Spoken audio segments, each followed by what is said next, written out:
being buried there.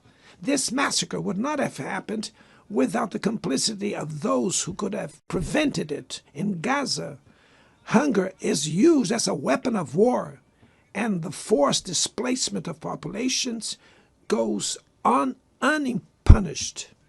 I express my admirations to the Jews who, inside and outside Israel, oppose this collective punishment. The Palestinian people are at risk of disappearing. They will only survive with an independent state integrated to the international community. This is the solution defended by more than 150 UN members, reaffirmed yesterday here in this very plenary, but bared by a single veto. It is regrettable that President Mahmoud Abbas was prevented by the host country of occupying the Palestinian bench at this historical moment.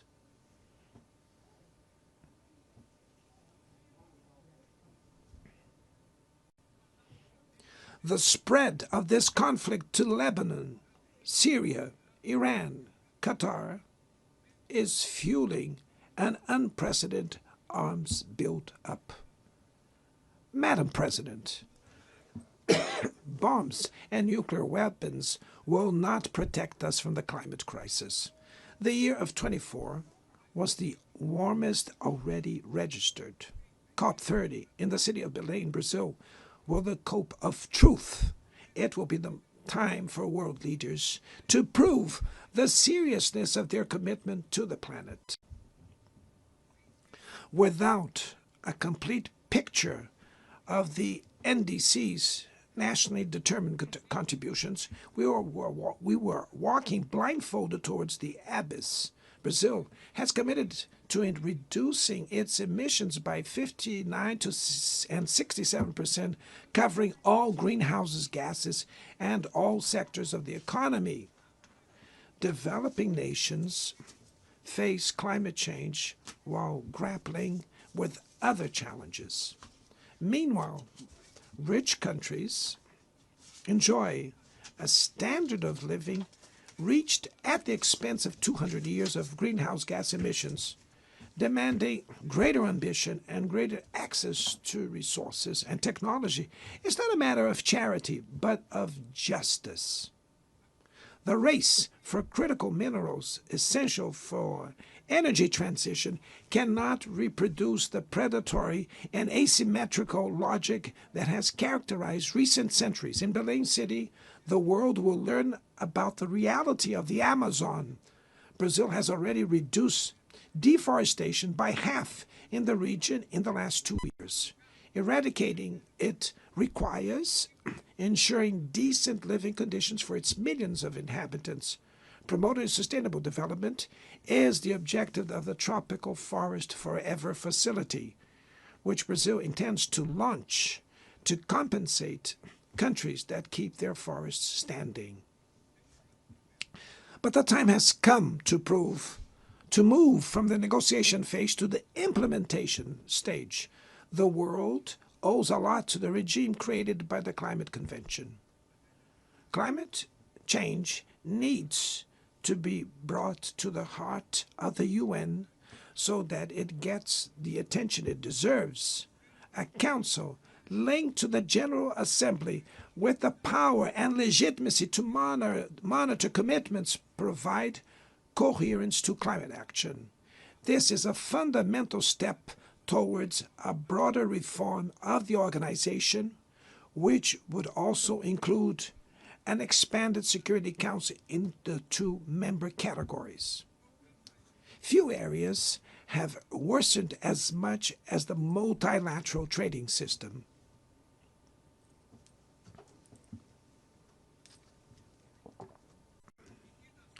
Unilateral measures have rendered fundamental principles, such as the most favored nations clauses, meaningless.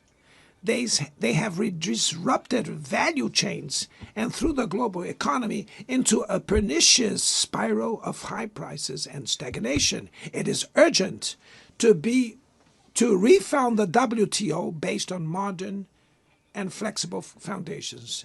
Your Excellencies, ladies and gentlemen, this year, the world lost two exceptional public figures, former Uruguayan President Pepe Mujica and our dear Pope Francis. Both embodied the best humanist values like no other.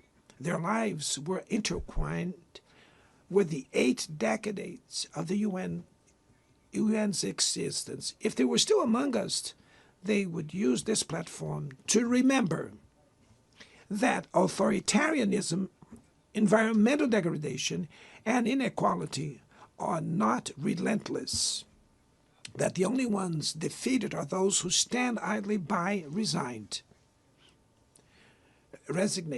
and that we can defeat the false prophets and oligarchs who exploit fear and monetize hate, and that tomorrow is made of daily choices, and it takes courage to act to transform it. In the future that Brazil envisions, there is no room for the reenactment of ideological rivalries or spheres of influence. Confrontation is not inevitable.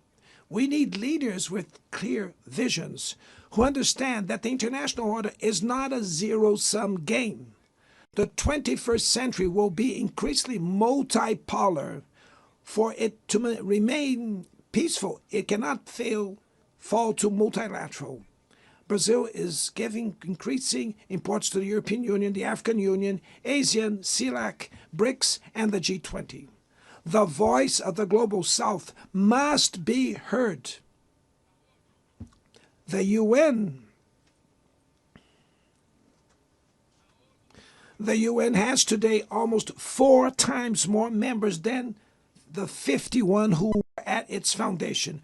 Our historic mission is to make it once again a barrier of hope and a promoter of equality, peace, sustainable development, diversity, and tolerance. May God bless us all. And thank you very much.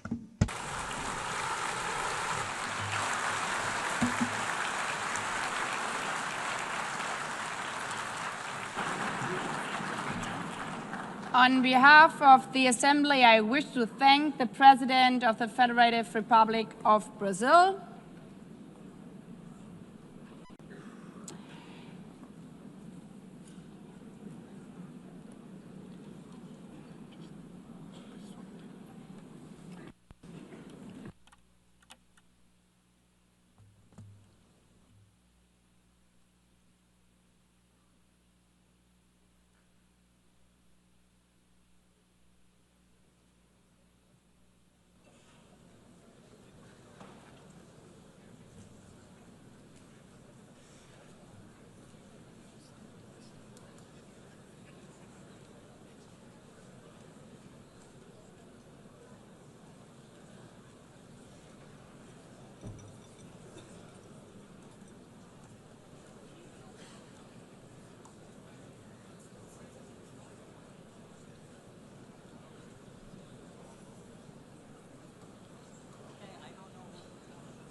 the Assembly will hear an address by His Excellency Donald Trump, President of the United States of America. I request protocol to escort His Excellency and invite him to address the Assembly.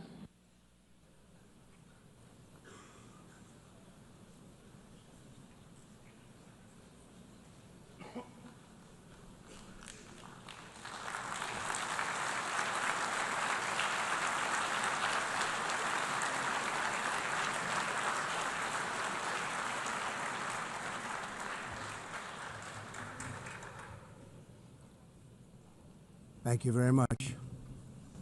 Very much appreciated.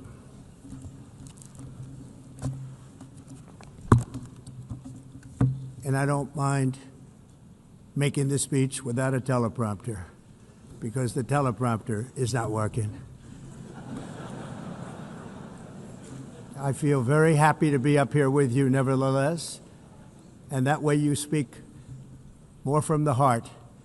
I can only say that whoever's operating this teleprompter is in big trouble.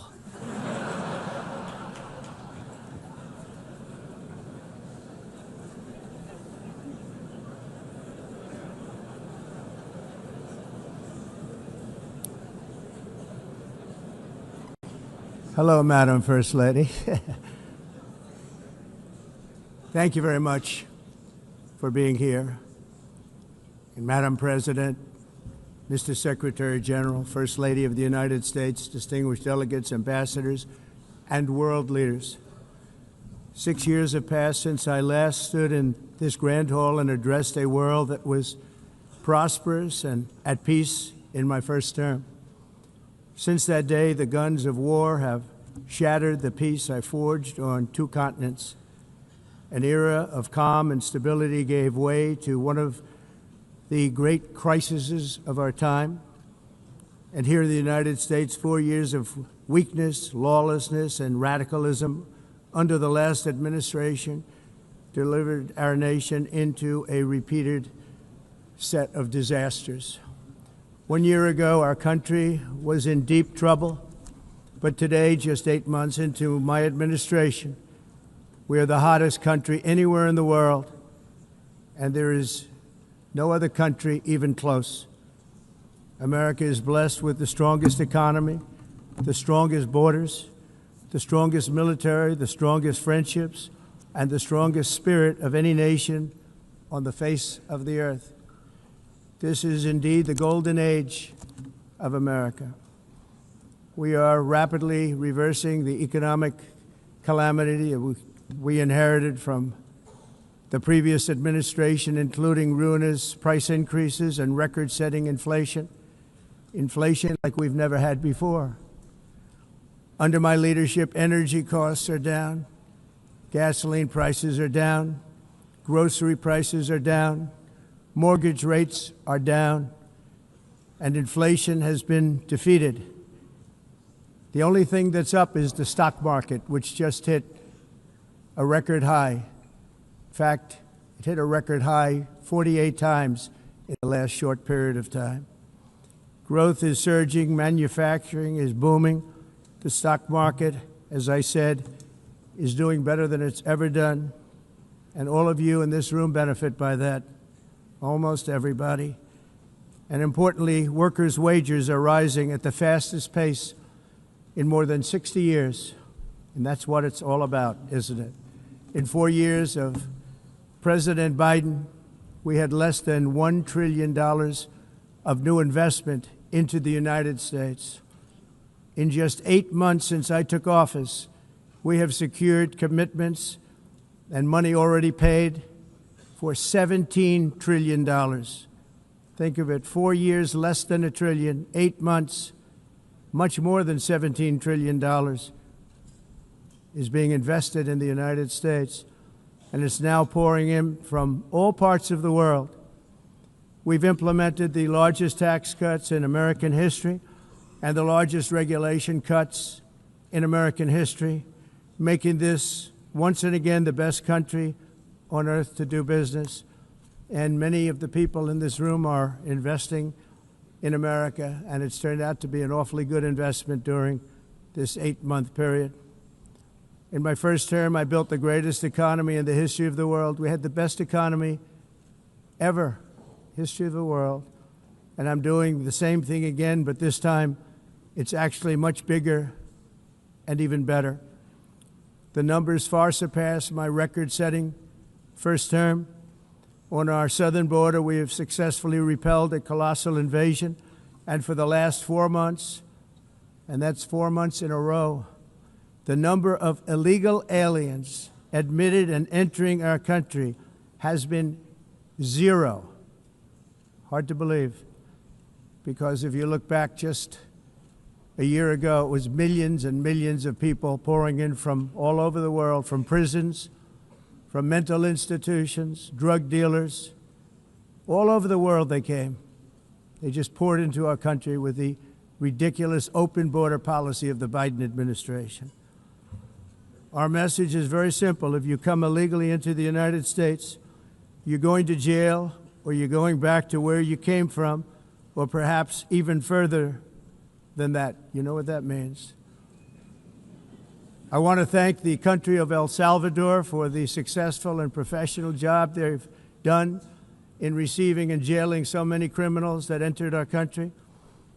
And it was under the previous administration that the number became record-setting, and they're all being taken out. You have no choice.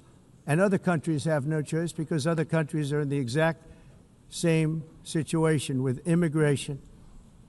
It's destroying your country, and you have to do something about it. On the world stage, America is respected again like it has never been respected before. You think about 2 years ago, 3 years ago, 4 years ago, or 1 year ago, we were a laughingstock all over the world. At the NATO summit in June, virtually all NATO members formally committed to increase defense spending at my request from 2% to 5% of GDP, making our alliance far stronger and more powerful than it was ever before. In May, I traveled to the Middle East to visit my friends and rebuild our partnerships in the Gulf and those valued relationships with Saudi Arabia, Qatar, and the UAE and other countries are now, I believe, closer than ever before. My administration has negotiated one historic trade deal after another, including with the United Kingdom, the European Union, Japan, South Korea, Vietnam, Indonesia, the Philippines, Malaysia, and many, many others. Likewise, in a period of just 7 months, I have ended 7 unendable wars. They said they were unendable.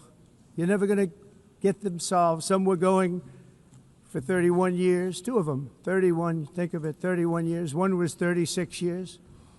One was 28 years. I ended 7 wars. And in all cases, they were raging with countless thousands of people being killed. This includes Cambodia and Thailand, Kosovo and Serbia, the Congo and Rwanda, a vicious, violent war that was, Pakistan and India, Israel and Iran, Egypt and Ethiopia, and Armenia and Azerbaijan. It included all of them. No president or prime minister, and for that matter, no other country has ever done anything close to that.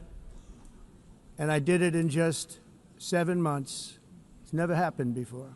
There's never been anything like that. I'm very honored to have done it. It's too bad that I had to do these things instead of the United Nations doing them. And sadly, in all cases, the United Nations did not even try to help in any of them. I ended 7 wars, dealt with the leaders of each and every one of these countries, and never even received a phone call from the United Nations offering to help in finalizing the deal. All I got from the United Nations was an escalator that on the way up stopped right in the middle. If the First Lady wasn't in great shape, she would have fallen, but she's in great shape. We're both in good shape. We both stood. And then a teleprompter that didn't work. These are the 2 things I got from the United Nations, a bad escalator and a bad teleprompter. Thank you very much. And by the way, it's working now. It just went on. Thank you. I think I should just do it the other way. It's easier. Thank you very much. I didn't think of it at the time because I was too busy working to save millions of lives. That is the saving and stopping of these wars. But later I realized that the United Nations wasn't there for us. They weren't there. I thought of it really after the fact, not during these negotiations, which were not easy. That being the case, what is the purpose of the United Nations? The UN has such tremendous potential. I've always said it. It has such tremendous, tremendous potential, but it's not even coming close to living up to that potential. For the most part, at least for now, all they seem to do is write a really strongly worded letter and then never follow that letter up. It's empty words, and empty words don't solve war. The only thing that solves war and wars is action. Now, after ending all of these wars and also earlier negotiating the Abraham Accords, which is a very big thing for which our country received no credit, never receives credit. Everyone says that I should get the Nobel Peace Prize for each one of these achievements. But for me, the real prize will be the sons and daughters who live to grow up with their mothers and fathers, because millions of people are no longer being killed in endless and unglorious wars. What I care about is not winning prizes, it's saving lives. We saved millions and millions of lives with the 7 wars.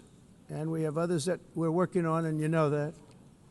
Many years ago, a very successful real estate developer in New York, known as Donald J. Trump, I bid on the renovation and rebuilding of this very United Nations complex. I remember it so well. I said at the time that I would do it for $500 million, rebuilding everything. It would be beautiful. I used to talk about, I'm going to give you marble floors. They're going to give you terrazzo. I'm going to give you the best of everything. You're going to have mahogany walls. They're going to give you plastic. But they decided to go in another direction, which was much more expensive at the time, and which actually produced a far inferior product. And I realized that they did not know what they were doing when it came to construction, and that their building concepts were so wrong, and the product that they were proposing to build was so bad and so costly. It was going to cost them a fortune. And I said, and wait till you see the overruns. Well, I turned out to be right. They had massive cost overruns and spent between $2 and $4 billion on the building and did not even get the marble floors that I promised them. You walk on terrazzo. Do you notice that? As far as I'm concerned, frankly, looking at the building and getting stuck on the escalator, they still haven't finished the job. They still haven't finished. That was years ago. The project was so corrupt that Congress actually asked me to testify before them on the tremendous waste of money, because it turned out that they had no idea what it was, but they knew it was anywhere between $2 and $4 billion as opposed to $500 million with a guarantee. But they had no idea, and I said it cost much more than $5 billion. Unfortunately, many things in the United Nations are happening just like that, but on an even much bigger scale, much, much bigger. Very sad to see.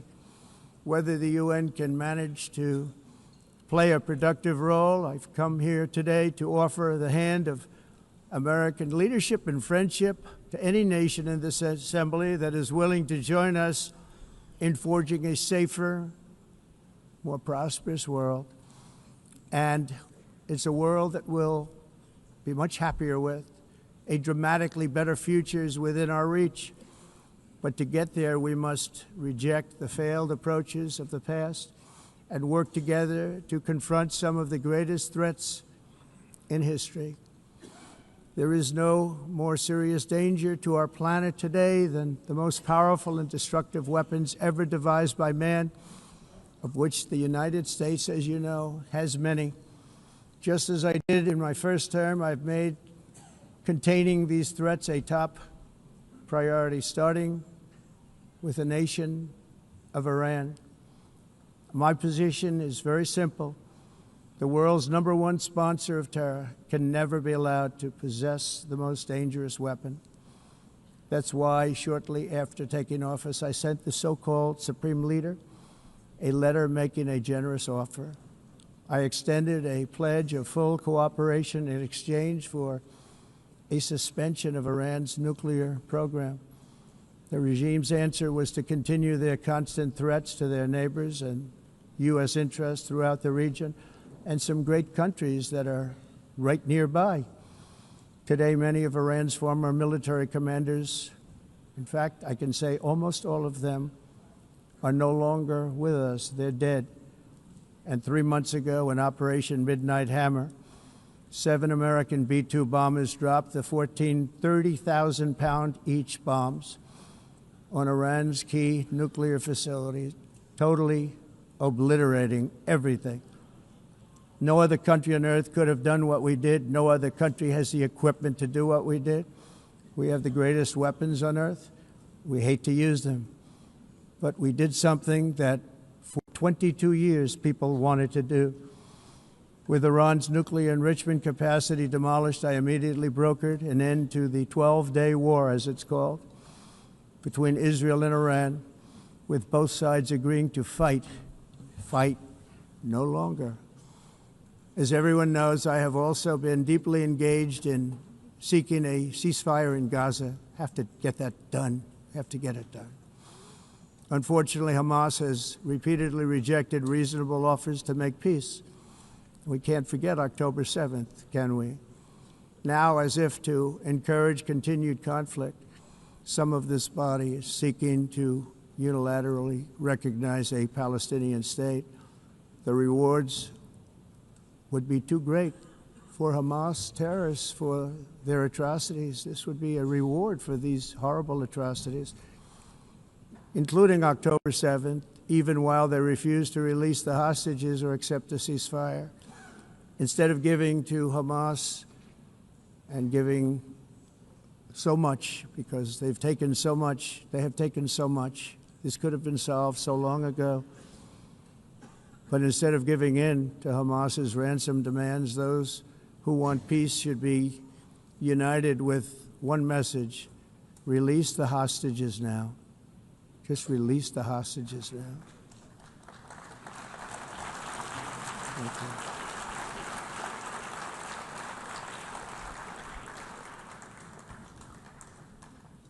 Thank you.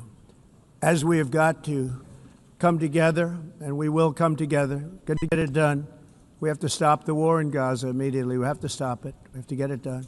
We have to negotiate, immediately have to negotiate peace. We got to get the hostages back. We want all 20 back. We don't want 2 and 4. As you know, I got, along with Steve Witkoff and others that helped us, Marco Rubio, we got most of them back. We were involved in all of them. But I always said the last 20 are going to be the hardest, and that's exactly what happened. We have to get them back now. We don't want to get back 2, and then another 2, and then 1, and then 3, have this process. No, we want them all back, and we want the actually 38 dead bodies back, too. Those parents came to me, and they want them back, and they want them back very quickly and very badly, as though they were alive. They want them. They want them every bit as much as if their son or daughter were alive. I've also been working relentlessly, stopping the killing in Ukraine. I thought that would be, of the 7 wars that I stopped, I thought that would be the easiest because of my relationship with President Putin, which had always been a good one. I thought that was going to be the easiest one. But you know, in war, you never know what's going to happen. There are always lots of surprises, both good and bad. Everyone thought Russia would win this war in 3 days, but it didn't work out that way. It was supposed to be just a quick little skirmish. It's not making Russia look good. It's making them look bad.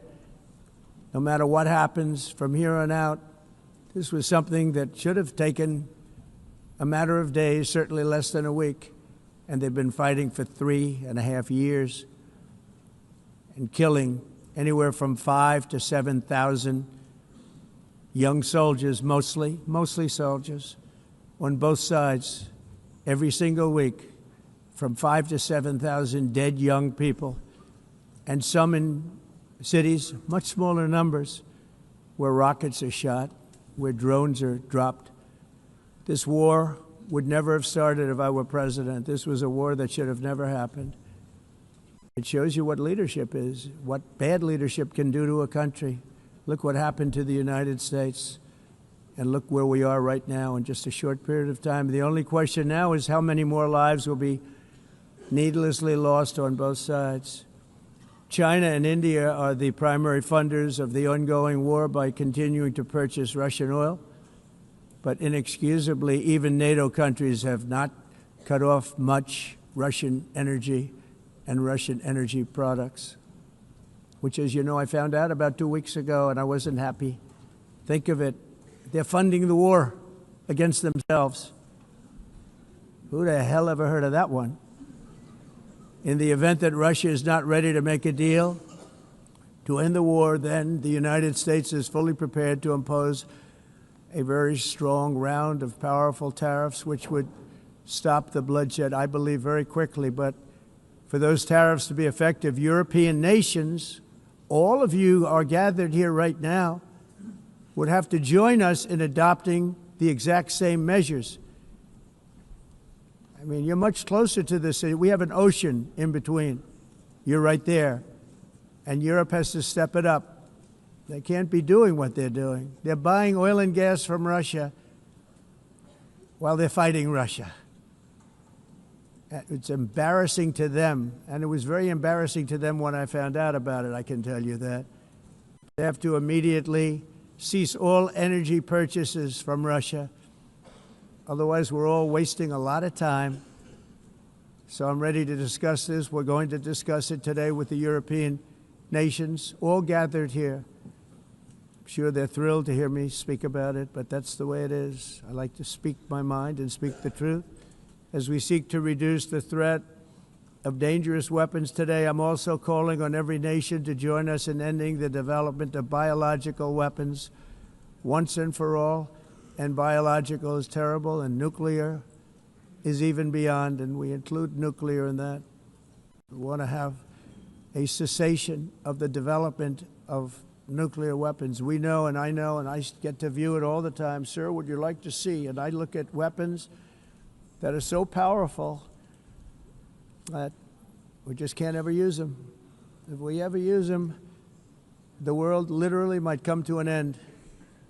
There would be no United Nations to be talking about. There would be no nothing. Just a few years ago, reckless experiments overseas gave us a devastating global pandemic. Yet despite that worldwide catastrophe, many countries are continuing extremely risky research into bioweapons and man-made pathogens. This is unbelievably dangerous. To prevent potential disasters, I'm announcing today that my administration will lead an international effort to enforce biological weapons convention, which is going to be meeting with the top leaders of the world by pioneering an AI verification system that everyone can trust.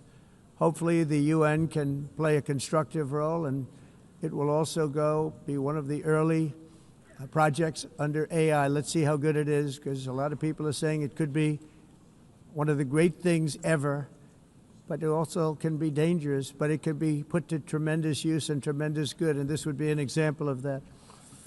Not only is the UN not solving the problems it should, too often, it's actually creating new problems for us to solve. The best example is the #1 political issue of our time, the crisis of uncontrolled migration. It's uncontrolled. Your countries are being ruined. The United Nations is funding an assault on Western countries and their borders. In 2024, the UN budgeted $372 million in cash assistance to support an estimated 624,000 migrants journeying into the United States. Think of that. The UN is supporting people that are illegally coming into the United States, and then we have to get them out.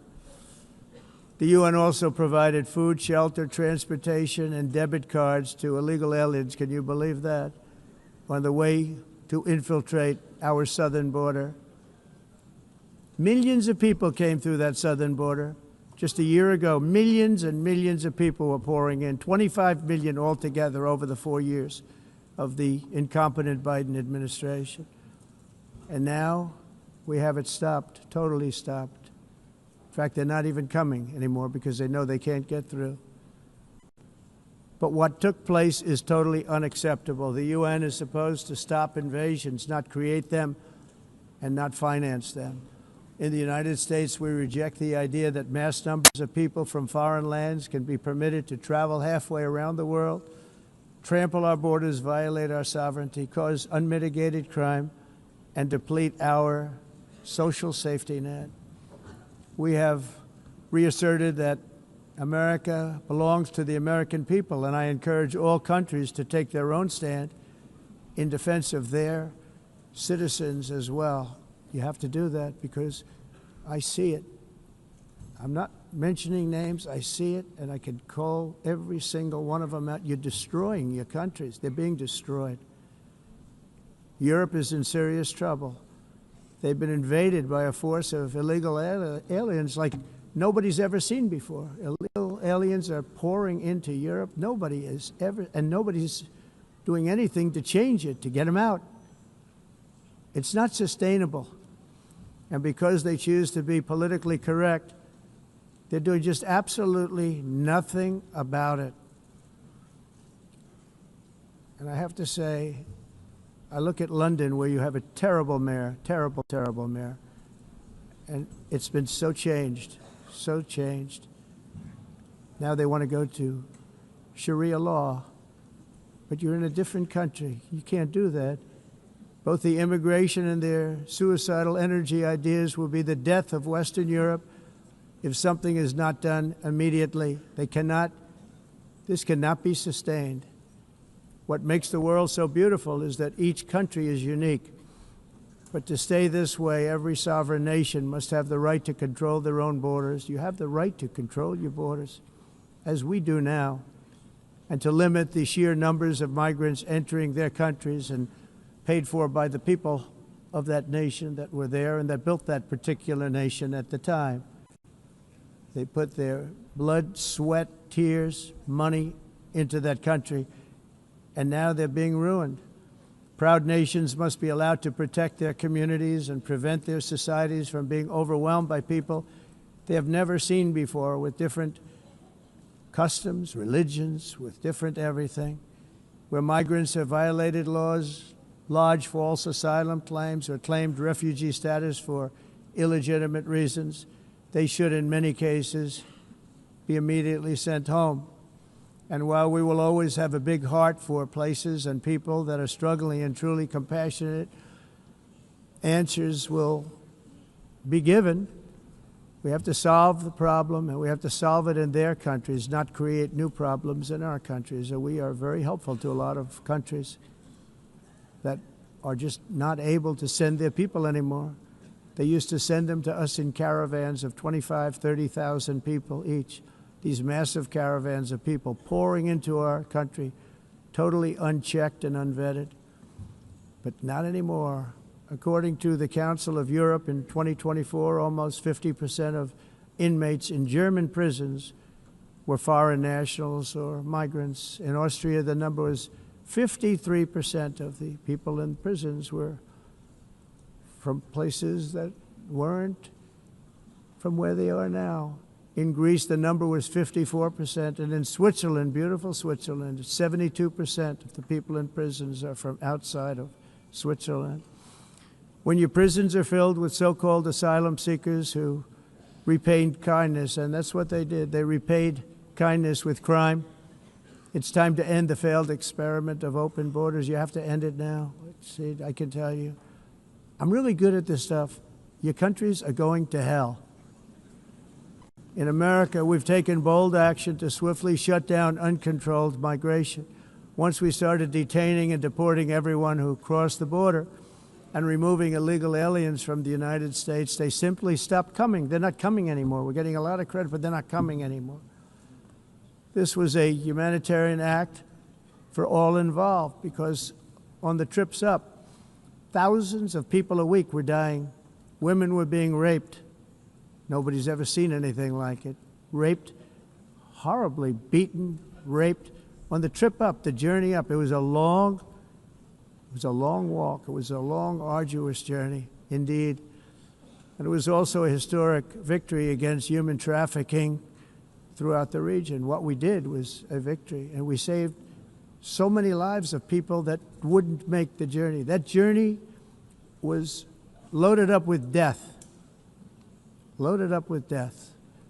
Dead bodies all along the roads of jungles to get up. They go through jungles, they go through areas so hot you couldn't breathe. They were dying of suffocation, areas so hot that you couldn't breathe. Dead bodies all over. By them not coming, we're saving tremendous numbers of lives. My people have done a fantastic job in doing what they did, and the American public agrees with it. I mean, I was very proud to see this morning I have the highest poll numbers I've ever had. Part of it is because of what we've done on the border. I guess the other part is what we've done on the economy. Joe Biden's policies empowered murderous gangs, human smugglers, child traffickers, drug cartels, and prisoners from all over the world.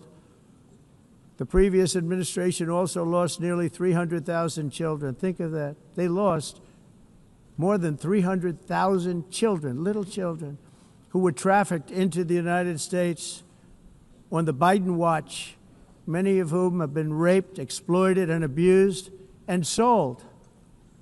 Sold. Nobody talks about that. The fake news doesn't write about it. With many others, young children who are missing or dead. And we found a lot of these children, and we're sending them back, and we've been sending them back to their parents. They said, nobody knows who they are. They said, where do you come from? And they'll give us a country, and we'll find out, and we'll figure it out, and we'll bring them back to their homes. And the mother and father rush to the door, and their tears in their eyes. They can't believe that they're seeing their son or daughter, their little son or daughter again. We've done almost 30,000 of them so far. Any system that results in the mass trafficking of children is inherently evil. Yet that is exactly what the globalist migration agenda has done, and it's what it's all about. In America, those days, as you know, are over. The Trump administration is working, and we are continuing to work to track down the villains that are causing this problem, and also, as I said, to get back the 30,000 we've already returned. Now I think we're going to have another. We're going to find a lot. You're not going to find all of them. More than 300,000. They're lost or they're dead. They're lost or they're dead because of the animals that did this. To protect our citizens, I've also designated multiple savage drug cartels as far as and you see this, and you see it happening right before your eyes. Let's put it this way. People don't like taking big loads of drugs in boats anymore. There aren't too many boats that are traveling on the seas by Venezuela. They tend not to want to travel very quickly anymore. And we've virtually stopped drugs coming into our country by sea. We call them the water drugs. They kill hundreds of thousands of people. I've also designated multiple savage drug cartels as far as foreign terrorist organizations, along with two bloodthirsty transnational gangs, probably the worst gangs anywhere in the world, MS-13 and Tren de Aragua. Tren de Aragua is from Venezuela, by the way. Such organizations torture, maim, mutilate, and murder with impunity. They're the enemies of all humanity. And for this reason, we've recently begun using the supreme power of the United States military to destroy Venezuelan terrorists and trafficking networks led by Nicolas Maduro.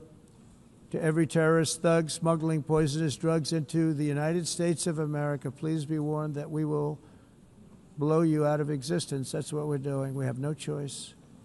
Can't let it happen. They're destroying. I believe we lost 300,000 people last year to drugs, 300,000. Fentanyl and other drugs.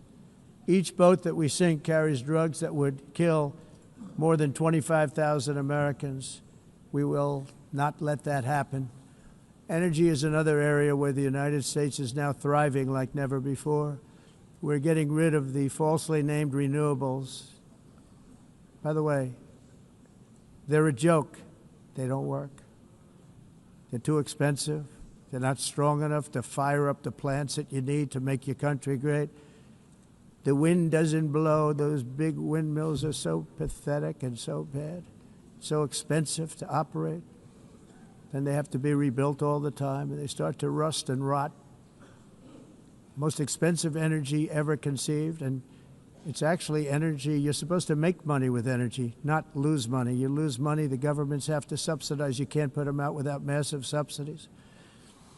And most of them are built in China, and I give China a lot of credit. They build them, but they have very few wind farms. So why is it that they build them and they send them all over the world, but they barely use them?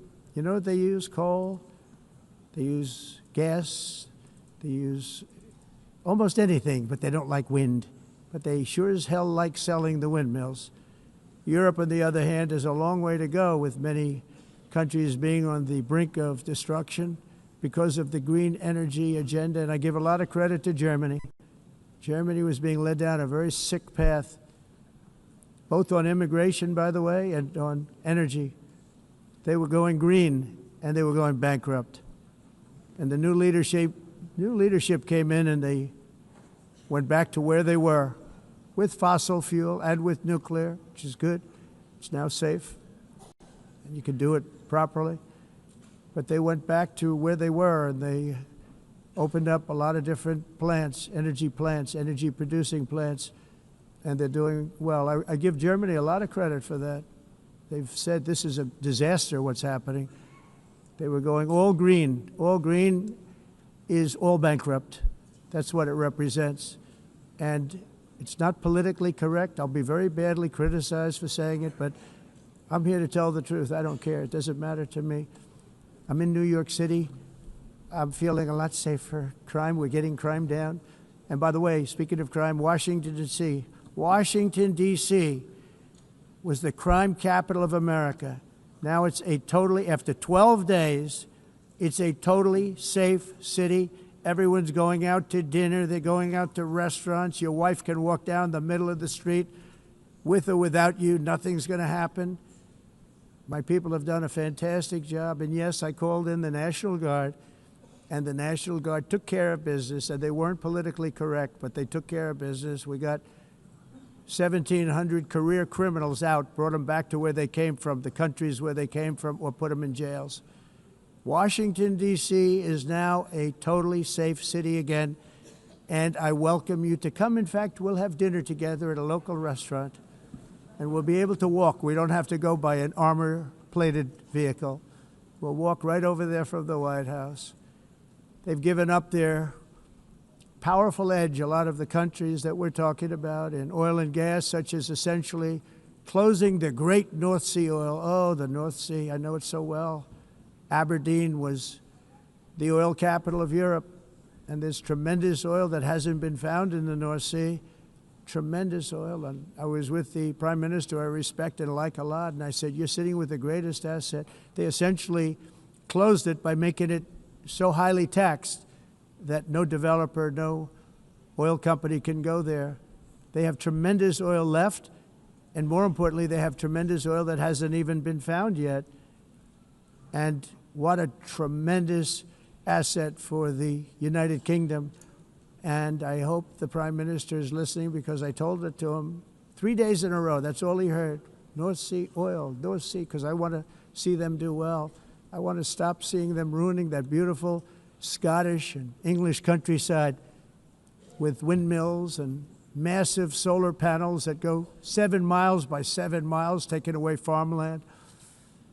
But we're not letting this happen in America. In 1982, the executive director of the United Nations Environmental Program predicted that by the year 2000, climate change would cause a global catastrophe. He said that it will be irreversible, as any nuclear holocaust would be.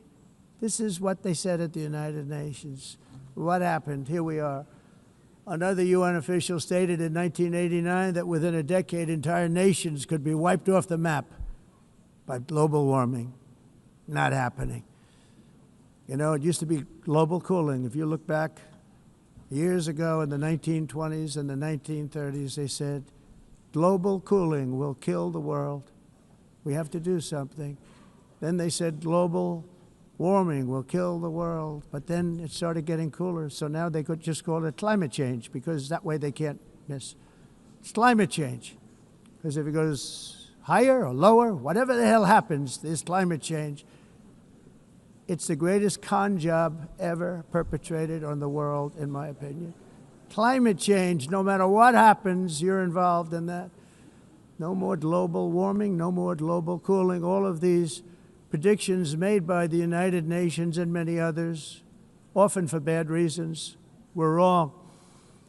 They were made by stupid people that have cost their countries fortunes and given those same countries no chance for success. If you don't get away from this green scam, your country is going to fail. And I'm really good at predicting things, you know. They actually said during the campaign they had a hat, the best-selling hat. Trump was right about everything. And I don't say that in a braggadocious way, but it's true. I've been right about everything. And I'm telling you that if you don't get away from the green energy scam, your country is going to fail. And if you don't stop people that you've never seen before, that you have nothing in common with, your country is going to fail. I'm the President of the United States, but I worry about Europe. I love Europe. I love the people of Europe. And I hate to see it being devastated by energy and immigration. This double-tailed monster destroys everything in its wake, and they cannot let that happen any longer. You're doing it because you want to be nice. You want to be politically correct, and you're destroying your heritage. They must take control strongly and immediately of the unmitigated immigration disaster and the fake energy catastrophe before it's too late. The carbon footprint is a hoax made up by people with evil intentions, and they're heading down a path of total destruction. You know, the carbon footprint was a big, big thing a few years ago. I remember hearing about the carbon footprint, and then President Obama would get into Air Force One, a massive Boeing 747, and not a new one, an old one with old engines that spew everything into the atmosphere. He'd talk about the carbon footprint, we must do so. Then he'd get in and he'd fly from Washington to Hawaii to play a round of golf. And then he'd get back onto that big, beautiful plane and he'd fly back and he'd talk about, again, global warming and the carbon footprint. It's a con job. At extreme cost and expense, Europe reduced its own carbon footprint by 37%. Think of that. Congratulations, Europe. Great job. You cost yourself a lot of jobs, a lot of factories closed, but you reduced the carbon footprint by 37%. However, for all of that sacrifice and much more, it's been totally wiped out and then some by a global increase of 54%. Much of it coming from China and other countries that are thriving around China, which now produces more CO2 than all the other developed nations in the world. So all of these countries are working so hard on the carbon footprint, which is nonsense, by the way. It's nonsense. You know, it's interesting. In the United States, we have still radicalized environmentalists, and they want the factories to stop. Everything should stop. No more cows. We don't want cows anymore. I guess they want to kill all the cows. They want to do things that are just unbelievable, and you have it too. But you know, we have a border, strong, and we have a shape, and that shape doesn't just go straight up. That shape is amorphous when it comes to the atmosphere. And if we had the most clean air, and I think we do, we have very clean air. We have the cleanest air we've had in many, many years.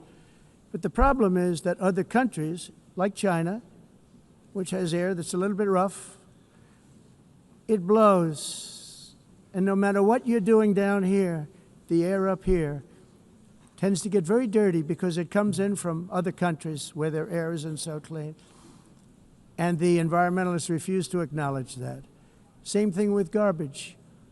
In Asia, they dump much of their garbage right into the ocean. And over about a 1 week and 2 week journey, it flows right past Los Angeles. You've seen it.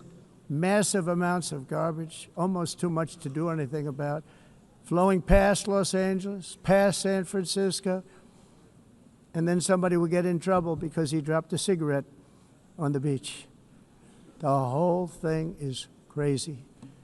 The primary effect of these brutal green energy policies has not been to help the environment, but to redistribute manufacturing and industrial activity from developed countries that follow the insane rules that are put down to polluting countries that break the rules and are making a fortune.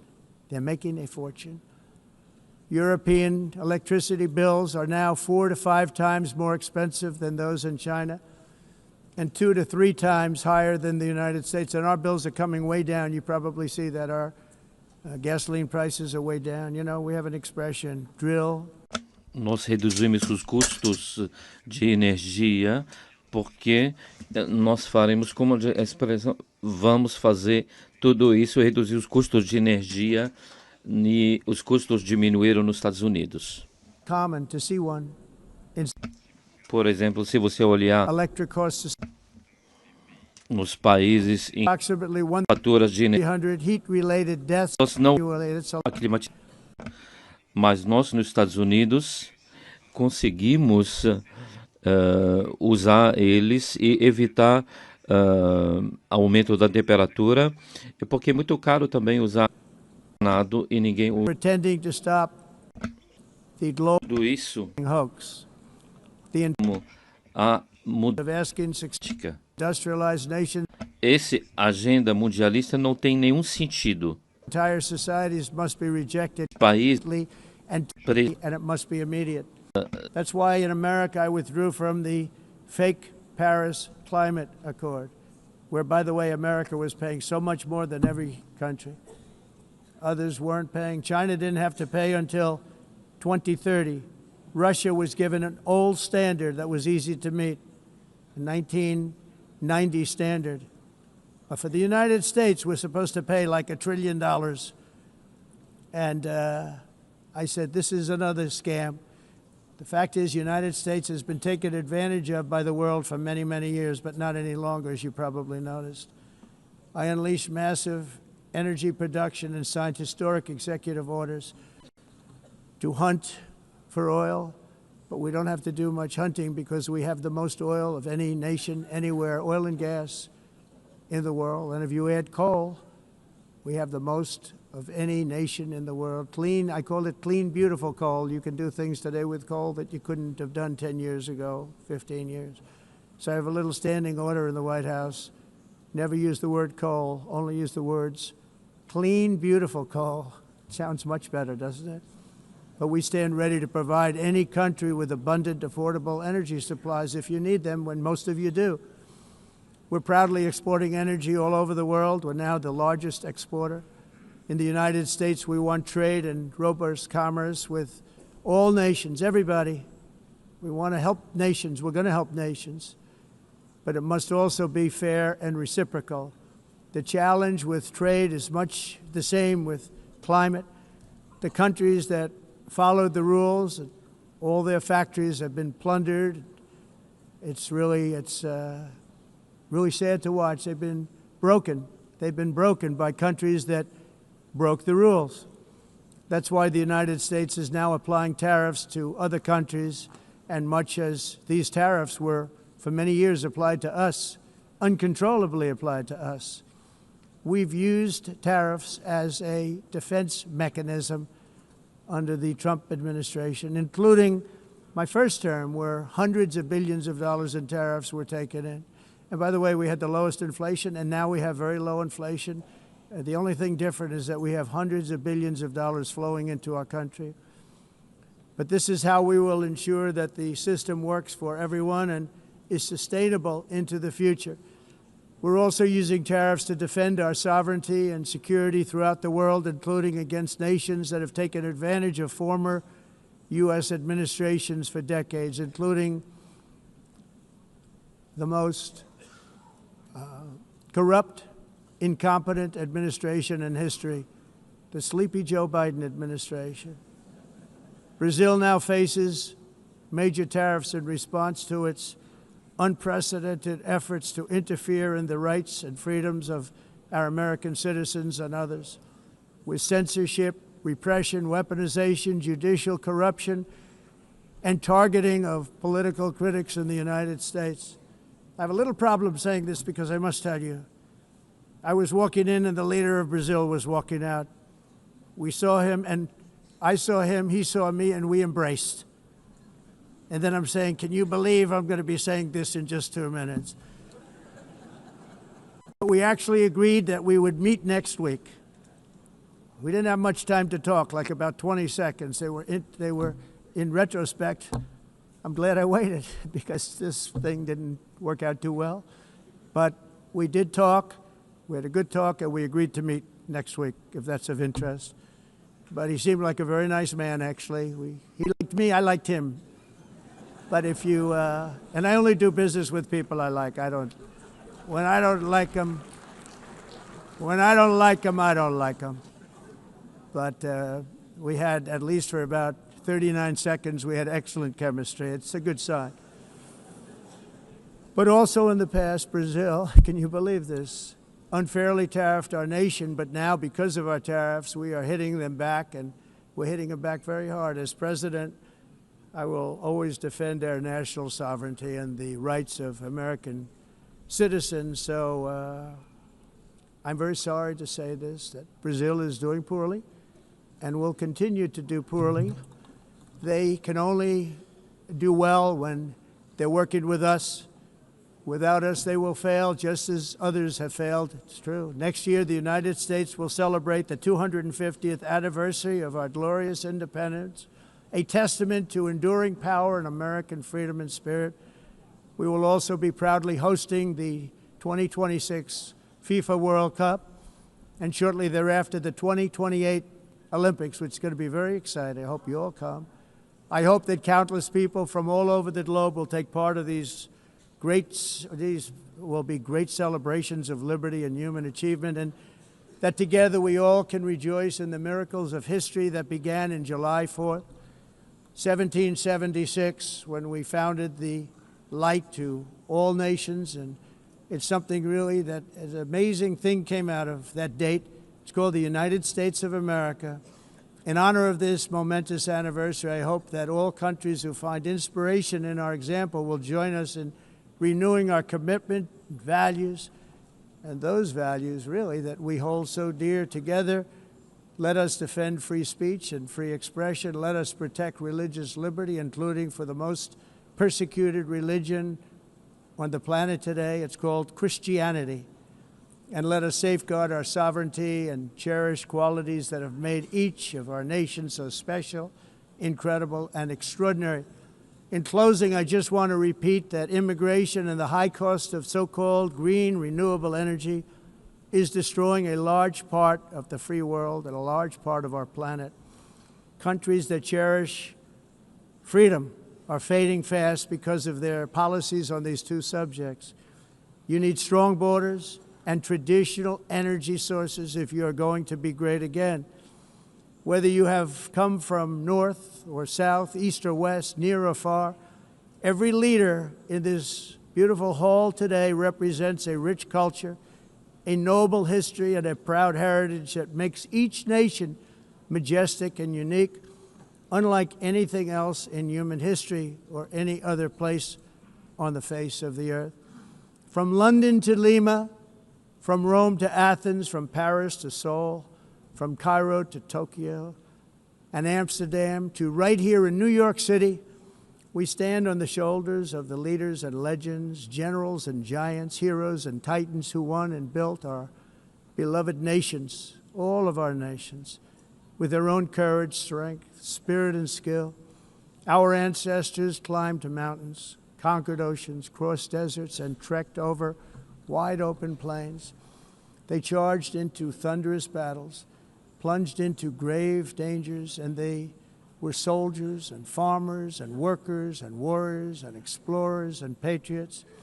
They built towns into cities, tribes into kingdoms, ideas into industries, and small islands into mighty empires.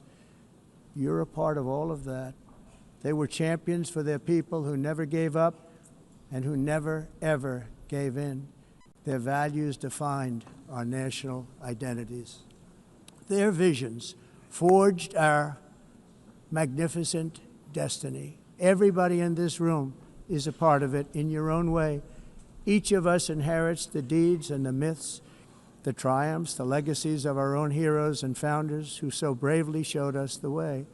Our ancestors gave everything for homelands that they defended with pride, with sweat, with blood, with life, and with death.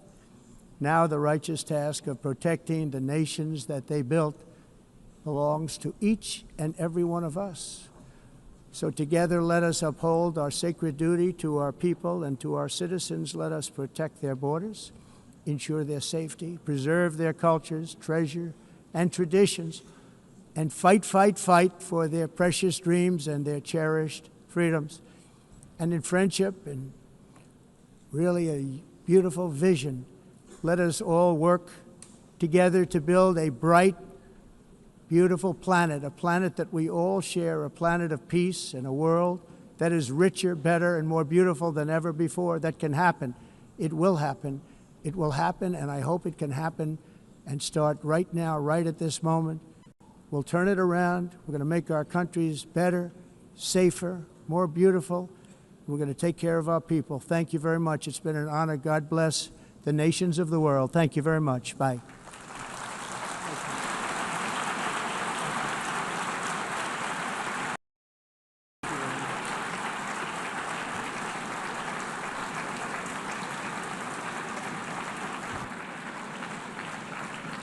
On behalf of the Assembly, I wish to thank the President of the United States,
please be seated.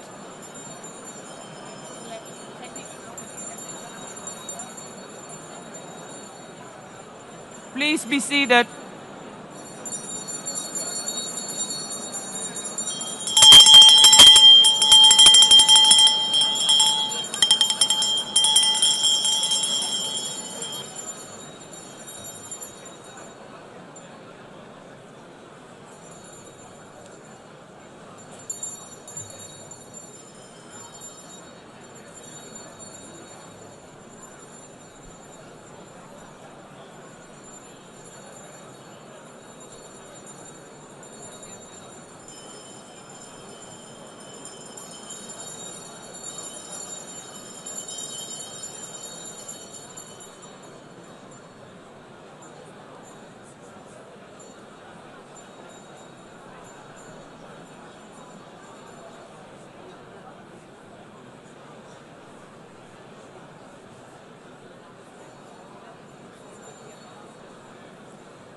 Excellencies, could you please take your seats in due respect to the next speakers? The second row, could you please take your seat right now?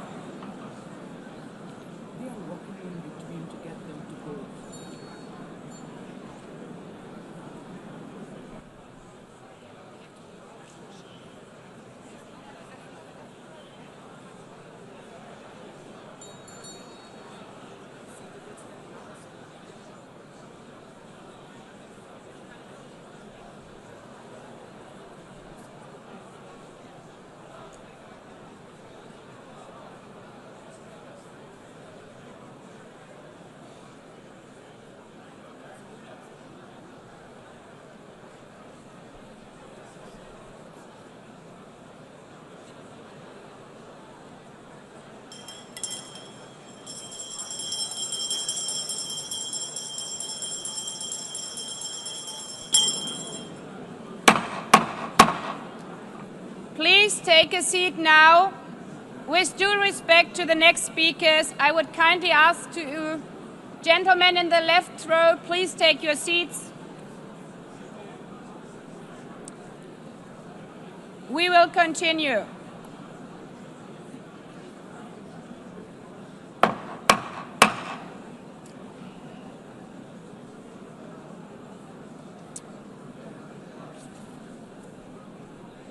Excellencies, as we are receiving queries, I would like to assure you that don't worry, the UN teleprompters are working perfectly. And by this technical note, I would like to call on the next speaker. The Assembly will hear an address by His Excellency Prabowo Subianto, President of the Republic of Indonesia. I request protocol to escort His Excellency and invite him to address the Assembly.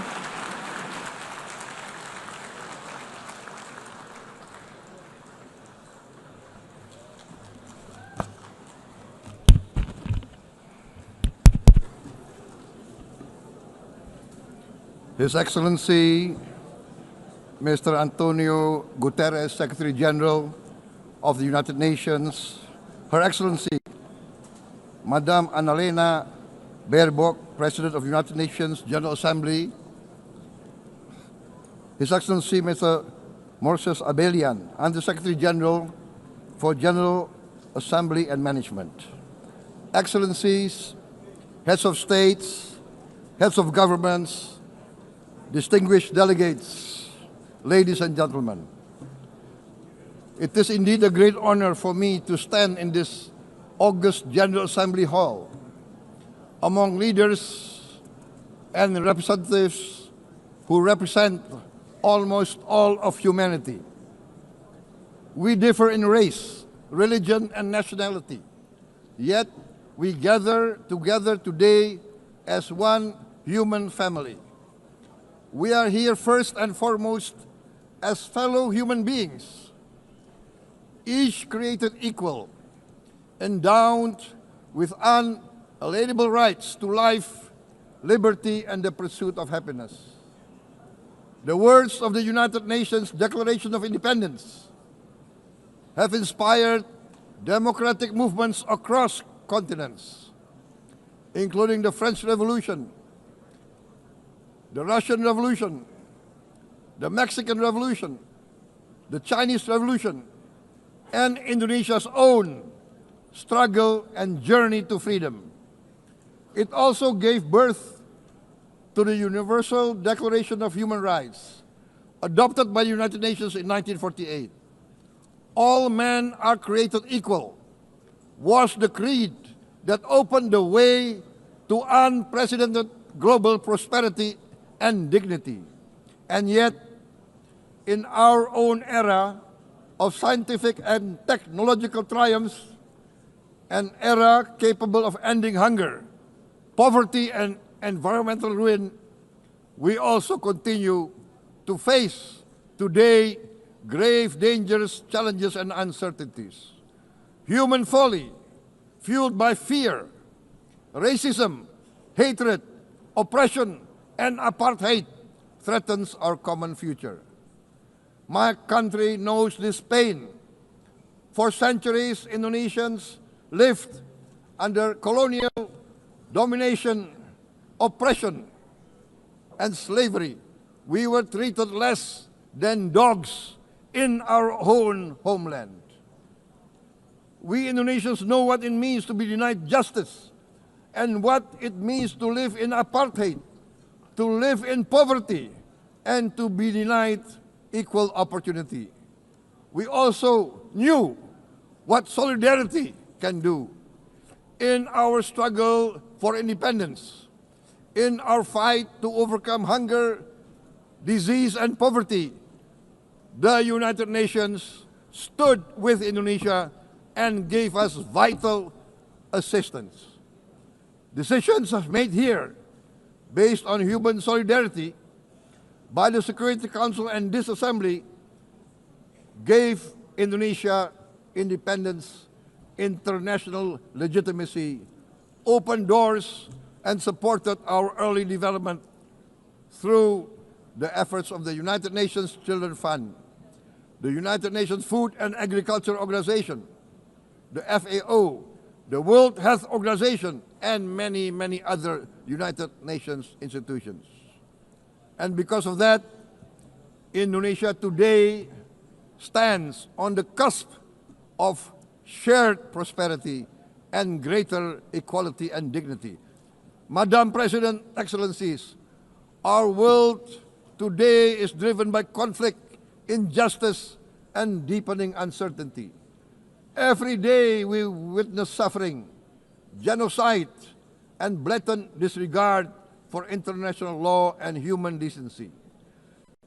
In the face of these challenges, we must not give up. As the United Nations Secretary General said, we cannot give up. We cannot surrender our hopes or our ideals. We must draw closer, not drift apart. Together we must strive to achieve our hopes, our dreams. The United Nations was born from the ashes of the Second World War that claimed scores of millions of lives. It was created to secure peace, security, justice, and freedom for all. We remain committed to internationalism, to multilateralism, and to every effort that strengthens this great institution. Today, Indonesia is nearer than ever before to meeting the sustainable development goals of ending extreme poverty and hunger. Because years ago, this very chamber chose to listen and uphold social and economic justice, we will never forget. And today, we must never be silent while Palestinians are denied that same justice and legitimacy in this very hall.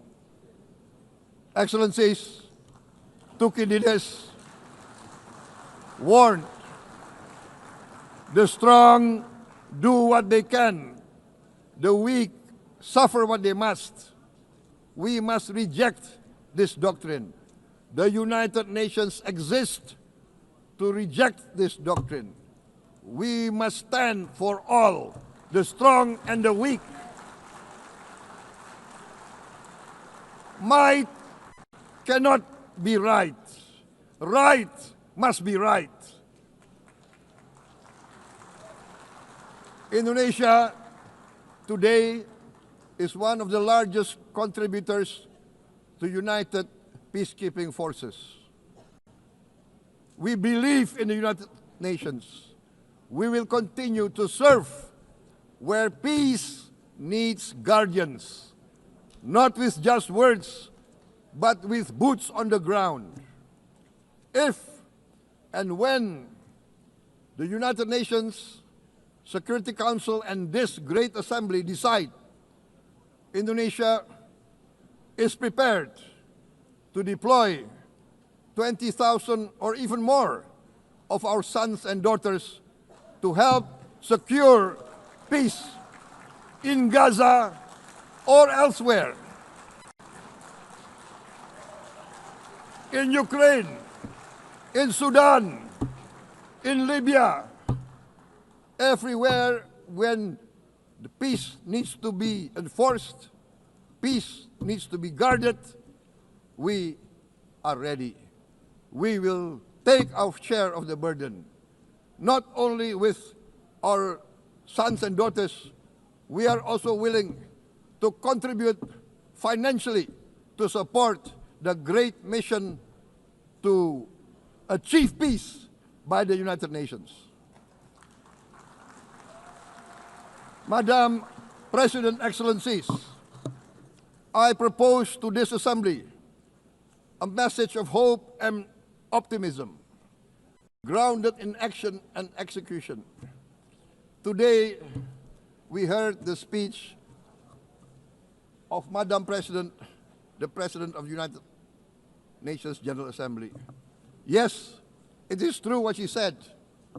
Without the International Civil Aviation Organization, will we be here today? Will we sit in this great hall? Without the United Nations, we cannot be safe. No country can feel secure. We need the United Nations, and Indonesia will continue to support the United Nations. Even though we still struggle, but we know the world needs a strong United Nations. The world's population is growing. Our planet is under strain. Food, energy, and water insecurity haunt many nations. We choose to answer these challenges directly at home and to help abroad wherever we can. This year, Indonesia recorded the highest rice production and grain reserves in our history. We are now self-sufficient in rice, and we are starting now to export rice to other nations in need, including providing rice for Palestine. We are building resilient food supply chains, strengthening farmer productivity, investing in climate-smart agriculture to ensure food security for our children and for the children of the world. We are confident in a few years' time, Indonesia will be the granary of the world. As the world's largest island state, we testify before you that we are already experiencing the direct consequences of climate change, particularly the threat of rising sea levels. The sea level on the north coast of our capital city is increasing by 5 centimeters every year. Can you imagine in 10 years? Can you imagine in 20 years? For this, we are forced to build a giant seawall, 480 kilometers in length. It will take us maybe 20 years, but we have no choice. We have to start now. Therefore, we choose to confront climate change not by slogans, but by immediate steps. We are committed to meeting our 2015 Paris Agreement obligations. We aim to achieve net zero emission by 2060, and we are very confident we can achieve net zero emission much earlier. We aim to reforest more than 12 million hectares of degraded forest, to reduce forest degradation, to empower local communities with quality green jobs for the future. Indonesia is shifting decisively from fossil fuel-based development towards renewable-based development. From next year, most of our additional power generation capacity will come from renewables. Our goal is clear: to lift all of our citizens out of poverty and make Indonesia a hub for solutions to food, energy, and water security. Madam President, Excellencies, we live in a time when hatred and violence can seem to be the loudest voices. But beneath this loud noise lies a quieter truth, that every person longs to be safe, to be respected, to be loved, and to leave a better world to their children. Our children are watching. They are learning leadership, not from textbook, but from our choices. Today, still, a catastrophic situation in Gaza is unfolding before our eyes. At this very moment, the innocent are crying for help, are crying to be saved. Who will save them? Who will save the innocent? Who will save the old and women? Millions are facing danger at this very moment. As we sit here, they are facing trauma. They are facing irreparable damage to their bodies. They are dying of starvation. Can we remain silent? Will there be no answer to their screams? Will we teach them that the human family can rise to the challenge? Madam President, we must act now. Many speakers said that. We must stand for a multilateral order where peace, prosperity, and progress are not the privilege of a few, but the right of all. With a strong United Nations, we can build a world where the weak do not suffer what they must, but live the justice that they deserve. Let us continue humanity's great journey of ideals, the selfless aspirations that created the United Nations. Let us use science to uplift, not use science to destroy. Let rising nations help others to lift themselves. I am convinced that the leaders of the great world civilizations, civilizations of the West, of the East, of the North, of the South, leaders of America, Europe, of India, China, the Islamic world, the whole world, I am convinced they will rise to their role demanded by history. We are all hopeful that the leaders of the world will show great statesmanship, great wisdom, restraint, humility, overcome hate, overcome suspicion. Madam President, distinguished delegates, we are greatly heartened by the events of the last few days, where significant leading countries of the world have chosen to side with history, to choose the right side of history, the path of the moral high ground, the path of rectitude, the path of justice, the path of humanity, to shun hatred, to overcome suspicion, and to avoid the use of violence. The use of violence will beget violence. No one country can bully the whole community of the human family.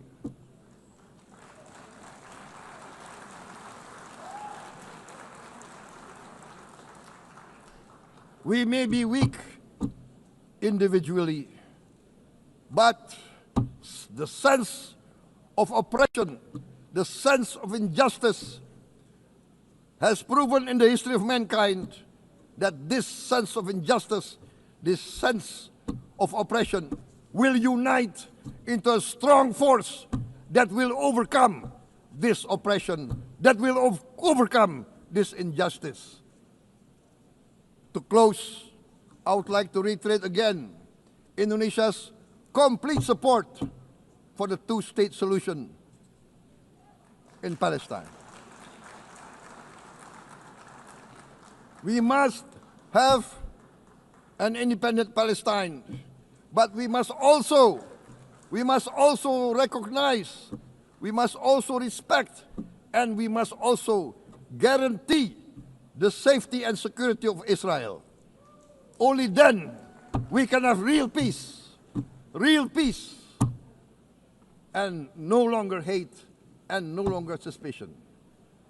The only solution is this two-state solution. Two descendants of Abraham must live in reconciliation, peace, and harmony. Arabs, Jews, Muslims, Christians, Hindus, Buddhists, all religions, we must live as one human family. Indonesia is committed to being part of making this vision a reality. Is this a dream? Maybe, but this is the beautiful dream that we must work together towards. Let us work towards this noble goal.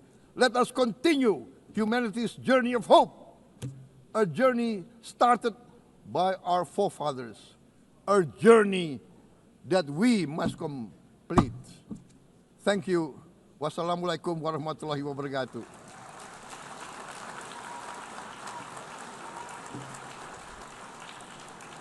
Shalom. Om Santi, Santi, Santi Om. Namo Buddhaya. Thank you very much. May God bless us all. May peace be upon us. Thank you very much. Thank you.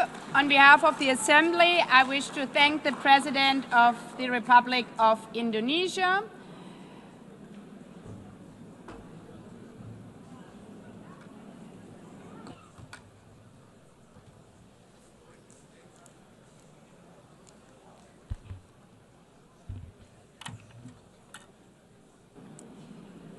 The Assembly will hear an address by His Excellency Recep Tayyip Erdogan, President of the Republic of Turkey. I request protocol to escort His Excellency and invite him to address the Assembly.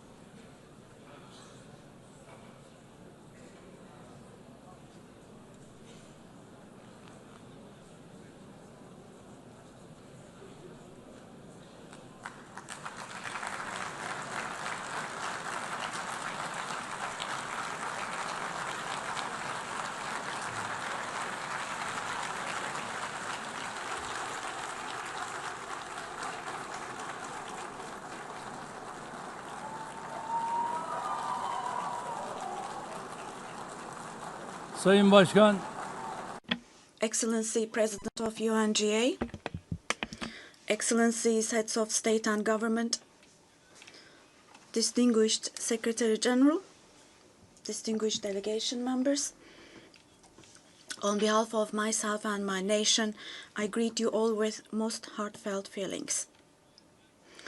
I wish for the 80th United Nations General Assembly to bring blessings to all humanity. I am deeply honored to address you once again from this podium, which represents the collective conscience of humanity. I congratulate Mr. Young, who has completed his term as President of the General Assembly, and I wish success to Ms. Baerbock, who has taken over this position. At the outset of my speech, I would like to first express my regret at the absence today of the President of the State of Palestine, Mahmoud Abbas, at a time when Palestine is being recognized by an increasing number of countries. Today, we stand here on this podium. I stand here on this podium alongside my 86 million citizens, also for our Palestinian brothers and sisters whose voices are being silenced. I'd like to thank all the countries who announced that they recognize the state of Palestine, and I call on all the other countries who have not done so yet to do so, to recognize the state of Palestine as soon as possible. Esteemed President, distinguished members, the United Nations Charter was signed in San Francisco 8 years ago, and it entered into force on October the 24th, 1945. I would like to recall here again the first words of the first article of the UN Charter. Quote, "The purpose of the United Nations is to maintain international peace and security," unquote. As we celebrate the 80th anniversary of the UN in this hall, grave events are unfolding in many parts of the world that cast a shadow over the very first words of the UN Charter's opening article.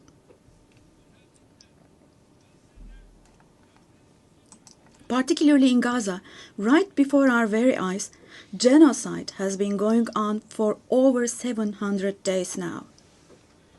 Even as we gather here, as we speak now, Israel is currently massacring civilians in Gaza. The number of civilian casualties in Gaza has surpassed 65,000. Unfortunately, the number of people who are still trapped under the rubble is not yet known, and more than 20,000 of those who died were children.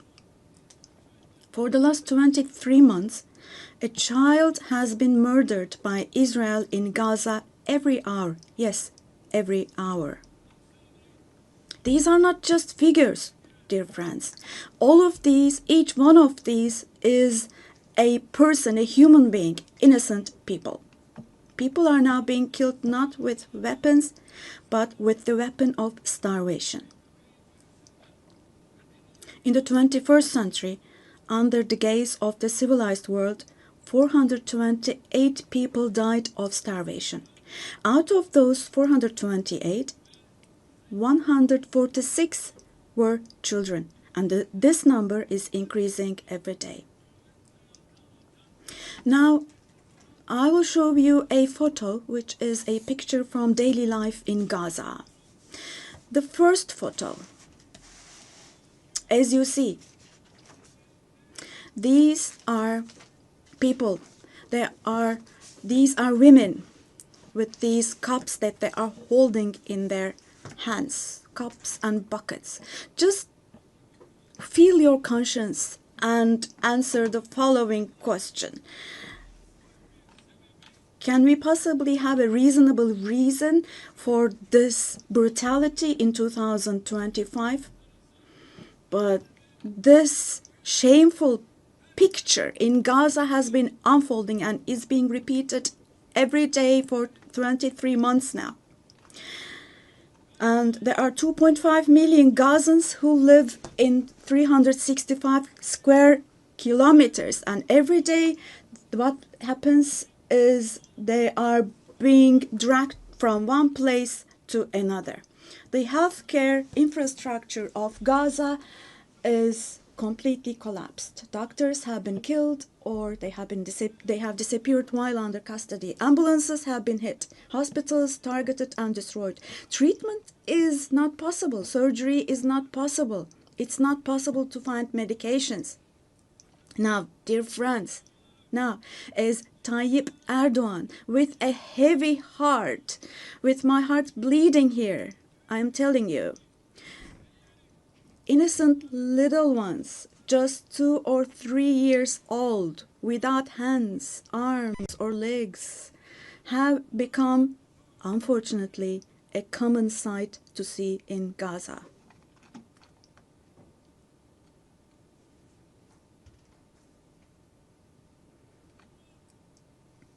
This one.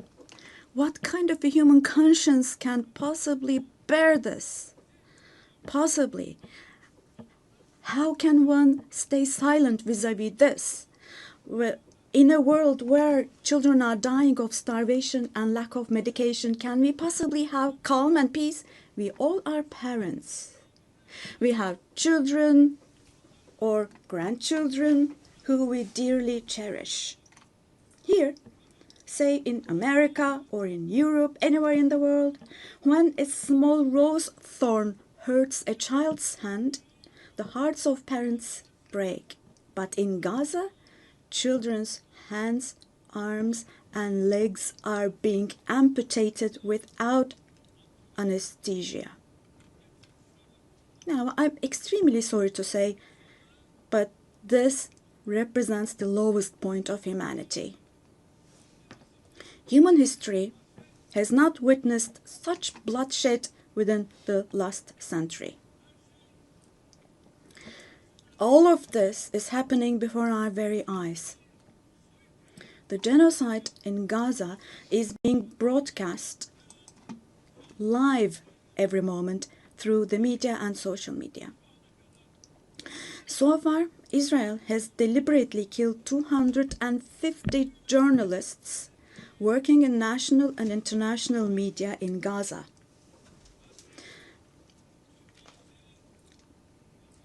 And they have closed all the entrance into Gaza, but they still have not been able to cover up the genocide. I wholeheartedly support Secretary General Guterres because he consistently draws attention to the ongoing genocide in Palestinian territories, and I would like to once again congratulate him for his courage.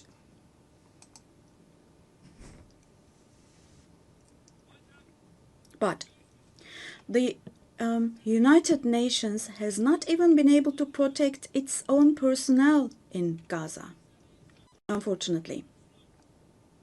In Gaza, 500 people rushing to help others have been killed. Out of those 500, 326 were UN staff members. Esteemed President, distinguished members, now, genocide, like the Holocaust, is a shameful concept which refers to the mass extermination of people. It's a barbaric concept. But today, it's not only people who are being killed in Gaza, mind you. Animals are being targeted and killed in Gaza.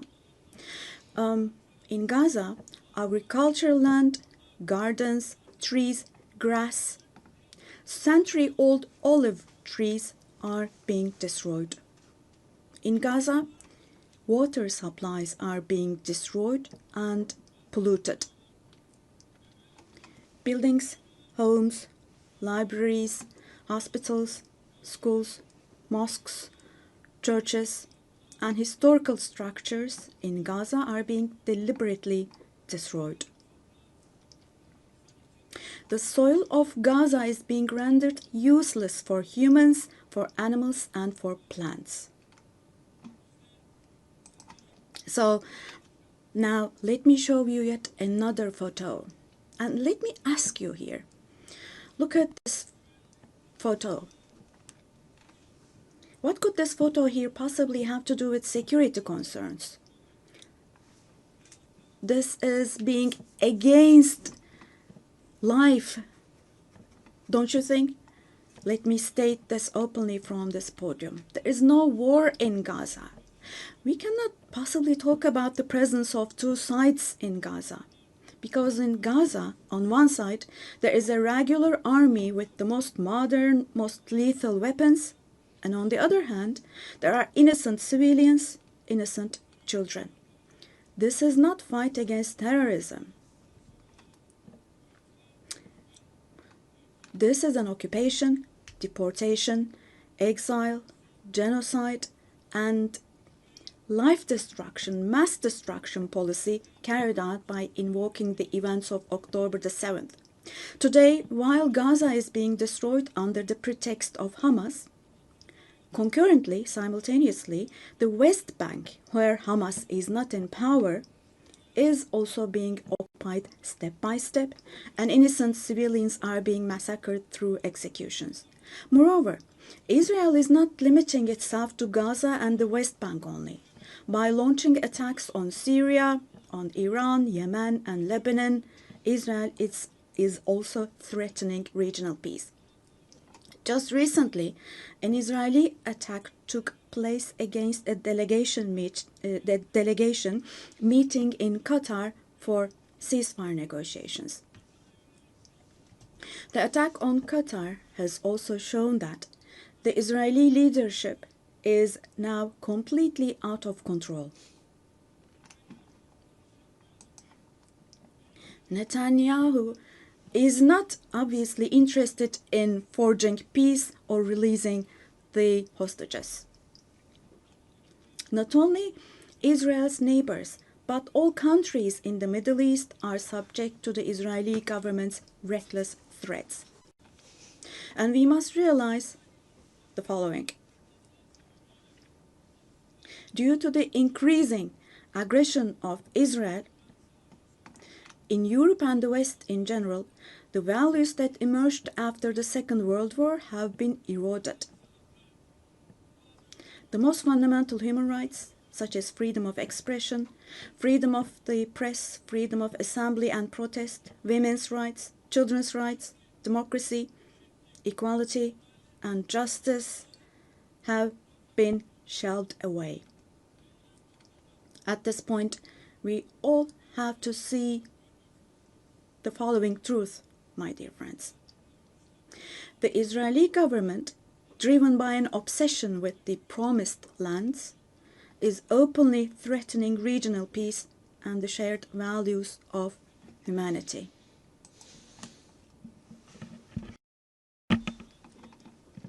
Three celestial religions. Jerusalem hosts all three celestial religions, and a common inherited holy place, Al-Quds, is holy for all three religions. This madness disturbs conscientious Jews. It fuels anti-Semitism around the world. We cannot continue with this madness anymore.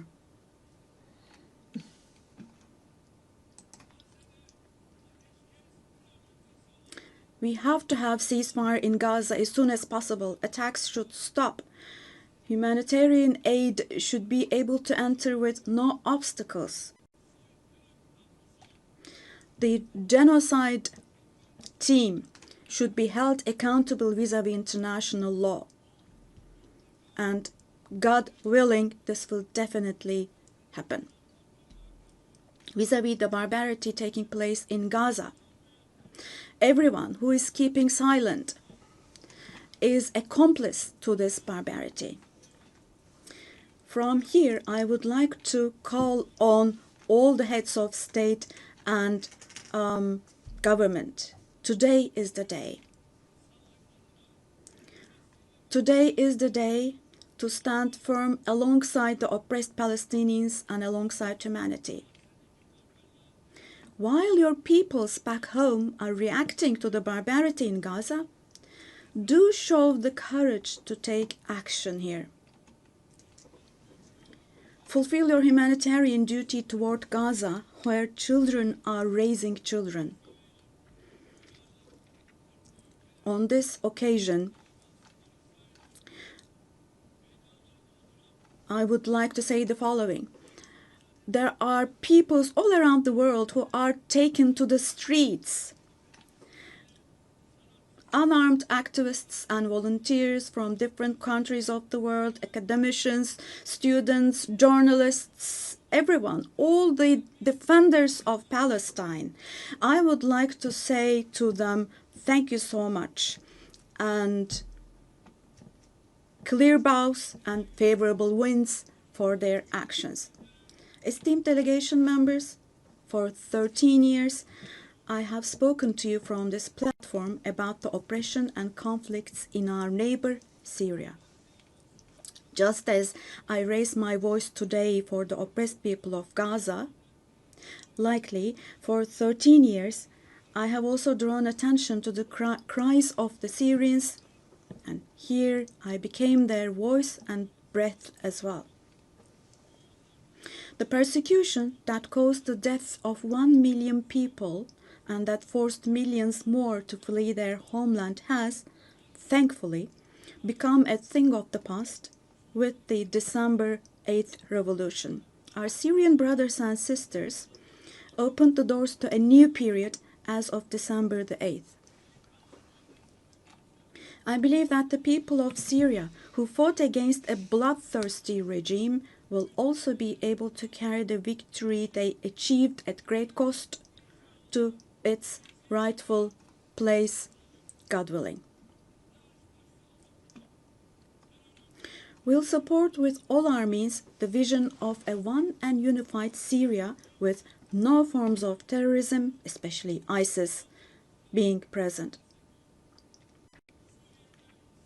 A free Syria where security is established is what we want.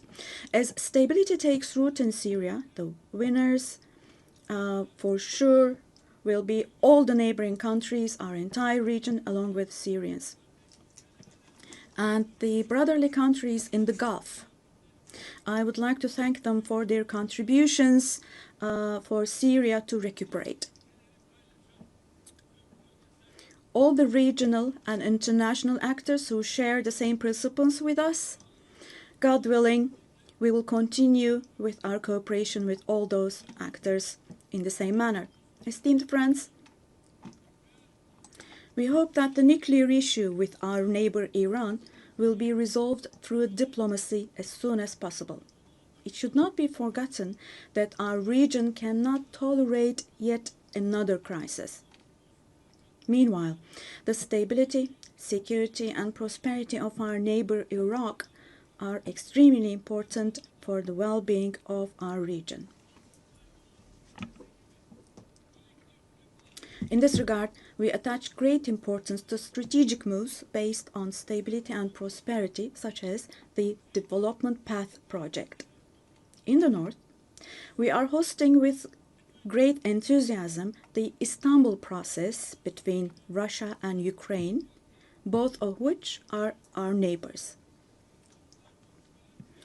Through direct talks, we facilitated the exchange of several prisoners and corpses, and we worked to identify the modalities of peace negotiations between the parties. Don't forget, there is no winner of war and no losers of a just peace. So with this motto in mind, in the coming days also, we will continue to work hard for a peaceful ceasefire. Meanwhile, we have encouraged the parties from the very beginning to establish peace between Azerbaijan and Armenia. We are pleased that steps were taken on August the 8th, steps that will enable the establishment of lasting peace between the two countries. I would like to once again congratulate the President of Azerbaijan, Ilham Aliyev, the Prime Minister of Armenia, Nikol Pashinyan, and the American President Donald Trump, who contributed to this process, and I would like to congratulate them. On this occasion, I would also like to state that the normalization process between our country and Armenia is progressing as planned. Within the scope of the Ankara process, which is another of our mediation activities, we continue our efforts to resolve the conflict between Somalia and Ethiopia. I hope that the parties will successfully conclude this genuine initiative as soon as possible. Distinguished delegation members, we have been implementing the Montreux Convention, which guarantees security in the Black Sea. And we have been implementing this convention impartially and to the letter for exactly 89 years now. We want to see the Aegean Sea and the Eastern Mediterranean as a basin of stability and prosperity where the legitimate interests of all parties involved are respected. We are ready for constructive cooperation on all issues, particularly on energy and the environment, and we expect the same approach from our neighbors. On this occasion, I would like to particularly underline that projects which exclude Turkey and the Turkish Republic of Northern Cyprus in the Eastern Mediterranean, such projects which exclude us will not be successful. Turkey has rights and authority in the western part of the island of Cyprus, while the Turkish Cypriots have legitimate rights in the area surrounding the island. An Eastern Mediterranean Conference, which we have proposed before, would contribute to finding common ground.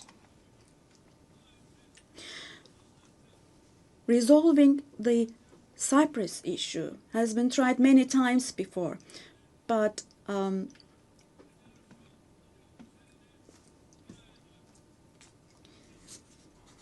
due to the rigid stance of the Greek Cypriot side, no resolution has been found. We cannot possibly have this as a foundation for a resolution of the issue. There are two separate states and two separate peoples on the island of Cyprus. Turkish Cypriots are equal owners of the island and they will not accept being a minority. The international community must put an end to the unfair and inhumane isolation that the Turkish Cypriots have been subjected to for half a century now. I reiterate the call I made at the last 3 UN General Assemblies. Let me repeat. I call on the international community to recognize the Turkish Republic of Northern Cyprus and to establish diplomatic, political, and economic relations with it. Esteemed President, distinguished members, in the coming period, we desire a new beginning and vision in Turkey-European Union relations. This should not be a vision that just saves the day, but rather a vision that redefines the horizon and shapes our shared future. For this, it is of course important that the European Union is as willing and determined as we are. As a net security provider, we continue to contribute to the operations and missions of the United Nations, NATO, OSCE, and the European Union. The annual NATO summit next year will be held in Turkey, in Ankara. The USA, who is our NATO ally, our relations with them are continuing on trade, investments, energy, defense industry, in addition to other many areas, and we're strengthening our relations with them. Meanwhile, we attach great importance to the peace, stability, and prosperity of our brotherly countries in Central Asia, which is our ancestral homeland. Our Organization of Turkic States is moving forward with confidence on the path to becoming a global actor, going beyond being merely a regional umbrella. We are making intensive efforts to ensure the continuation of peace and stability in the Balkans, where we have strong historical, cultural, and people ties.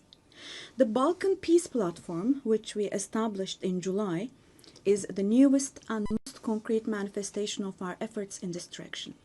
And this October, we'll once again assume the command of KFOR forces. In Afghanistan, our fundamental desire is that the current administration demonstrates an approach that embraces the society and that takes human values into consideration.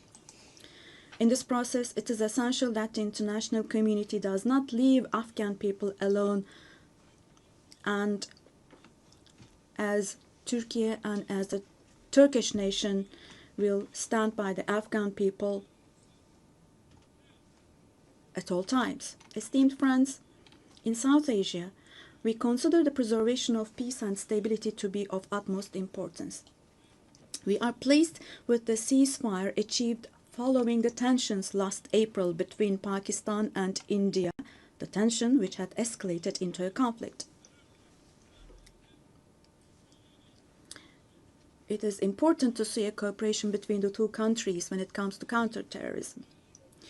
The issue of Kashmir should be resolved on the basis of resolutions of the UN for the best for our brothers and sisters in Kashmir through dialogue, we hope.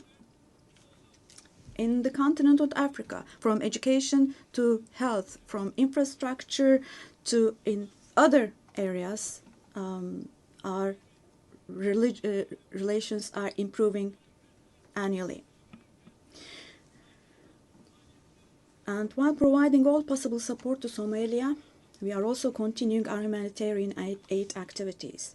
In Sudan, the conflict that has been going on for over 2 years saddens us deeply. Stopping the bloodshed in Sudan and establishing sustainable peace is the shared responsibility of the international community. And Turkey's efforts in this direction will continue. The Great Lakes region has suffered greatly from years of ongoing instability and conflict. Our hope is that these conflicts in the east of the Democratic Republic of the Congo will give way to lasting peace and stability. We wholeheartedly support the efforts being carried out under the mediation of the US and the facilitation of Qatar. The increasing terrorist activities in West Africa, particularly in the Sahel Basin, are also of great concern to us. We will continue our unwavering efforts to ensure peace, tranquility, and stability for the peoples of this region with whom we share historical ties. Drawing inspiration from the historical double-headed Turkish Selçuk eagle, I would like to emphasize that our relations with Asian countries in Turkish foreign policy are of great strategic importance. We pursue a 360-degree approach in this policy. Within the framework of our Return to Asia initiative, we are deepening our engagement with regional organizations such as ASEAN, the Indian Ocean Rim Association, for example. We will continue to develop new partnerships with Asian countries, and we attach great importance to developing our relations with Latin America and the Caribbean region in a spirit of partnership and a win-win approach. We are determined to further strengthen the friendly ties we have established with all the countries in the region. Esteemed delegation members, increasing protectionist trends in international trade and disruptions in supply chains are leading to fundamental changes in the global economy.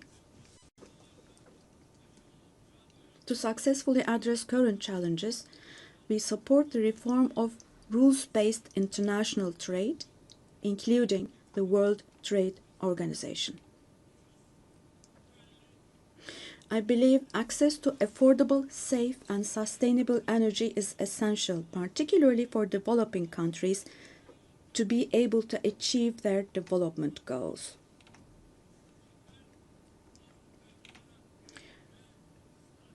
We are resolutely advancing the strategically important Trans-Caspian East-West Middle Corridor project, which extends from China to Europe. We contribute to the development of world trade with our modern transportation infrastructure and the Baku-Tbilisi cars line. On our journey to build a future that respects nature, we are moving forward with determination towards the 2053 net zero emission target. We are pleased to observe that the zero waste movement, under the patronage of my wife Emine Erdogan, has grown in waves around the world every year, reaching more people and hearts.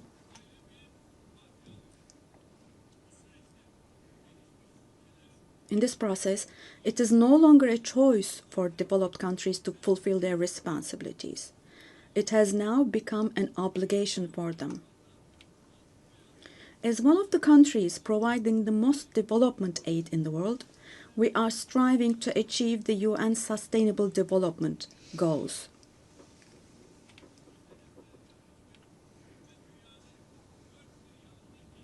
To achieve the 2030 goals and to enable hundreds of millions of people around the world to live with dignity, we advocate for aligning the global financial architecture with the principle of leaving no one behind. And here, let me also particularly draw your attention to the following. While we grapple with geopolitical challenges, humanity is also witnessing an extraordinary leap forward in artificial intelligence, AI. The transformative power and the benefits offered by these technologies, no society should be deprived of these benefits. AI technologies should be used for the benefit of humanity, not as a new tool of domination. The UN Technology Bank for the Least Developed Countries, which we host in Turkey, plays a critical role in closing the digital and technological gap.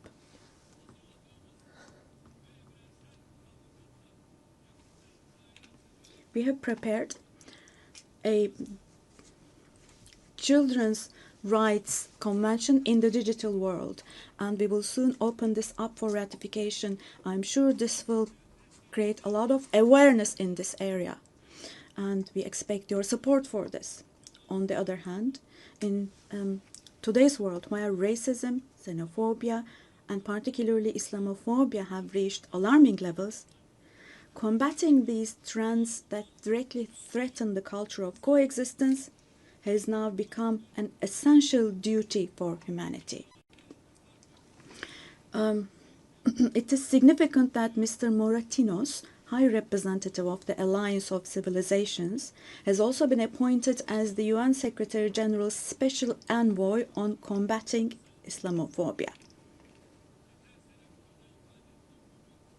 As I stated here last year, the institution of the family is under threat today as never before. Defending the family, consisting of a woman and a man, means defending humanity, defending nature, life, and the future. Turkey will continue to defend the family in the face of ever-increasing attacks. Distinguished delegation members, the roots of the UN, established to prevent humanity from experiencing the disaster of war again, are filled with values that will eliminate the dark era we are in. We fully support the UN 80 initiative launched by Secretary General Guterres to make our organization more effective and more efficient. I hope this initiative succeeds as a process that will further strengthen all the activities of the UN. I express our readiness to provide strong support to this process, also driven by our vision of making Istanbul a UN hub. I sincerely believe that it is our shared responsibility to take steps that will restore the founding spirit of the UN in its 80th year. We will continue to say, the world is bigger than five until a system is established where the righteous are powerful, not the powerful are righteous. Our duty is not to abandon the system, but rather to repair it and to make it work again. Without a doubt, a more just, a fairer world is possible. Turkey will patiently continue its fight for the construction of a more just world. So may God help and aid us all. Once again, let me greet you all with kind regards and thank you.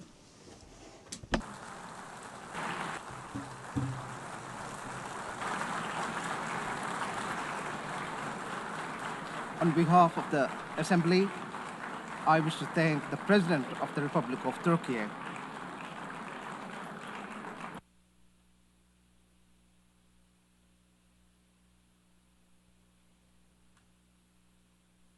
Assembly will hear an address by Her Excellency Dina Ercilia Boluarte Segara, President of the Republic of Peru.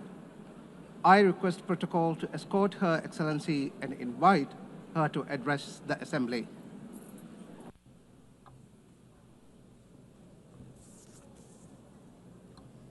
Señora.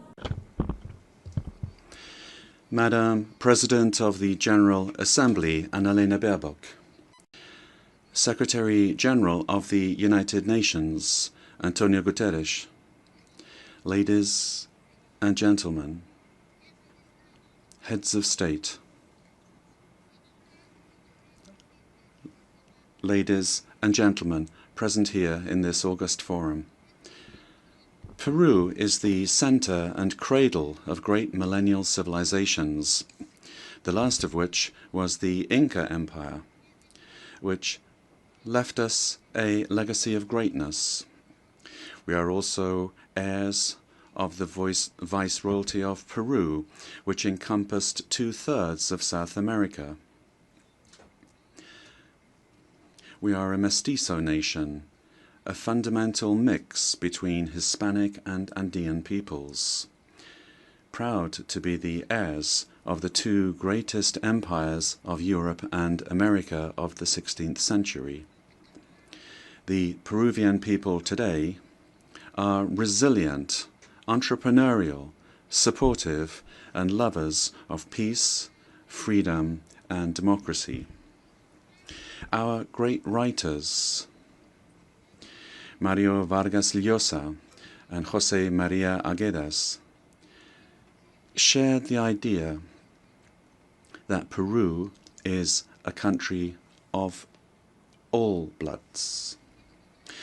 Our identity creatively expresses that we are the unity of the diverse, united under the same red and white Peruvian flag. In our country, native peoples and peoples of the world live together in peace and unity as a great synthesis of Peru, the country in which Pope Leo XIV lived and worked in for 40 years, a naturalized Peruvian because of his deep love for our people, both for his supportive as well as his peaceful disposition and his Catholic and Christian faith. All studies indicate that we are the most entrepreneurial country in the world, which is why, after the COVID-19 pandemic, that, due to poor government administration, claimed more than 2 million lives. But we have begun to recover, and today we look back on more than 17 months of consecutive economic growth. We have overcome the recession and inflation caused by political violence and by corruption, a failed coup d'etat, and the flight of more than $20 billion That was between 2021 and 2023. We have regained the trust of national but also of foreign investment, and we have embraced freedom. We are a solvent and a stable country. Because of the coup attempt of December 2022, which sought to establish a dictatorship by forcing all branches of the state into submission, I had to constitutionally assume the presidency of the Republic. Since that date, a narrative was established by which the coup plotter became a victim, and the president, who constitutionally and legally assumed the presidency, was accused by some quarters of being a coup plotter and usurper. Lies turned into truth, and truth turned into lies. This is one of the issues of our time. The building of false narratives to attempt to defend anti-democratic political projects. The thinking goes that ideologies of hatred, where they're projects of failed states that grow into all-powerful states, require, in order to impose their will, a false narrative, in order to achieve their objectives through violence, and who, once in power, crush freedoms, silence the press and democratic opposition, violate human rights, and begin to control, to confiscate, and to expropriate private companies, creating a corrupt bureaucracy that destroys the economy, society, and public morality. The first step for achieving all of this is to build a narrative in order to lie, to deceive, and to manipulate.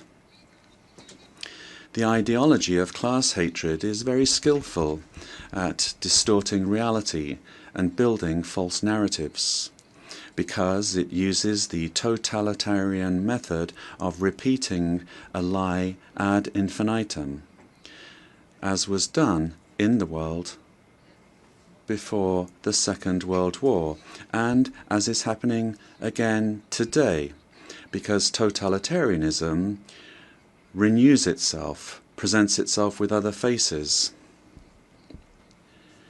but it remains a serious threat to countries and to the world. The cynical narrative is reinforced by interventionism in the internal affairs of countries, supporting and spreading falsehoods to destroy democracy and eliminate freedom.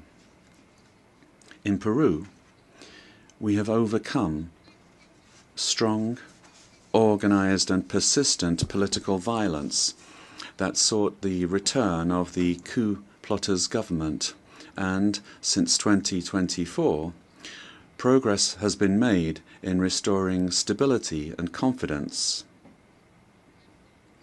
And this is why the Peruvian economy managed to grow this year by 3.3%.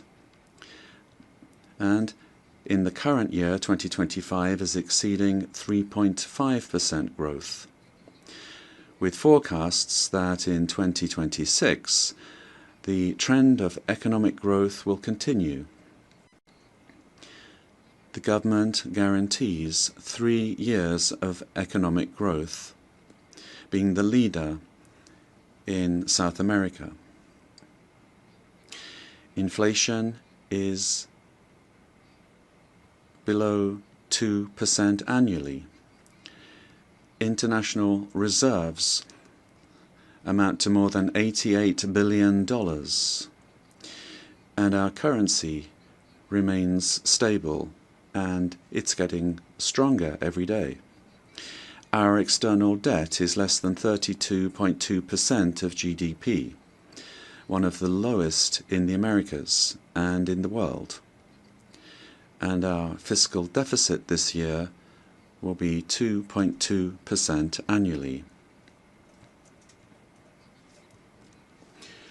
Madam President of this magnificent General Assembly, on October 24th, the UN was created after World War II, when one of the greatest totalitarian political projects built on an ideology of hatred,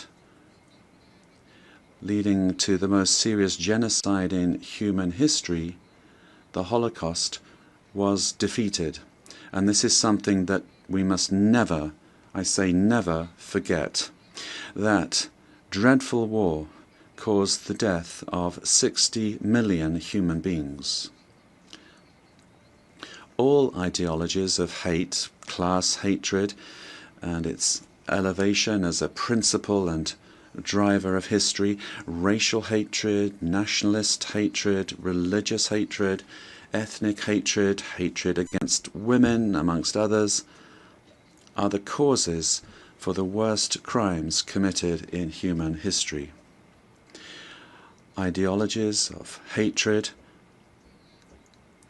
build narratives as absolute truths that instrumentalize people and nations. The political constitution of my homeland, Peru, affirms that the defense of the individual and their dignity is the supreme goal of society and of the state. Peru, therefore, rejects the two principal hate narratives in the world, namely class hatred and religious hatred. These are the origins of wars and inhumane violence. In Peru, we suffered for more than 20 years from a messianic, dogmatic, violent and genocidal terrorism that cost the lives of more than 70,000 Peruvians. The terrorist hates elections and the citizens' right to choose and to stand for election. When they participate, they do so to destroy democracy from within. However, the narrative that they wanted to impose is a flagrant lie. The armed forces and the police, who defended the life and the freedom of Peruvians, are now accused of violating human rights.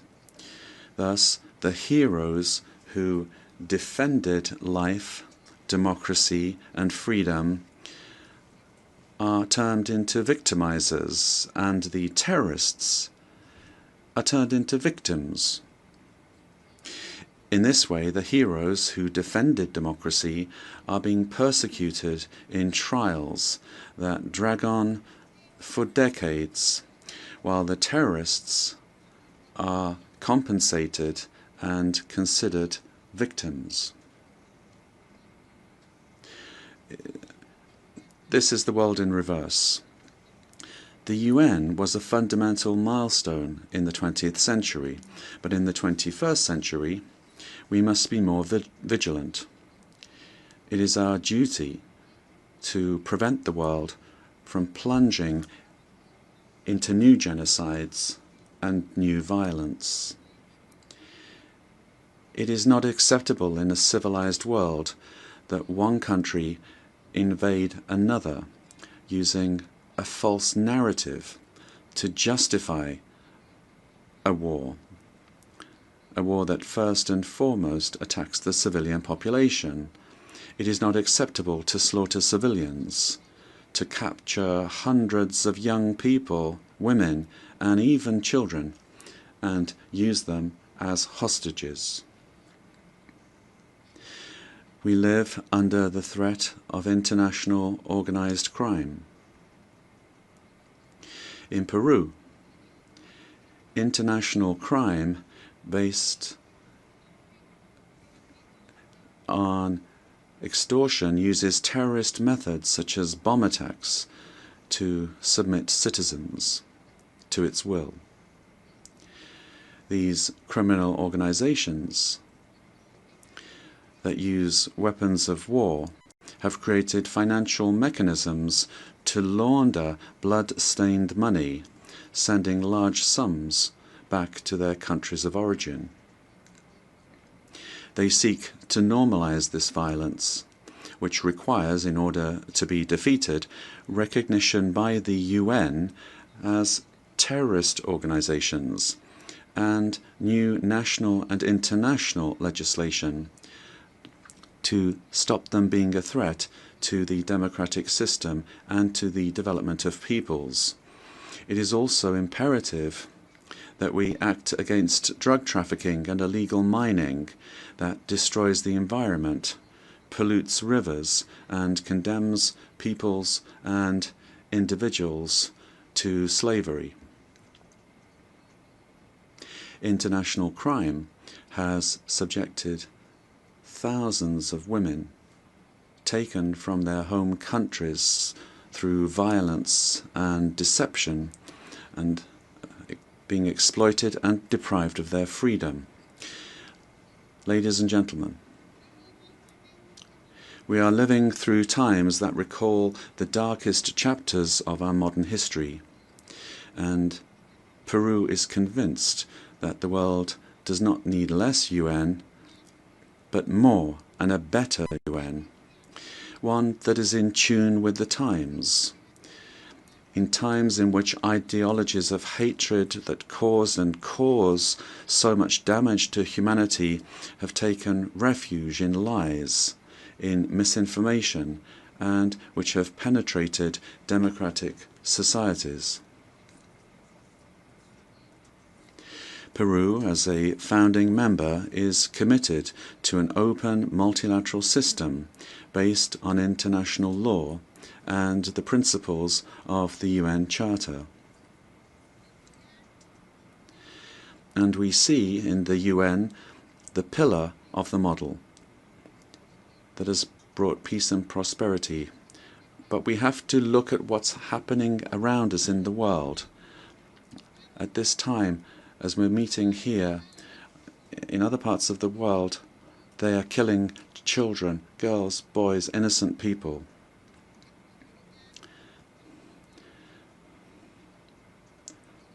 Prosperity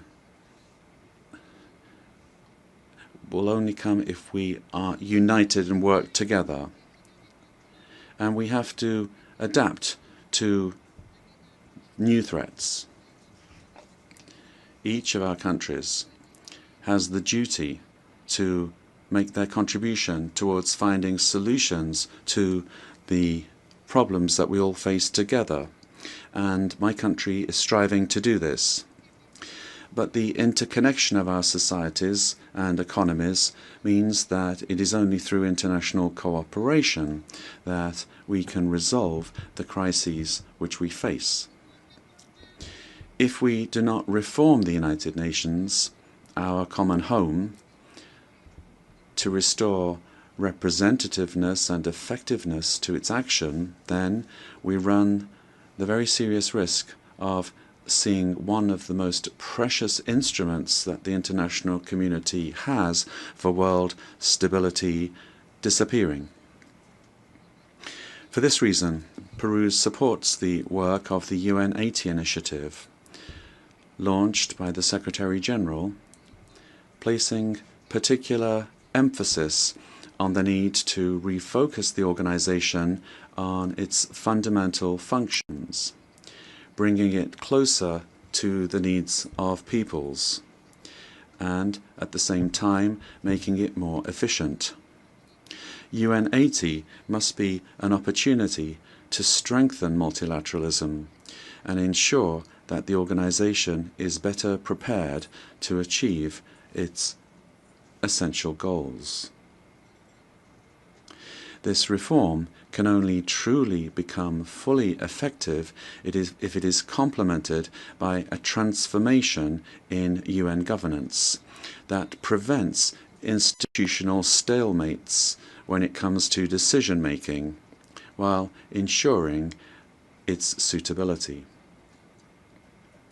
Ladies and gentlemen, Peru, our government is working to meet its commitments, both to our citizens as well as to the international community, facing the threat of organized crime resulting from the collapse of tyrannical governments that led to migration to other countries. This is true of our country. From day one, my government has fought to restore governance in the country and to defeat polarization and violence.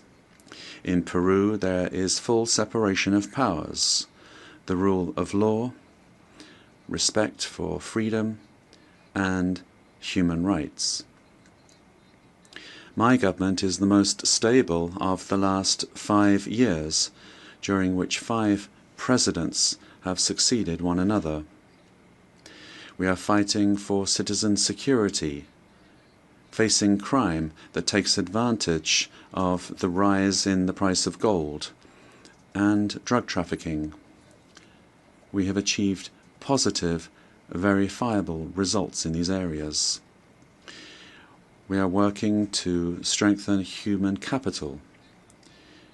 We are fighting child malnutrition and anemia.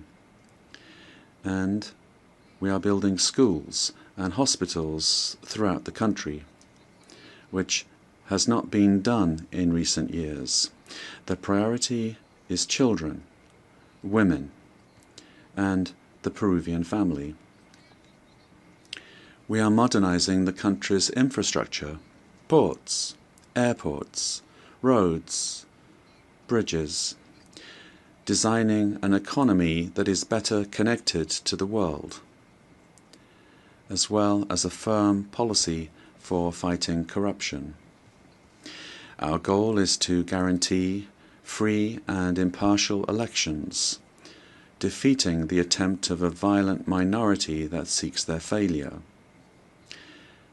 Ladies and gentlemen, the United Nations organization has always been present in the modern history of my country, particularly in its most difficult moments. Similarly to what is happening elsewhere in the world, and despite our efforts, Peru today finds its democratic institutions and the rule of law under attack by the polarization of politics, the cause and consequence of the return of extremist violence. We suffer from the scourge of transnational organized terrorist crime, which causes deaths, attacks, insecurity, and drug trafficking that destroys the social fabric. We face the threat of climate change that is destroying our Amazon, causing the melting of our glaciers, and putting our biodiversity at risk. We promote inclusive and sustainable growth in a context of opposing powers. But none of these problems is merely national, but global. This is why we need the United Nations to once again be a forum for dialogue and cooperation. I wish to recall the legacy of Ambassador Javier Pérez de Cuellar, who managed to do relevant work in the organization despite the Cold War. With that example in mind, and in view of our region's adherence to the purposes of the Charter, and in order to ensure better representation, we believe it is time for the next Secretary General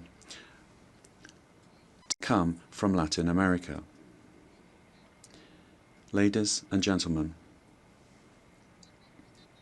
Peru is committed to ensuring that this General Assembly this year is not a mere commemoration, but the reaffirmation of our commitment to collective action that will revitalize the United Nations as a tool that supports peace and global unity as well as development.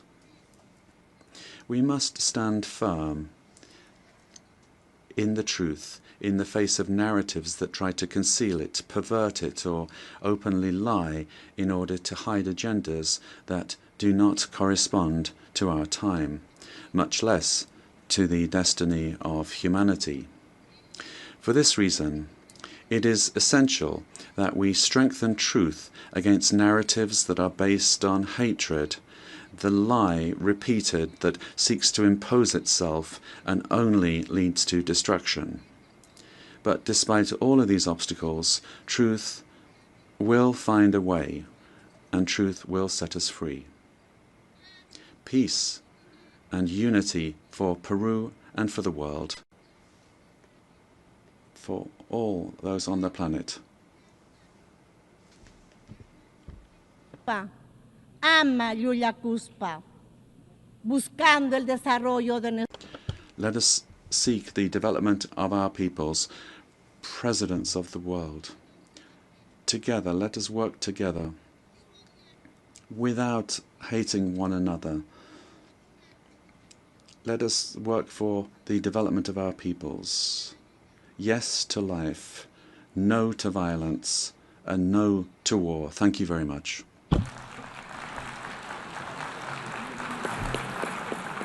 On behalf of the General Assembly, I wish to thank the President of the Republic of Peru.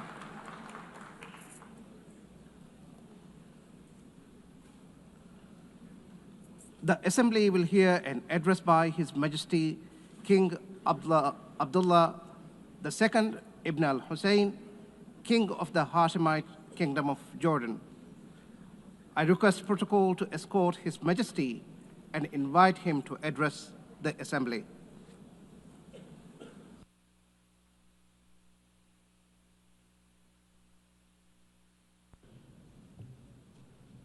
Bismillah ar-Rahman ar-Rahim. In the name of God, the compassionate, the merciful. General Assembly, at another occasion when I stand before you to address the same issue, the conflict in the Middle East. And not for the first time, developments on the ground have made me question the worth and utility of words in capturing the magnitude of the crisis. Yet not speaking about it would signal acceptance of the situation and abandonment of our humanity. And that I will not do. Our UN General Assembly was born 80 years ago, pledging to learn from, not repeat, history. The world vowed never again. However, for almost as long, Palestinians have been living through a cruel cycle of yet again, bombed indiscriminately, yet again, killed, injured, and maimed, yet again, displaced and dispossessed, yet again, denied rights, dignity, their basic humanity, yet again.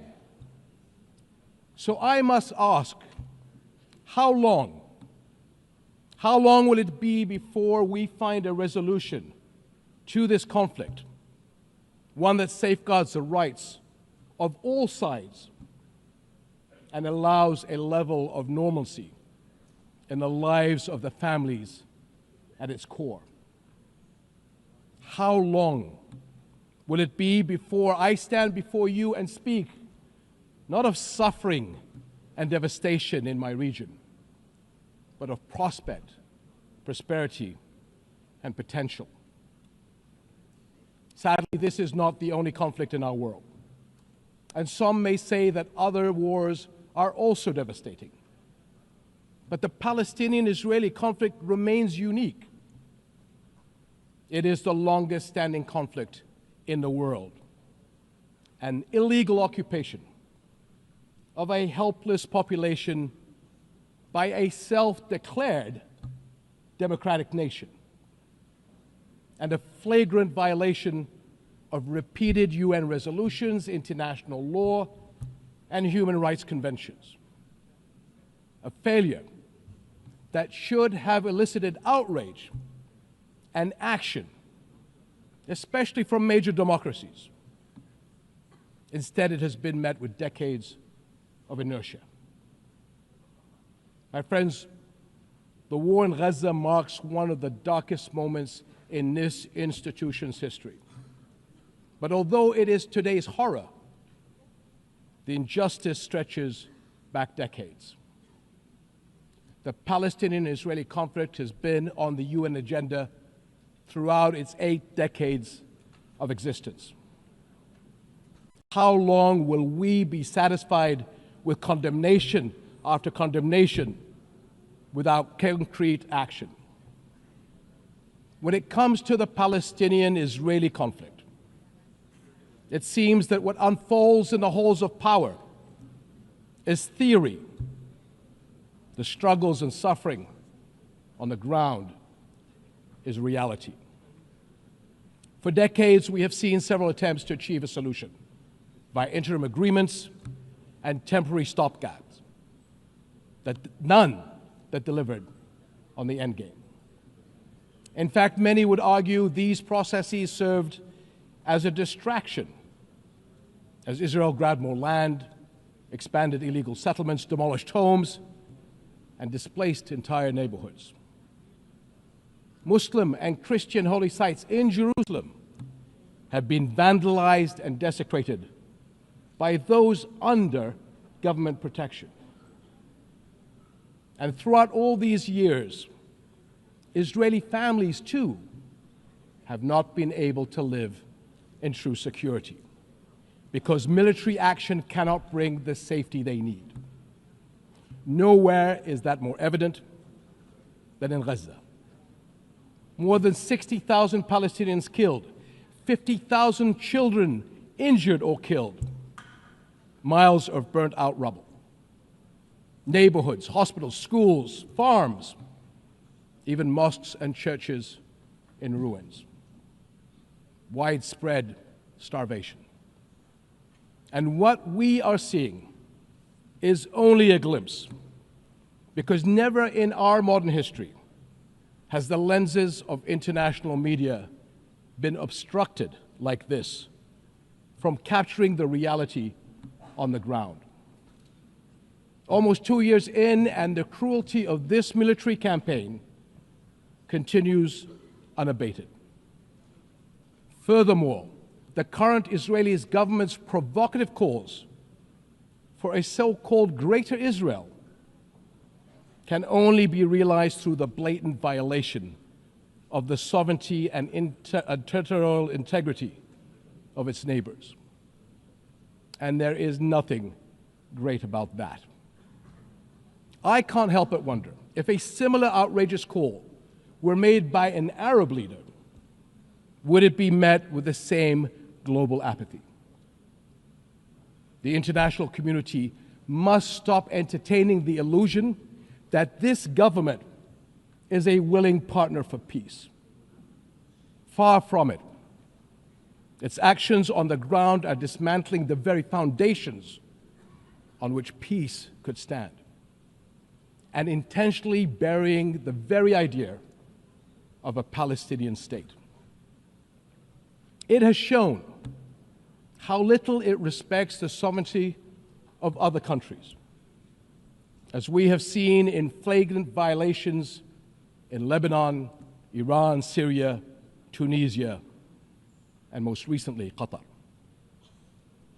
And its hostile rhetoric calling for the targeting of Al-Aqsa Mosque will incite a religious war that would reach far beyond the region and lead to an all-out clash that no nation would be able to escape. How long before we hold all nations to the same standards? How long before we recognize the Palestinians as people who aspire to the same things you and I do, and we act on that recognition? how long before we recognize that statehood is not something Palestinians need to earn. It is not a reward. It is an indisputable right.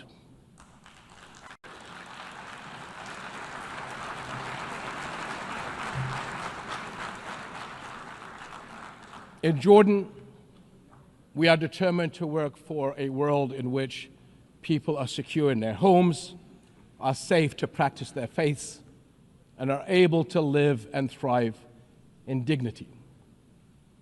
As custodians of Muslim and Christian holy sites in Jerusalem, we safeguard these holy places against actions that violate the city's legal and historical status quo. Compromising the delicate balance in the holy city will turn it into a tinderbox that ignites global conflict.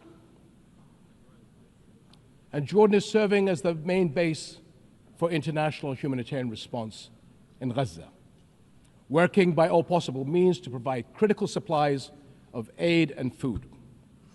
And we appreciate our regional and international partners.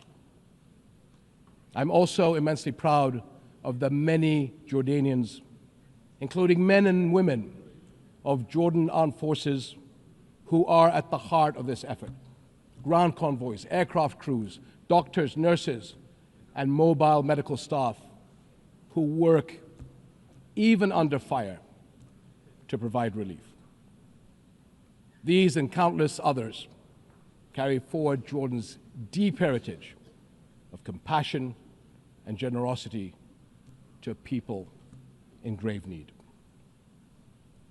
My friends, amid such darkness, there is a glimmer on the horizon. We are seeing more nations stepping up on behalf of a permanent ceasefire in Gaza, one that ensures the release of all hostages, unhindered humanitarian aid, and support for the Palestinian people as they rebuild. We all know that force is no foundation for security. It is a prelude for greater violence. Repeated wars are teaching generations of Israelis and Palestinians that their only recourse is the gun. Security will only come when Palestine and Israel begin to coexist. Seems I have the same problem as President Trump. Begin to coexist side by side. This is the two-state solution, in line with international law and UN resolutions. An independent and viable Palestinian state with East Jerusalem as its capital, alongside a secure Israel living in peace with its neighbors. For almost a quarter of a century, this has been the promise of the Arab Peace Initiative, in which Arab and Muslim partners around the globe extended their hand. My friends, for the past 2 years, we have finally seen the world's conscience stirring in the courage of ordinary people from every walk of life and every corner of the globe, raising their voices as one and declaring, it has been too long.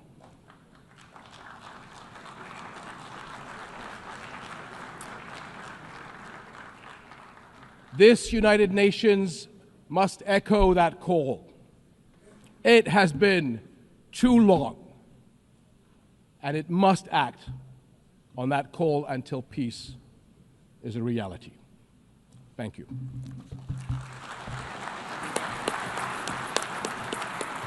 On behalf of the Assembly, I wish to thank the King of the Hashemite Kingdom of Jordan.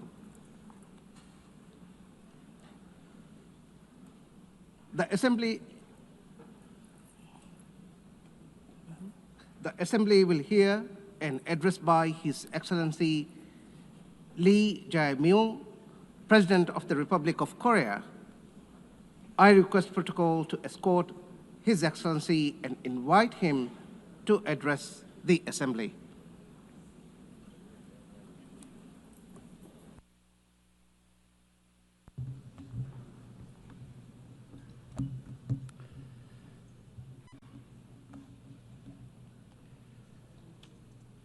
I would like to express my respect and gratitude to all members of the United Nations and staff of the UN Secretariat for their contribution to world peace and shared prosperity.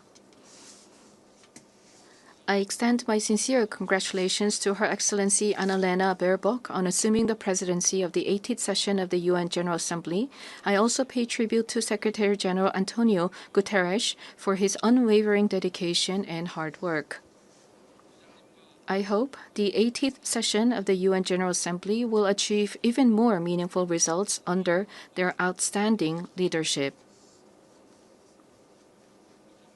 Madam President, Mr. Secretary, and distinguished delegates, this year is a meaningful year marking the 80th anniversary of the founding of the United Nations.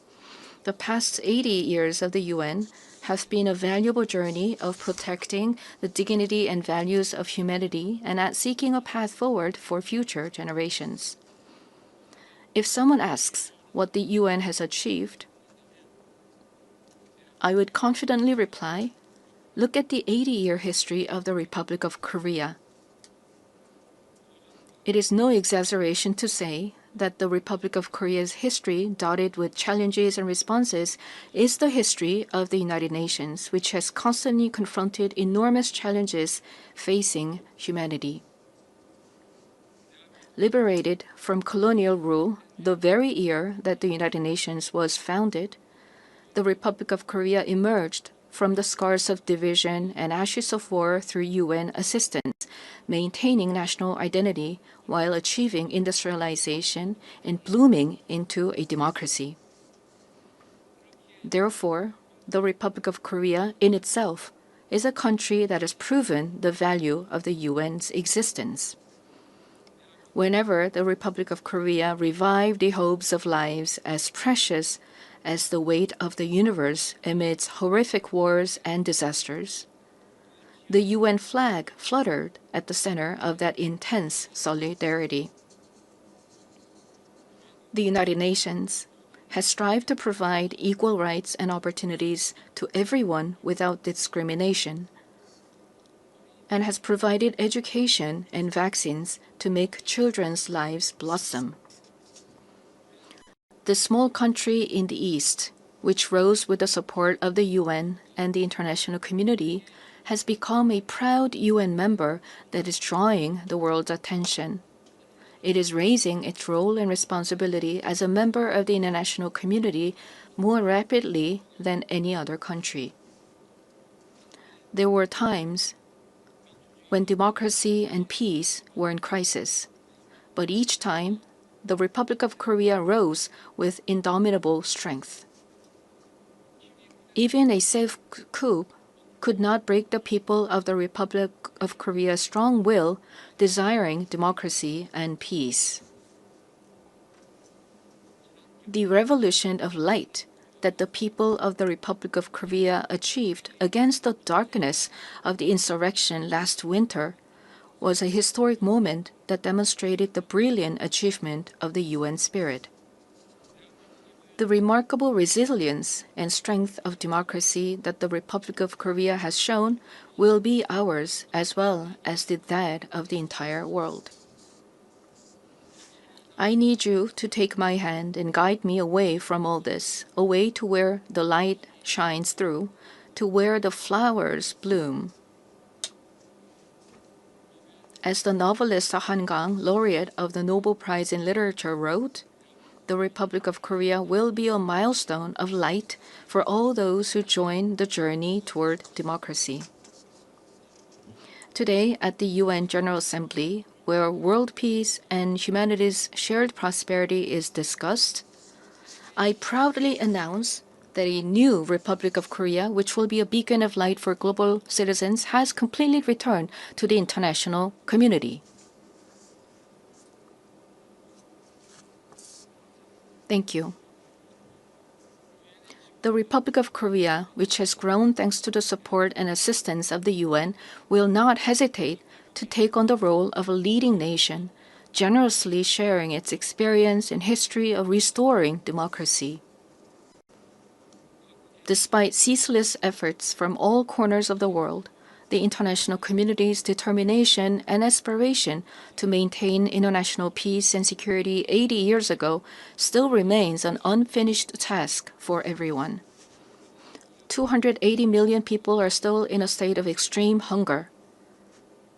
Armed conflicts around the world, including in Ukraine and the Middle East, as well as the climate crisis, which has already become a real problem, threaten the survival of humanity.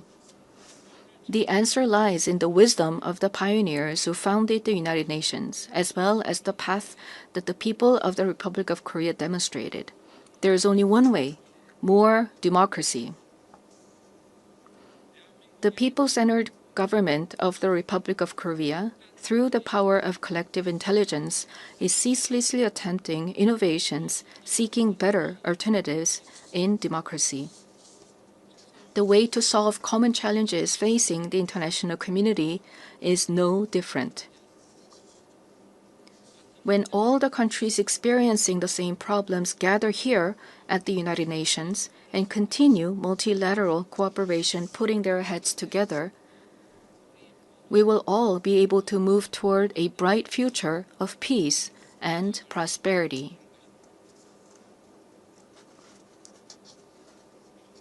I look forward to the UN 80 initiative presented by the Secretary General, taking root as a vision that achieves UN's evolution and advancement in line with the demands of our time. I also hope the UN Security Council can increase the number of seats of non-permanent members, reflecting changes in the international environment, and enhance its effectiveness and representation.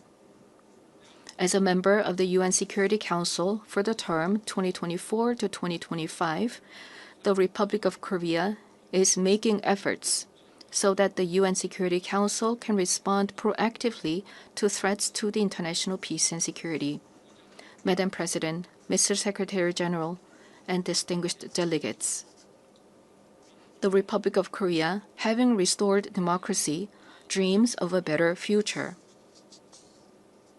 The Republic of Korea will fulfill its responsibility as a responsible global power that steadfastly upholds the values of freedom, human rights, inclusiveness, and solidarity championed by the United Nations. We will further develop our institutions and cultures so that everyone residing in the Republic of Korea, both nationals and foreigners, can be respected as an equal member of society in all fields of life. The Republic of Korea will strengthen and lead cooperation with the international community while realizing the value of respect for human rights. In a time of crisis where immediate survival is urgent, words like solidarity, coexistence, and cooperation may feel somewhat distant.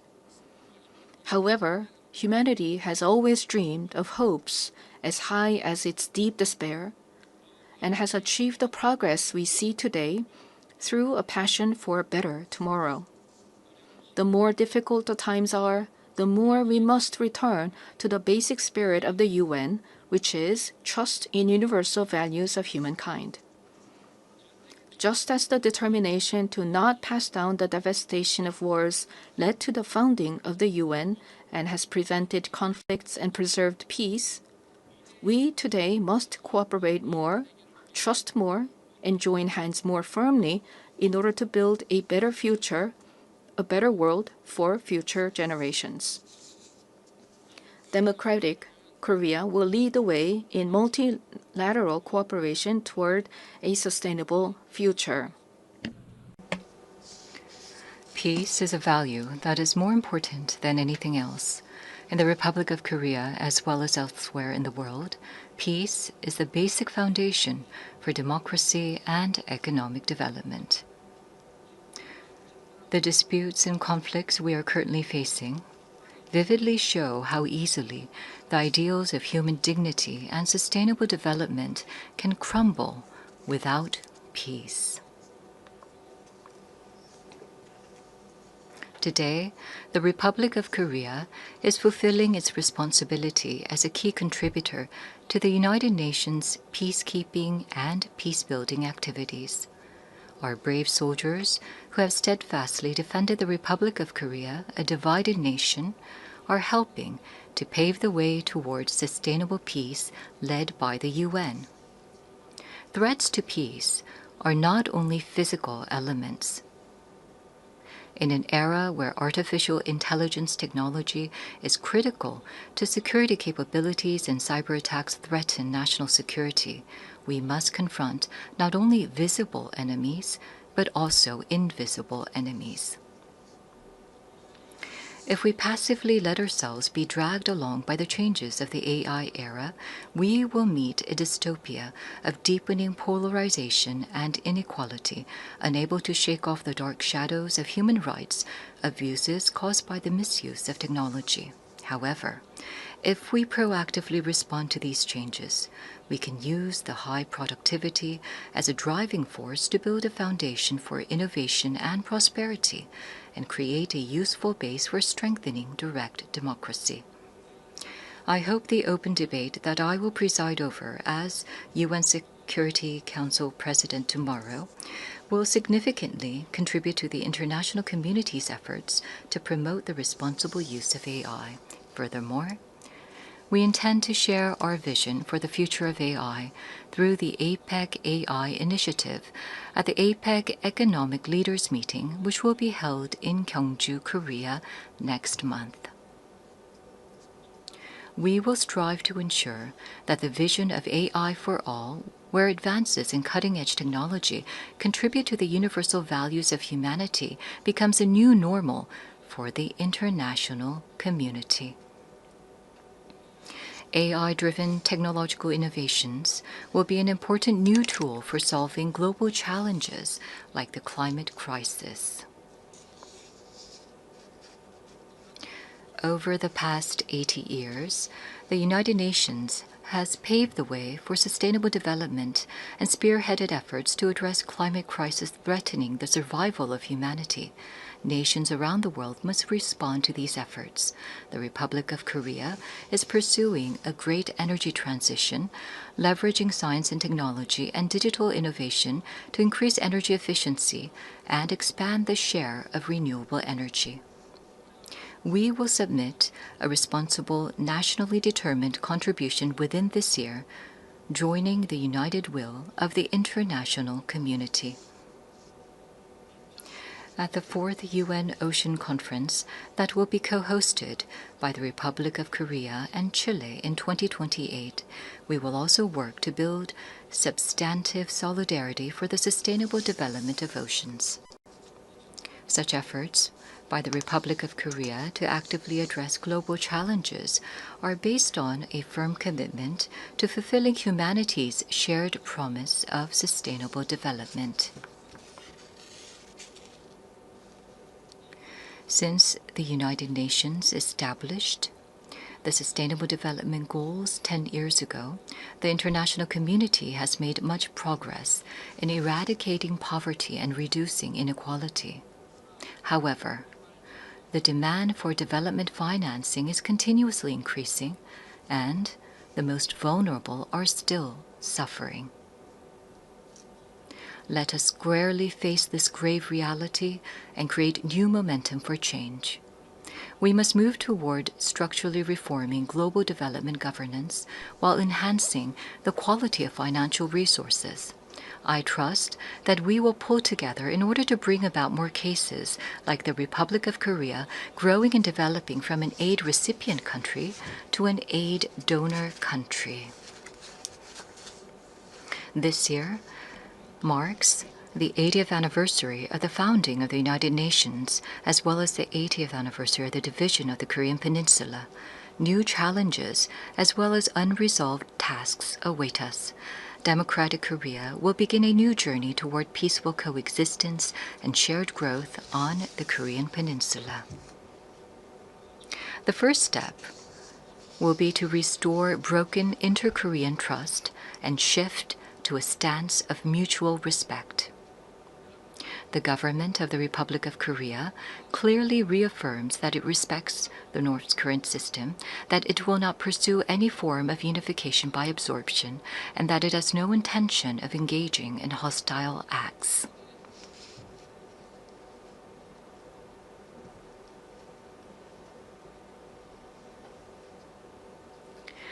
Based on these three principles, we intend to end the vicious cycle of unnecessary inter-Korean military tension and hostile acts. That is a reason why we have proactively taken measures, including halting the launch of leaflets and suspending broadcasts toward the North. Going forward, the government of the Republic of Korea will consistently seek a path to reduce military tensions and restore inter-Korean trust. The most certain peace is a state where there is no need to fight. Through comprehensive dialogue centered on exchange, normalization, and denuclearization, in other words, END, we must end the era of hostility and confrontation on the Korean Peninsula and usher in a new era of peaceful coexistence and shared growth. The fact that exchanges and cooperation are a shortcut to peace is a timeless lesson demonstrated by the history of fraught inter-Korean relations. By gradually expanding inter-Korean exchanges and cooperation, we will pave the way for sustainable peace on the Korean Peninsula. It is crucial for both the ROK and the DPRK, as well as the international community, to work together to establish peace on the Korean Peninsula. While striving to advance inter-Korean relations, we will provide our active support and cooperation for efforts to normalize relations with the international community, including between the United States and the DPRK. Denuclearization is undoubtedly a grave task, but it is time to seek realistic and rational solutions based on a cool-headed perception that denuclearization cannot be achieved in the short term. The international community must gather its wisdom in a pragmatic and phased solution, beginning with a stop in the sophistication of nuclear and missile capabilities, going through a reduction process, and reaching dismantlement. Realizing lasting peace on the Korean Peninsula would present new hope and possibility to humanity suffering from conflict. The Republic of Korea will end the Cold War in the Korean Peninsula through the END initiative and fulfill its responsibility and role to contribute to world peace and prosperity.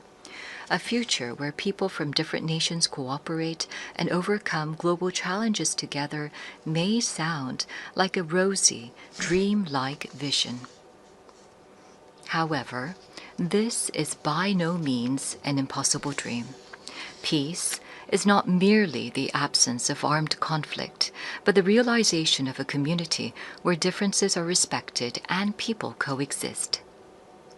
As long as respect and aspiration for diversity is inside us, we can always unite and embrace one another. K-culture is connecting people all over the world beyond borders, language, and cultural differences. The success and spread of K-culture prove that universal empathy is possible, transcending differences in all backgrounds. Gathering the energy of solidarity, coexistence, and consideration, the Republic of Korea, having ushered in a new diplomatic republic, is ready to move toward a sustainable future and a new page in human history. Though a difficult journey is expected, humanity has been able to grow and come this far by not giving up on challenges, even in the face of adversity. As the people of the Republic of Korea raised colorful cheering sticks in the face of a crisis in democracy, I call on the international community and the United Nations to lift the lantern of hope that will light the future of humanity. the Republic of Korea will boldly lead the way toward a new era of peaceful coexistence and shared growth on the Korean Peninsula toward a better future together. Thank you very much for your attention. On behalf of the Assembly, I wish to thank the President of the Republic of Korea.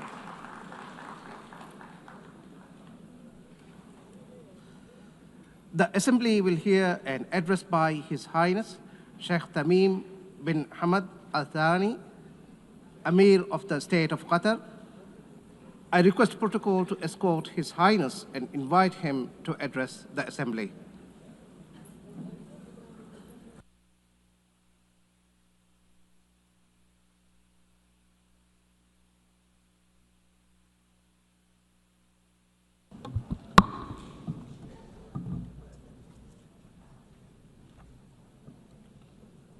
Bismillah ar-Rahman ar-Rahim. In the name of God, most compassionate, most merciful, Your Excellency, President of the General Assembly, Your Excellency, Mr. Secretary General, may the peace of God be upon you. The United Nations has been established 8 decades ago on the basis of principles that humanity has reached after 2 world wars.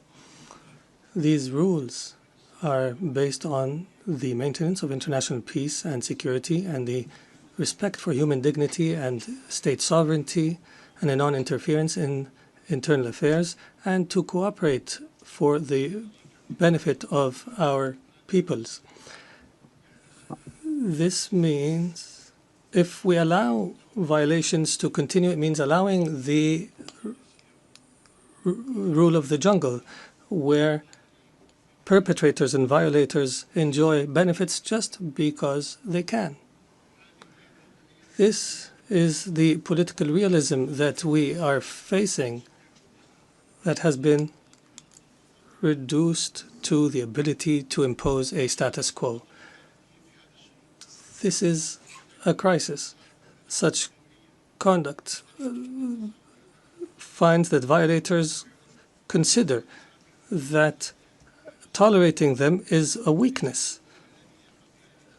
What must prioritize the discussion in the international community now is how to restore collective security as per the UN Charter, and how to restore the legitimacy of the international system. Your Excellencies, as you know, Doha on the 9th of September has suffered a treacherous attack that targeted the negotiating delegation of Hamas in a residential neighborhood that includes schools and diplomatic missions. As a result of this attack, 6 martyrs have fallen, including a Qatari national who serves in the internal security forces, and 18 people have been injured. This aggression was a violation against our sovereignty and a blatant violation that is unjustified of international law. But the whole world was shocked because of the circumstances of this heinous act, which we have classified as state terrorism. Unlike the claim of the Prime Minister of Israel, this attack is not a legitimate right to follow perpetrators of terrorism. It is an act of a diplomacy that is dedicated to political assassinations, and it undermines any diplomatic efforts aimed at ending the genocide against the people in Gaza. It is also an attempt to kill politicians who are members of a delegation that engages in negotiations with Israel while they were studying an American proposal. As you know, Qatar hosts, as a mediator during the negotiations, hosts delegations of Hamas and Israel. Qatari mediation has, in fact, achieved, in cooperation with Egypt and the USA, the release of hostages. And the last agreement was negated by Israel unilaterally. preventing an ability to reach a permanent ceasefire and the release of all hostages and the withdrawal of the occupying forces from the Gaza Strip and the humanitarian access and the release of Palestinian prisoners. They visit our country and plot to attack it. They negotiate with delegations and plot to assassinate the members of the negotiation teams. It is difficult to cooperate with such a mentality that does not respect the most minimum standards of cooperation. It is impossible. Is this not the definition of a rote government? The delegation, they consider negotiations a continuation of war in other means and a way to delude the Israeli public opinion. If the release of Israeli hostages is the end of war, the government of Israel is abandoning the notion of releasing the hostages. Their goal is to destroy Gaza so that it is unlivable and where no one can study or receive treatment. In other words, end the viability of the Gaza Strip to displace its population. Therefore, the Israeli leader wants to continue war. He believes in what is called Greater Israel. He believes that war is an opportunity to expand settlements and to change the status quo in the holy sites, in Al-Quds Sharif. He also plots for attacks in the West Bank and expansion. This imposition is the goal of this war. This treacherous attack against the sovereignty of a Gulf state thousands of miles away has confirmed that the Israeli Prime Minister, who takes pride in changing the face of the Middle East, reveals and manifestation of Israel's ability to intervene wherever, however it desires. Arab countries and Muslim countries have warned, and that have held an emergency summit in Doha, have warned against the consequences of this delusion. Israel is not a democratic country surrounded by enemies, but in fact, it is an enemy to its surrounding neighbors, and it's engaged in a genocide. And its leader is proud of preventing the establishment of a Palestinian state. And he promises that such a state will never be established. And he takes pride in preventing peace with the Palestinians, and that he will prevent such peace in the future. Israel is surrounded by states either who have signed a peace agreement or who are committed to the Arab Peace Initiative. But Israel does not make do with truces and settlements. It desires to impose its will on its surrounding Arab neighbors. And everyone who believes so is, and everyone who opposes its will is either anti-Semitic or a terrorist. Even Israel's allies realize this fact and reject it. And here we are today, where we witness an international solidarity movement that is similar to the international movement against apartheid last century. And I would be remiss not to express my appreciation with the solidarity we have received in Qatar after the attack, including the statement by the Security Council that has condemned the attack. Distinguished Excellencies, Qatar will remain true to its history and legacy, opposing the crimes that take place. We believe in the ability of reconciling interests with security. We will continue to speak truth, and we will engage in diplomacy when our enemies find it easier to use weapons. We have engaged to mediate an end to the war and allow for humanitarian access and release hostages, and we have faced disinformation campaigns. However, these campaigns will not deter us. We will continue our efforts in cooperation and partnership with Egypt and the United States of America. We are firmly convinced that peace can only be achieved in our region through a firm position from the Security Council, from accepting and tolerating the occupation's crimes,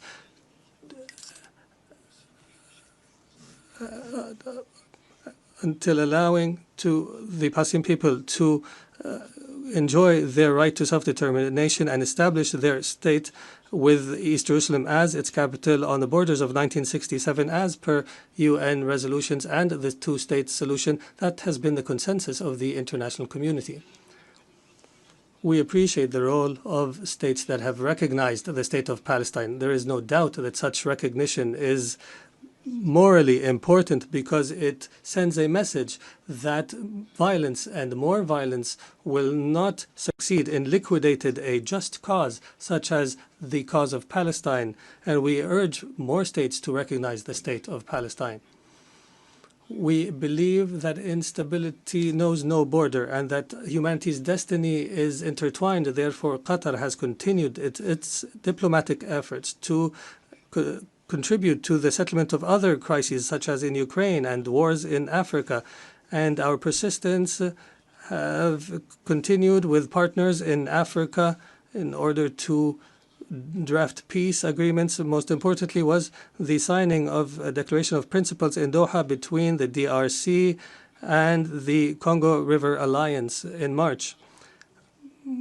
Our efforts support the leadership of the U.S. to achieve a peace agreement in the east of the country, and Qatar will continue to engage as an international partner in order to achieve the peaceful settlement of conflicts and to seize opportunities to establish global peace.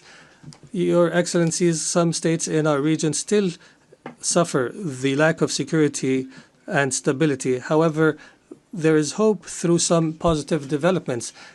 In our dear Syria, since the end of last year, is going through a new phase that we hope will be a path towards achieving the aspirations of the Syrian people towards stability, development, and the rule of law after the end of a dark phase of the country's history.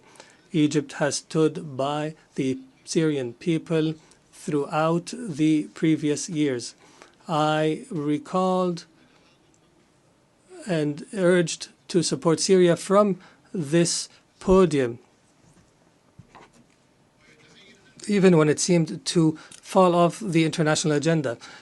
The international community is called upon to assist Syria now in order to succeed through the transition phase after decades of suffering. Our experience in other Arab countries has taught us that building state institutions and establishing relations between a state and others is based on equality, and internal stability on the basis of respect for diversity are paramount issues at this stage. Qatar will not spare an effort to provide the necessary support to our brothers and sisters in Syria. And we have no doubt that the Syrians will be able to overcome this phase and to reject sectarianism in all its forms, and that they will reject external interference, especially the Israeli attempts to divide Syria and the conduct of Israel that is as though all areas south of Damascus are areas of Israeli influence.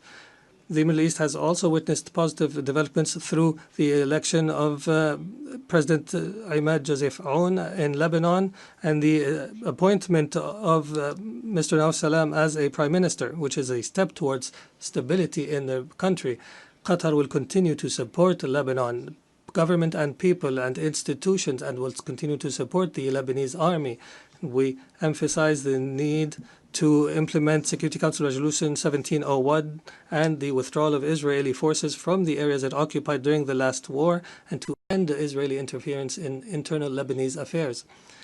For Sudan, the people in Sudan continue to suffer an unprecedented humanitarian crisis because of the continued violence. We call once again on all parties to prioritize the national interest and to engage in a comprehensive dialogue that leads to a permanent peace and that preserves the unity of Sudan and its territorial integrity and independence, and that achieves development and stability. We declare our support for all international efforts that aim to achieve this goal.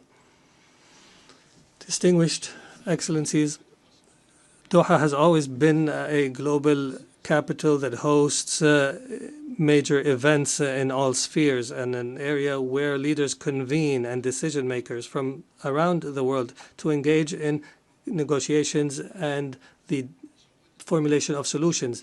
Doha will host the Second World Summit for Social Development from the 4th to 6th November this year, and we look forward to welcoming you all during this conference.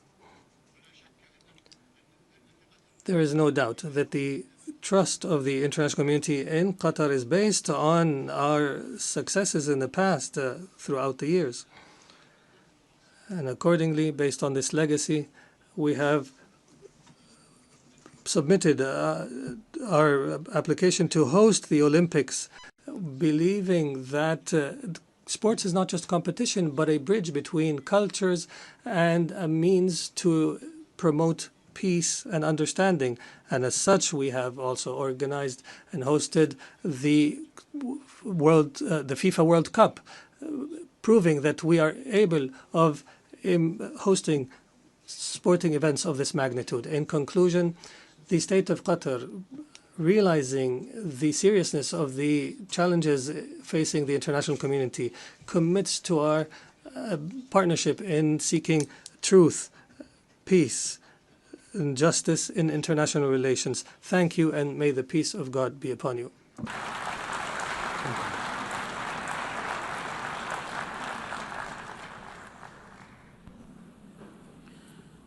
On behalf of the Assembly, I wish to thank the Emir of the State of Qatar.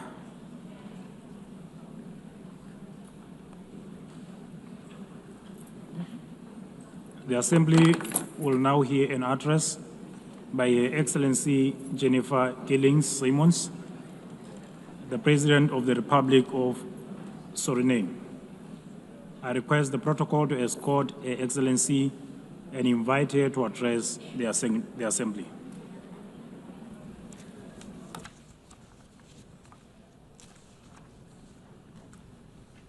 Good morning. Madam President, we are here to commemorate in this special moment in history as we celebrate the United Nations 80th anniversary. And this 80th anniversary of the General Assembly coincides with the 50th anniversary of the independence of the Republic of Suriname and our membership of this organization. On behalf of the government and the people of the Republic of Suriname, I express sincere congratulations to the international community on this occasion. It is clear that a journey that spans over 80 years cannot be and has not been without challenges. The United Nations played, in some instances, an important role in ending colonial rule, worked on advancing human rights, and often provided hope and a future to the most vulnerable in our global community. This is also the organization that provided a voice to the global community and worked to establish a balanced world order aimed at adopting a framework for sustainable development agenda and contribute significantly to advancing human rights, more specifically the rights of women and children. The organization promoted education for all and universal access to health care. In some instances, the peaceful resolution of conflicts was achieved, preventing misery and saving human lives. Madam President, on the other hand, we must admit that the UN, at other times, regrettably has been unsuccessful in avoiding conflicts, wars, and violations of human rights. As we look at the world today, we see that in Europe, war has returned. Elsewhere, wars are displacing millions, killing many, and threatening global security and peace. In other countries and regions, for instance, in the Middle East, we have witnessed unspeakable terror at the hands of terrorist organizations. The UN was not able to prevent that. At this moment, there are increased occurrences of grave violations of human rights, and more specifically, the rights of children. For example, in Gaza, it is unbearable to even think about their suffering. Also, within our own region, which is the Caribbean, we have not been spared of rising tensions. It is with heightened concern that we noted the Secretary General's recent briefing on the Security Council meeting on the situation in Haiti, mentioning that the Haitians are enduring a perfect storm of suffering. Haiti is still paying a hefty price for being the first to throw away the shackles of slavery in the region of the Caribbean. Our hearts go out to the people of Haiti. Suriname strongly reiterates its position that conflicts should primarily be resolved through dialogue. And we remind the international community that Latin America and the Caribbean are proclaimed a zone of peace. We do not want military aggression in our region.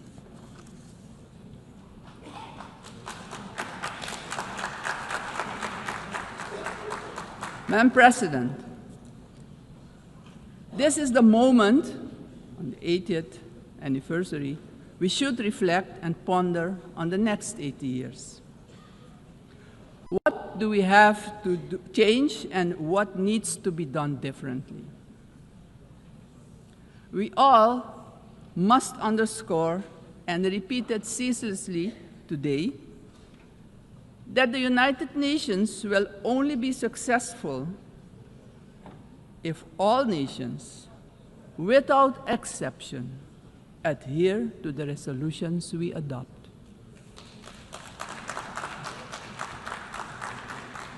We can only keep the peace if we stop allowing that the votes of all the countries in the world can be nullified by one veto. Today, partially because of the work done by our organization, some poor countries have developed substantially, economically and otherwise. They have become powers who can't be ignored any longer. We have to remind ourselves that the world in which the United Nations was established 80 years ago does no longer exist. The task ahead, therefore, is that we, in the first place, renew our vows, recommit to the principles and objectives of the Charter of our organization, and recognize all the voices in the world, because people from all regions should have opportunities for a dignified life. Furthermore, the UN should adjust to the world we currently live in. This means, for example, The Security Council should expand to include all nations who exert major influence in the world. Exclusion of these players will only increase the risk of conflict and obstruct the beneficial cooperation necessary for humanity to develop and prosper. It is of great importance that all economically and otherwise strong nations and countries maintain a healthy competition that promotes the scientific advancement we need for sustainable development. On the other hand, these countries need to work together to guarantee global peace, so crucial for the existence and growth of the developing states and for their own countries. In this context, Suriname endorses the inclusion of, amongst others, Brazil, India, and the representation of the African continent for equal membership of the Council. Equally, we support the CARICOM position for a non-permanent rotating seat for the small island developing states and low-lying coastal countries. I would also like to remind the member states that my country, Suriname, has presented its candidacy as a non-permanent member of the Council for the period 2043 to 2044. Madam President, the United Nations must be a genuine unity of nations. If our organization, moving forward, wants to play a crucial role in creating a prosperous future for humanity, we have no choice than to genuinely unite, all of us. Suriname stands firmly for global peace, for the rule of law, and for the equal value of every human life. Considering this, Suriname once again calls for the lifting of the long-standing, unjust embargo against Cuba, bringing misery to its people. Madam President, Suriname is a country with people of indigenous, Maroon, Javanese, Hindustani, Creole, African, Chinese, and European descent.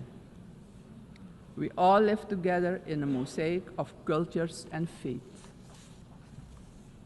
The persons from Surinamese origin living abroad are part of this mosaic of our population and can contribute to the socio-economic development of the nation.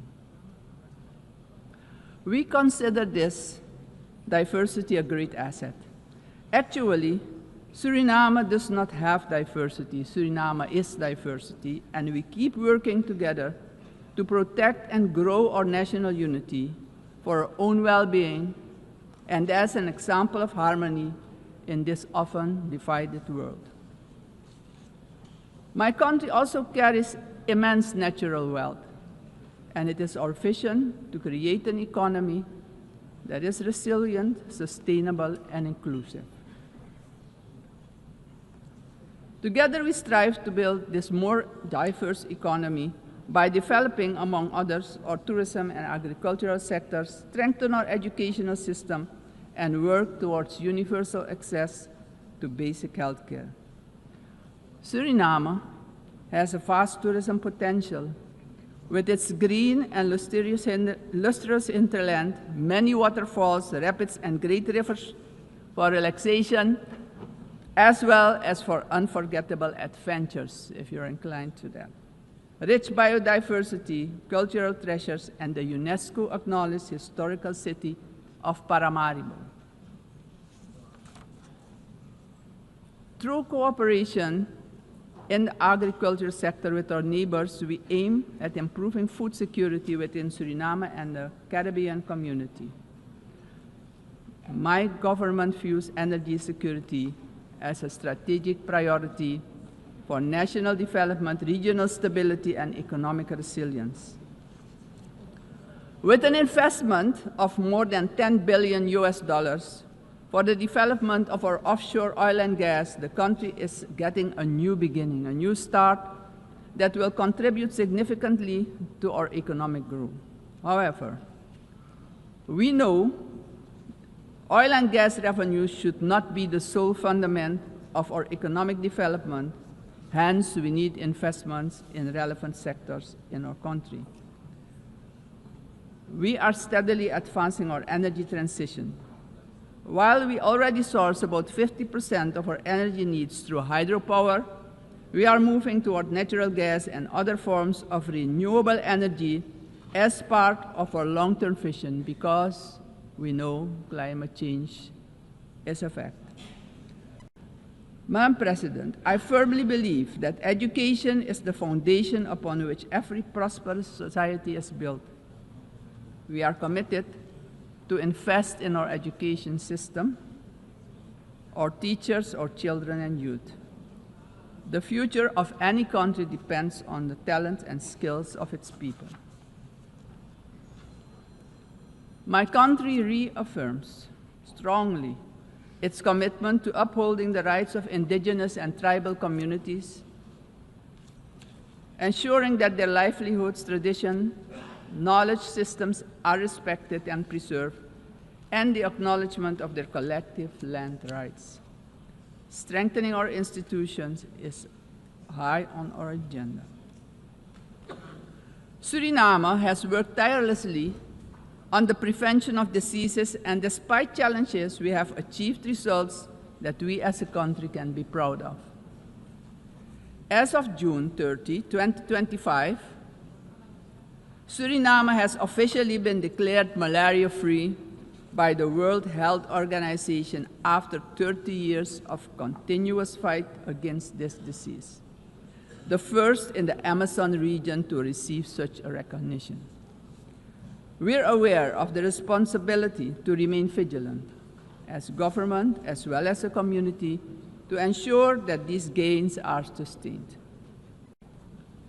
Suriname's example showcases that we too can surely make a valuable contribution in combating infectious diseases.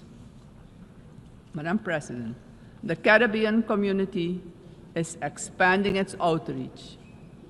And in this light, Suriname also welcomes the recently concluded Second Africa CARICOM Summit held in the Republic of Ethiopia. This, Madam President, honors the historic, cultural, and human bonds between the regions of the Caribbean and Africa. Suriname also acknowledges the CARICOM 10-point plan for reparatory justice, which has our full and strong endorsement.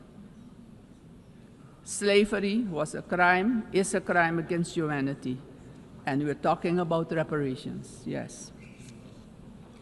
We will furthermore continue to contribute with CARICOM, aiming at enhancing the organization's geopolitical influence.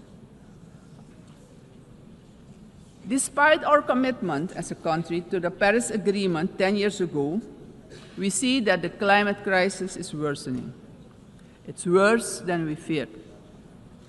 Our countries have least contributed to climate change and carbon emissions, but are hit the hardest by its effects, directly impacting the livelihood and economic growth of our peoples.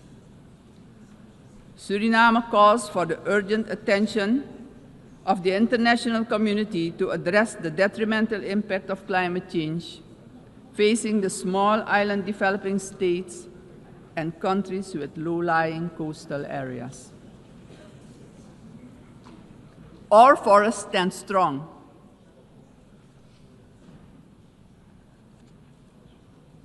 More than 90% of our land is covered by rainforest. And this makes us the most forested country in the world. Your eyes have never seen so much green. Suriname is one of the 3 carbon-negative countries on Earth. Since 1992, our forest has absorbed nearly 290 million tons of carbon, and each year we capture more than we emit, and we want to keep it that way. The protection and conservation of our forests has been a priority. It doesn't stand by default, but by design. We have been logging sustainably for decades, and did so with the Sustainable Tropical Rainforest Management System developed in Suriname, an ecological approach to forestry. Also, the indigenous and tribal communities protect the forest by their continued stewardship. We are proud of the way we did it, but pride alone does not pay the bills and does not develop the indigenous and tribal communities.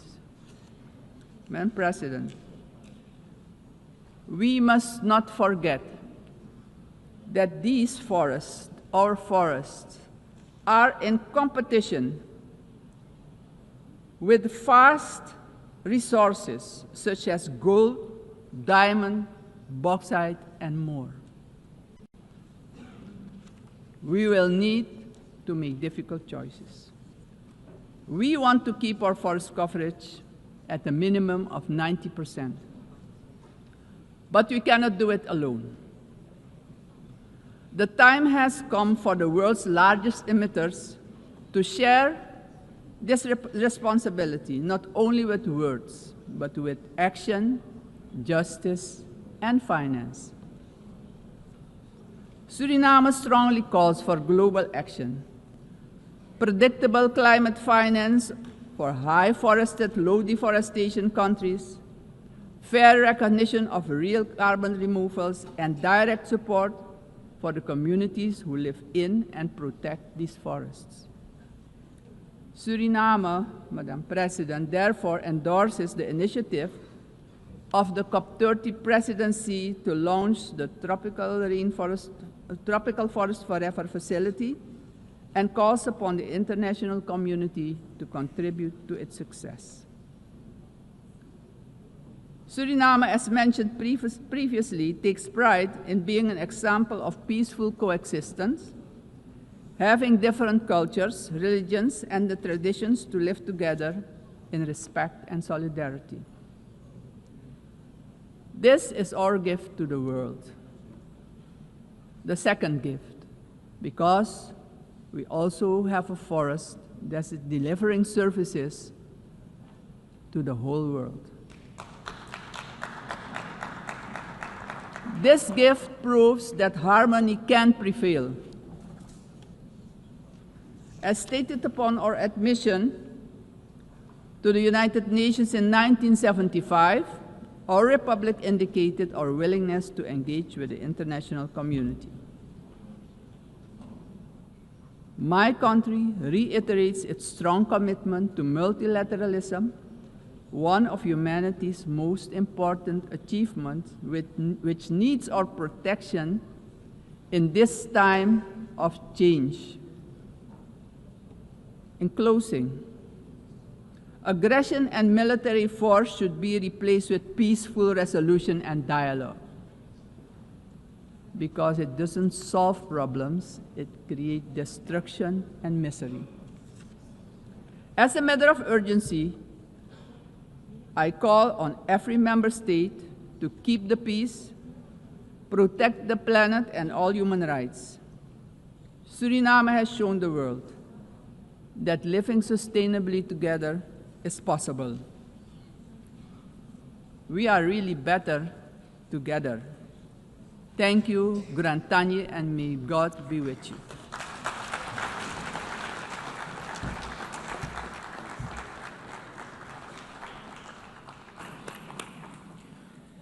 On behalf of the Assembly, I wish to thank the President of the Republic of Suriname.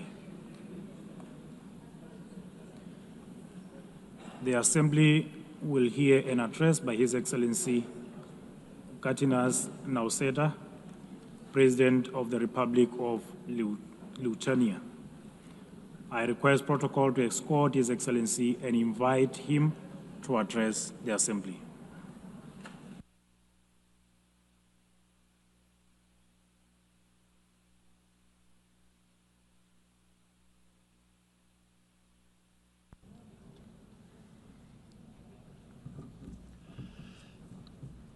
Dear Mr. Chairman Excellencies, ladies and gentlemen.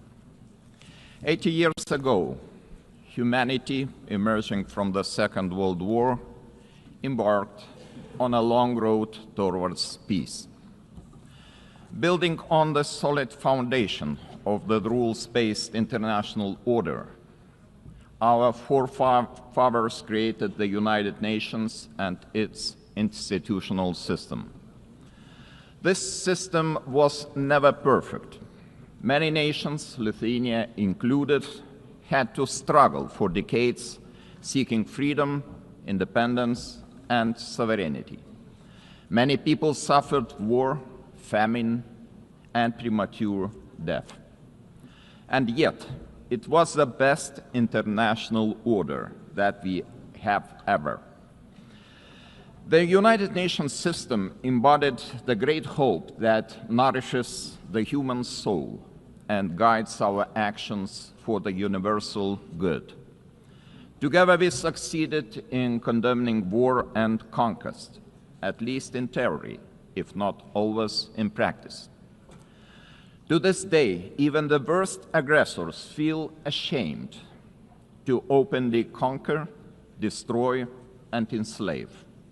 Instead, they talk about special military operations and the need to protect those who frankly do not want to be protected. This shame is a significant achievement of our time. To the extent that current international norms limit the behavior of offenders, they help countless people to survive, escape torture, or even prosper. Thus, it is an ever-growing concern to witness these same norms being subjected to increasingly open and brutal attacks. Our international order is being slowly eroded by the irresponsible actions of those who should know better. The world is turning into a much more dangerous place. We have seen this before. We cannot ignore the striking parallels between the present day and the events of 1938, a time when the world chose appeasement over international law and diplomacy over deterrence, culminating in the infamous Munich Pact. That was a short-sighted attempt to satisfy a dangerous revisionist aggressor by giving away the territory of a sovereign nation. It proved to be a complete failure. The Munich Pact not only emboldened the Nazi regime, but also opened the door for Soviet expansion. Soon after, the secret protocols of the Molotov-Ribbentrop Pact carved Europe into spheres of influence and sealed the fate of many independent states. As Europe descended into another great war, Lithuania and the other Baltic states were illegally occupied, annexed, and brutalized. After regaining the independence 35 years ago, Lithuania feels a duty to guard the bitter memory of past mistakes. Never again will we place our hopes in appeasement. Never again will we stand aside. Never again shall Pandora's box be opened. In 1938, it was Czechoslovakia that was abandoned. Today, we cannot abandon Ukraine alone. The war in Ukraine is well into its fourth year. The international community has not done enough to stop aggressor. This is a quest that goes far beyond the usual lines that keep different nations apart.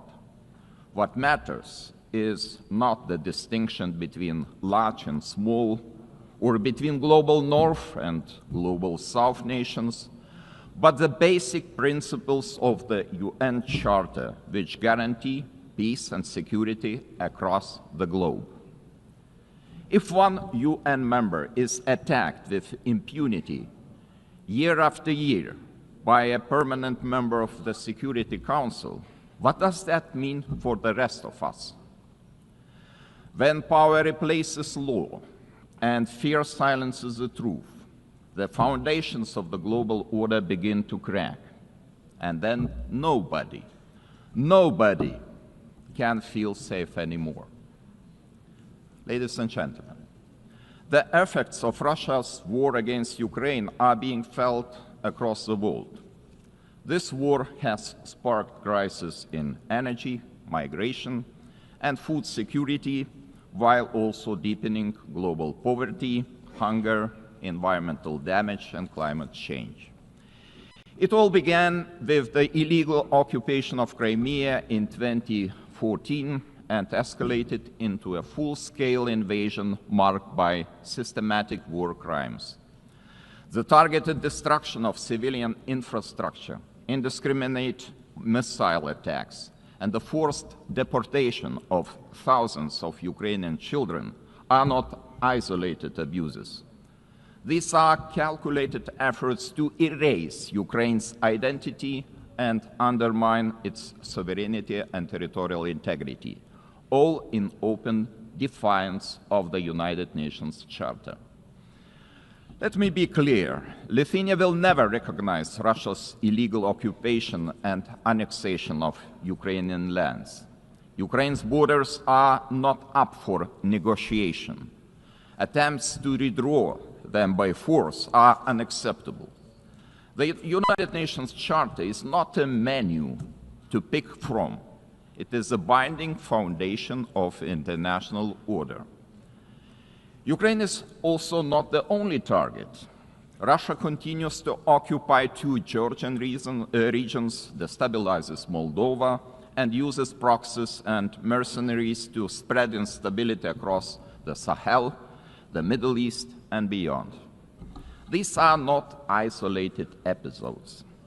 They are part of a calculated policy to undermine international norms and export chaos for strategic gain.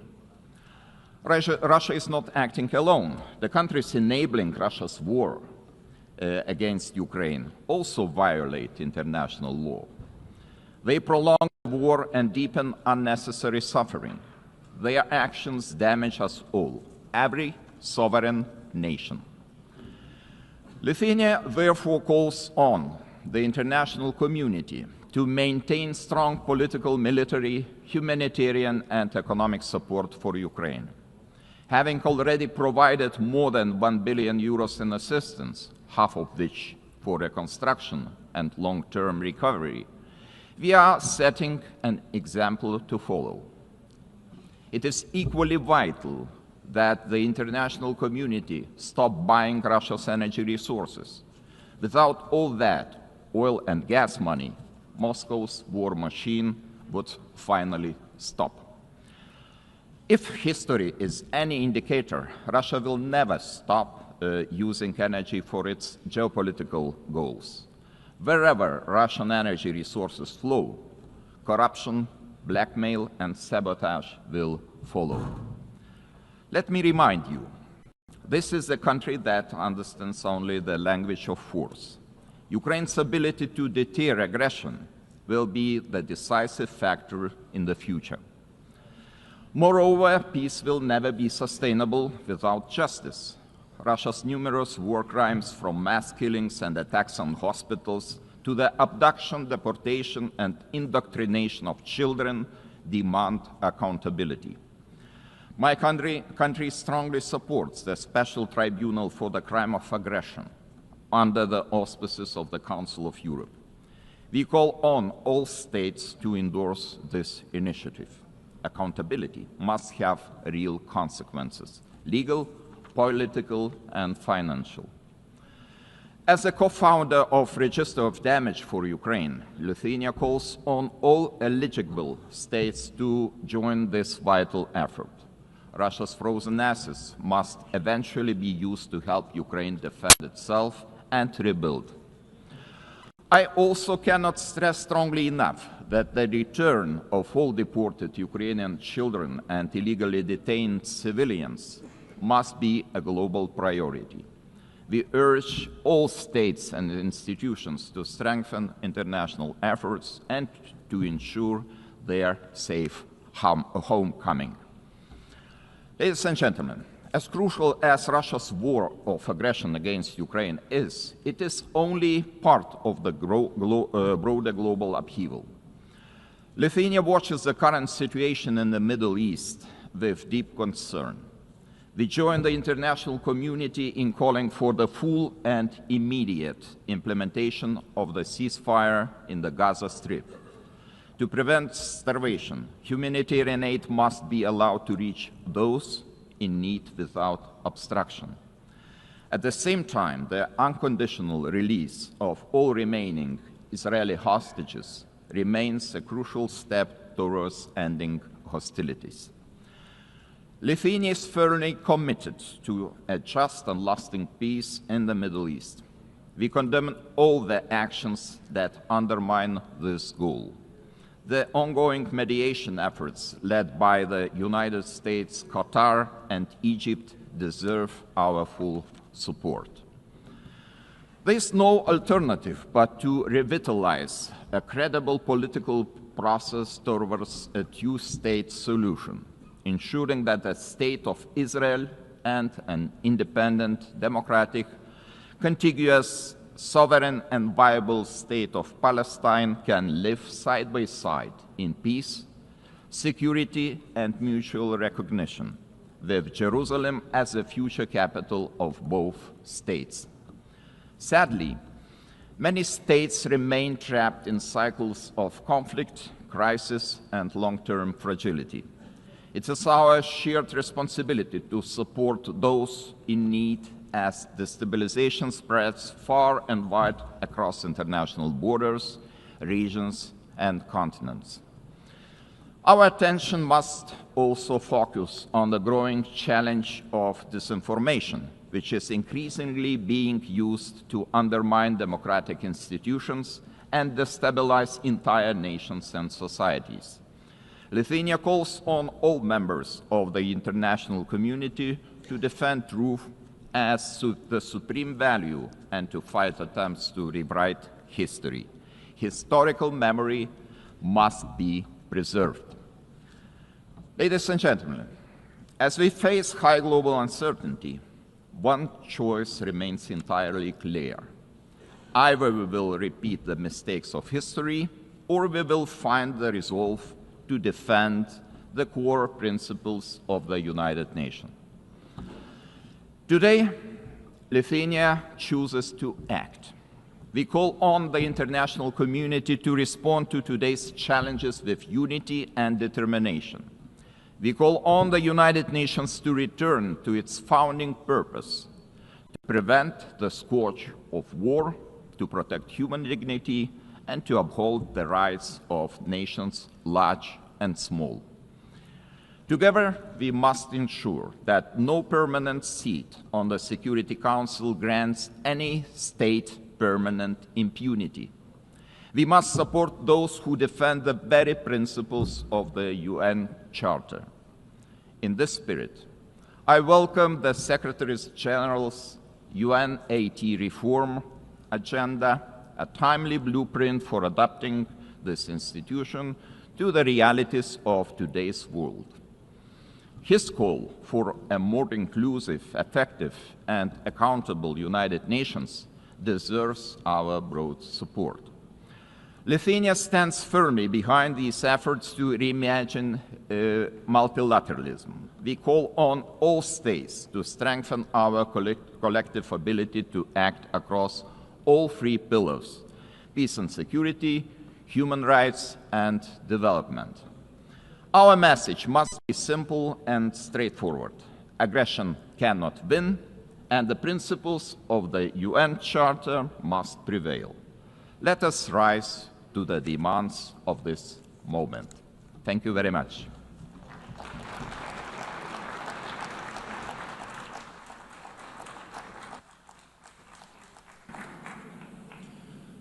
On behalf of the Assembly, I wish to thank His Excellency, the President of the Republic of Lithuania. The Assembly will hear an address by His Excellency Marcelo Rebelo da Sousa, the President of the Portuguese Republic. I request protocol to escort His Excellency and invite him to address the Assembly.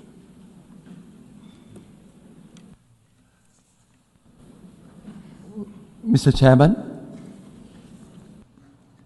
Excellencies, symbolic moment this one for United Nations, the celebration of 80 years, and for us, Portuguese, 70 years of membership. The time of judgment, of compromise, of renewal, multilateral ambition. Portugal is today what always aspired to be, an open country to the world, listening, dialoguing, building bridges, deeply multilateralist and guided by the Charter of the United Nations.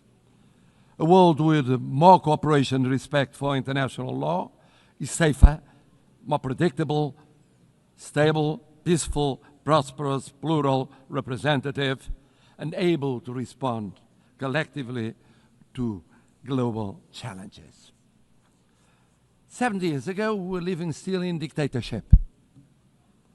And we found in this community the space to rediscover the real values and contributing to global solutions.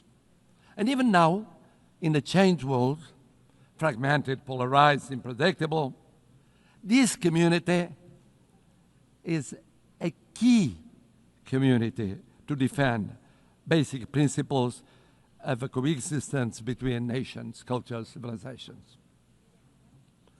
And it is with this coherence and the sense of responsibility, with the conscience of the need of contributing, acting, and deciding, guided by values and principles, that will be candidates to the Security Council in 27-28, a decision we formalized in 2013. Excellencies, let me pay tribute to the former President of the General Assembly for his support to the adoption of the Pact for the Future. Let me congratulate the present President of this session, wishing the success in her term. But I would very specifically, and in Portuguese this time, say a word about the remarkable work of the Secretary-General António Guterres. O seu humanismo. His humanism, devotion to international law, the reforms he has championed. 2017, que inclui agora, now including UN 80 and the Pact for the Future, are testaments to his work and will be his legacy. É orgulho para mim, having a Portuguese as Secretary-General of the United Nations, ter português como Secretário-Geral das Nações Unidas. Someone is projecting a Portuguese way of acting in international relations, uma forma portuguesa de estar nas relações internacionais. He will always be supported by Portugal. Contará sempre com o apoio de Portugal. And I must congratulate him for his speech, because he said, I will never give up. I know him ever since we were teenagers. He never gave up, ever. And he's right. It's true we live at a time of multiple crises and persistent crises.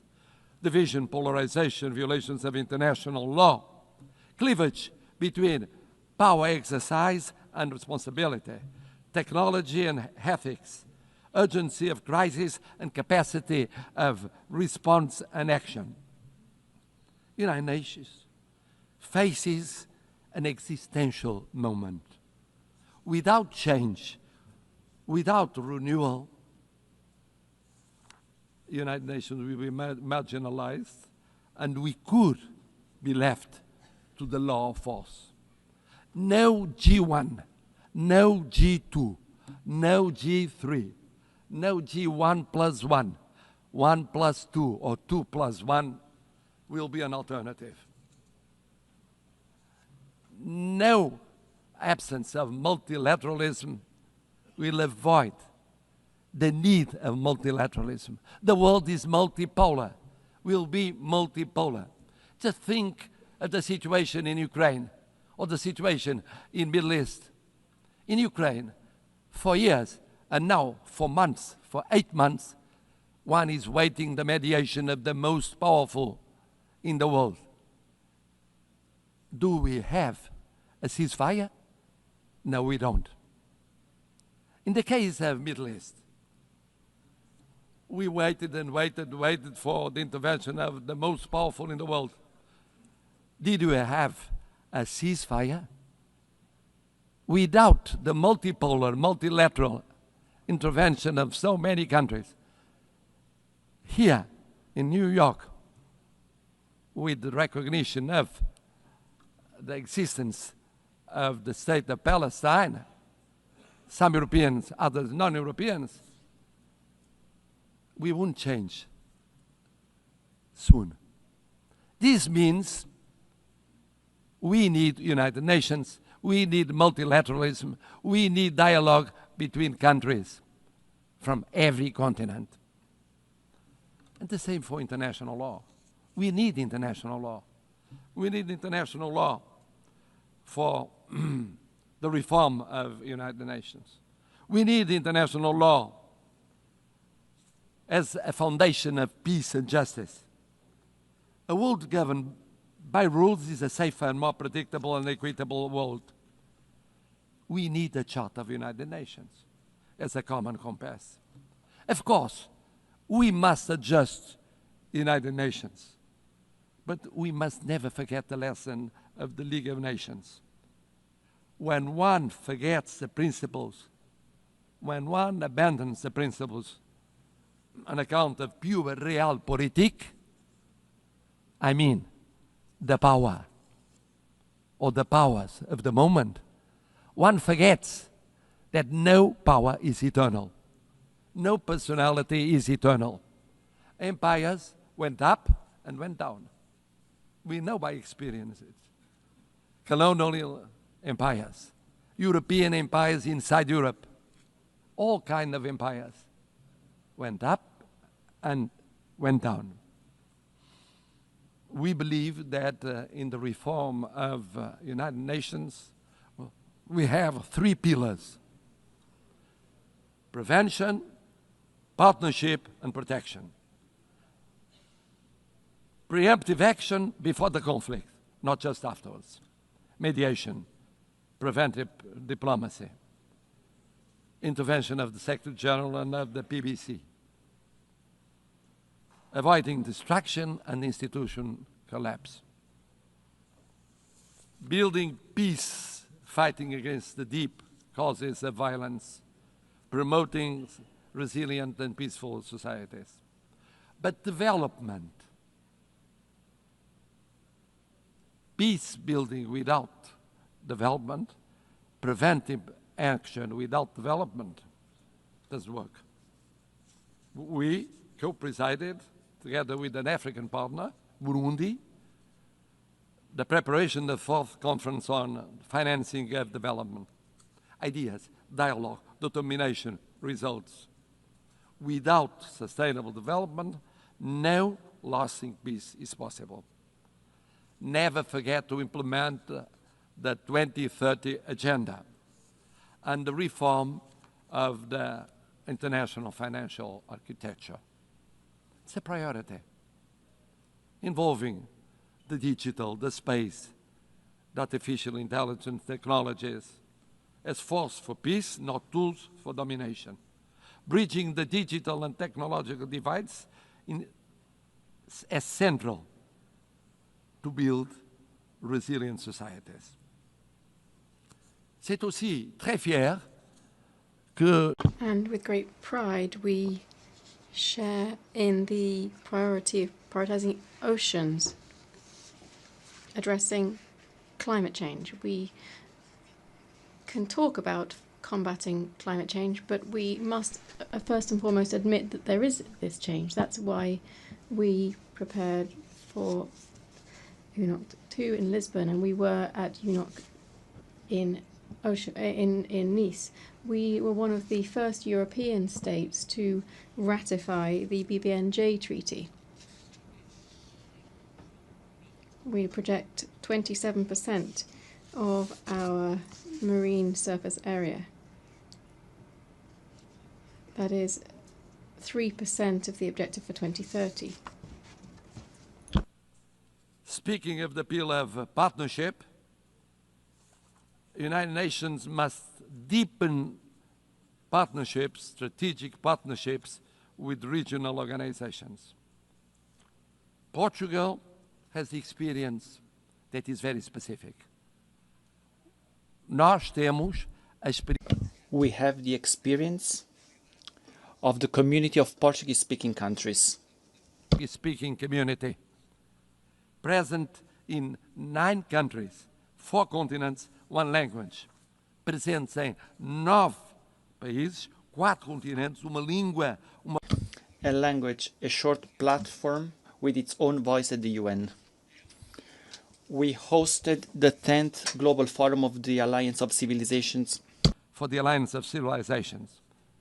Also, the conference, UN Conference on Racism. Portugal hosted the first UN Conference on Racism, and we promoted the implementation of the Durban Declaration. Formamos. We are part of the Ibero-American community. Indeed, Portugal feels like a kindred spirit of Latin America. We share common priorities, such as inclusive multilateralism, sustainable development, and social cohesion. A nossa parceria, our South, is made of respect and solidarity. Lançamos as primeiras We launched the first EU-African Union summits. Initiative of the first and second summits between European Union and the African Union. We cooperate actively with the PMA, CITES, and LLDC. At the same time, we think that protecting means also protecting the role of women, youth as agents of change, the access to education, leadership, political participation. The world needs more women and more youngest as leaders in the procedures of decision. Third pillar, protection. We participate for 65 years in peacekeeping. Thousands of armed forces and security forces participated in 25 missions in 4 continents, mostly in Africa. Peacekeeping now with 4 peace operations, a quick reaction force, punctual payment, example of intervention in every continent, defense of a predictable and stable financing, including for the missions that are promoted by Security Council or accepted by Security Council, but initiative of African Union. This year, we celebrate the 25th anniversary of the additional protocol to the Convention of Rights of Children involved in armed conflicts. It's a drama. It's a drama. Children going on being victims in every war scenario. We have the legal duty, the political and the moral duty of protecting them. And then, of course, humanitarian international law. One spoke of it, about the situation in areas of conflict. Geneva Conventions are not suggestions. They involve duties. we participated in the 6th Commission preparing the Convention on Crimes Against Humanity. Human rights. Human rights. Human rights mean personal rights, political rights, freedom of expression, economic rights, social, cultural rights, universal, interdependent, and inseparable.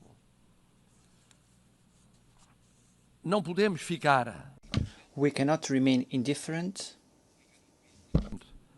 concerning major crises.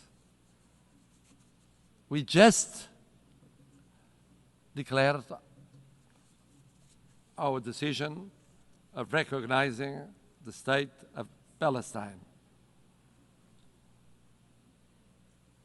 In the Middle East, now we think that the following step is creating conditions for a ceasefire, immediately releasing the hostages, humanitarian assistance, but also creating political, economic, and social conditions to strengthen the solution of 2 sovereign states, rebuilding economies and societies, giving an opportunity to peace, to the daily life of Israelis and Palestinians, so that they can live, not die.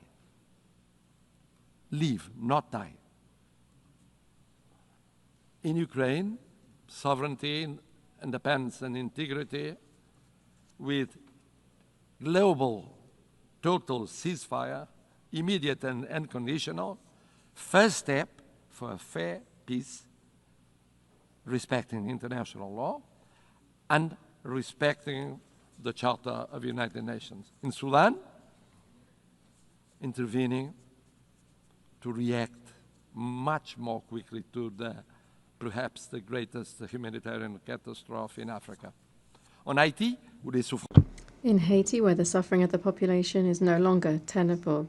This in light of the barbaric atrocities committed by criminal gangs and the recruitment of child soldiers.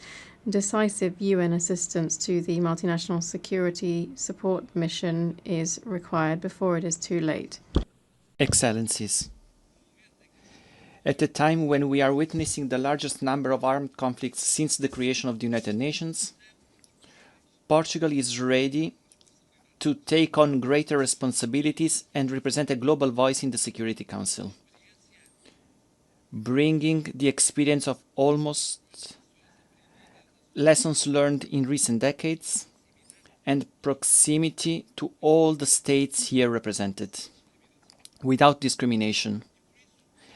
And for that, our vision for the Security Council will act to prevent and creating partnership and protection, and with the reform of the Security Council to make it more representative and effective, to reflect the geopolitics of the 21st century and doesn't remain stuck in 1945, with representation of the African continent, with seats represented, and recognition of major emerging powers such as Brazil and India, with more transparent, a council that is more plural and consistent with the content and the spirit of the Charter. A Security Council which in 2024 met frequently since 1989. But it met frequently with less resolutions adopted and the highest number of vetoes casted. It's unacceptable that the use of veto continues to paralyze essential decisions. It is therefore unacceptable in the face of human suffering. The Charter is clear. A party to a conflict shall not be the judge of its own case. Portugal supports the ACT Group's code of conduct, measures to restrict the use of veto, and all initiatives that strengthen transparency and accountability within the Council. A last word. Portugal is presenting itself to the Security Council without hidden agendas, but rather with an agenda aligned with the values and objectives of the UN. with humility, but with confidence, contributing to a council that is more effective, representative, and close to those who expect protection from it. We are a predictable country, a bridge builder, a reliable partner, an uncompromising defender of the UN Charter. It is in this spirit that we want to serve, that we reaffirm our commitment to the United Nations today, and that we hope will earn your trust for the future of the United Nations, but mostly for the future of the world. More peaceful, more just, more respectful of dignity, human dignity, in so many conflicts that represent a shame for all of us. Thank you.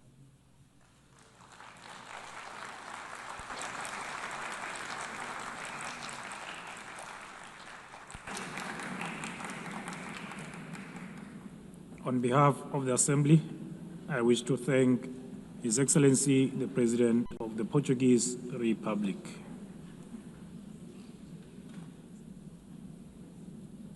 The Assembly will hear an address by His Excellency Yomandu Usi, President of the Eastern Republic of Uruguay.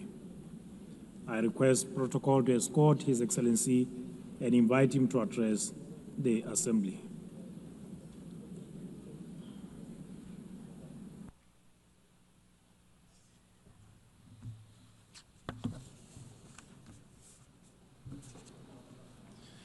Señora Presidenta. President of the General Assembly, Secretary General, heads of state and government, representatives of international organizations, official delegations, ladies and gentlemen. I come from a republic that lies to the east of the Uruguay River, one which on maps, in history and in culture occupies a small corner of the southernmost tip of the world. This is a country of grasslands overlooking the ocean, which stands out for the tranquility and hospitality of its people. I come from a country where it is now common practice for a president to visit neighboring countries accompanied by his predecessors from other political parties. This is a country where the handover between governing parties does not trigger an institutional crisis. On the contrary, this handover represents business as usual.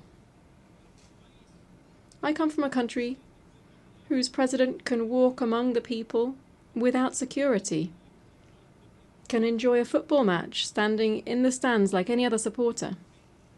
I come from a country whose political parties, almost all of them, more than half a century old, are always willing to agree on national solutions to national emergencies. Uruguayan solutions, as we call them. In saying this, I'm trying to express how Uruguay lives its profound vocation for peace and respect every day. I live in a country, of course, that does not stand on the threshold of paradise, since we are also facing fresh challenges in child poverty, public security, and social inequality. And on these issues also, there is, generally speaking, national consensus. Our historically robust institutions and political system have allowed Uruguay to continue to stand out in the region for its high level of human development and its income distribution policies. It has allowed us to be a country with stable rules, where contracts are honored, where international commitments are respected, and where macroeconomic stability is a state policy. But this impressive record can also be seen beyond our borders, because Uruguay is recognized worldwide for its commitment to peace, its tireless pursuit of the peaceful resolution of conflicts, its unfettered respect for international law as the greatest guarantee of the sovereignty of peoples, and for being a fraternal and hospitable land for migrants from all latitudes. From that small country which breeds tolerance, dialogue, and agreement as the historical key to coexistence, and which lies on a continent free of conflict and interstate wars, we come to this assembly to join efforts to contribute to stability and peace in an increasingly tumultuous and challenging world. The growing geopolitical tension and increase in conflicts, together with the underfunding of efforts for a peaceful and rules-based global order, are posing enormous challenges on a planetary scale. A few facts suffice to illustrate this. According to the 2025 Global Peace Index, in 2023 there were 59 interstate conflicts. This is the highest number since the end of the Second World War. In 2024, global military expenditure rose by almost 10% in real terms when compared to 2023. This represents the largest annual increase since the end of the Cold War. We're talking about military expenditure of $2.7 trillion. We're not only talking about increased conflict between nations, nor of rapidly growing military expenditures to sustain this, but we're also talking about new forms of cruelty and death that wars now bear. We are well aware that since the very birth of civilization, the absence of violence or war has perhaps been nothing more than a pipe dream. But in our time, technological progress has unleashed other, much more perverse means of waging war, such as the use of military practices aimed at sowing fear, terror, and death among the civilian population. Let it be very clear.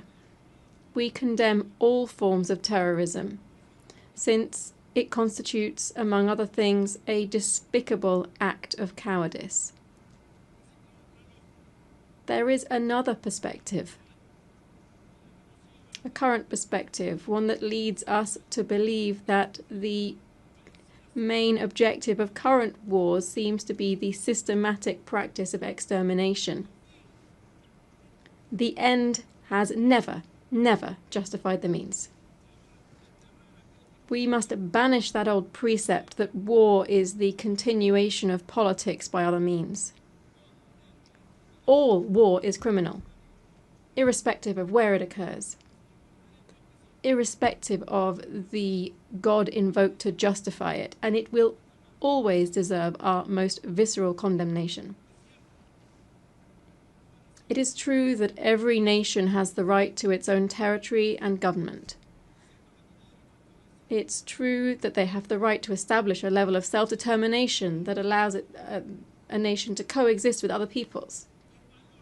And the value of the United Nations is precisely to ensure that these principles are realized in a peaceful and civilized manner. No state that claims to be democratic and to live under the rule of international law can, even under the legitimate right to defend itself against terrorism, exercise barbarity against any civilian population, least of all against especially vulnerable and defenseless persons. Since 1948, Uruguay has maintained a consistent and steadfast position in line with the principles of self-determination and peaceful coexistence.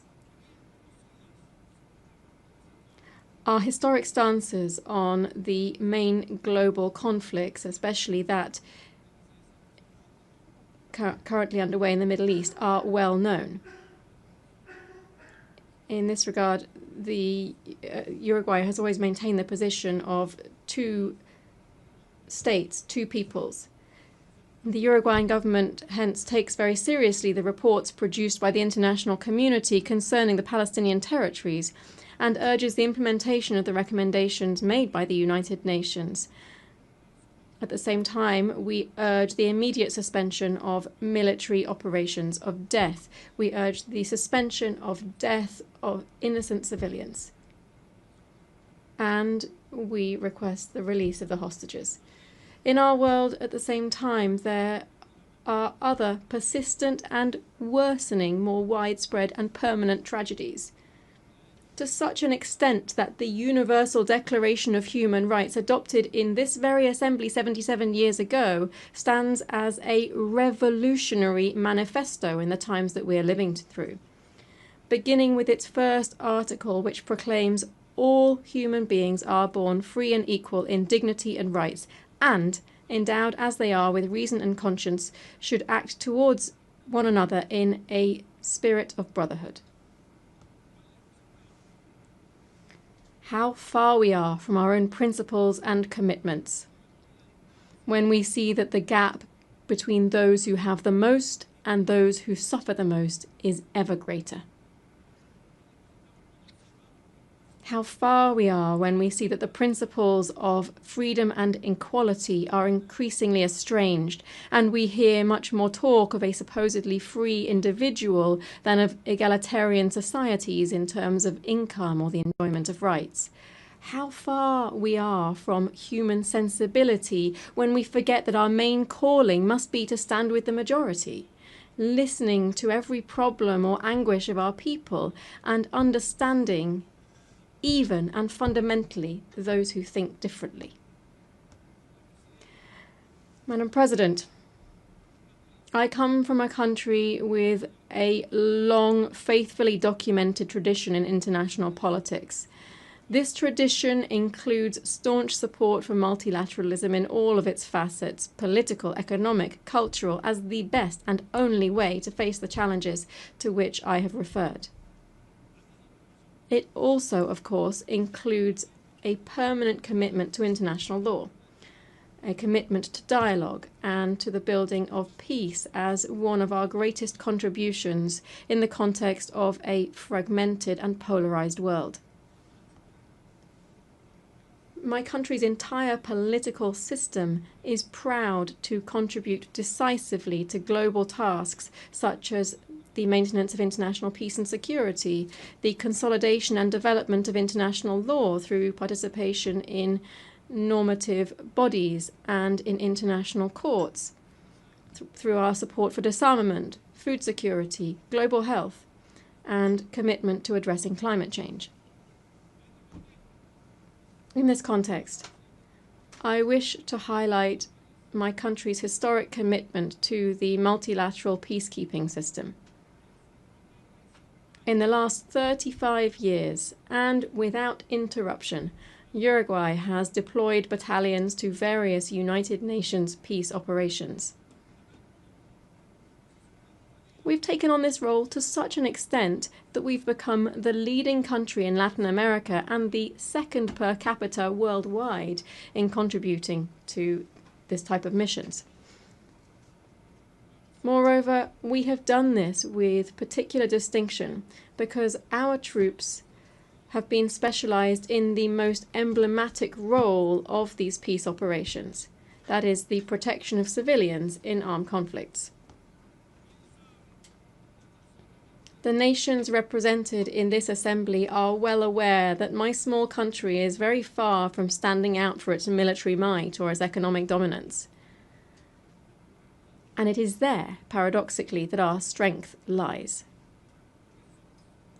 Because we are incapable of standing in anyone's way. On the contrary, our strength lies in intangible capacities that this world greatly needs, because we are a country that can be relied upon to promote dialogue and peace. Firstly, because those principles define us as a republic and are evident in our respect for the separation of powers and the rule of law. the strengthening of our democratic system, and our respect and promotion of human rights and social equity, among other things. Secondly, because this is how we have historically conducted ourselves on the international stage. As early as in 1907, for instance, my country took a firm stance at the Hague Conference on Arbitration, seeing it as an essential and obligatory mechanism for resolving conflicts between states. Just a few years later, in 1921, Uruguay was the first state in the world to accept the jurisdiction of the Permanent Court of International Justice, the predecessor of the International Court of Justice. On the basis of these and other historical precedents, I hereby reaffirm that Uruguay is in an excellent position to be able to offer itself to the world as a host for negotiations, as a promoter of networks of dialogue and mediation, leading to the construction of peace and the prevention of conflicts.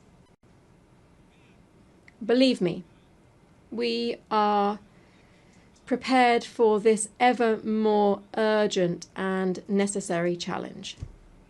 Among other reasons, because we have learned, as my country's former president José Pepe Mujica said, that tolerance is the foundation for peaceful coexistence. Thank you.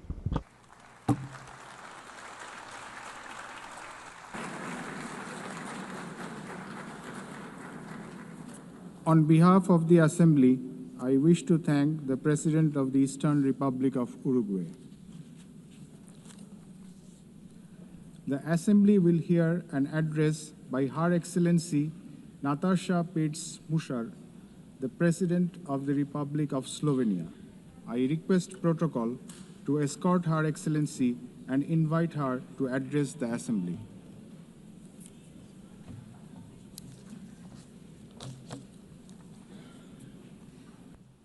Madam President, please accept my warmest congratulations on your election at this historic 80th anniversary of the United Nations.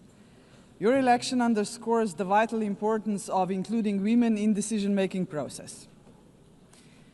Ladies and gentlemen, Excellencies, in 1945, the end of the Second World War was greeted with celebrations, and hopes were placed in a new era of peace and cooperation, embodied by the creation of the United Nations. However, those hopes were soon overshadowed by the onset of the Cold War.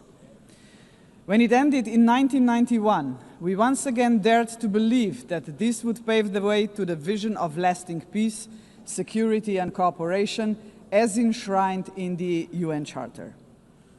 Sadly, that vision has not materialized. In fact, the situation has worsened, and here is why. Firstly, the Security Council, envisioned as the very pillar of collective security, is failing to meet the expectations of the world, if it ever has. The Permanent Five were supposed to be role models for the rest of the world working for peace. Some work in their own interests instead. Secondly, the promise of the Sustainable Development Goals is faltering. Progress is lagging, and with cuts in development assistance, millions of the world's poorest are pushed further away from the access to even the most basic services.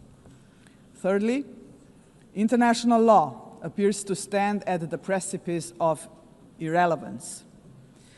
The independence of elected international judges, the integrity of human rights institutions, personal security of human rights defenders, and the authority of this organization are under siege.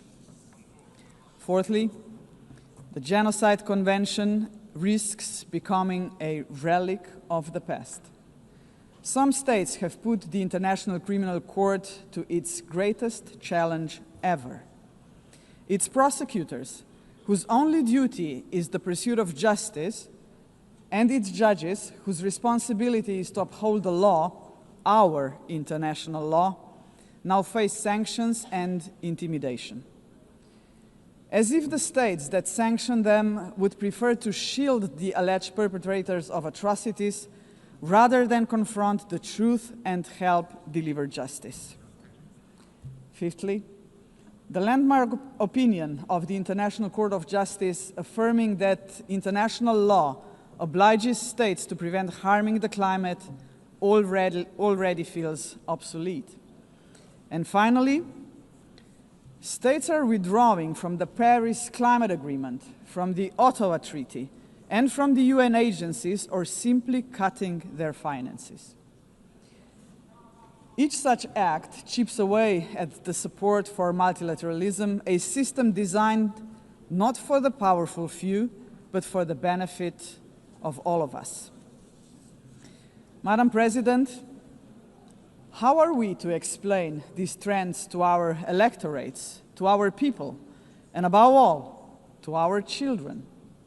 Shall we tell them that this is the new normal, that might makes right, that the strong may seize what they want, because they can, that they can kill with impunity, because they can, that they may pollute, wage wars, and trample on international law, just because they can? Are we prepared to look our children in the eyes and say, "This is the world you will inherit and there is nothing we can do about it"? With the adoption of the Pact for the Future last year, we have charted a path toward a stronger, more forward-looking United Nations. But we must now create the conditions to fulfill our commitments. One way forward is to establish a permanent advocacy network to give the Pact unconditional, sustained political support. To this end, I propose the creation of a global forum for the future, an inclusive movement of states committed to multilateralism, mutual respect, and the defense of our shared vision. A movement determined to stand up for the Pact and drive its implementation at every level. As states consider how to implement the Pact for the Future, some solutions may be seen as inconvenient today, but in the long run, ladies and gentlemen, they are not optional. They are systemically necessary. The first example is the reform of the Security Council. We all recognize that it is the principal organ entrusted with the maintenance of international peace and security.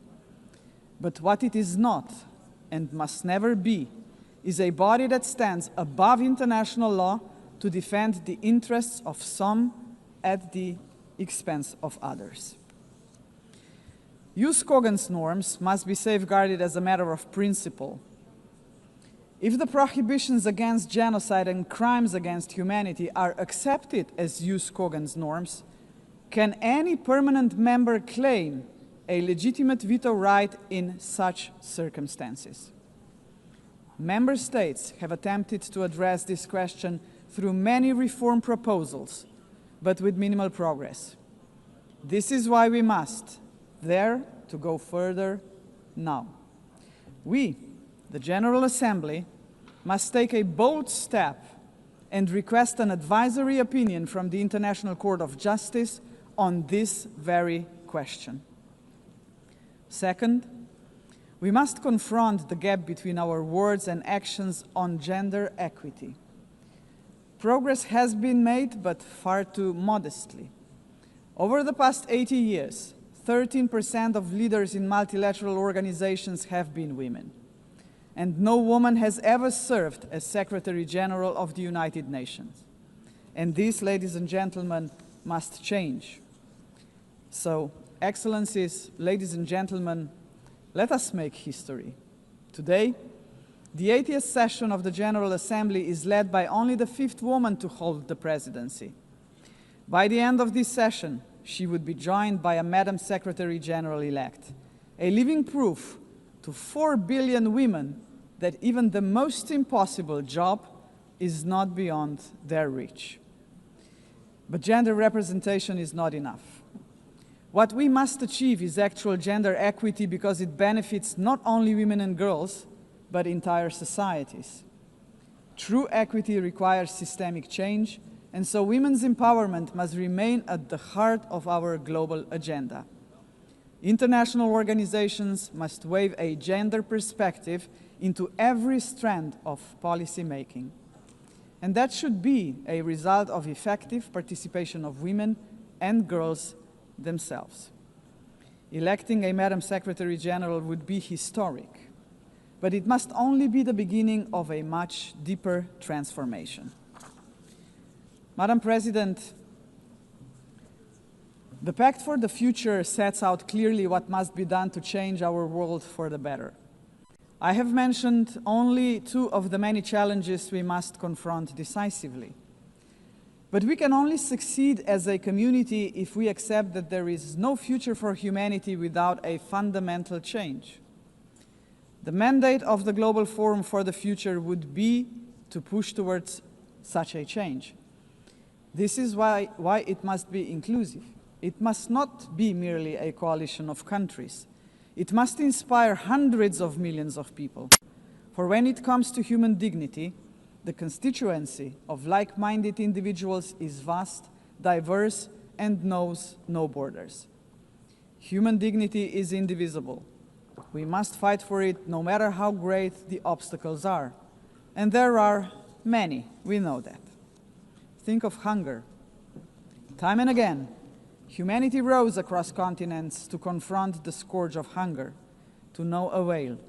Worse still, hunger is now being weaponized, turned into a tool of war. We receive reports on a daily basis of how women and children are starved because they are marked as legitimate targets, as enemies. How cruel, how inhumane is that, ladies and gentlemen? We cannot allow this to happen any longer. 40 years ago, musicians stood against hunger. Instead of guns, they, the Band 8, used music. The world heard them, but they were not loud enough, as hunger has not been eradicated. Today, we have science. We can address on a scale beyond imagination not only hunger, but every act of violence against human beings and all human fears. Granted, science, technology, and global connectivity are too often twisted by cynical leaders and warmongering regimes. But they can also be harnessed for the common good. Artists, influencers, and visionaries with audiences of millions can join forces with the governments of like-minded nations. Together, their voice in defense of humanity could become irresistible.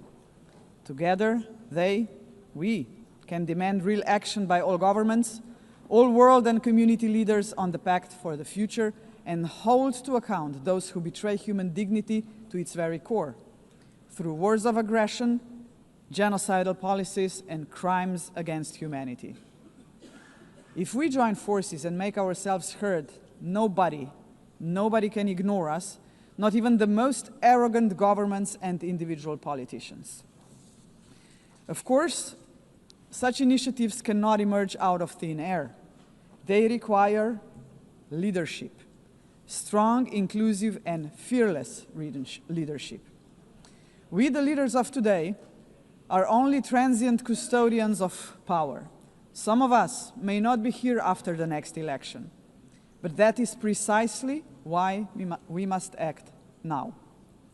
Our responsibility and destiny will be judged by how we treat our planet and its people today. We simply cannot afford silence, ignorance, or passivity, not while we hold power and possess the power of the word. Hesitation is not an option, Madam President. For most of us, members of the UN, is not might that makes right. It is the opposite. We must not allow the powerful few to ignore us. We must not surrender to a world where power alone prevails. We, the majority of United Nations members, must be role models. We must work for a different world. The Global Forum for the Future can be a platform for the much-needed transformation in which partnerships with non-state actors and companies are indispensable. Profits must finally serve development for all. Innovation and sustainability must drive tolerance, mutual respect, and inclusive dialogue. Is that too much to ask? If we, the leaders of this planet, can offer nothing but terror, conflict, pollution, fear, inequalities, and war to 8 billion people, then we must confront the truth. We are complicit in crimes against our civilization and our planet. And not just us, heads of states, but leaders of international institutions, CEOs, and every individual with the power to make a difference share this responsibility. None of us can claim ignorance of what is at stake.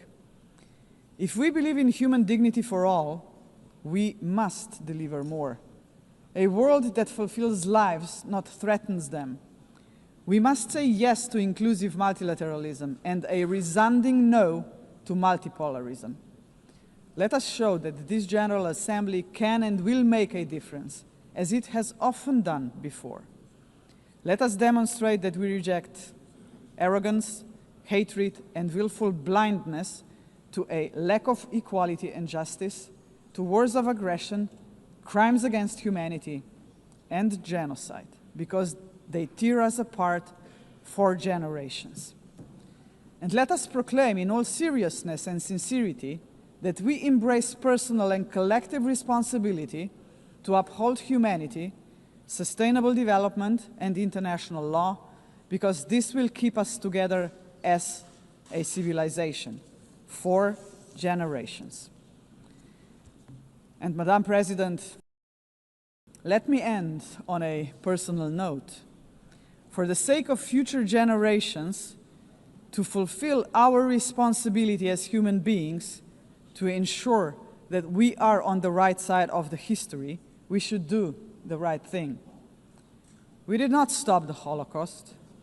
We did not stop the genocide in Rwanda. We did not stop the genocide in Srebrenica. We must stop the genocide in Gaza.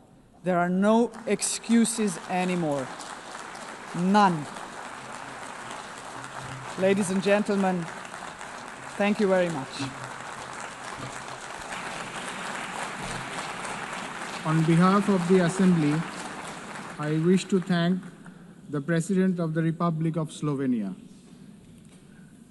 The Assembly will hear an address by His Excellency Kasim Jomart Tokayev, the President of the Republic of Kazakhstan. I request protocol to escort His Excellency and invite him to address the Assembly.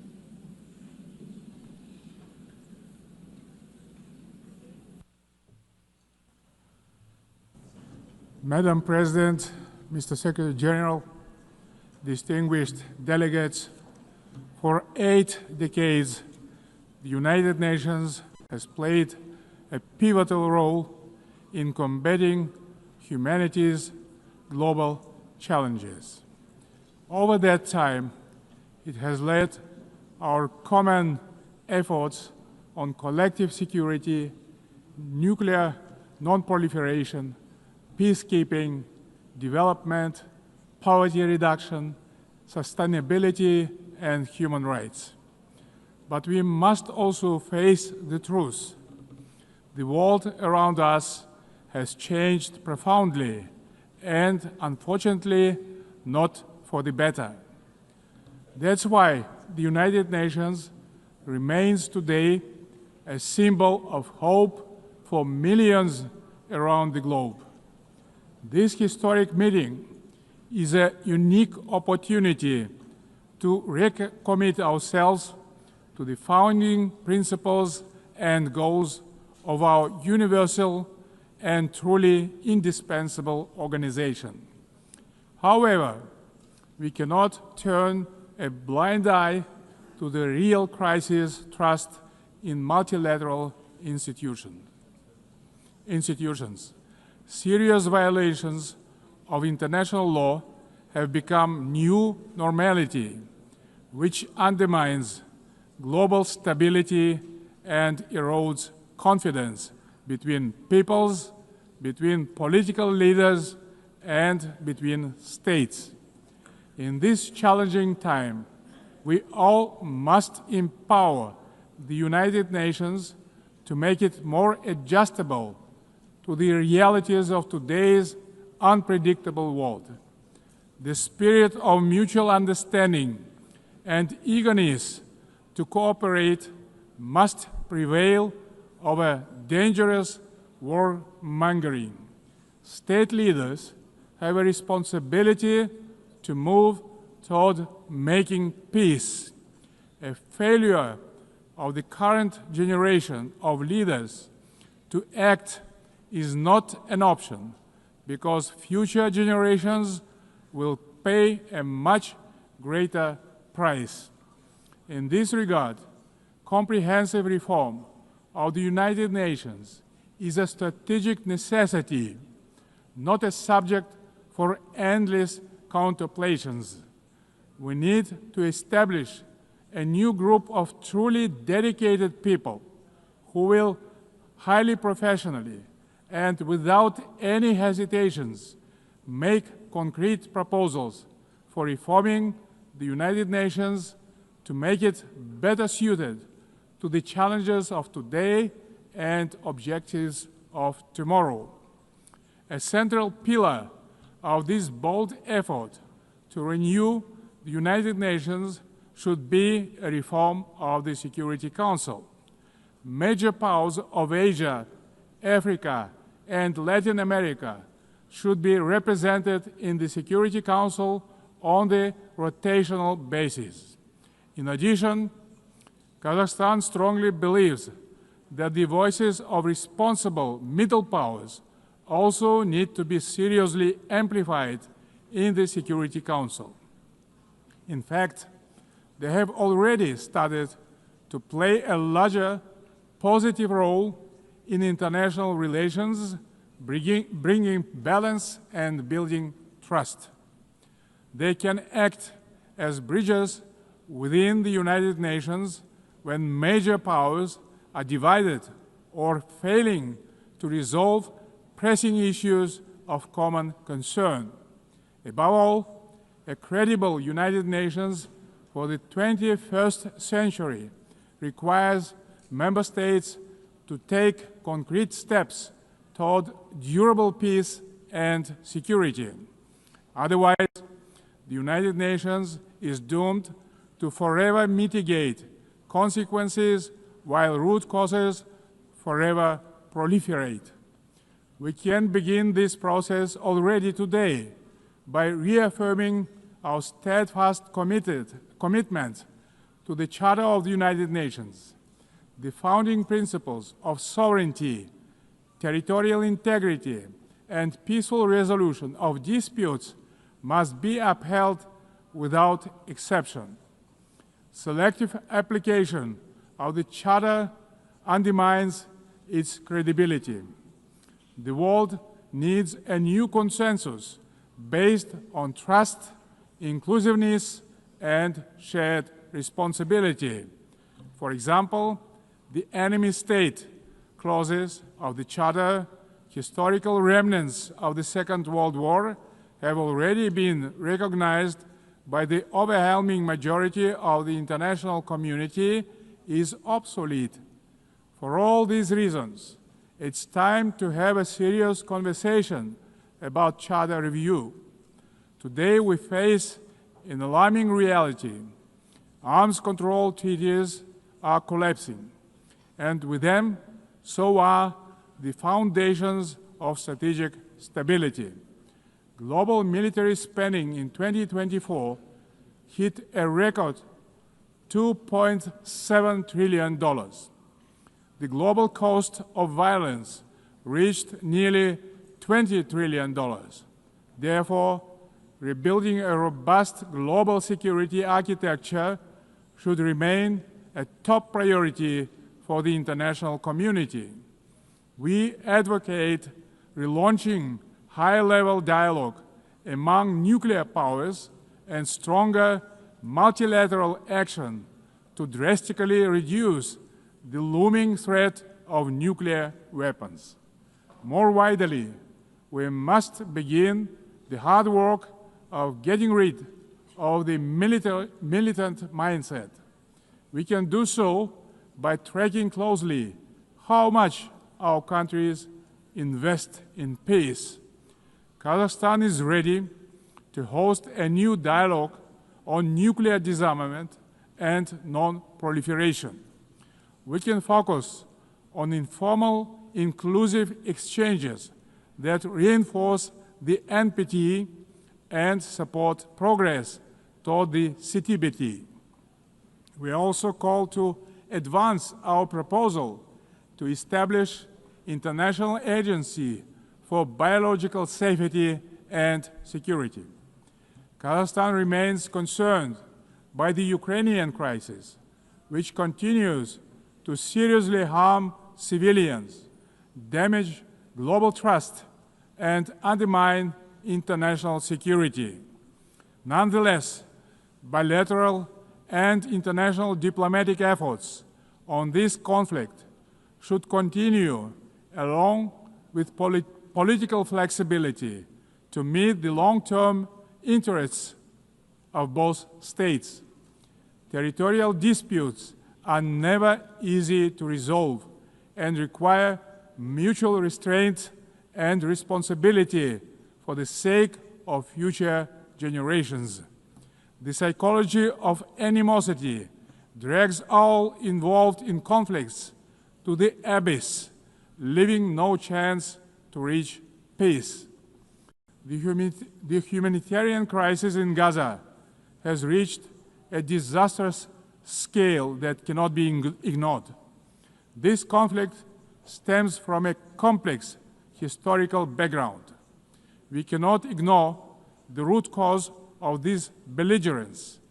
Kazakhstan calls for full protection of all civilians and unhindered humanitarian access in strict compliance with international humanitarian law. We reaffirm our support of the two-state solution, with the United Nations playing a central role.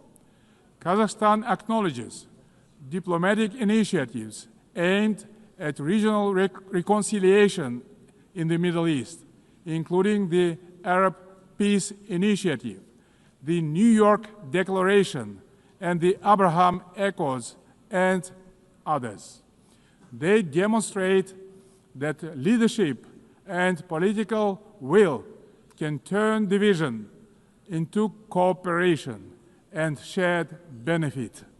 We also welcome the normalization of relations between Azerbaijan and Armenia under the mediation of the United States President.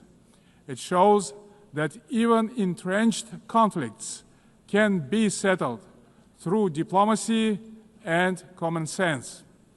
Guided by this principle, Kazakhstan consistently favors diplomacy over escalation and dialogue over force. Current geopolitical tensions sometimes tempt some leaders to claim that a clash of civilizations is inevitable. Yet, these divisions are not fact or fate. They are political choices. Global public goods, such as science, medicine, sports, religion, and culture, should not become subjects of geopolitical divisions and sanctions. These spheres of human activity bind us together under a humanitarian umbrella. When political leaders make irresponsible statements or take reckless decisions, manipulating religion and identity for political gain, they in fact seriously damage the trust and goodwill in striving for peace. Political leadership must be rooted in mutual understanding and respect, not mutual suspicion and arrogance. Tolerance and wisdom are the foundation of lasting peace and must be upheld through the rule of law. Dear friends and colleagues, we observe a growing fragmentation and political bias of investment flows. As a result, global FDI fell to $1.5 trillion last year. Kazakhstan strongly advocates for greater international investment cooperation. More than $400 billion have been attracted to our economy within 30 years of independence. Our commitment to open market principles is absolutely firm and will remain a cornerstone of our state policy. Located in the very center of Eurasia, Kazakhstan is poised to play a crucial role as a logistic hub, handling 80% of all overland transit between Asia and Europe. We are investing tens of billions of dollars in our transport and transit infrastructure, including the Belt and Road Initiative, the North-South and Trans-Caspian transit corridors. Kazakhstan will continue to develop regional supply chains that are the heart of the emerging global transport network. By 2029, we plan to build 5,000 kilometers of new railway lines. Kazakhstan has made the Sustainable Development Goals a core pillar of its national agenda, integrating their targets into state planning and budgeting. With the support of the United Nations Secretary General and partner states, Kazakhstan now hosts the new United Nations Regional Center for SDGs for Central Asia and Afghanistan in Almaty.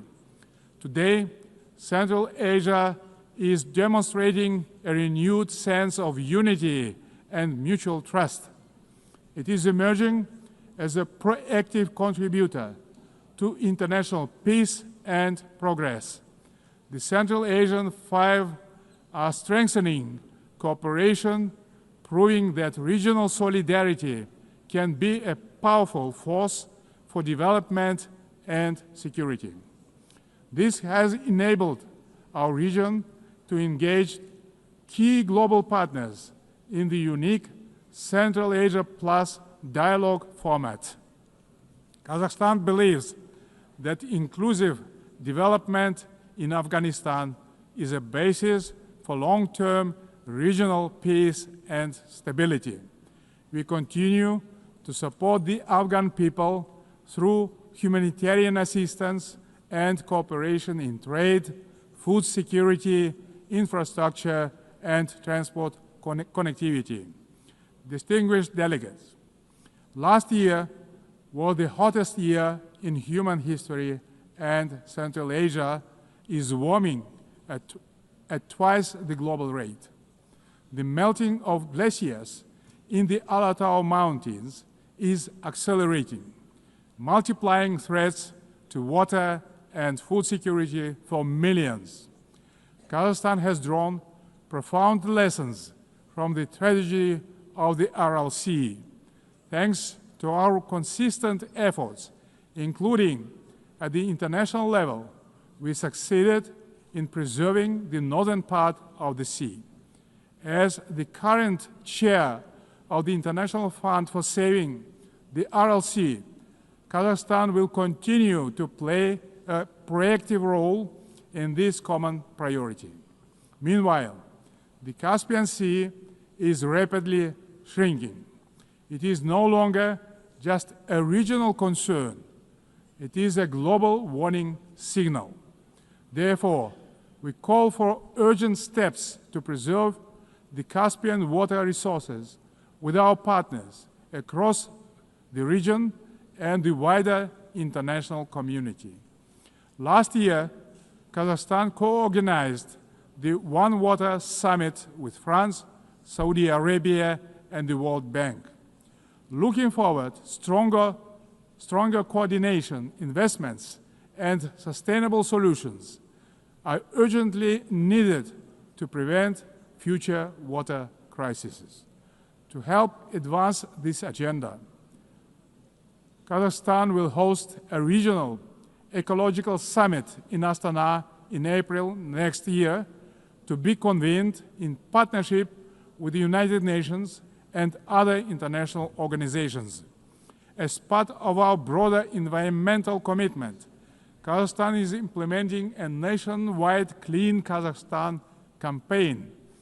This national movement mobilizes millions of volunteers in cleanup actions, waste reduction, and eco-education. At this initiative of Kazakhstan, the United Nations declared 2026 the International Year of Volunteers for Sustainable Development.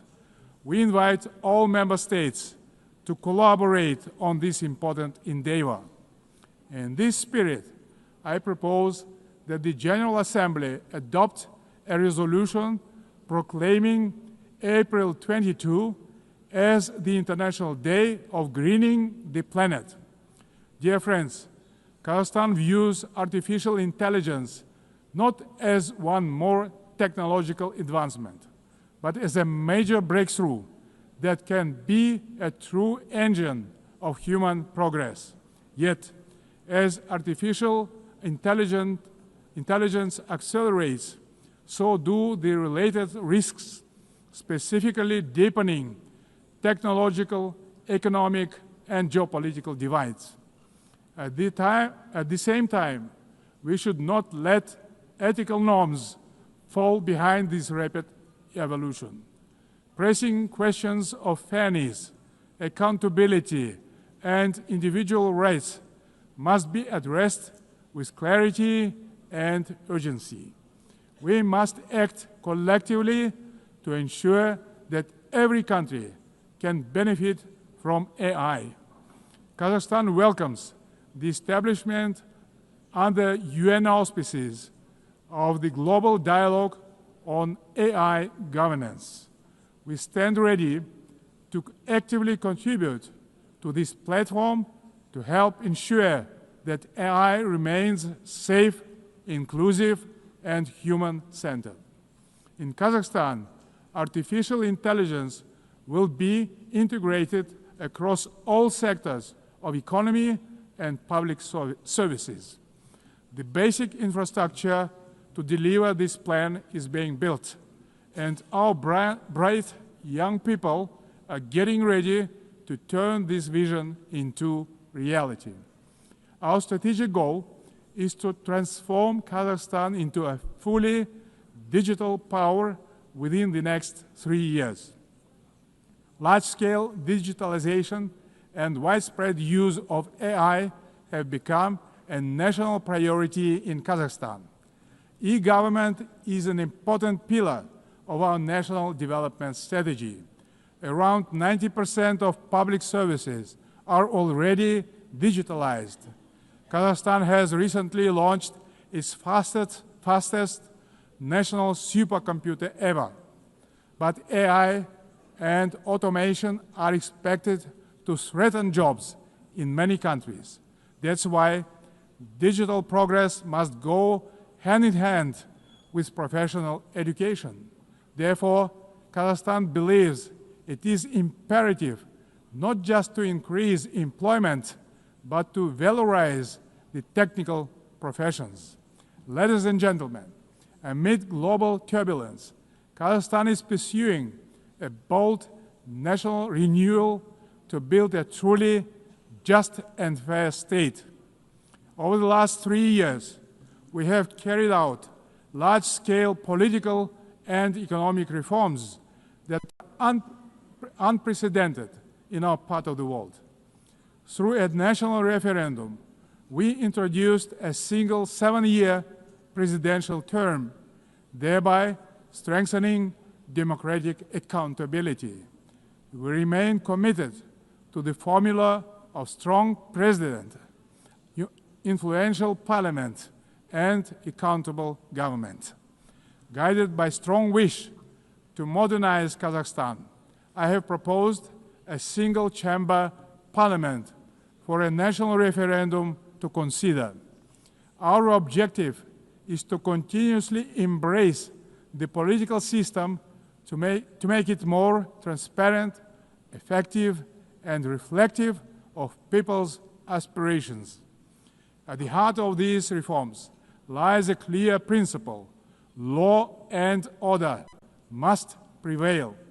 We believe that only governance rooted in common sense and the rule of law can ensure public order and protect the rights of all citizens. It creates good conditions for international investment, trade, cooperation, and more broadly, the dynamic development of our country.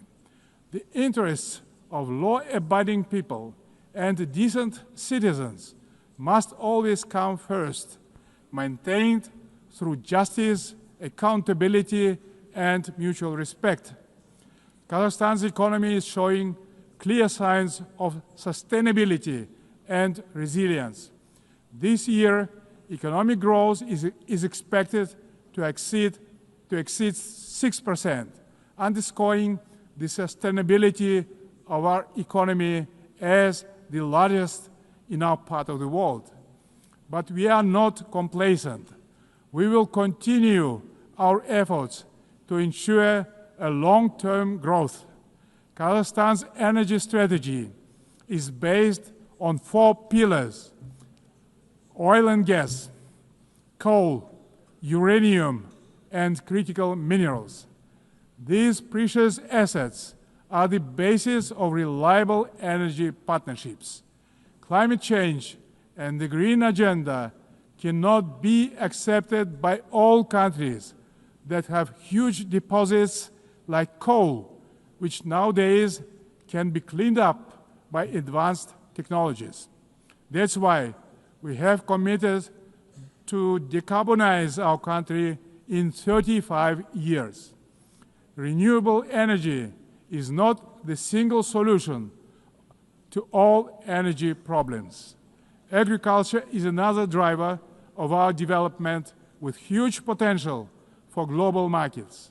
Kazakhstan's grain export capacity has amounted to 12 million tons, reaching a great number of international markets, creating new opportunities for trade expansion using enhanced transport connectivity. We will continue our cooperation with all major international partners and regional stakeholders to further diversify our external trade and economy, making it more inclusive and resilient. Excellencies, we will remain firmly on this path, deepening governance reforms at home while supporting global governance abroad. Kazakhstan will continue to serve as a bridge builder and peacemaker. It will also continue to choose balance over domination, cooperation over confrontation, and peace over war. We stand ready in cooperation with other players, stakeholders in the international community to renew the promise of the United Nations as a beacon of peace, justice, and cooperation. Thank you very much. On behalf of the Assembly, I wish to thank the President of the Republic of Kazakhstan. The Assembly will hear an address by His Excellency Matamela Cyril Ramaphosa, President of the Republic of South Africa. I request protocol to escort His Excellency and invite him to address the Assembly.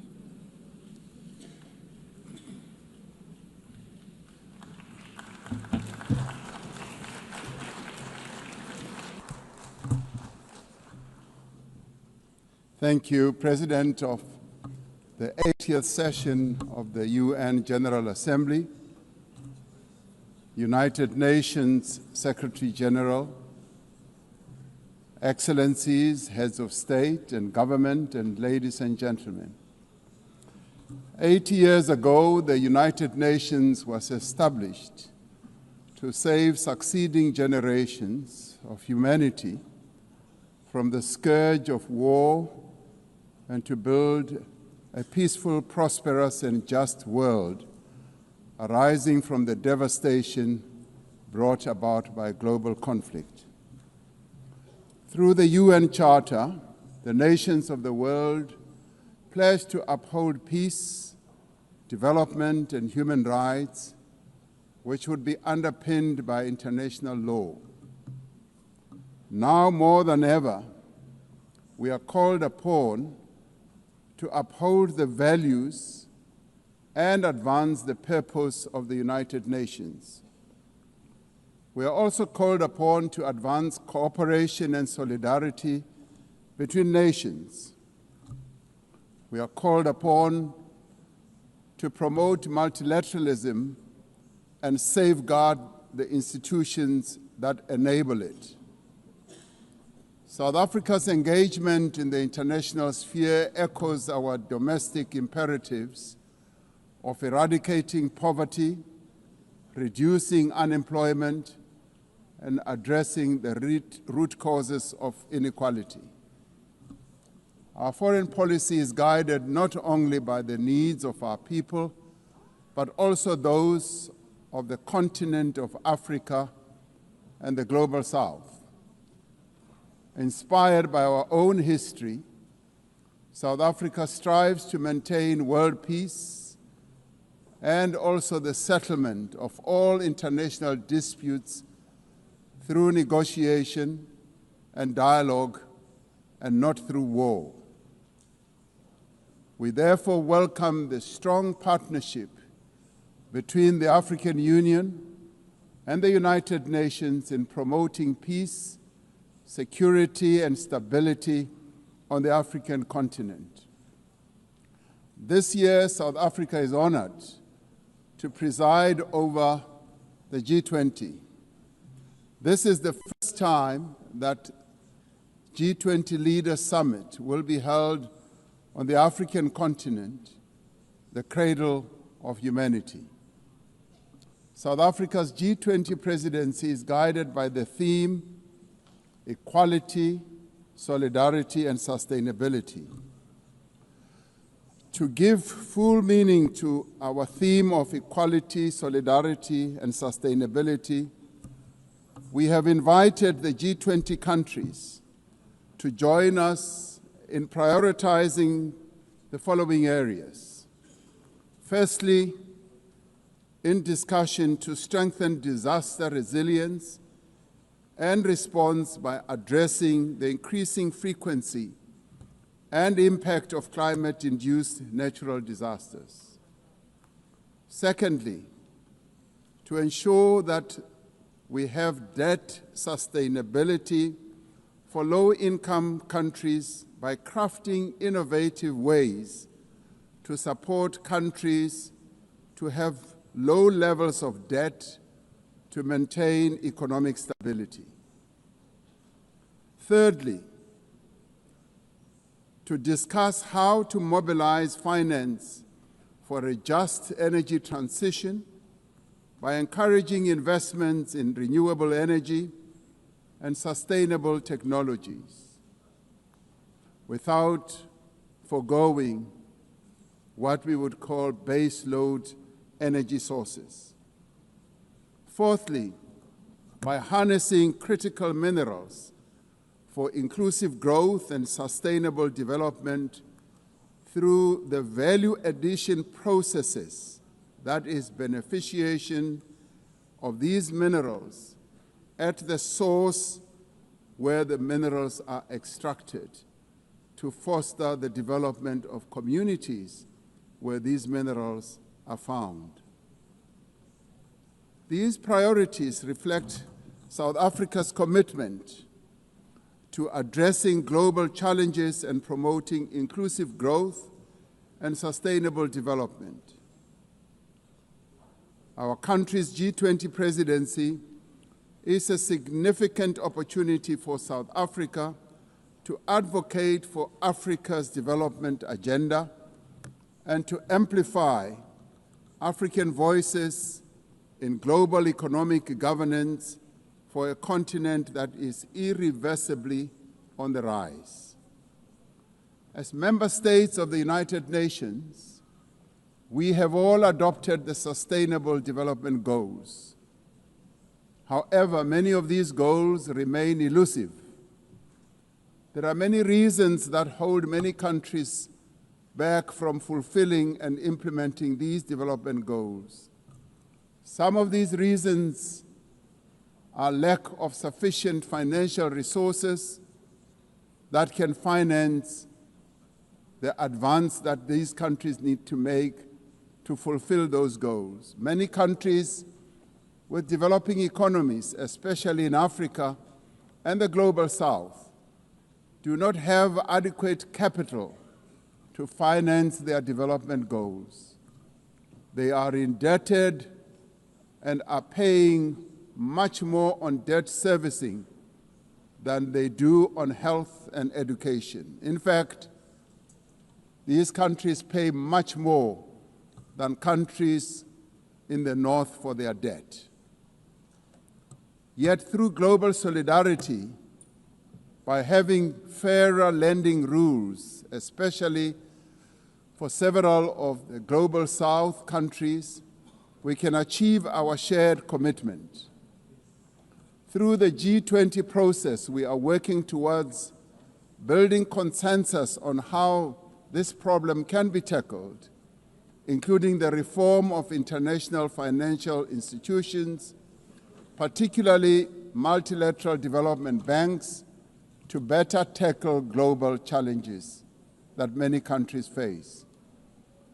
The multilateral trading system needs to be reformed as we reconfirm that the World Trade Organization remains the only multilateral body that is capable of managing differences and coordinating positions in global trade.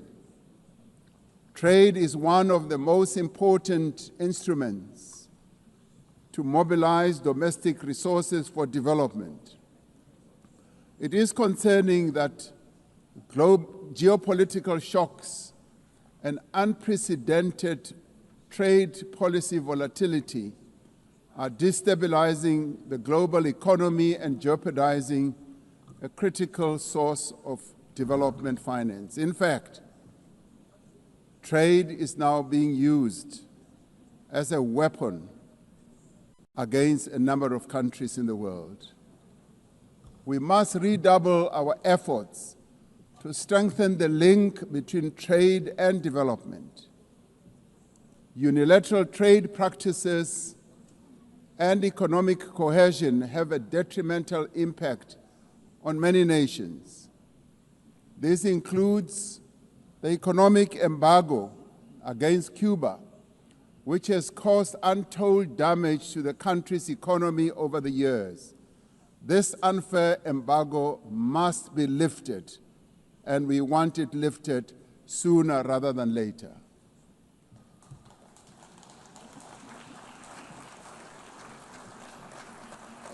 In the midst of global trade uncertainty, the African continent is providing a pragmatic example of constructive collaboration and cooperation by using the African Continental Free Trade Area as an engine for sustainable growth and development. This will, with commitment, become the central pillar of economic cooperation and integration for our continent.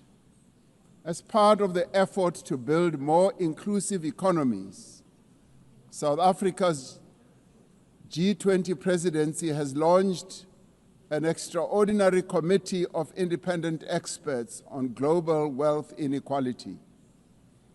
This committee, chaired by Professor Joseph Stiglitz, a Nobel laureate, will deliver the first ever report on global inequality to G20 leaders when they meet in November in Johannesburg in South Africa. Climate change is an existential threat. We are failing future generations by our inability to reduce global warming. Climate change is reversing economic growth and development gains in many countries, especially in the global south. Although Africa carries the least responsibility for climate change, many countries on the continent of Africa experience much of its harshest effects. Extreme weather events like floods and droughts are driving food insecurity, displacing populations, causing damage to infrastructure, and leading to the unnecessary loss of livelihoods. Member states must honor their undertakings and commitments in line with the guiding principle of common but differentiated responsibilities and respective capabilities. The Secretary General recently reported that global military expenditure has reached historic highs, just as the world is falling behind on its core development promises. We are building weapons when we should be building social infrastructure that advance the lives of our people. We are fighting wars that cause death and destruction when we should be fighting poverty and developing the livelihoods of vulnerable people. We must act decisively to silence all the guns everywhere to realize the goal of sustainable development and global peace. And I do believe that this is an objective that is possible to reach. As we commemorate the 80th anniversary of the UN, the relevance of this institution and various multilateral processes for the maintenance of international peace and security is being willfully undermined. There is an increasing reliance on unilateral military action in contravention of international law. The United Nations Security Council has proven to be ineffective in its current form and composition in carrying out its charter mandate to maintain international peace and security. South Africa remains deeply concerned by the erosion of the credibility of the Security Council and its failures to ensure accountability and uphold international law. As the security and humanitarian situations in the Democratic Republic of the Congo, Sudan, Gaza, and elsewhere deteriorate, it is a matter of great concern that there are countries that continue to violate international law and also defy the United Nations resolutions and rulings, also from bodies like the International Court of Justice. The establishment of the Hague Group and the Madrid Group aim to reaffirm the primacy of international law, promoting accountability and ensuring support for a just peace. We cannot and should not accept that members of this organization continue willfully to violate without consequence the charter that we have all agreed to uphold. Therefore, as nations that have pledged to uphold the UN Charter, we have the ultimate responsibility to ensure and protect the rights of the Palestinian people to self-determination, consistent with the case that South Africa brought before the International Court of Justice. There is growing global consensus. There is growing global consensus that Israel is committing genocide in Gaza. Just last week, the United Nations Independent International Commission of Inquiry found that Israel is responsible for the commission of genocide in Gaza. As Palestinians continue to face genocide and famine, we have a duty to act. South Africa has acted in the interest of saving lives by insisting that the International Court of Justice should make a ruling that indeed genocide is being committed in Gaza and that it should stop. And we stand here to say it must stop.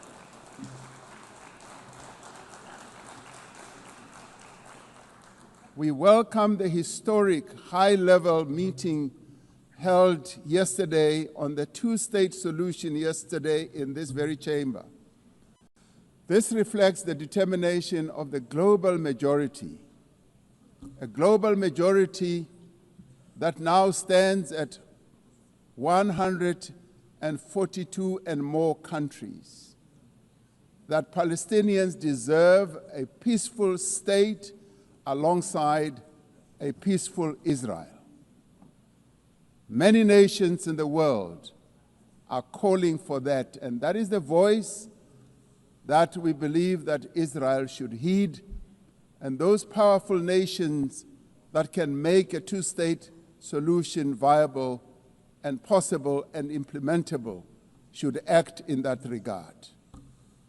The long overdue announcement by increasing number of countries to recognize the state of Palestine is testament to this determination.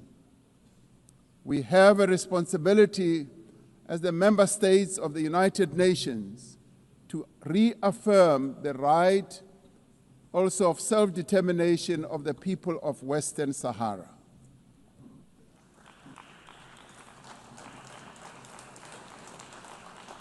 The very first resolution of the United Nations General Assembly in January of 1946 called for the elimination of atomic weapons. The resolution was passed shortly after the catastrophic use of atomic bombs on Hiroshima and Nagasaki that killed thousands of people.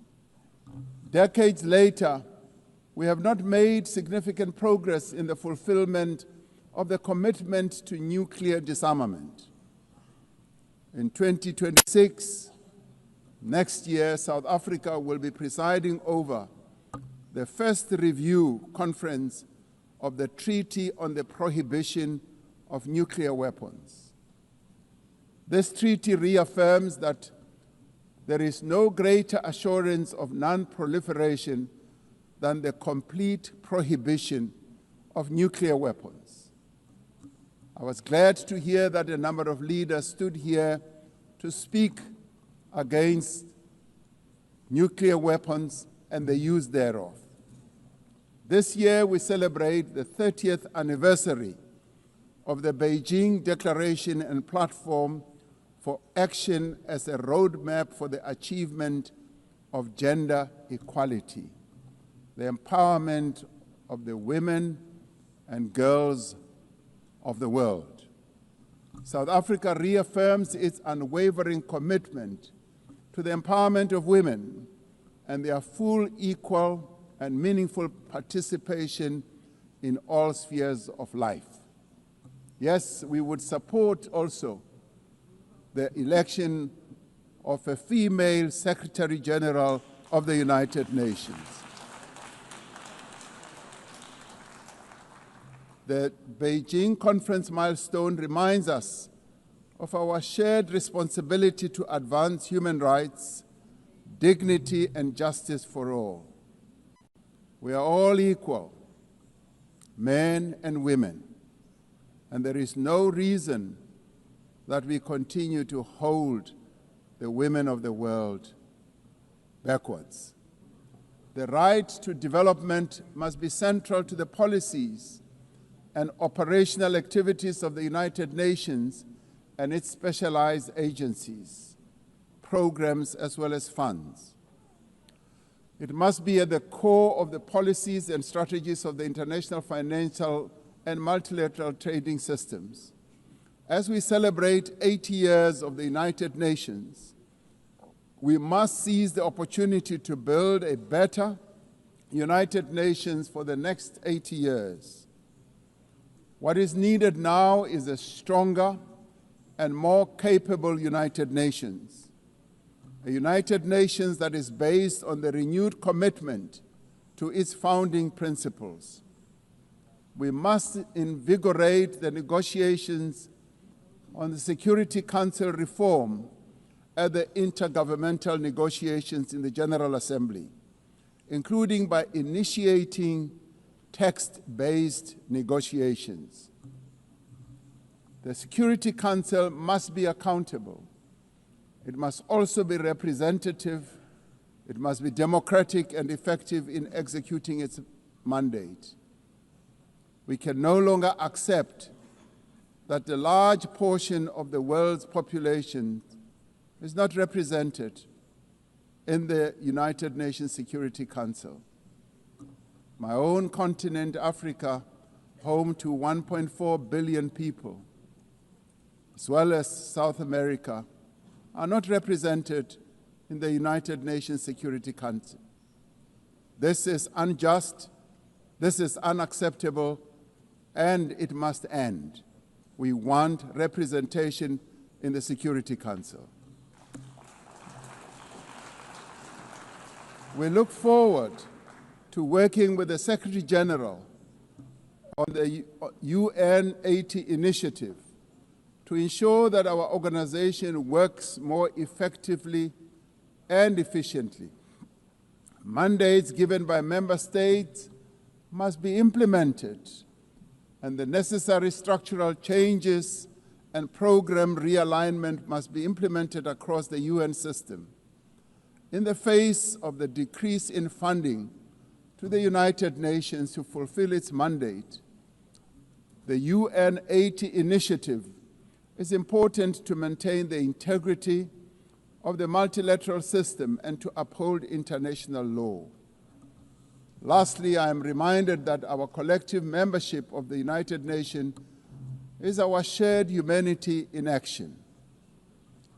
The United Nations at 80 compels us to reflect on our collective achievements and to chart a way forward, building an organization that is able to address our common challenges.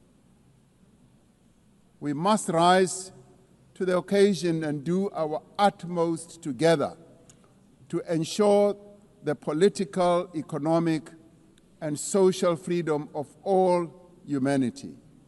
We must reaffirm that freedom is indivisible and that the denial of the rights of one person diminishes the freedom of all of us.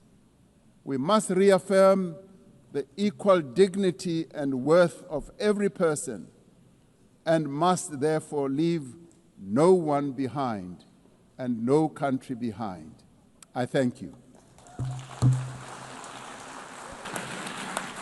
On behalf of the Assembly, I wish to thank the President of the Republic of South Africa.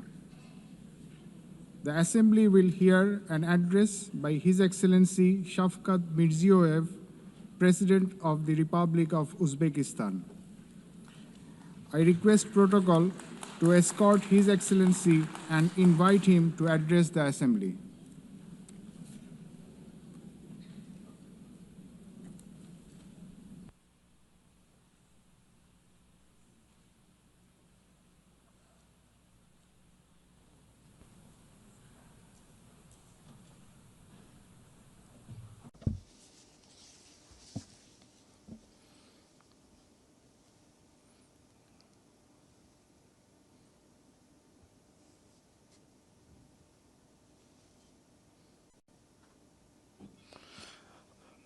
Distinguished Madam President, distinguished Secretary General, heads of delegations, ladies and gentlemen. I am truly delighted to extend my congratulations to you with the 80th anniversary session of the United Nations General Assembly. Our meeting today is taking place in a complex, rapidly changing global situation that calls for new approaches to the work of our organization and its future. Today, across the world, the role and place of international institutions are weakening. Confrontations, conflicts, and wars are intensifying.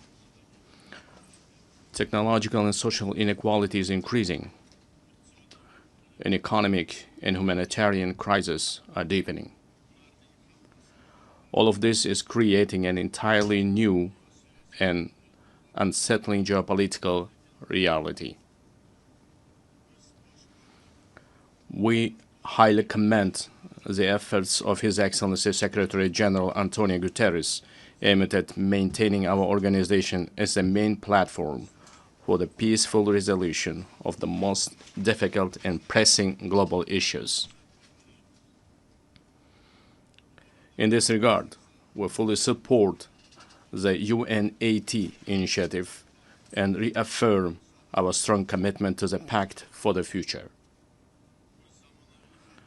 We support the transformation of the United Nations Security Council and the expansion of its membership in order to effectively address current threats and challenges and protect the interests of the developing countries. Distinguished participants of the session, we are pursuing a policy to build a democratic, law-governed, social, and secular new Uzbekistan in full alignment with the Sustainable Development Goals. To this end, we are consistently continuing our irreversible reforms. Our top priority goal is to fundamentally transform the lives of each and every family and citizen in our country to enhance human dignity and well-being. In recent years, we have managed to reduce the poverty rate in Uzbekistan from 35% to 6.6%. We have achieved this result primarily through the transformation of the education and science sector, establishment of innovative industries and high-tech manufacturing enterprises, modernization of green energy and transport infrastructure, comprehensive development of small businesses, and as a result, the creation of millions of jobs. In our country, preschool education coverage has increased from 27% to 78%, while the higher education uptake among our youth has risen from 9% to 42%. Most importantly, we consider enhancing the prestige of the teaching profession as a key issue. In order to create a single international platform for the exchange of teachers' experience and knowledge, we propose to hold a World Summit on Professional Education in Uzbekistan. We are also creating an advanced healthcare system in our country. We invite all our foreign partners to participate in a high-level event dedicated to the fight against childhood cancer and other serious diseases, which will be held tomorrow at our initiative at the United Nations headquarters. Another important area is gender policy. We aim to further strengthen the role of women in social, political, and business life of our country. We advocate for holding the Asian Women's Forum on a regular basis in our region, turning it into a permanent platform.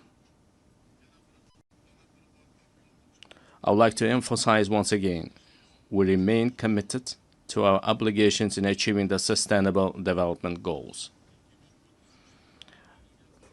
By the year 2030, we intend to join the ranks of upper middle income countries. To this end, we will consistently continue our open and pragmatic policy. Ladies and gentlemen, 8 years ago, from this esteemed podium, we declared our firm determination to transform Central Asia into a region of peace, good neighborliness, and partnership.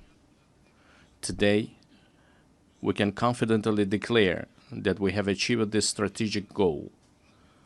The era of closed borders, unresolved disputes, and conflicts is in the past. In recent years, the volume of mutual trade, investments, and transportation of goods in our region has increased fivefold. We are implementing joint investment funds, cross-border trade, and industrial cooperation zones, and major infrastructure projects. We also recognize as a common achievement that the consultative meeting of the heads of the state of Central Asia have become an effective mechanism for deepening regional integration. I can confidently affirm that as of now,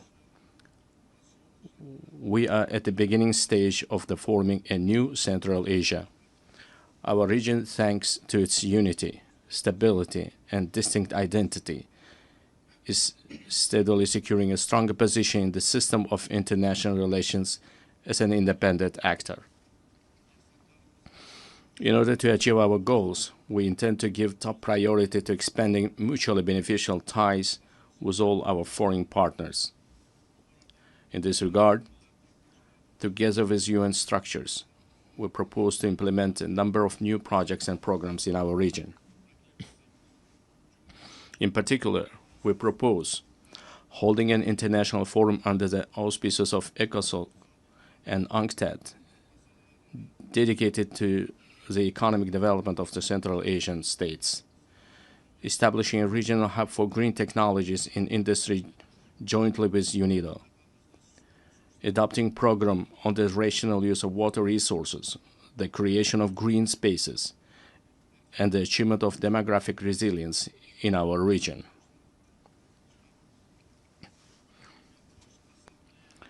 In addition, we propose the adoption of UN General Assembly resolution supporting the efforts of the Central Asian countries aimed at deepening regional partnership and economic integration.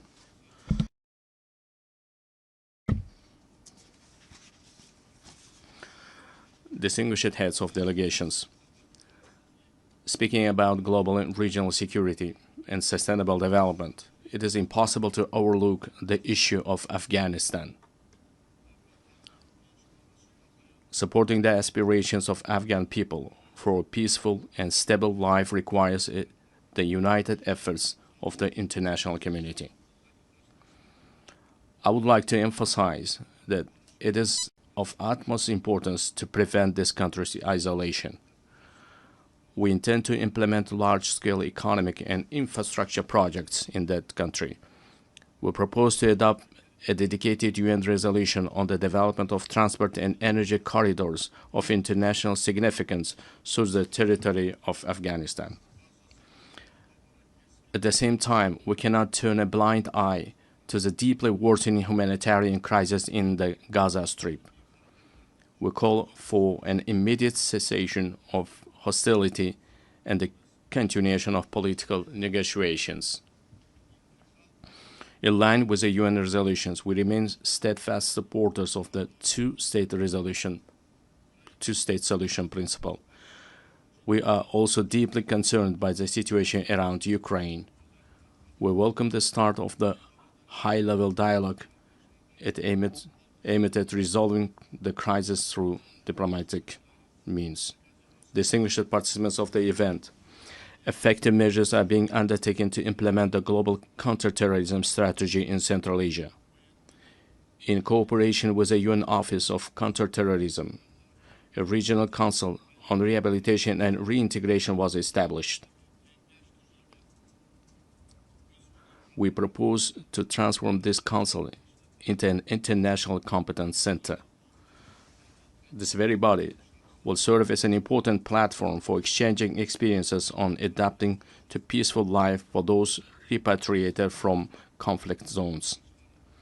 Furthermore, we stand ready to provide all the necessary conditions for the establishment of the Regional Office of Counterterrorism in Uzbekistan. Dear ladies and gentlemen, in today's world full of threats, we are witnessing how vulnerable the global transport system is. These challenges primarily have a negative impact on the stability of landlocked developing countries. It is of utmost importance to ensure the security of international transit corridors and to establish efficient logistics networks. In this regard, we believe the time has come to introduce a global mechanism on strengthening transport connectivity to achieve sustainable development goals. I would also like to draw special attention to the increasingly acute challenges of climate change. For instance, the consequences of the RLC desiccation must remain at the constant focus of the international community. We are consistently continuing our work to restore the RLC ecosystem. In recent years, salt-tolerant desert plants have been planted on 2 million hectares of the dried seabed of RLC. By the year 2030, green cover will be created on 80% of this area. Another serious issue is water scarcity. As of now, more than 2 billion people in the world do not have access to clean drinking water. We are planning to hold a World Forum on water saving in our country. The outcomes of this conference are expected to recognize the water crisis as a serious threat to sustainable development. We intend to adopt a special roadmap for the wide introduction of innovation technologies in a global level. Another adverse consequence of climate change is the intensifying trend of climate migration. Unfortunately, clear international mechanisms and the legal framework in this direction have not yet been created. We advocate for the adoption of the Global Pact for a broad international partnership and coordinated policy on this serious issue. Dear participants of the meeting, it is of great importance to prevent inequalities in digital development and the use of artificial intelligence between countries. We propose to create an international cooperation mechanism aimed at the gratis exchange of practical solutions and models of artificial intelligence in healthcare, education, and culture. I would like to emphasize another priority issue. Our future, the destiny, and the prosperity of the world are in the hands of the younger generation. It is our urgent task to instill in the hearts and minds of our sons and daughters the most noble ideas, such as peace, humanism, and friendship, mutual trust, and respect. In this regard, we put forward the proposal to establish the World Youth Movement for Peace and to locate its headquarters in Uzbekistan. We are consistently implementing a policy of tolerance in our society. At the same time, we will actively continue our efforts to deeply study the ideas of Islamic enlightenment and promote them to the world. In the coming months, we will open the Center of Islamic Civilization, which is unique for our wider region. We intend to hold a special presentation at the United Nations of the rich spiritual and scientific heritage of our great ancestors, thinkers and scholars such as Imam Bukhari, Imam Tirmizi, and Imam Maturidi. Dear ladies and gentlemen, the new Uzbekistan is a supporter of mutual solidarity, open dialogue, and close partnership with all countries. We are always ready to contribute to strengthening dialogue among peoples, cultures, and civilizations, and to achieving universal human goals. I thank you very much for your attention. On behalf of the Assembly, I wish to thank the President of Republic of Uzbekistan. We have heard the last speaker in the general debate for this meeting. The next plenary meeting to continue with the general debate will be held immediately following the adjournment of this meeting. The meeting is adjourned.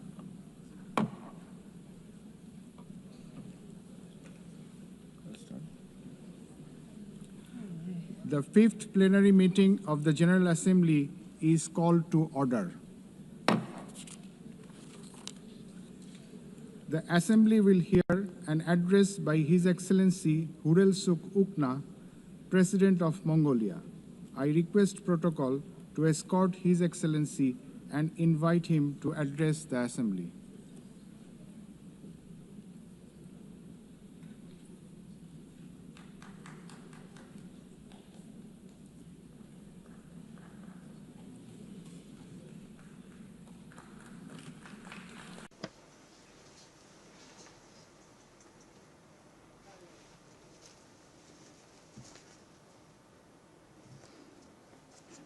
Madam President,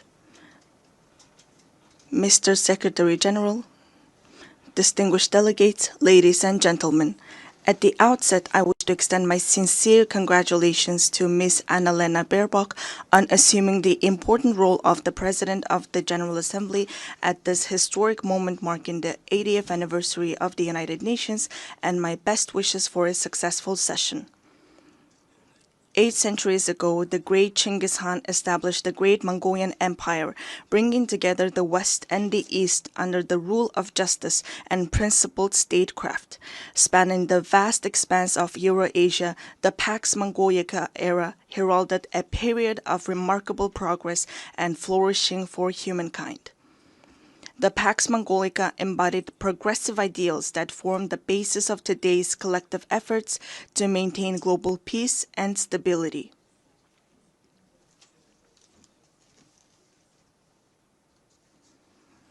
Then, 8 decades ago, when the dust and ashes of the World War had not cleared yet and humanity had not healed yet from fear and anxiety, the United Nations, a great family of nations, rose to prominence as a guarantor of world peace and security and a sanctuary of hope and trust. Since its establishment, the United Nations has illuminated humanity's path, serving as a steadfast beacon of hope and trust for nations to maintain peaceful coexistence and share a prosperous future. In today's volatile and challenging international environment, we welcome Better Together, 80 years and more for peace, development, and human rights as the theme for the 80th session of the General Assembly and the general debate.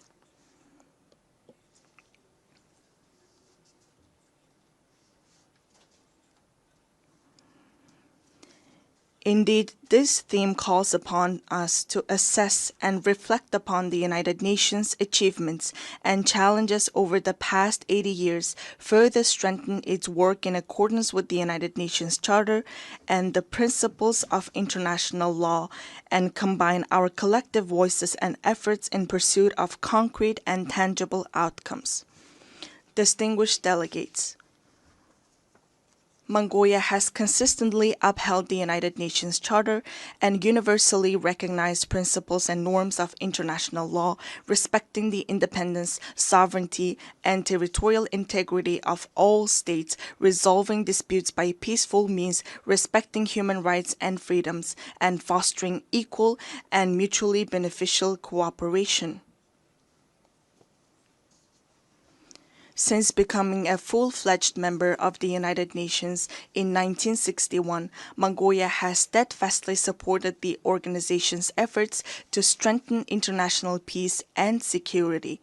It has demonstrated its enduring commitments to disarmament and non-proliferation and declared its territories nuclear weapon-free status.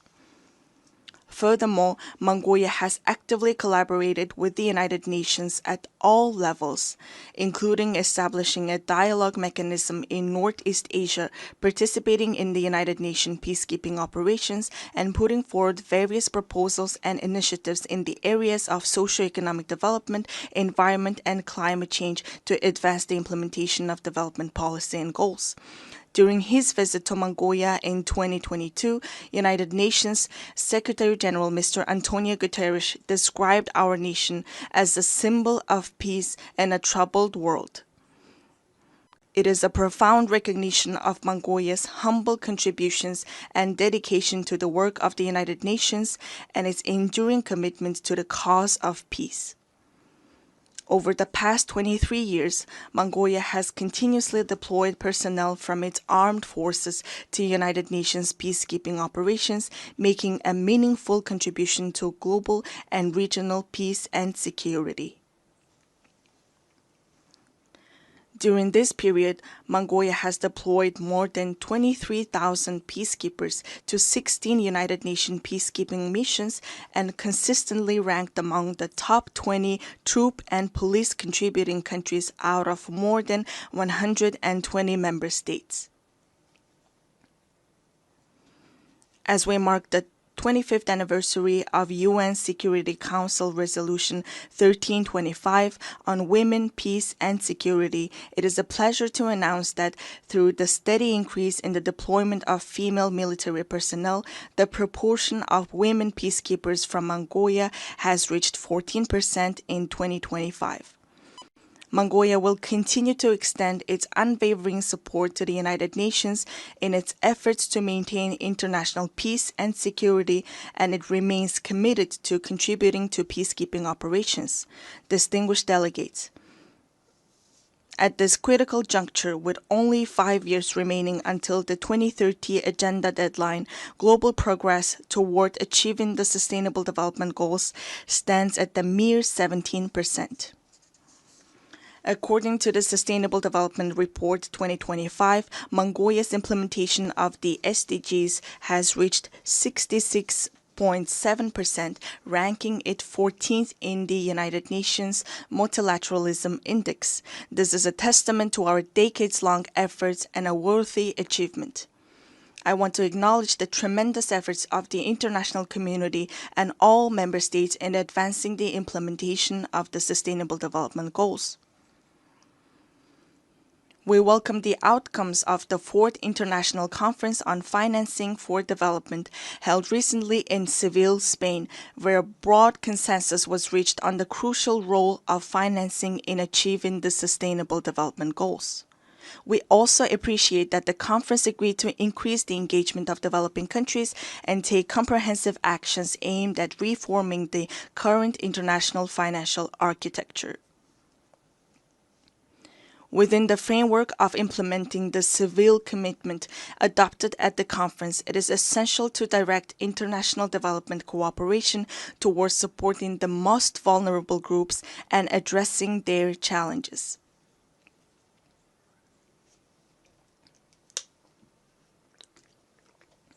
It is my pleasure to note that Mongolia has been playing an active role within the United Nations in advocating the interests of landlocked developing countries, in raising awareness of their special needs and unique circumstances, and closely collaborating with them to ensure their voices are heard on the global stage.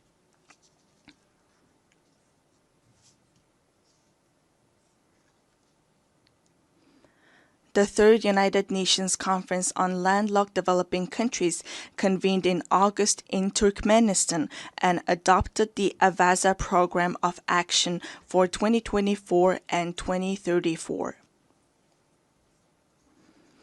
Landlocked developing countries have long faced trade and economic development challenges due to their geographic location. Member states have committed to implementing the program to advance the development of landlocked developing countries over the next decade and bring positive improvements to the livelihoods of more than 600 million people living in these countries. To ensure the effective implementation of the Avaza Program of Action, it is crucial for landlocked developing countries to align their national development plans with the program while mobilizing all available resources to strengthen regional integration and cooperation.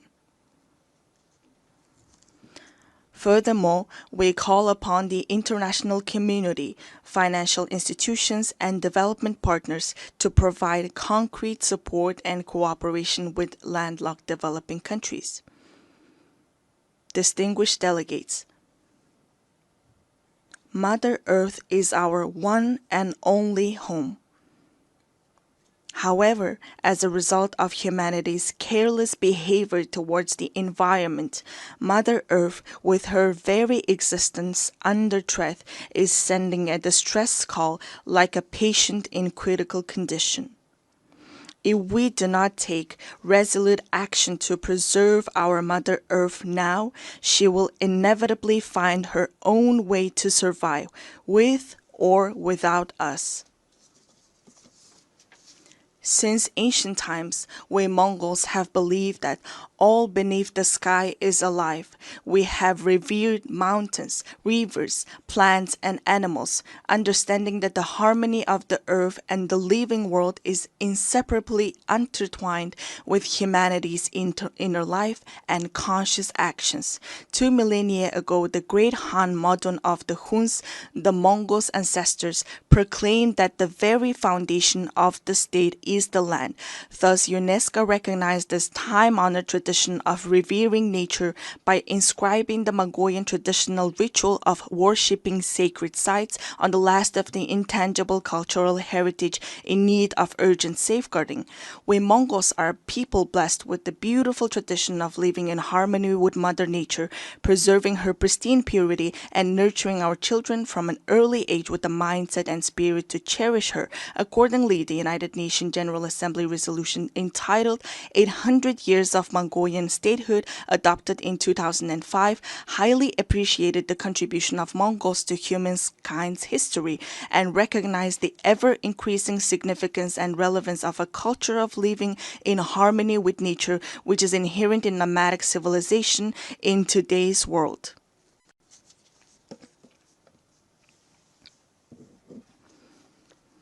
Today, we are committed to sharing our cultural heritage and traditional knowledge, rooted in a profound respect for living in harmony with nature, with the international community, as a valuable contribution to building resilience and enhancing adaptation to climate change. In 2026, Mongolia will host the 17th session of the Conference of the Parties to the United Nations Convention to Combat Desertification and observe the International Year of Rangelands and Pastoralists. In this spirit, our country, in partnership with the United Nations, spearheads the International 10-Year Rangeland Flagship Initiative. We warmly invite you to join us in supporting and collaborating on this important endeavor. Mongolian people say, the source of life is water, and the source of water is tree. Access to safe drinking water is declining worldwide, with 3.6 billion people currently affected by water scarcity. Therefore, it is imperative for countries to implement integrated management of land and water resources in a coordinated manner and to place special emphasis on preventing water scarcity. I cordially invite you all to participate at the highest level with broad participation in the 17th session of the Conference of the Party to the United Nations Convention to Combat Desertification, scheduled from August 17 to 28, 2026 in Ulaanbaatar. This conference seeks comprehensive solutions to adapt to climate change, protect and enhance water resources, and combat desertification and land degradation. Distinguished delegates, from the moment of birth, we Mongols have grown up on horseback, carrying our glory across the world on noble steeds and contributing to the writing of humanity's proud and enduring history. We Mongols are a nation steeped in a unique cultural heritage. We honor our noble horse in our state emblem, craft our state flag with the mane and tail hair of our swift steeds, and the souls of people around the world are spellbound by the haunting melody of horse fiddle known as the modern whore. Since ancient times, horses have been integral to human livelihoods, culture, and civilization. With the goal of preserving and safeguarding cultural heritage and traditions associated with horses and highlighting their enduring role in humankind's livelihoods, Mongolia proposed a resolution to designate July 11th as World Horse Day. This resolution was adopted during the plenary meeting of the 79th session of the United Nations General Assembly on June 3, 2025. On this occasion, I would like to extend my deepest gratitude on behalf of the horse-loving people of Mongolia to all UN member states for their support in adopting this resolution to designate and observe World Horse Day on the day of Mongolia's National Nadam Festival, which is also inscribed on UNESCO's representative list of the intangible cultural heritage of humanity. Distinguished delegates, this year, countries around the world are assessing the progress made over the past 30 years since the adoption of the Copenhagen Declaration on Social Development and the Beijing Declaration and Platform for Action. Mongolia has undertaken a broad range of policies and activities to advance the social development goals outlined in these milestone documents, related legal frameworks, and the 2030 Agenda for Sustainable Development. These efforts have focused on poverty reduction, promoting social equality and inclusion, supporting families, children, and youth, and protecting the rights of the elderly and persons with disabilities. Among these efforts, the state policy on gender equality aims to ensure equal rights, opportunities, and treatment for both men and women while actively preventing and eliminating gender-based discrimination. Notably, Mongolia has greatly prioritized advancing gender equality and increasing women's participation in decision-making, with women now making up 25% of our parliament. We are pleased to underscore that, according to the Global Gender Gap Report 2025 by the World Economic Forum, Mongolia ranked 65th globally, improving by 20 places from the previous year and securing 5th place in the Asia-Pacific region. In recent years, Mongolia has regularly hosted international events dedicated to women and gender equality, including the International Conference on Strengthening the Role of Women in Peacekeeping in 2022, the Female Foreign Ministers Meeting in 2023, and the World Women's Forum in 2024 in cooperation with the United Nations. Last month, we successfully hosted the World Women Entrepreneurs Forum under the theme Inspire, Impact, Invest in Ulaanbaatar. I wish to extend my heartfelt gratitude to all countries that supported and participated in the forum. Mongolia will continue to serve as a strong bridge of partnership, cooperation, and solidarity in advancing women's leadership and participation at all levels of social and political life. Distinguished delegates, the ancient Greek philosopher Heraclitus once said, "The only constant in life is change." Supported by its member states, successive UN leadership have consistently pursued reforms to refine the organization's structure and operations across all aspects. In this context, Mongolia welcomes and supports the UN 80 initiative that the United Nations Secretary-General Antonio Guterres presented. We are confident that ensuring gender equality in senior leadership positions within the United Nations will undoubtedly have a positive impact on fostering more transparent, balanced, and inclusive decision-making processes. Therefore, we support initiatives to nominate women candidates for the UN Secretary-General and the Rotation for Equality initiative, which calls for gender rotation in the UN General Assembly President's position.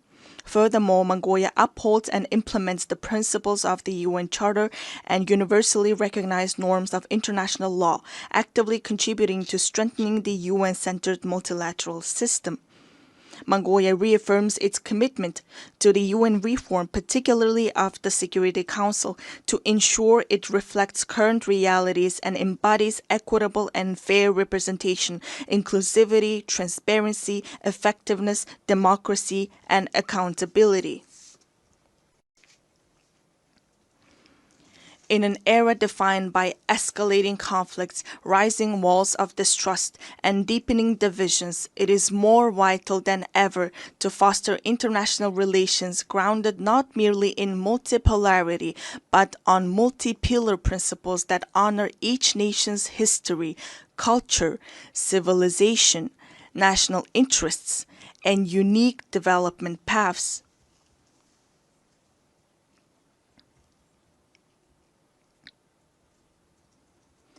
The United Nations was established 80 years ago with the noble goals of saving humanity from the scourge of war and maintaining international peace and security. The United Nations, the cornerstone for the peaceful and harmonious coexistence among nations, must be reinforced and empowered through strong multi-pillar principles that ensure equal rights and balanced influence. Therefore, let us reflect solemnly on whether the mission entrusted to the United Nations 8 decades ago has been fully realized, and let all member states join hands in a shared commitment to revitalize the organization into a powerful institution strong enough to usher in Pax Globalica, a lasting world peace, by embodying the ideals of the Pax Mongolica, which laid the foundation for peaceful coexistence among nations and human progress 8 centuries ago. At this pivotal moment, as we commemorate the historic 80th anniversary of the United Nations, I would like to emphasize the growing importance of its role in fostering mutual understanding, trust, and respect among nations, as well as in advancing peace, stability, development, and the vision of a world free from war.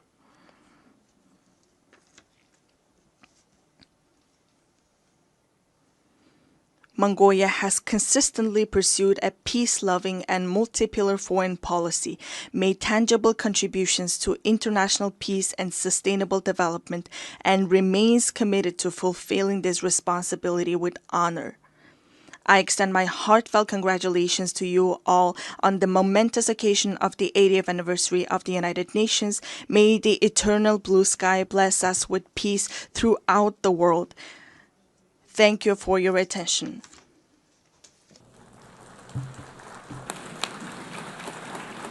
On behalf of the Assembly, I wish to thank the President of Mongolia. The Assembly will hear an address by His Excellency Sardar Bardi Muhammadov, President of Turkmenistan. I request Protocol to escort His Excellency and invite him to address the Assembly.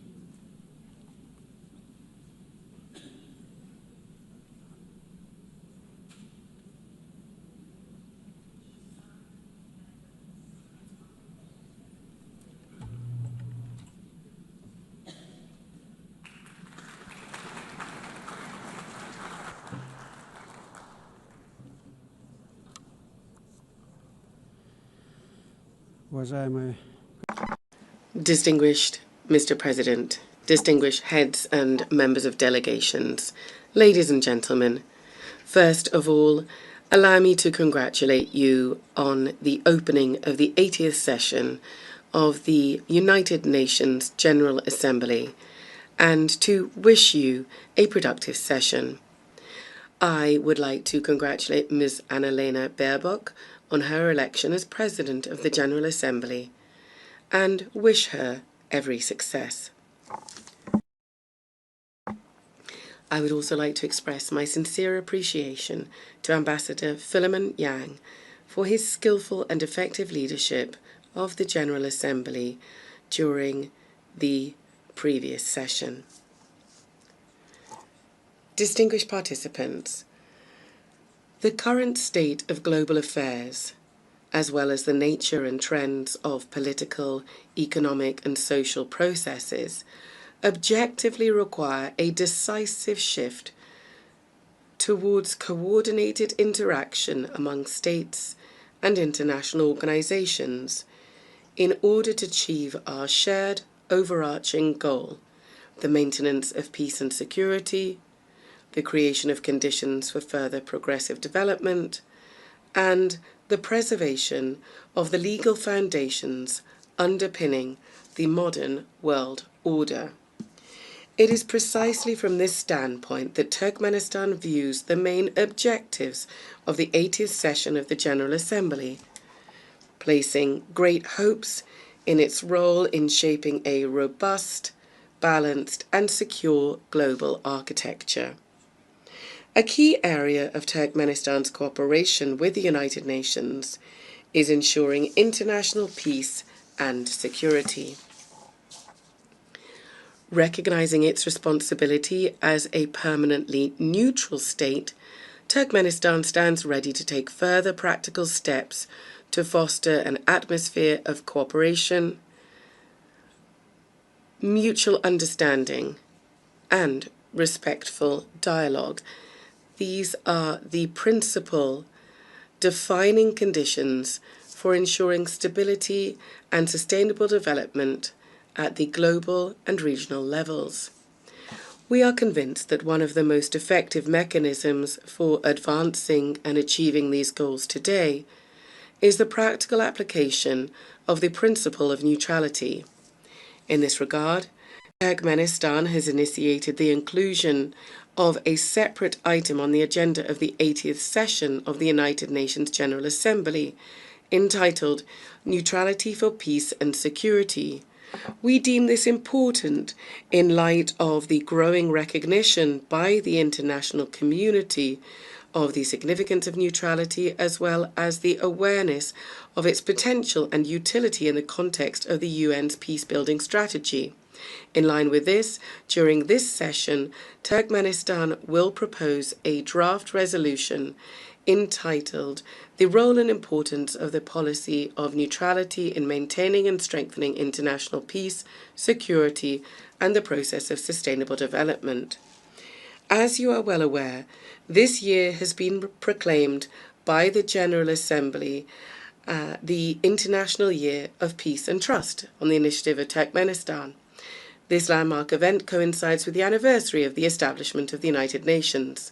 In December this year, Turkmenistan will host a major high-level international forum on the Year of Peace and Trust. We see this as a tangible contribution to achieving the strategic goals of the United Nations, and we look forward to broad and representative international participation. We believe that harmonizing national approaches to global development trends, as well as to establishing and strengthening trust and mutual understanding, should be systematic and consistent.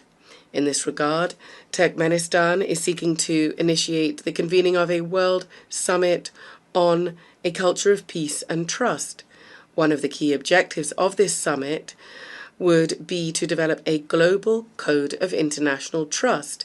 This would serve as a universal foundation for building relations between states based on the respect for sovereignty and territorial integrity, as well as on cooperation and joint efforts to address global problems. We believe that ensuring universal peace and mutual understanding is inseparable from the civilizational aspects of modern development and from the need to preserve and foster cultural and spiritual ties. In this context, Central Asia, which for centuries has played a clear role as a bridge spanning the civilizations of East and West, is now called upon to revive its historic mission to become a space for dialogue, cooperation, and the convergence of values and worldviews. Therefore, during this session, Turkmenistan will propose, in cooperation with the United Nations, an international forum to be held entitled Central Asia, a Space of Peaceful Coexistence. Countries of the region will participate, as well as other interested states and international institutions. Turkmenistan will also submit a draft resolution to the General Assembly on proclaiming an International Day of Mediation. This would emphasize the importance of diplomacy and neutral platforms in preventing and resolving conflicts. One of our country's priorities remains our active involvement in implementing the Sustainable Development Goals and in strengthening cooperation in key areas such as transport and energy. As Turkmenistan is one of the centres of multilateral dialogue on these issues, we will continue to contribute to establishing a fair, balanced, and inclusive international development system. During this session, Turkmenistan will initiate the proclamation of a United Nations Decade for Sustainable Transport for the period 2026-2035 and will submit the relevant draft resolution. We are convinced that this will help to consolidate the efforts of the international community in developing transport corridors, enhancing their sustainability and ensuring accessibility for all countries. Our country will also submit a draft resolution to the General Assembly entitled "The Key Role of Reliable and Stable Energy Connectivity in Ensuring Sustainable Development." At present, one of the priority issues on the development agenda is the digital transformation. We are convinced that this transformation must be balanced. It must reflect the realities and legitimate interests of all states, including the developing world, and also must be free from politicization and bias. In this regard, Turkmenistan intends to put forward an initiative to establish a world platform on digital integration. This is to be based on the principles of equality, trust, and on preventing the use of information and communication technologies to harm peace, security, and sustainable development. During the 80th session, Turkmenistan will continue its work on environmental and climate issues. It will strive for them to be taken into consideration systematically, as they are basic components of ensuring security, and we will advocate for the establishment of multilateral mechanisms to monitor and respond to climate, environmental, and man-made disasters. Turkmenistan will seek to bring about a regional centre to combat desertification for Central Asian countries. It is our belief that the establishment of such a centre would contribute to building regional capacity, to strengthening cooperation in the field of environmental protection, and would also make a significant contribution to achieving the Sustainable Development Goals, particularly in combating climate change and protecting land-based ecosystems. Our country will promote the Caspian Environmental Initiative, proposed at the 78th session of the United Nations General Assembly, which is intended to become an international platform to preserve the Caspian Sea ecosystem. An important step in this direction is the Caspian Environmental Forum, which we propose holding in 2026. We are convinced that now it is especially important to strengthen the role of the UN in fostering broad humanitarian cooperation, in promoting rapprochement and mutual understanding among peoples, and in overcoming value and spiritual barriers, as well as engaging effective channels of cultural diplomacy.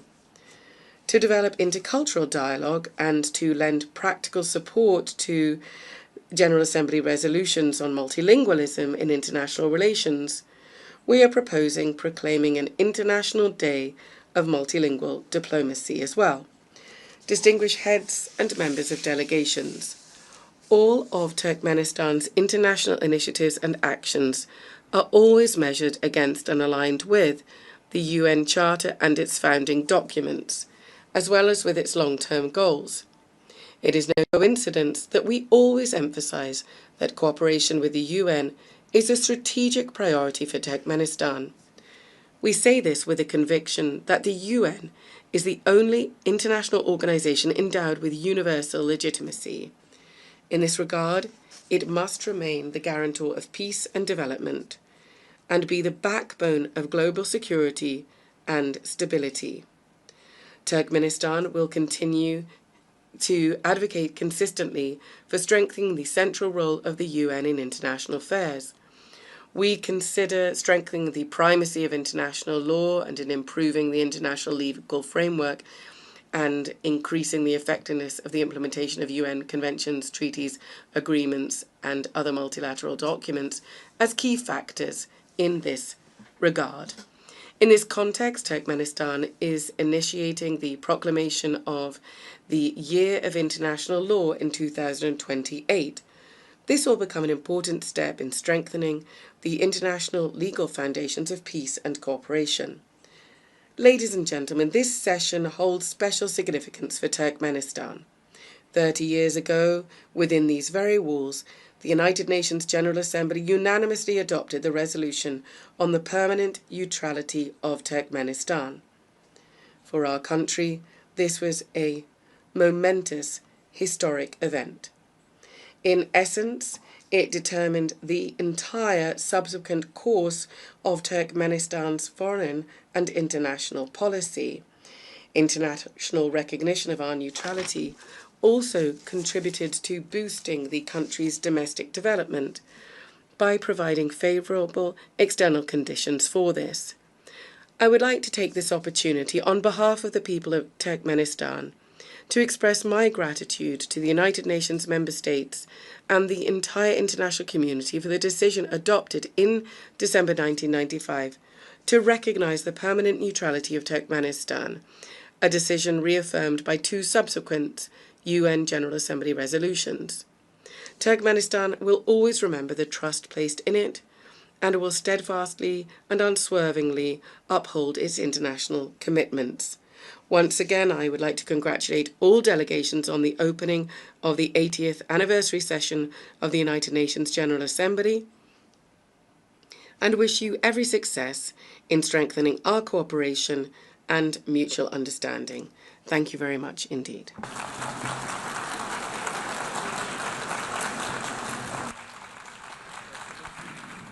On behalf of the Assembly, I wish to thank the President of Turkmenistan. The Assembly will hear an address by His Excellency Gabriel Boric Font, President of the Republic of Chile. I request protocol to escort His Excellency and invite him to address the Assembly.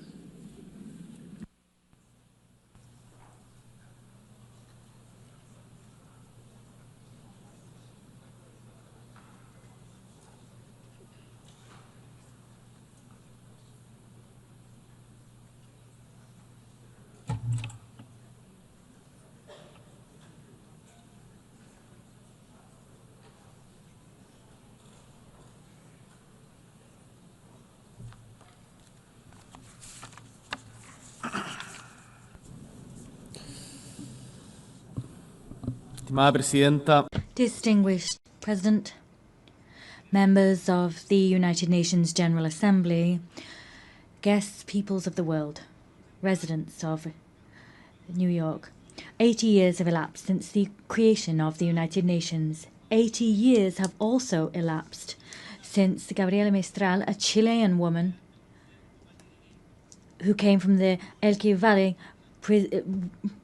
won the Nobel Literature Prize. Her voice as a poet, a teacher, as a diplomat continues to ring out in our homeland and across the world.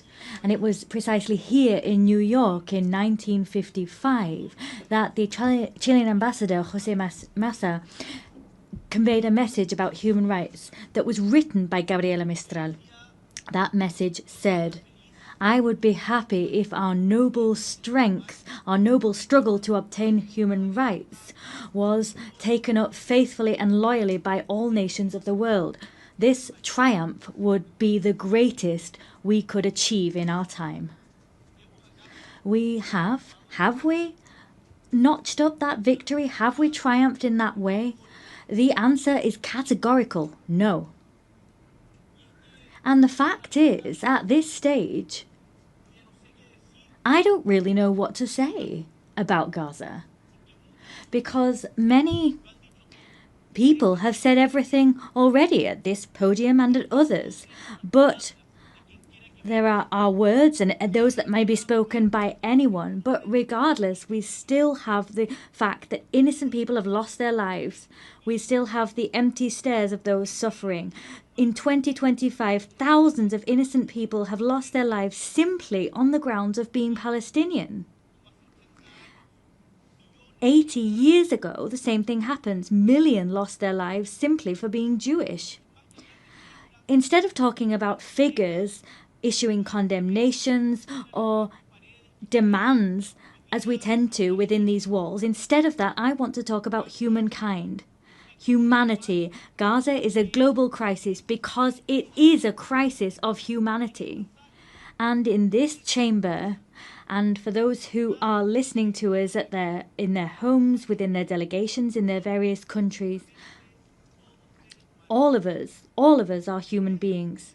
That's what I'd like to say. So when under the rubble, we have children, boys and girls lying under that rubble, there is genuine pain and grief in our homeland in Chile. And I know that that pain is shared by the vast majority of the world's nations. And one of the problems we face as humankind is that often pain engenders hatred. But we must face up to pain and that fact and combat hatred with all of our strength. We must transform our desires to hate into a desire for justice. We can't make any concessions to violence. I don't want to see Netanyahu destroyed by a missile side by side with his family. I want to see Netanyahu and those responsible for the genocide against the Palestinian people brought to the ICJ and other international courts.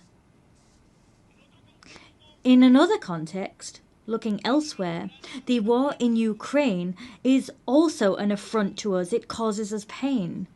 But some people might ask themselves, what's that got to do with Chile? What's happening in Ukraine got to do with Chile? They're so far apart, we don't understand their language. Some people level those arguments against us and our homelands. We say back to them that we have to see ourselves in the people in Palestine that are searching for food. We have to identify and stand in the shoes of the kidnapped children that have been taken away by Russia. We're all human beings. And one of the reasons we come here and meet today together is that we perhaps continue to have faith in humankind. That's principally what brings us here. Our hearts cannot cease to be moved by pain, and we cannot cease to be moved by the needs of others like ourselves. It's for that reason that we have set down rules which are steps forward for civilizations, and they come from the lessons we've learned from the major challenges we've affronted as humankind. And these rules, we should say this loud and clear from this rostrum and take action here. These principles, these values are not being respected. Let's say that loud and clear. It's not okay to invite people to negotiate, to invite a neutral country to negotiate and then assassinate someone that's helping negotiations. That's what happens with Qatar. We can't bomb the nuclear facilities of another country. We can't invade countries like Iraq, saying that there are weapons of mass destruction that don't exist. That's not okay. It's not okay to invade a sovereign country like Ukraine and then impose negotiations on those people. And we all seem to resign ourselves to the fact that that's going on, as was recalled by the French writer Albert Camus when he talked about the experience of the Second World War. If we don't believe in anything, if nothing makes sense, and we can't invoke any values, well, in that case, everything is allowed. There's no good, no evil, and nothing is important. So, if we were to accept that reasoning, we'd have to admit that reason stands on the side of the successful party and no one else. And the rule which we use to assess humankind, the yardstick, would simply be effectiveness. So, in other words, the law of might is right. I want to say to you that ultimately this way of reasoning is the justification of killing. In a world where that occurs, the life of a woman, a man, or their children will always depend on fate or some whims of good or evil, arbitrary decisions. In a world like that, all all of those that live without condemning hatred with all of their might are as guilty of homicide as the person dropping a bomb or pulling a trigger. Particularly if you have the voice and the power to say enough, as we do, as all the leaders that we are in this room, we have, with that in mind, greater responsibility. We refuse to rule in favour of those who have might or money, and we say that we're labelled as utopian, nursing pipe dreams. But what is history if not a continued utopian voyage? There will be people who simply want to do things that produce short-term results. But in general terms, shortcuts lead us to the edge of precipices, to the abyss. And the fact is, we don't need to be successful in the way we understand success today in the Western world to continue fighting for a fairer world, because we know that what we have together has allowed us to change the world, to make it more just, have more loyalty, more solidarity, more inclusion. We've done that. So, distinguished delegates, when we are invited to submit, to bow down, when it is said that intelligence is somehow irrelevant, when people want to show us that you can lie to get an advantage, to get ahead, we want to say no. We're not giving way to cunning trickery, violence or passivity. Let us say no to all of that. I can and I must respect the person who likes blue more than red, someone who is of a faith that's not my own, the person who thinks it's better to increase or reduce taxes according to the circumstances. Ultimately, I can and I must respect diversity of opinion. But at the same time as I respect different opinions, the opinions of those who think different to me, I face the outrage, the fact that people lie. And what's all the more outrageous is that they're aware that they're lying. Perhaps, for example, it's been said at this very rostrum today that there's no such thing as global warming. This is not an opinion. It's a lie. And lies must be fought against. Of course, we can discuss the best way of tackling global warming, or we can talk about who are more responsible than others, but we can't deny global warming. We can argue, we can discuss how the Nazis managed to govern such vast swathes of Europe, but we can't deny the Holocaust. We can study the secondary effects of a vaccine, but we cannot state with no evidence whatsoever that vaccines cause autism. The world needs a true, genuine dialogue between those of us who think differently, between people who have different visions of the world. It's for that reason that we created the United Nations, for that precise reason, to have dialogue and to decide that brutality is not acceptable, to decide that human rights must be protected regardless of ideologies or who's the victim or who's the torturer. That international law is the guarantee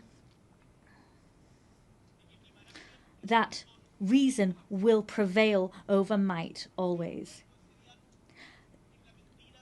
Opposed against this dialogue, the other direction is lies and silence, and both will bring us to the edge of an abyss, into deepest suffering. So what is the task before us today? We have to chart the course that we want as humankind and work with the United Nations, who are paving this path. Chile is rallying behind this shared vision, this shared respect for democracy, human rights, social justice, equity, unfettered respect for the freedom of expression, climate action, all of these things that stand as pillars of hope and action to address the difficult changes and weather these current storms.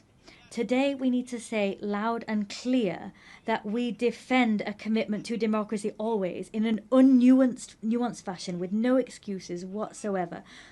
For that reason, this week, together with Brazil, Spain and Uruguay and Colombia, we convened the second meeting for the defence of democracy. That was a collected effort that began here in the United Nations a year ago. We want to build bridges so that we can identify the shortcomings of democracy. We want to look at ways of remedying these shortcomings and of improving the quality of life of our peoples. We will not settle with simply pointing out what we don't like about the world. We will not settle for saying that doesn't represent us. We want to propose ideas that we want to see and champion them. With all of that in mind, I'd like to briefly dwell on one particular issue. I come from Chile, that is a tricontinental country. Tricontinental. It has inextricable ties to the ocean. We have more than 6,700 kilometers of coastline. We are a country that looks at the ocean, and as such we are proud of having been the first country in America and the second in the world to have ratified the BBNJ agreement to extend governed ocean areas beyond areas of national jurisdiction. In recent weeks, we saw the 60th ratification necessary for it to enter into force. As such, the first COP of that agreement will be held next year. We do hope it will be held early next year. Here, I wish to reiterate the fact that we are ready and willing to have its secretariat established in our Pearl of the Pacific in the city of Valparaiso, because we believe that this agreement is an opportunity to make ocean governance closer to the global south. Chile is always also a country that looks towards and has an Antarctic vocation. Our leadership in scientific research is clear. We provide logistical support for research, and we have campaigns for the protection of this area. When you've gone to Antarctic, you will have done so through Chile. In 2 weeks, we'll have another meeting of the Commission for the Preservation of Marine Antarctic Resources. So I call upon states parties now to approve the proposal of the Marine Protected Area for Dominion 1. That was the proposal established by Chile and Argentina. We cannot simply exploit resources if we don't adopt appropriate preservation measures, because ultimately we'll see the destruction of marine life, which we also depend on. Let us not forget that we are part of one single ecosystem. Maintaining biodiversity and sustaining life on Earth is something we must urgently grapple with, and we need to do so with a sense of responsibility towards our ancestors, towards those we share the planet with today, and with a sense of responsibility to future generations. Distinguished delegates, as we have a situation of climate crisis, protracted conflicts and humanitarian crisis, against that backdrop, the selection and appointment process for the next Secretary General of the United Nations takes on particular significance. I come to this assembly convinced of the fact that always, even in the most difficult circumstances, there is room to take clear-sighted action as a collective body, action which is transformative and imbued with humanity. Human tragedy is never a foregone conclusion. We will not give up on the hope that there will be good in the world and that the United Nations we need can be built, because that conclusion depends on what we do. I want to say to you that regional balance must be respected in the Secretary General appointment process. It's time for Latin America and the Caribbean to have their moment. We are a war-free region with a rich diplomatic tradition. We forge consensus. We are unwaveringly committed to the UN Charter and have been since its very inception.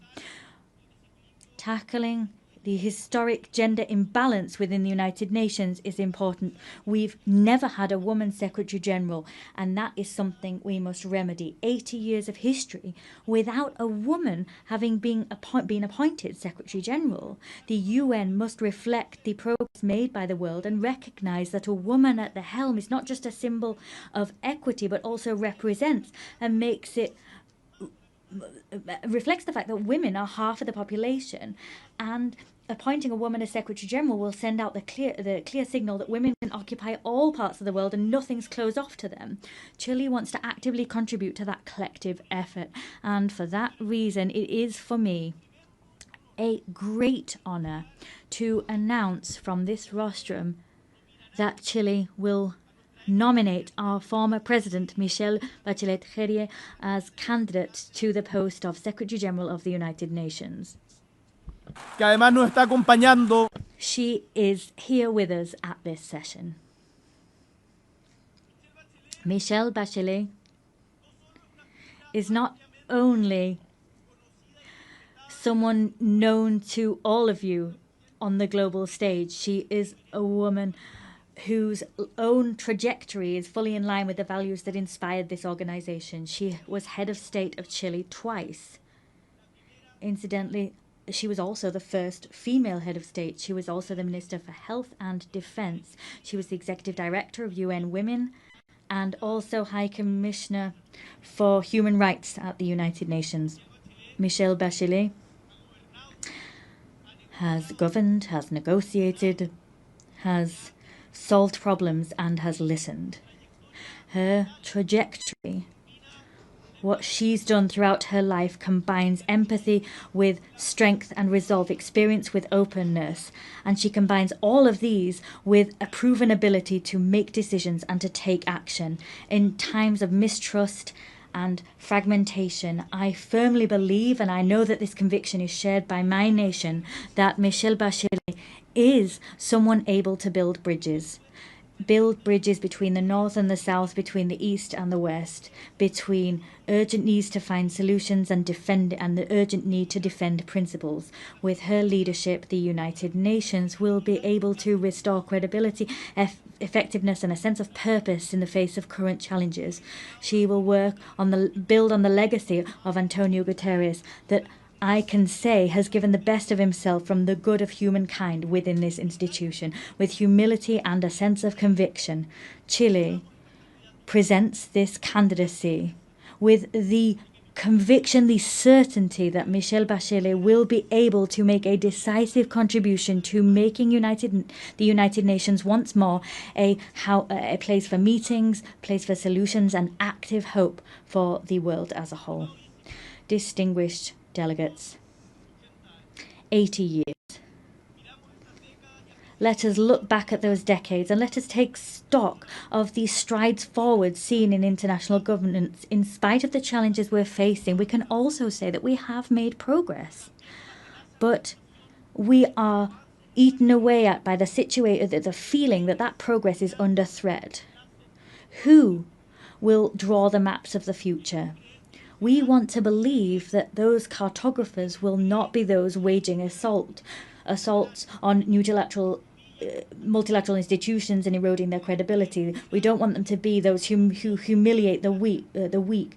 We want all peoples together to draw the maps of the future. Together we represent all of those people, and together we will trace out clear maps so that we have not only a possible and viable future, but one that is full of dignity for everyone and respects them.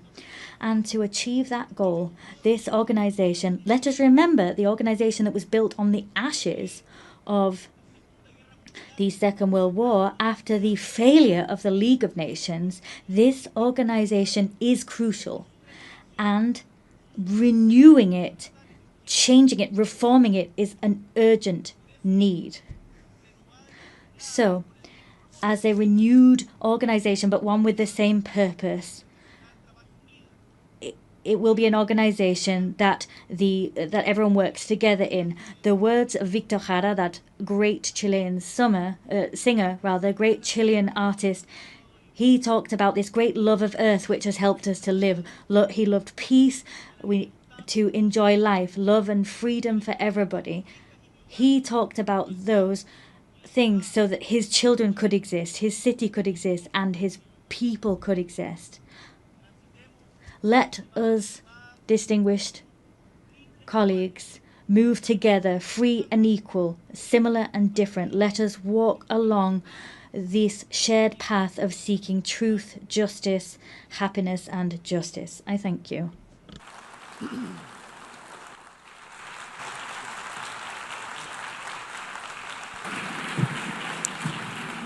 Muchas gracias. On behalf of the Assembly, I wish to thank the President of the Republic of Chile. The Assembly will hear an address by His Excellency Emomali Rahmon, President of the Republic of Tajikistan. I request the protocol to escort His Excellency and invite him to address the Assembly.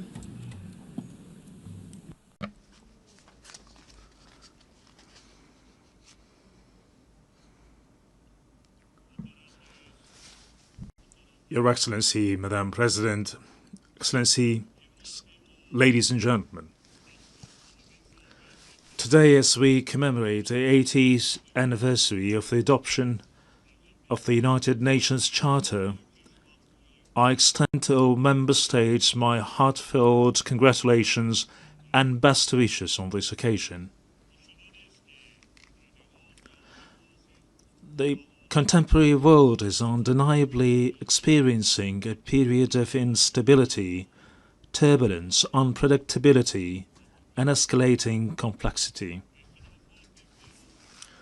Geopolitical tensions, efforts to reshape a framework of international relations, conflicts and confrontations in different parts of the world, along with series of security threats and challenges have posed significant risks to lasting peace and safety. At the same time, the consequences of climate change and growing social inequality impose restrictions on the process of sustainable development and sustainable global development. In such a complex and turbulent circumstances, the role of the United Nations as a platform for inclusive dialogue, cooperation and the promotion of peace and security worldwide becomes more important than ever. In this regard, our countries should make joint and consistent efforts in international practice to protect this principle, a return to full compliance with international law. In this process, strengthening equal cooperation among small and large states is also considered to be an important and timely step. Madam President, Tajikistan's National Development Strategy 2030 is fully aligned with the Sustainable Development Goals, and we support a full and timely implementation of this item of global agenda. Unfortunately, developing countries, particularly those mountainous and landlocked, face multiple challenges and difficulties in achieving these goals. Particularly vulnerable countries feel the need to take serious measures to ensure sustainable development, financing, and improve access to financial resources. Despite significant attempts in this field, the amount of funding for sustainable development offered by the international community continues to be insufficient to address their current need. This situation necessitates timely response, the allocation of additional funds, and a review of approach to the international financial architecture and system. Tajikistan advocates for effective and fair reforms of international financial instruments.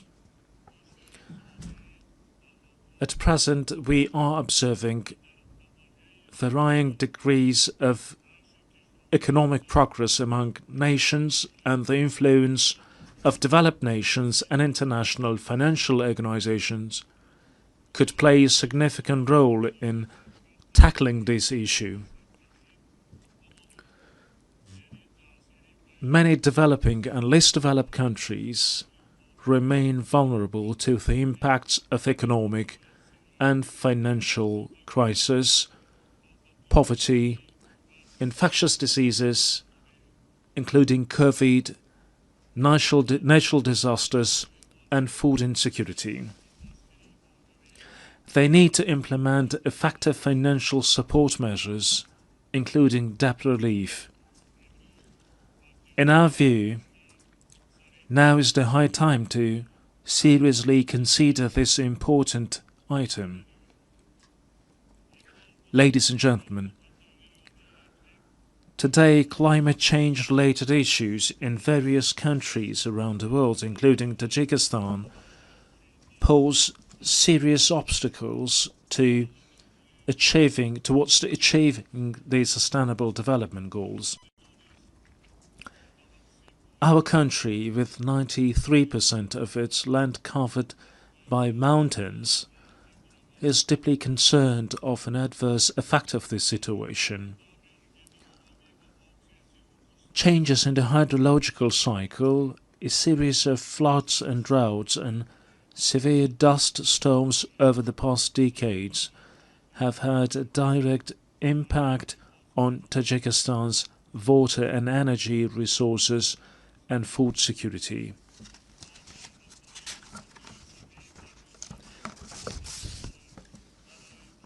Every year we suffer tremendous material and financial losses due to water-related natural disasters. Regrettably, these phenomena often result in loss of life and the destruction of vital infrastructure.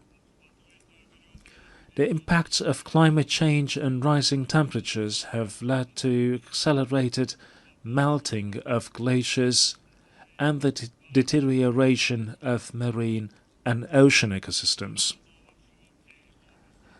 I would like to recall that Tajikistan hosted the high-level International Conference on Glaciers Preservation this summer in Dushanbe. This meeting brought the international community together to intensely deliberate on issues related to the cryosphere. It is worth noting that of Tajikistan's 14,000 glaciers, which are one of the region's main sources of drinking water, more than 1,300 have completely melted, and the rate of melting of these ices is accelerating. This is even though Tajikistan's glaciers and other water sources account for up to 60% of Central Asia's water resources. We must not remain indifferent to the matter of addressing issues related to the source of human life, water. Distinguished delegates, ladies and gentlemen, Tajikistan plays a proactive role in water diplomacy. Our country is taking practical steps in cooperation with its international partners as a part of its latest initiative, the International Decade for Action Water for Sustainable Development 2018-2028.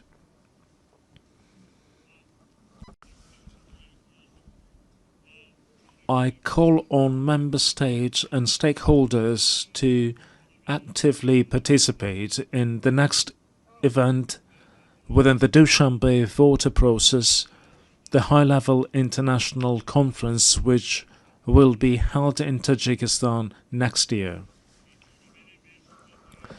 This event will undoubtedly give a new impetus to our continued joint efforts within the framework of the Water Action Agenda. We are confident that it will also serve as a solid foundation for preparations for the 2028 United Nations Water Conference in Dushanbe. Madam President, strong institutions and legal literacy are the ground of a just and stable society. Today, the international community is witnessing disrespect for and violation of international law, which is the foundation of order, peace, and stability throughout the world. We emphasize the need for strict adherence to international law and the resolution of all disputes and disagreements within the framework of the law. Being deeply aware of this reality, Tajikistan proposes that the United Nations General Assembly considers proclaiming an International Year of Legal Literacy. We call on all member states to join this initiative and strengthen the global culture of transparency and justice. Ladies and gentlemen, the rapid adoption of digital technologies and the effective use of artificial intelligence can noticeably contribute to the achievement of the Sustainable Development Goals. I would like to extend my profound gratitude to all member states for their unwavering support of Tajikistan's proposal to adopt a special resolution entitled "The Role of Artificial Intelligence in Creating New Opportunities for Sustainable Development in Central Asia."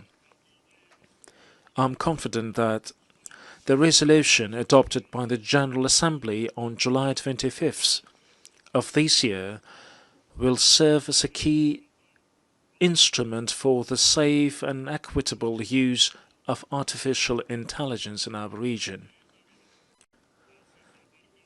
We, in this context, consider the establishment of a regional Center for Artificial Intelligence in Dushanbe to be favorable. This center would undoubtedly facilitate an implementation of joint initiatives and projects among Central Asian countries in the field of artificial intelligence. It is worth noting that, along with the improvement of digital technologies, the number of new security threats, particularly cybercrime, is also growing. We therefore emphasize that cybersecurity must be an important component of collective security. It is evident that, along with cybercrime, terrorism, extremism, illegal weapons smuggling, drug trafficking, and other forms of transnational organized crime continue to pose a serious threat to the global security. Tajikistan supports the further expansion of international cooperation on global security within the framework of the Dushanbe counter-terrorism process. We are determined and willing to establish constructive interaction within this process with international organizations and the UN member states to even more enhance efforts to counter the aforementioned threats and security risks. We believe that relevant UN agencies, in particular the Office of Counterterrorism, can make an effective contribution to the comprehensive implementation of global counterterrorism strategies and programs and strengthen their support to all member states in this area. Distinguished participants, Tajikistan gives full support of the resolution of all disputes and conflicts through political and diplomatic means. We must redouble our efforts to enduring, lasting, and comprehensive peace based on international law. A year ago, From this podium, I proposed considering a special United Nations resolution proclaiming a decade of promotion of peace for future generations. A year later, the adoption of such a resolution has become even more pressing. In today's complex and volatile world, this initiative will create conditions for international cooperation to achieve lasting peace. I call on all UN member states to support this proposal for the sake of our current stability and a better and prosperous life for the generations to come. Ladies and gentlemen, we emphasize our principled, invariable position on the Palestinian issue. We believe that lasting peace in the Middle East is possible only through the implementation of the United Nations resolutions and the principle of the two-state solution. In this regard, we recall the need to resolve this issue exclusively through negotiations and diplomatic means in accordance with the international law, particularly the Charter of the United Nations. We call for a lasting ceasefire in Gaza and access to humanitarian aid. Tajikistan also supports peace and stability, overall security and socio-economic development in neighboring Afghanistan. We are ready to render our full assistance in these processes and in this regard call on the international community to provide humanitarian assistance, especially to regions affected by drought and recent severe earthquakes. Distinguished participants, Tajikistan supports the comprehensive reform of the United Nations system within the framework of the UN80 initiative, UN 2.0, and the UN Secretary General's vision for a modernized United Nations. At the same time, we welcome the Pact for the Future as an important collective initiative to promote peace and sustainable development. These initiatives embody the shared aspirations and will of the international community to respond to modern threats and challenges and build a solid foundation for future generations. We reiterate the need to strengthen the key and coordinating role of the United Nations in ensuring inclusive peace and security.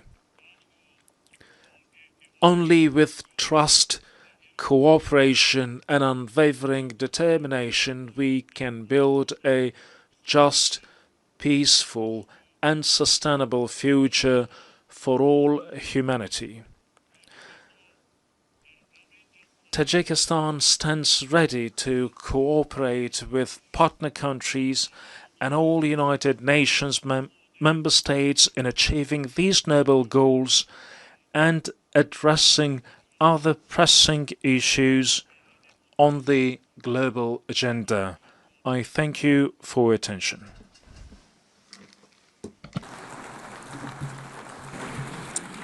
On behalf of the Assembly, I wish to thank the President of the Republic of Tajikistan.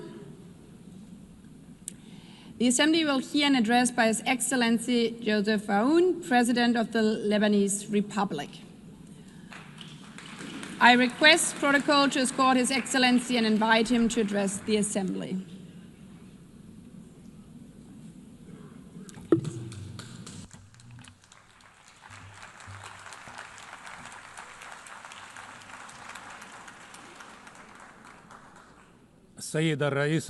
Madam President, Mr. Secretary General, fellow colleagues, heads of state and delegation, I stand before you today to talk about peace, development, and human rights. At a time when some of my fellow citizens are facing death, parts of my country are under occupation, and while my homeland and my people live in uncertainty.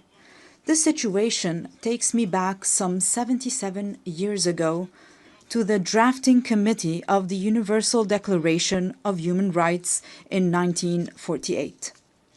During one of the debates, the late, great Eleanor Roosevelt stepped in to support one member's opinion so that he is not left alone, as she said to those in attendance. The dissenting member respectfully responded, "Honorable lady, my concern is not to side with the majority or the minority, but to align with the truth." The author of these words was no other than Charles Malik, the Lebanese philosopher who worked alongside other great minds of the time to give humanity this eternal declaration. He was also granted the honor of presiding over this august assembly from 1958 to 1959 to represent my country, Lebanon. Madam President, Mr. Secretary General, colleagues, ladies and gentlemen, I recall this incident today, first, to express my profound sense of pride and my heightened sense of responsibility as I stand before you today for the first time in my capacity as President of Lebanon on the 80th anniversary of this great organization. Second, because our session focuses on examining the inherent relationship between three human virtues: peace, development, and human rights, and between these three virtues and my country, Lebanon. The Lebanese experience, alongside lessons from our region and the world, have shown that there can be no development without peace, for growth cannot take place within chaos, and prosperity cannot be achieved amid conflicts and wars. Peace is the only foundation for development. Experience has taught us that just as there is no development without peace, there can be no peace without justice, and no justice without human rights, particularly the right to live in dignity. Without dignity, peace becomes an illusion, and the only growth will be in poverty, underdevelopment, violence, and bloodshed. Since the establishment of this great organization, its charter stipulated the need to save succeeding generations from the scourge of war, to live together in peace with one another as good neighbors, and to employ international machinery for the promotion of the economic and social advancement of all peoples. These noble principles remained on paper for 80 years, as the blood of our people was spilled on the ground. The reasons might be numerous. One can attribute them to the authoritarian nature of man, the nature of relations between countries based on power struggle, hegemony, and the race for absolute dominance in all fields. However, another reason has stirred this tragedy. At least 30 years ago, since talk began in this very chamber about a new world order. The reason is related to the issue of identity and plurality within any society or within societies and countries, especially in the era of globalization. On the one hand, people need one another. On the other hand, they fear for their identity. This led to an emerging issue that drove humanity back to the path of conflict. Let us acknowledge here that religion remains a primary factor in defining the identities of human groups.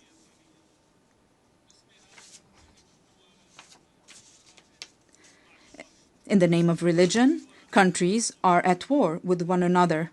In the name of religion, many countries have imploded from within. Furthermore, religion continues to shape the world in profound ways, while Islamophobia and xenophobia grow in the West. The East is still haunted by the memory of colonialism and the remnants of old religious wars. Despite remarkable scientific progress, the world finds itself trapped in a bygone era.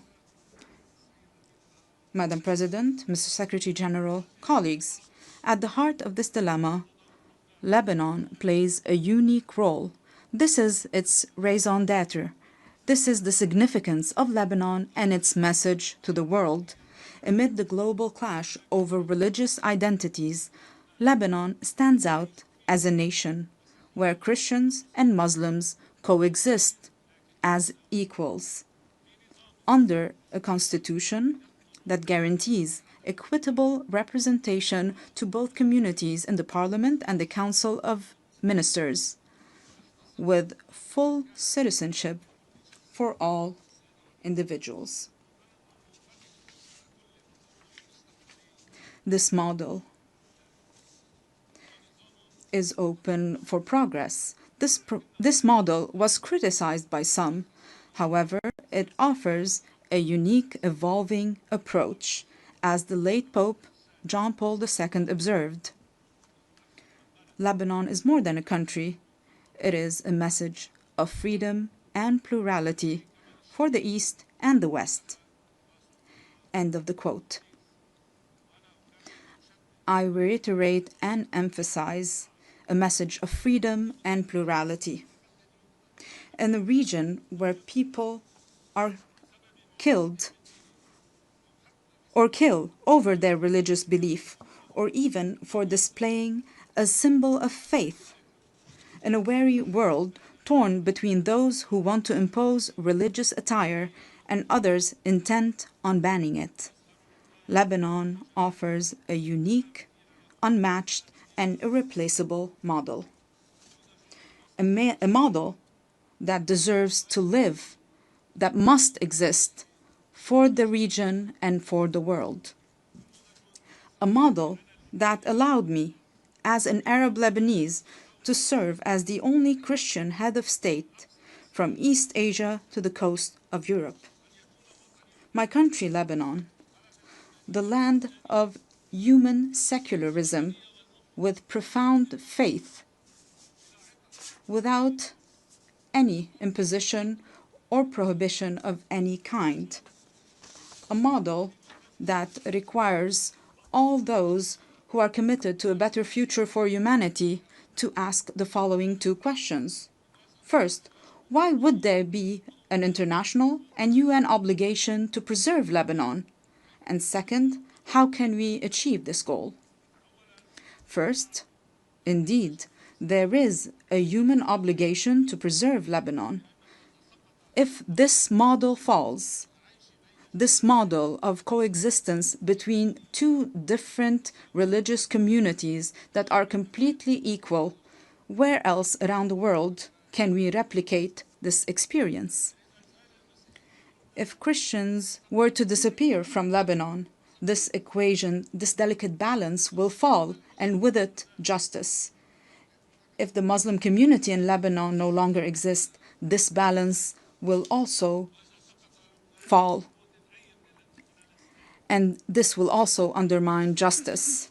The fall of Lebanon, precipitated by the loss of any of its integral components, would foster the rise of extremism, violence, and bloodshed, both in our region and in the world.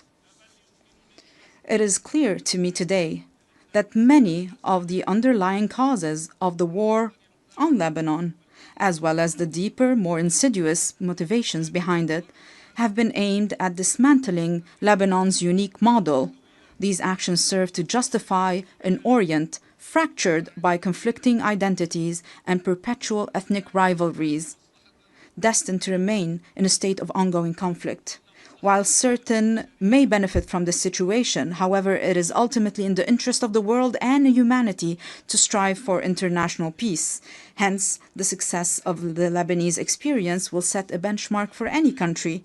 This model today is a vibrant, steadfast, and energetic country determined to live, resolutely refusing to succumb to adversity. What it takes to save it?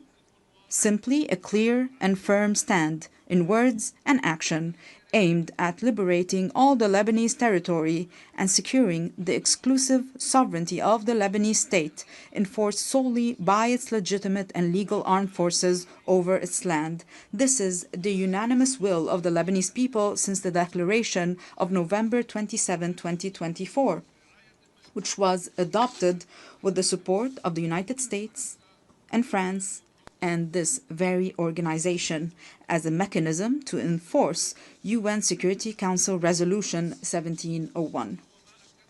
I reaffirmed this commitment in my inaugural address following my election as president in January 2024, and it was also approved by the government in its ministerial statement of February 2024.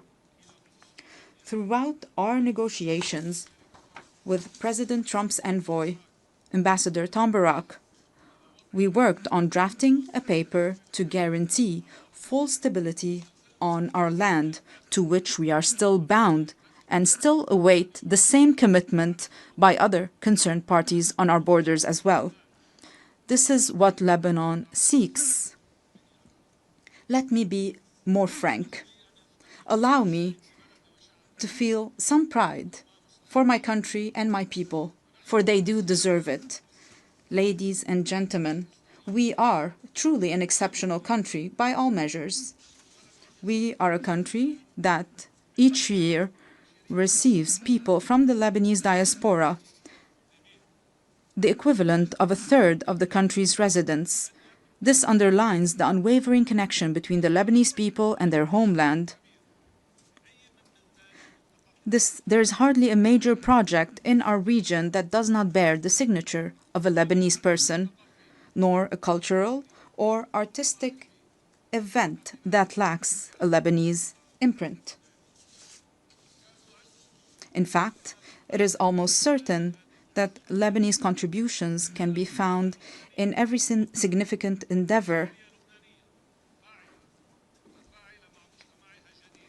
Among the member states of this distinguished organization, one could scarcely find a nation that does not have within its borders a member of the Lebanese diaspora who is engaged, productive, and creative. These individuals integrate harmoniously with their host societies. We, ladies and gentlemen, are a country capable of embracing modernization, and we have started already implementing a gradual program of financial and economic recovery. Together with an independent financial audit, a fair restructuring of the banking sector, and the modernization of the administration, we have also taken on the fight against corruption and organized crime to rebuild the trust of the Lebanese people in their state and the world's confidence in Lebanon. Simultaneously, we have launched legislative and institutional reforms consecrating the independence of the regulatory bodies of the state's productive sectors and enhanced the independence of the judiciary aligned with international standards in the fight against money laundering and the financing of terrorism. Our government has also recently joined the United Nations Convention on Biological Diversity, in line with our history of commitment to the principles of international legitimacy. We are also set on advancing public freedom, combating hate speech, and empowering young men and women in the decision-making process. We can only be prosperous if our citizens, all our citizens, live in dignity. Ladies and gentlemen, our country is dedicated to investing in quality education, and we are expanding today this investment to encompass a knowledge economy. Lebanon is also an essential crossroad for global trade corridors.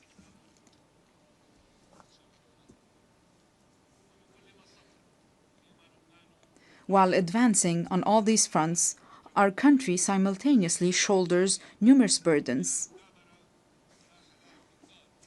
And we shoulder these burdens with responsibility and seriousness. Most pressing among them are the persistent instabilities along our southern border.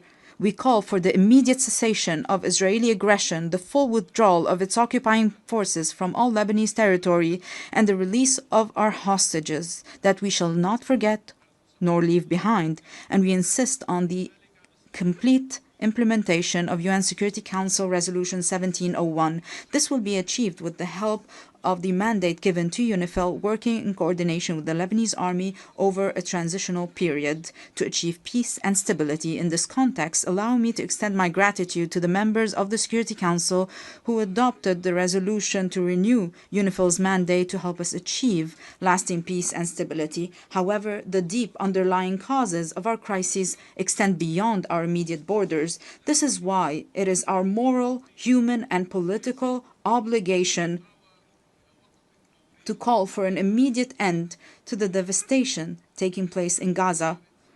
We urge the revival of a new political track aimed at finding a just and permanent solution to the Palestinian question based on the resolutions of international legitimacy, the principle of the two-state solution, ensuring the right of both states to a secure and dignified existence, as ratified by your General Assembly, with a majority of 142 states out of 164 states in the New York Declaration. The second major burden Lebanon is carrying now is the unprecedented displacement situation taking place on its soil, which, measured by capita, stands as the largest in history. Lebanon looks to the United Nations and its specialized agencies, as well as to the Syrian authorities, to address this critical issue. Through direct negotiations and with the support of the Kingdom of Saudi Arabia, we aim to reach comprehensive understandings and agreements across different aspects of our bilateral relations, the goal being the dignified and safe return of the displaced Syrian citizens, as well as the restoration of the special relations between Lebanon and Syria in good neighborliness and close cooperation in various fields, overcoming the misunderstandings of the past. The third burden crippling us today is the reconstruction of Lebanon following the Israeli aggression on our soil, especially with respect to the infrastructure necessary for the return of the Lebanese Authority to the Lebanese border towns and to the rebuilding of homes and villages bulldozed and demolished by the aggression. For there will be no stability if it is not rebuilt and its beauty restored. Furthermore, there's the issue of providing the necessary means to our legal armed forces so that they may take on the task of defending and safekeeping our national integrity. We remain hopeful about the public initiatives to organize international conferences dedicated to that purpose. Ladies and gentlemen, Lebanon does not seek special privileges or favors. Indeed, it calls upon the international community to act with responsibility, fairness, and equality, thereby enabling Lebanon to reclaim its role as a land of freedom and plurality. This very spirit underpinned the Distinguished Assembly's resolution on August 16, 2019, to grant Lebanon's request to establish the Human Academy for Dialogue and Conversions within its borders, a resolution that was for a time overshadowed by the many crises Lebanon has faced in recent years. Today, Lebanon is intent on reviving this vital initiative. Our intention is both to reassure ourselves and to send a message to the world. Lebanon is returning to its rightful place, both within the international community and among the nations gathered at the United Nations, a true platform for human values and the advancement of humanity. In closing, I reiterate the opening theme of my message. While I stand here today advocating for peace, my countrymen are being killed. The conflict is still very fierce between Lebanon being a land of life and joy and a platform that spreads both values to the region and the world, and Lebanon being a place of sorrow and wars, spreading both woes to the region and the world. We in Lebanon have made our choice. We choose to be a land of life and joy, and we shall abide by it. I call upon you all, for the sake of peace in our region, for the good of humanity, stand with us. Do not abandon Lebanon. I thank you.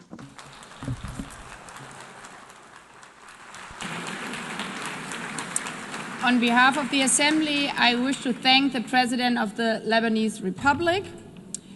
The Assembly will hear an address by His Excellency Emmanuel Macron, President of the French Republic. I request protocol to escort His Excellency and invite him to address the Assembly.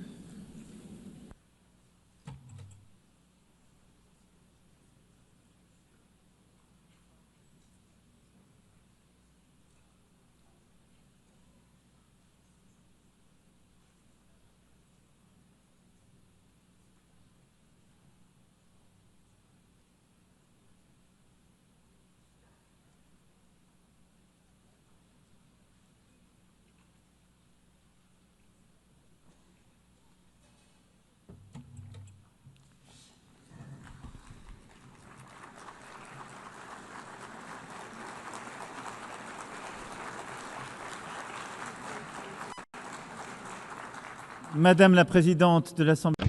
President of the General Assembly, Secretary General, Deputy Secretary General, ladies and gentlemen, heads of state and government, ministers, ambassadors, and delegates. I am delighted to once again stand before you to issue an address at the 80th session of the United Nations General Assembly. 8 decades ago, we wanted to serve peace, development, human rights, and we've been doing that for 80 years. After that 80 years, we now have to take stock of our progress and ensure that we keep pace with today's world. In 1945, March, we adopted the Charter of the United Nations following 2 world wars. At that time, war was still raging in Asia. Decolonization had scarcely begun. The Soviet Union was extending its empire, and we counted deaths in the millions, and we unveiled the horror of the Shoah.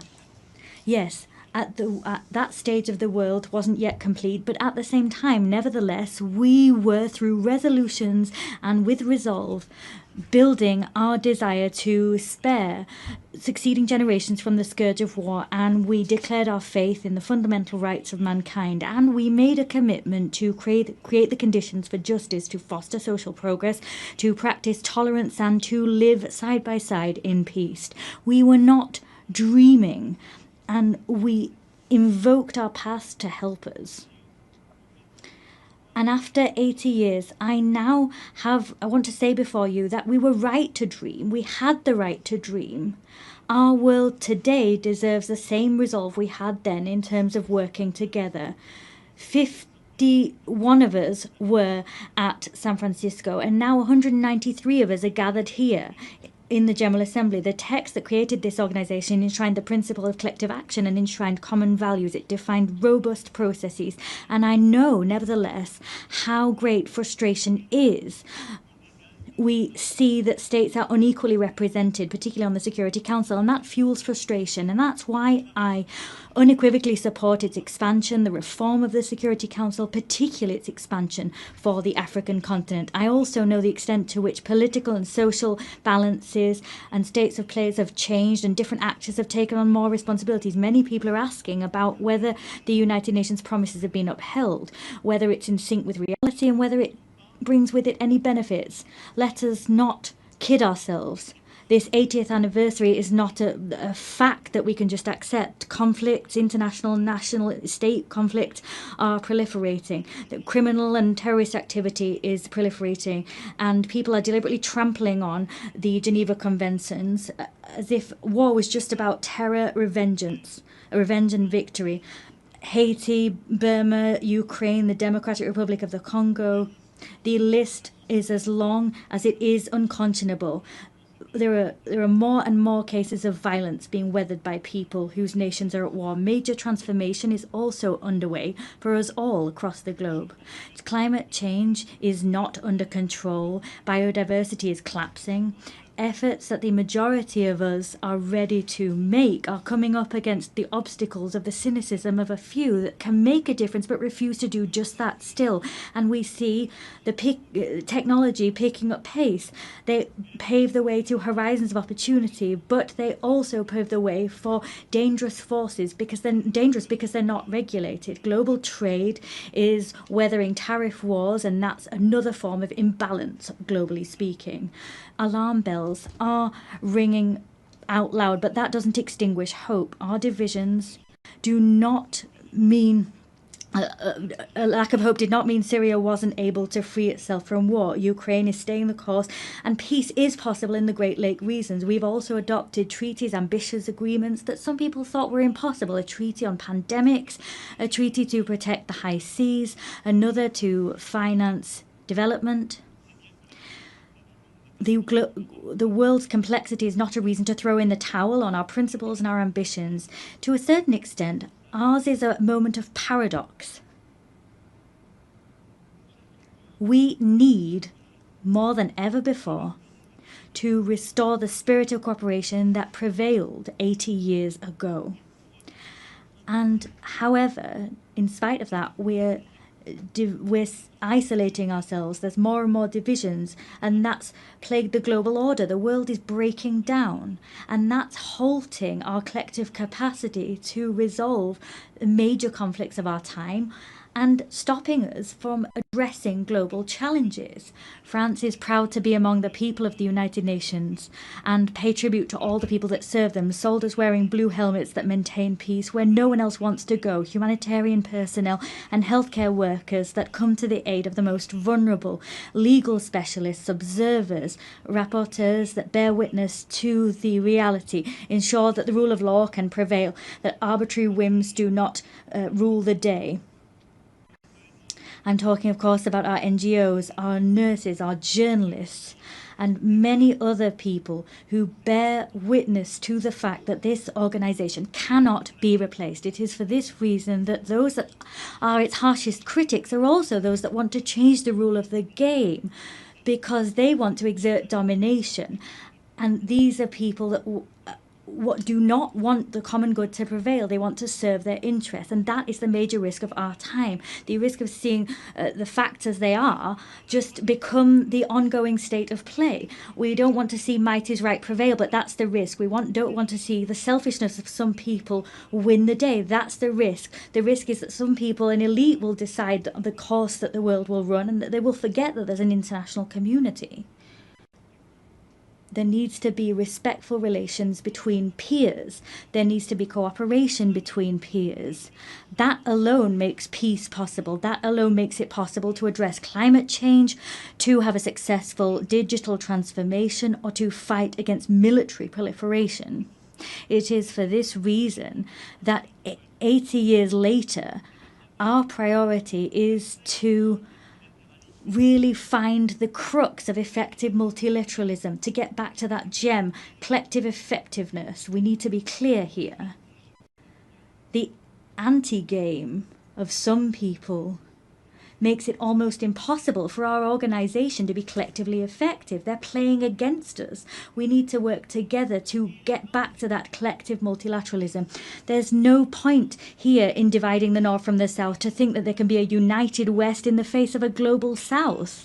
That's a pipe dream. That's a vestige of an era where we wanted to isolate ourselves in blocks, pitting ourselves against each other. Here at this forum, there are only men and women that don't share the same religion. They have different visions. Their civilizations sometimes differ, but they have decided one fine day that building peace, rising up to challenges, particularly the challenge of inequality or the major transitions of the world, they forgot their differences to cooperate together.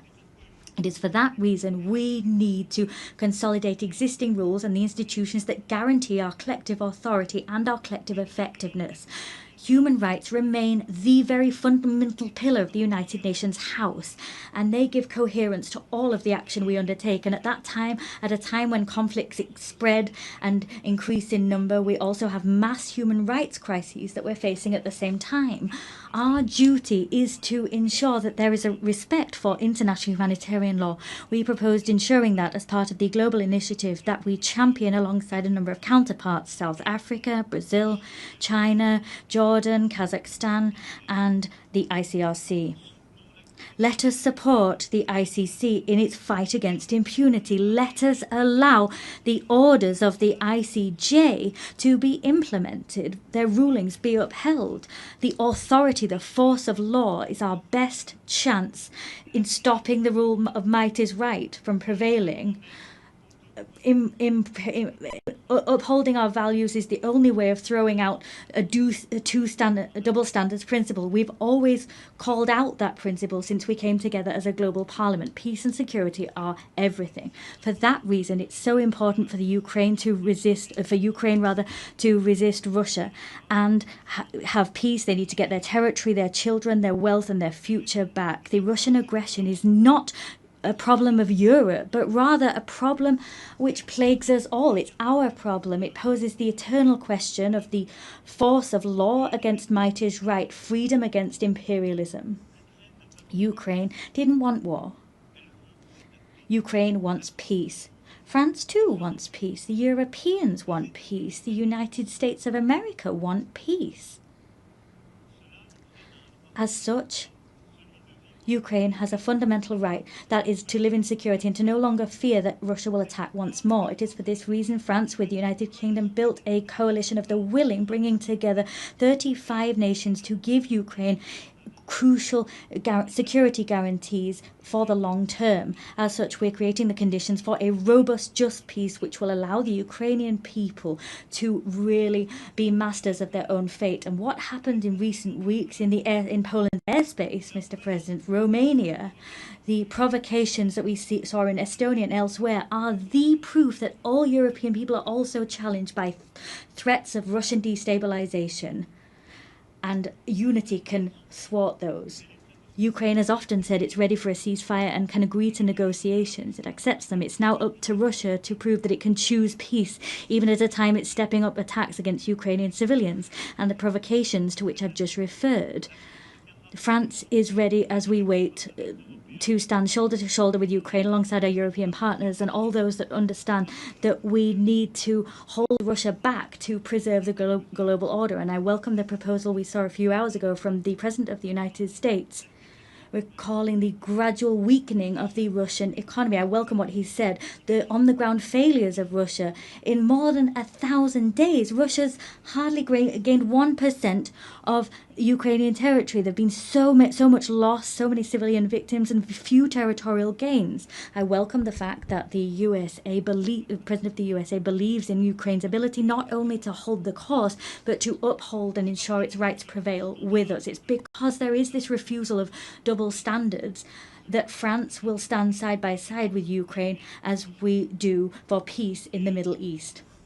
Yesterday, we adopted a credible plan to put an end to the war in Gaza, to preserve a two-state solution, Israel and Palestine, to allow the release of all hostages and to save so many lives. We've charted a course towards peace, which requires first and foremost that hostages still in Hamas's hands are released, that strikes on Gaza cease.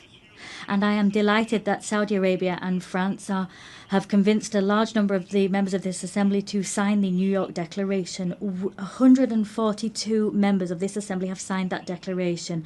We've held out our hands to forge the path towards peace, immediate peace, release of hostages, ceasefire, stabilization of Gaza, the demilitarization and the dismantling of Hamas, and a reciprocal recognition of two states and a Palestinian state which is demilitarized, which recognizes Israel, an Israeli state which recognizes the state of Palestine, and all the states of the region that have not yet done so, we hope will recognize the state of Israel. Through this mutual recognition, that is in fact a path towards peace. It's also the stability of the region as a whole that we seek to build. There cannot be any security or stability for Israel if we have a permanent war being waged with its neighbours. Peace with Palestine, in the West Bank and in Gaza, and throughout Jerusalem. Peace in Lebanon, The struggle against terrorism cannot be waged to the detriment of sovereignty of the Lebanese people. And it's for that reason I am delighted at the work that we have undertaken hand in hand with the United States of America, with the United Nations and UNIFIL to build this path that will make it possible to restore Lebanese sovereignty, to make the Lebanese armed forces once again able, with UNIFIL, to really anchor their sovereignty and to build this monopoly over weapons, a monopoly that can only be held by the Lebanese armed forces. Lebanon breathes easier when Hezbollah is weaker, and the rest of Lebanon will breathe even better when all of armed caches, when all of the arms held by Hezbollah are back in the hands of the Lebanese armed forces. There's no other choice. We'll soon hold a support conference for the reconstruction of Lebanon. And we'll also support the conference that our Saudi friends will hold, supporting the Lebanese armed forces. In the same vein, Syria must recover its unity and its sovereignty. Syria is freer since Assad's regime fell. I received the transitional president in Paris. I welcomed him there. I'll see him again tomorrow. And with several states of the region, we are striving so that Syria can respect all components of its civil society, because that's where its strength lies. At the same time, it's in finding that unity once more, they will be able to also fully recover their sovereignty. The region can only be in peace if the Iranian nuclear program that has been partially destroyed is once again fully under control. It is for this reason France, Germany, the United Kingdom triggered by way of a collective agreement a process leading to the restoration of all international sanctions previously imposed upon Iran.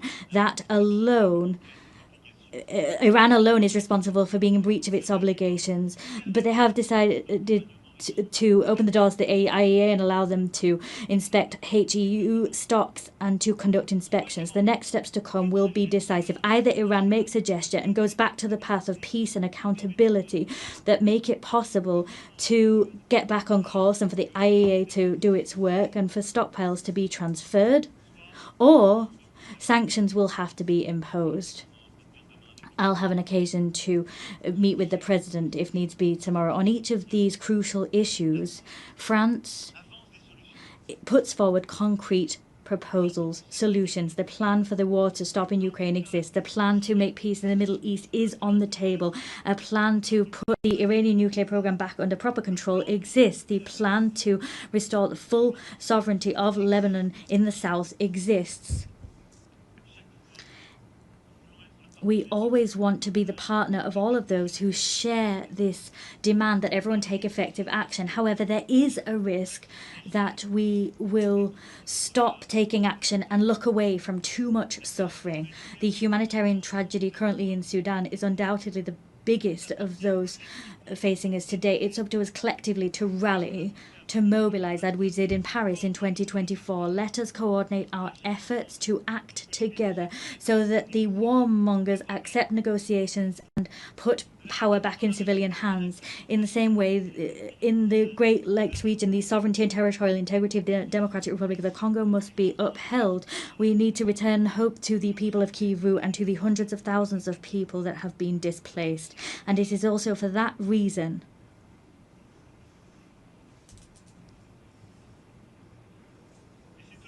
and it's also for that reason that we will meet next month in Paris, all of those able to respond to the humanitarian urgency and bring together initiatives of peace. And I'm delighted at what's been done by the African Union, by so many neighbours, Qatar, USA, but the humanitarian emergency needs to be addressed. We cannot forget any of these conflicts. We have no right at any time to lose heart.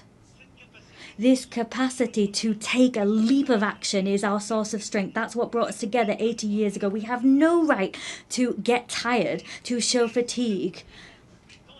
Well, there are so many crises, one after the other.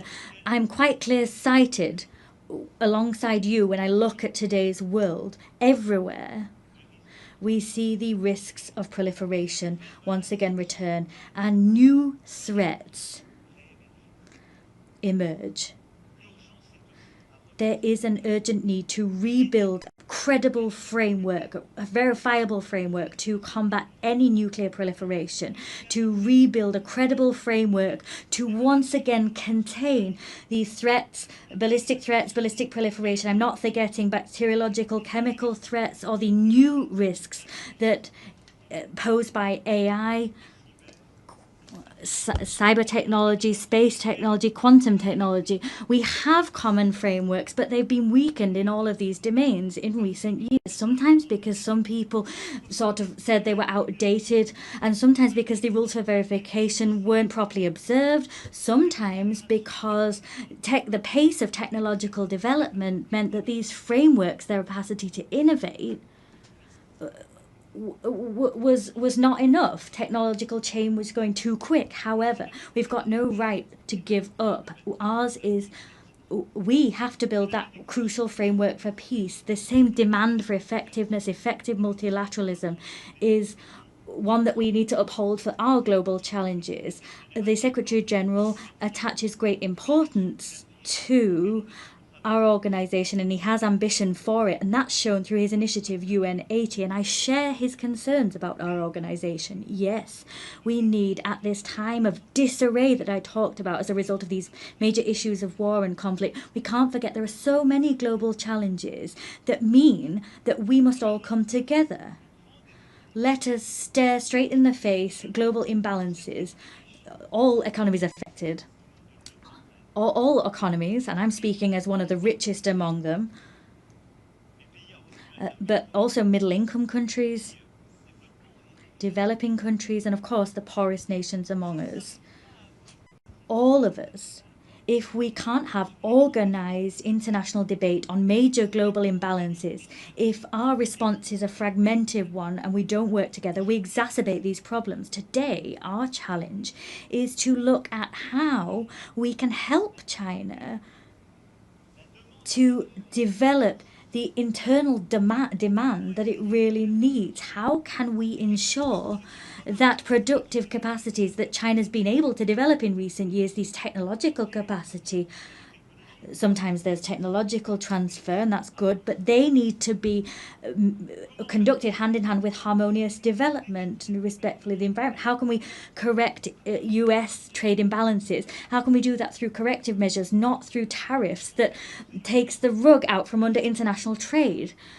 There's Europe that needs to respond to collective needs for collective investment, and we need to shoulder that responsibility. These challenges mean that we need to cooperate. There needs to be cooperation between major economies, but we can't pit the G7 against the BRICS, and that's the very rationale behind our agenda for the French G7 of 2026. Of course, we'll work with the Canadian presidency of G7 and the coming presidents of G20. We need to return to that spirit of cooperation that is vital, because that's what will allow us also to have a common agenda to finance our global challenges. Let's take a look at things today. Everywhere we're eroding our common ambitions to finance major global challenges.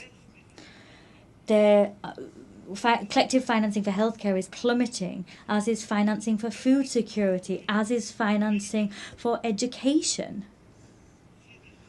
These challenges are, however, our challenges, even more than they were before the pandemic, the COVID-19 pandemic. And so it is absolutely pivotal that together we prove ourselves able to develop concrete solutions and find new financing to address our challenges. The European Union decided to mobilize. The Commission's President's speech was great in this connection. We are mobilizing financing as Europeans to meet these challenges, but we must do so within a renewed framework. That's what we tried to do together during the pandemic itself with our African partners, during the financing summit which we held in 2021. The work we did there was work we continued at the 4P summit, where we developed this pact for the prosperity of peoples and the planet. Ultimately, the agendas were the same. Together, we need to work together better to address global economic imbalances. We must develop an agenda of growth everywhere, but we must do that to also help countries to finance education, healthcare, stabilization and food security, and help them to address challenges of biodiversity and the climate. Let us come off the horns of a dilemma. We don't need to choose between growth, climate change and biodiversity. We can do everything if we mobilize private and public financing within a framework that brings together, reconciles east, west, north and south. That's the framework we've built. And now what we need to do is expedite the transition that's already underway. And I thank you all. The heads of the World Bank, the IMF, have commented on these efforts, but we need to go faster. The frameworks we developed have already become obsolete. We need to mobilize more private financing to accompany transitions in middle-income countries, developing countries and the poorest nations. We must develop guarantee mechanisms that losses will be covered, and we need to mobilize more private financing to help those countries and help them to grow. That is vital if we want to avoid crises, destabilization tomorrow. This agenda is an agenda which brings us together and in some way forces some people to cast aside selfishness and avoid a situation whereby others are alone facing their challenges. It is for that reason we must also continue.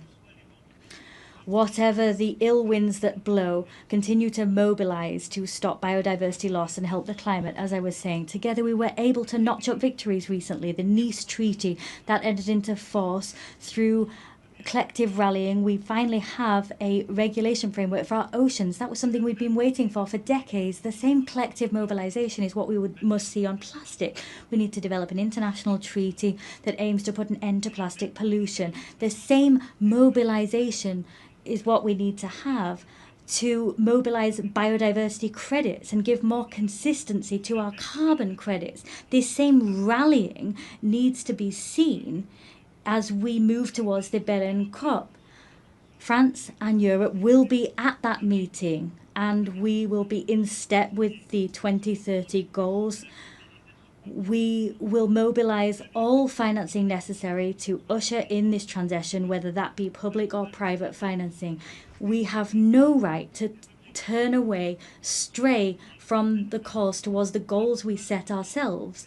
We have no right to simply crumble and become isolated. As you've seen, all of these global challenges, education, healthcare, agriculture, food security, biodiversity, climate, the fight ultimately against all inequalities that destabilize our global order require the same spirit of cooperation, the same spirit that I talked about, the spirit we showed in the face of war and destabilization. Our challenge is the fact that crises, there's a plethora of them, they're growing in number.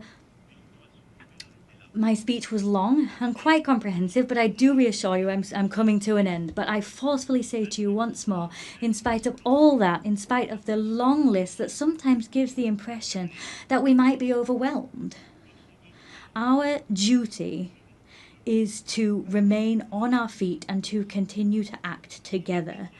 80 years ago, those that preceded us were facing collapse. The war hadn't finished. The worst had just come to pass. A world already divided was kind of stuttering, and it was up to them to build the treasure that is the United Nations. We could overwhelm our assembly, level criticism against it, reproach it for everything. Not all reproaches are fair, some are. This assembly is us.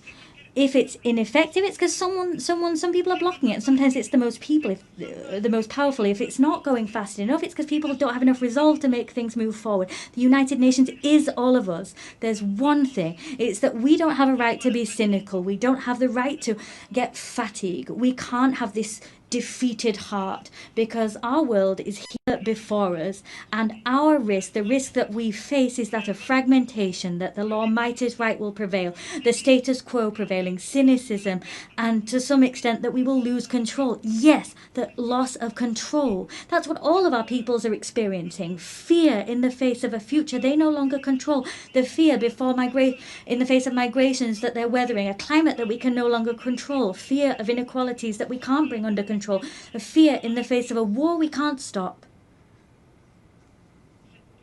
This fear has one friend, the strongest friend, the mightiest person that was able to prevail, the cynic that was allowed to prevail. We have one responsibility, that is to act together, build this multilateralism once again with the same faith, with the same resolve as the founding fathers of this assembly. We need to do that with even more effectiveness, but with the same will. We cannot give ground to injustice. We can give nothing to fatality or the sense of the inevitable. We need to act, act, and act. So it's up to us to do just that together. I thank you.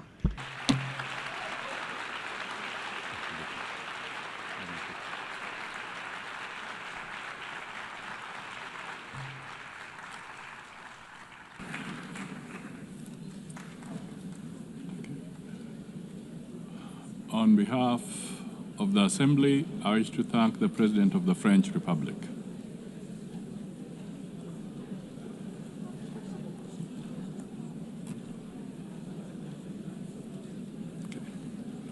The Assembly will now hear an address by His Excellency Shadia Zaparov, President of the Kyrgyz Republic. I request protocol to escort His Excellency and invite him to address the Assembly.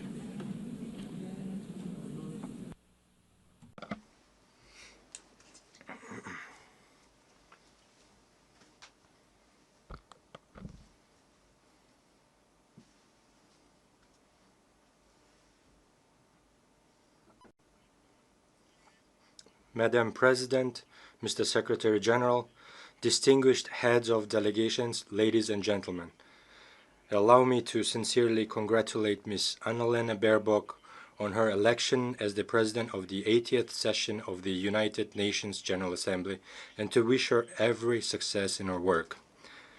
This year, we mark the 80th anniversary of the UN, a unique institution that has stood guard over peace, security, and development for nearly a century. Over these 80 years, despite numerous conflicts, the world has fortunately been spared the outbreak of a third world war. The United Nations has undoubtedly played a key role in this achievement. The organization has become not only an international platform for dialogue, but also played a special role in preventing global conflicts. Today, the trend of regionalism in world politics is strengthening.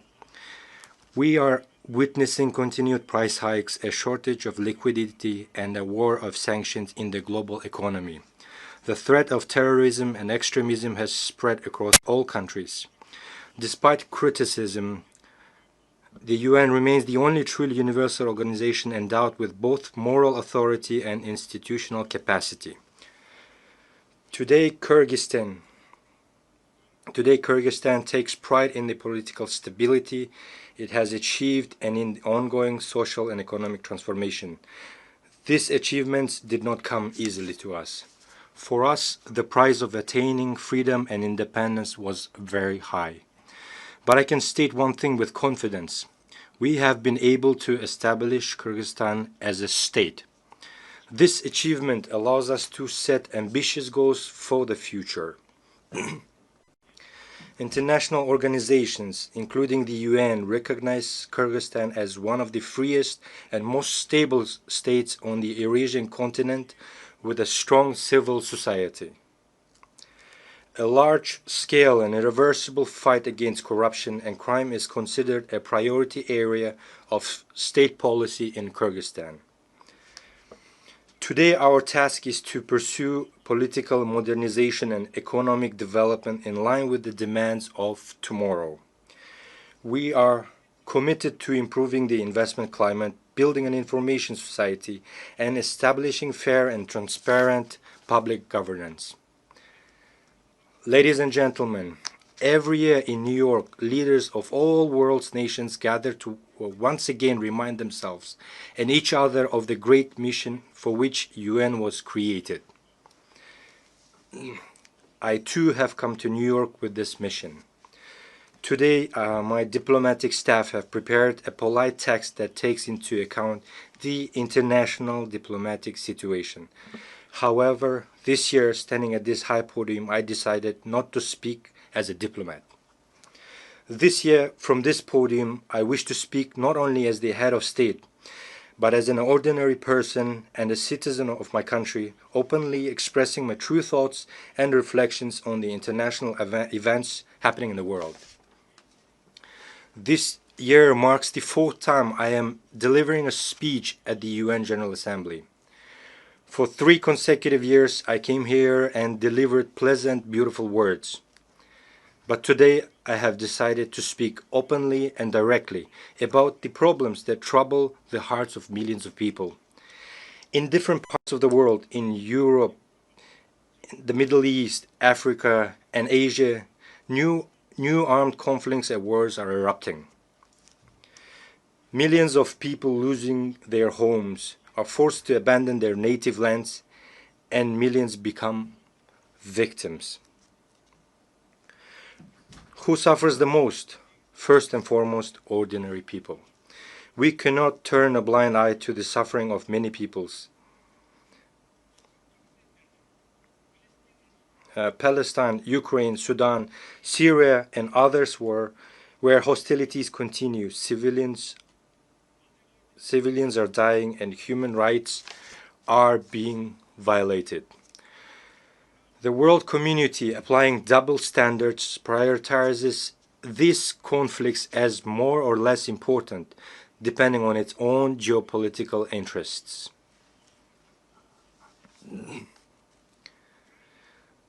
The conflict in Ukraine has lasted nearly 4 years, with people continuing to die and flee their country.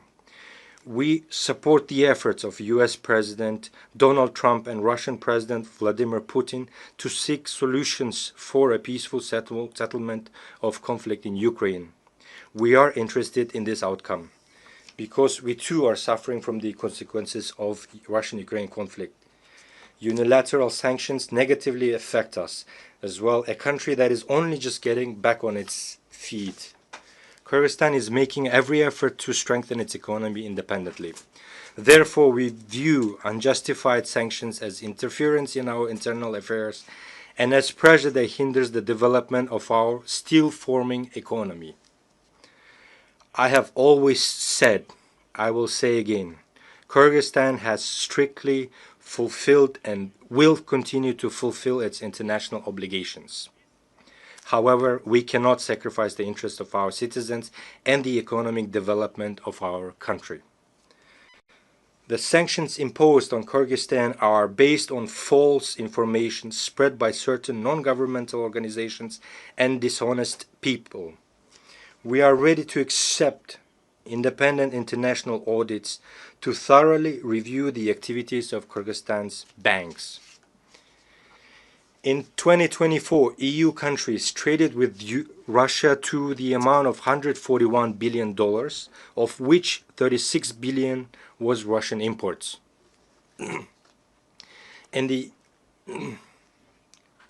and the UK, which imposed sanctions on 2 of our banks, the same year traded with Russia for $2.2 billion.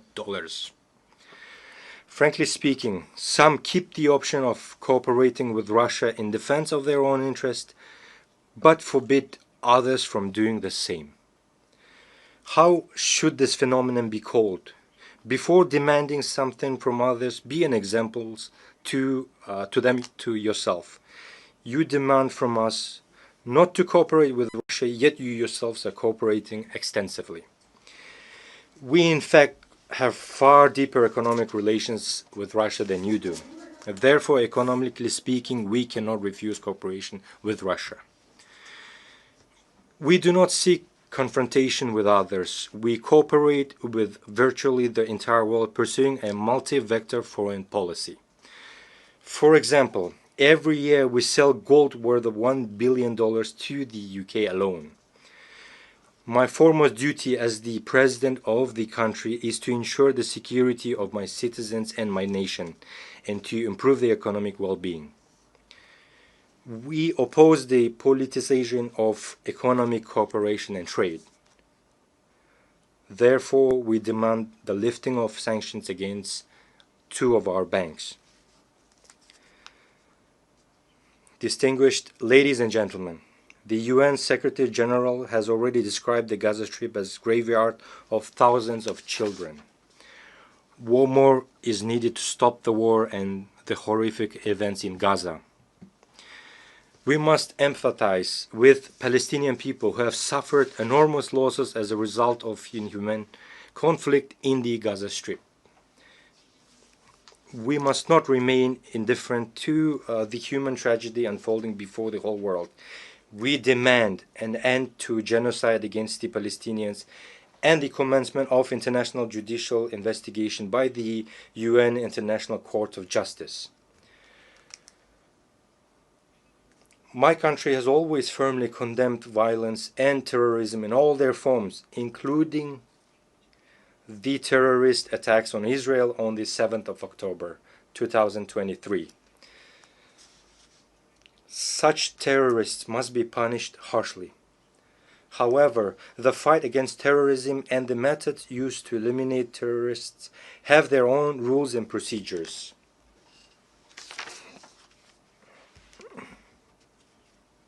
Those methods must be used. Because of actions of such terrorists, millions of ordinary civilians should not perish.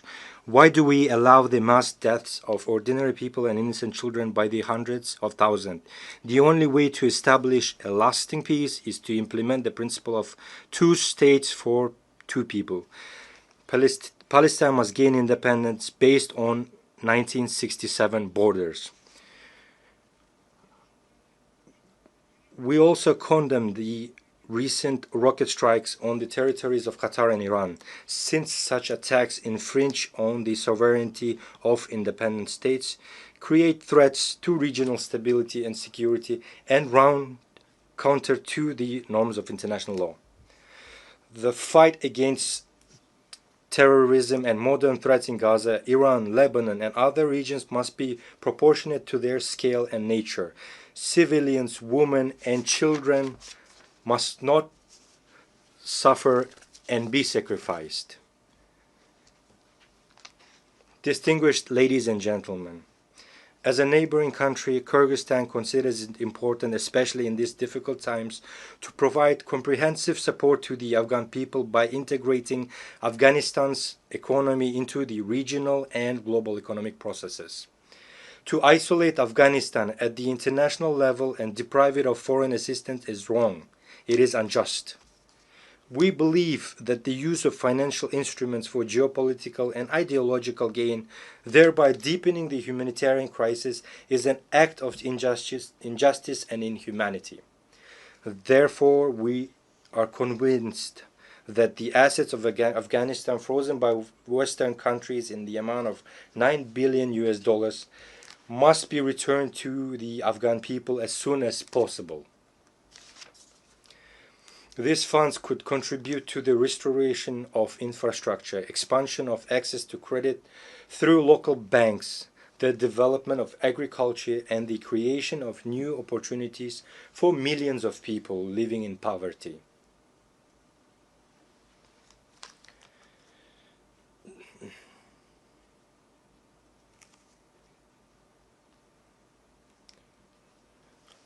According to the UN data, in 2025, 15 million people in Afghanistan faced hunger and 24 million required humanitarian assistance.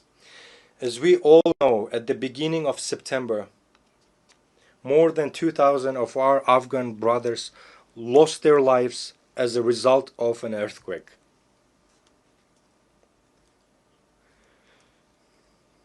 Tragically, due to lack of financial resources and weak infrastructure, timely assistance could not be provided to those affected.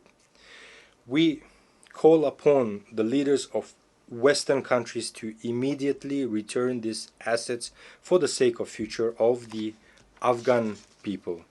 If you truly want the Afghan people to overcome poverty, hunger, as soon as possible, return them without delay.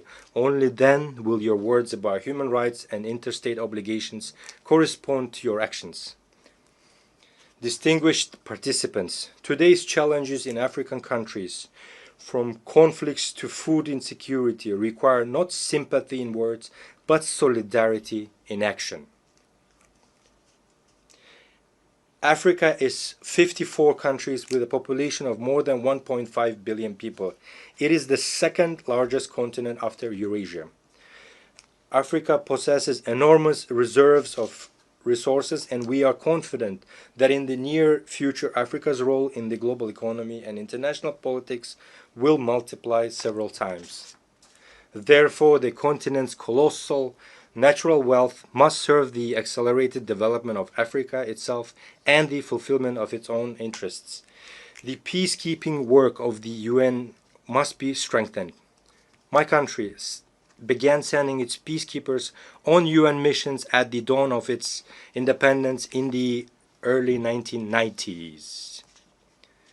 This once again proves that we are sincerely wish to contribute to the cause of strengthening peace and security in the world. The contribution of a state should not be determined by its size, but by the depth of its commitment and sincere desire for peace and solidarity. We support the strengthening of international treaties, including the Treaty on Non-Proliferation of Nuclear Weapons. It is important to educate the younger generation to perceive a world without nuclear weapons. It is essential to raise awareness among young people about the devastating consequences of weapons of mass destruction. The International Day for Disarmament and Non-Proliferation Awareness, initiated by Kyrgyzstan and supported by the UN member states, is an excellent platform for implementing this concept. Kyrgyzstan is one of the initiators and the depository of Treaty on Nuclear Weapon-Free Zones in Central Asia. We have acceded to all fundamental international instruments on disarmament and non-proliferation, including the Treaty on Non-Proliferation of Nuclear Weapons and the Comprehensive Nuclear Test Ban Treaty. In line with the principles of consistency, this year the Kyrgyz Republic made the political decision to sign the Treaty on Prohibition of Nuclear Weapons. We firmly believe that our planet must exist without nuclear weapons. This human invention must be used solely for peaceful purposes. Ladies and gentlemen, for sustainable development and regional integration, the countries of Central Asia require equal dialogue and active cooperation. Despite complex historical and geographic factors, Kyrgyzstan has peacefully resolved its border issues with neighboring countries, in particular Tajikistan and Uzbekistan. This process involved lengthy negotiations and at high political levels, expert levels, and was resolved with due respect for the interests of all sides. I can state with confidence that today the borders between Kyrgyzstan, Tajikistan, and Uzbekistan are borders of friendship, trade, and cooperation. This experience confirms that peace is possible where there is political will, respect, and dialogue, which enabled us to resolve existing contradictions and embark on a path of creation and development. Kyrgyzstan is ready to share this experience of resolving complex issues with the international community. Let us use the more than $3 trillion that are spent annually on armaments worldwide to improve people's lives, eradicate hunger, protect our environment, and clean the air. After all, there are no borders when it comes to breathing air. We all breathe the same air. Therefore, I call on us to live not in a race for who has the most powerful weapons, but in a competition for whose country has the cleanest nature and air. Dear friends, climate change is a reality we are witnessing today. We face threats of drought, melting glaciers, changes in ecosystems, and loss of biodiversity. Kyrgyzstan, as a mountainous country, is particularly vulnerable to these changes. We are already experiencing the threat of declining water resources and risks to agriculture and biodiversity. Although Kyrgyzstan is landlocked, it actively participates in international environmental initiatives and can play a significant role in supporting agreements aimed at protecting global ecosystems. The Kyrgyz Republic consistently advocates for recognition of the interconnection of natural systems from mountains to oceans, which are two poles of a single system. The future of the oceans begin on the mountaintops. In this context, we ratified the agreement on conservation and sustainable use of marine biological diversity and became among the first 60+ countries to join the agreement. Rivers that sustain marine and coastal ecosystems originate in mountains. Thus, the protection of mountain ecosystems and the sustainable management of the oceans are interconnected. At present, the country is preparing the second Bishkek Plus 25 summit, scheduled for 2027, as a central platform for states, international organizations, and experts on sustainable development of mountain regions. We invite all of you to take an active part in this event. Dear friends, as former UN General Secretary Dag Hammarskjöld once aptly said, the UN was not created to lead humanity to heaven, but to save humanity from hell. Today, these words are more relevant than ever. The organization was born from the horrors of war, but lives and on thanks to faith in cooperation, dialogue, and respect. Now more than ever, it is important to preserve and strengthen the system of multilateralism as a shield against anarchy and unilateral decisions. There is an urgent need to develop fundamentally new international mechanisms that adequately respond to contemporary challenges and threats. Our organization needs to change. This is no longer a choice, but a requirement of time and today's realities. In this context, we support the effort of the Secretary General to reform the UN under the initiative UN 80. It is also time to improve the reform work of the UN Security Council. At present, 50 members of the Security Council effectively decide the fate of all world's states. Questions of war and peace, security and stability depend on whether they can reach a consolidated position. Moreover, the 5 permanent members of the Security Council can always block any decision. Kyrgyzstan advocates for a necessary measure to improve the UN Security Council in a way that takes into account the interests of majority of states. In this regard, it is important to achieve a compromise on all aspects of Security Council reform as soon as possible. This reform must be based on principles of universality, broad geographical representation, and wide support among UN member states. Kyrgyzstan considers it legitimate and fair to expand the rights of African states to membership in the Security Council and to eliminate historical imbalances. More than 60 member states, including Kyrgyzstan, have never been elected to the Security Council, while some countries have been elected 5 or 6 times. We think it's not fair.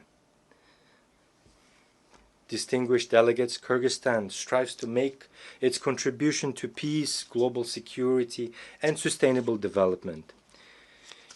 In order to draw the attention of the UN and the world to the challenges faced by small states, Kyrgyzstan has put forward its candidacy for non-permanent membership in the UN Security Council for the period 2027-2028. The support of countries that have never been elected to this Security Council will strengthen confidence in equality among members and thereby raise the authority of organization and reinforce trust in it. We sincerely believe in the principle of justice, and I ask UN member states to support us in the elections in June next year. Every country should have the opportunity to serve as a member of the Council and contribute to the cause of maintaining peace and security. I can confidently say that Kyrgyzstan is among those states with the experience needed to raise meaningful issues in the Security Council. We will firmly uphold international law, justice, the protection of human rights, and support the multilateral system based on mutual respect, balance of interest, and responsibility to future generations. Distinguished ladies and gentlemen, our challenges are shared, and our responses must be united. Our words must match our deeds. We cannot afford inaction. Peace requires effort. The future of our planet is in our shared responsibility. Thank you very much for your attention.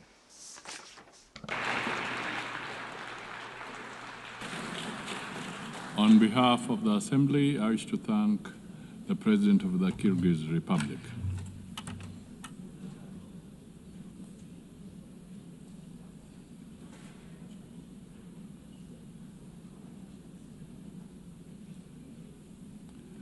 The Assembly will hear an address by His Excellency Gustavo Petro Urrego, President of the Republic of Colombia. I request protocol to escort His Excellency and invite him to address the Assembly.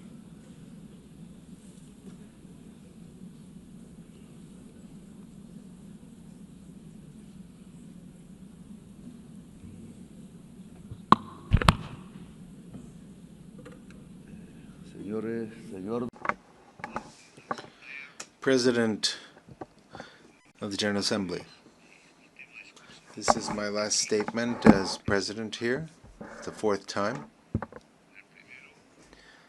In my first speech, I announced that it was very likely that there would be conflicts in Ukraine and Gaza and in Palestine, and that I suggested that there be a peace conference, but those who don't have bombs or large budgets are not heated here. Well, 4 years later, the horrific situation in Palestine did not lead me to think that almost the same thing could happen in the Colombian Caribbean area, where unarmed young people are being shot at with missiles in the open seas. And now we are in a different situation. Perhaps it's more global, a kind of Stone Age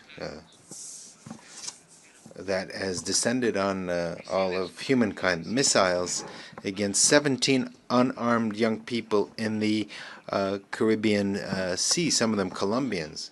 The persecution, imprisonment, and expulsion of millions of migrants, missiles that have killed some 70,000 people in Gaza, the lack of action on the climate crisis. All this is linked, and all this has the same cause. Migration is simply an excuse so that a rich society, rich, white, and racist, believes itself to be the superior race and is not realizing that its leaders are leading it to the abyss, to its own distinction, together with the rest of humanity. They said that the missiles in the Caribbean were used to stop drug trafficking. That is a lie. stated here in this very rostrum. In 2023 and 2024 were years when the largest amount of cocaine was seized, and over 700 drug traffickers were extradited to the United States in Europe. I extradited them, and my government confiscated the cocaine, and we didn't shoot a single missile, nor did we kill any youths. The years where I was able to prove that it's more effective to substitute coca crops than eradicate them, than forced eradication using poison, and forcing peasants to use it. The violent war against drugs was a failure, and I replaced it with an effective anti-trafficking policy, not based on a mix-up between an inert substance, that is drugs, with people who actually use it and practice it. But what was necessary is to destroy dialogue and to shoot missiles. Was it really necessary on unarmed, poor young people in the Caribbean? The anti-drug policy is not meant to stop cocaine that is coming to the United States. The anti-drug policy is to dominate the peoples of the South as a whole.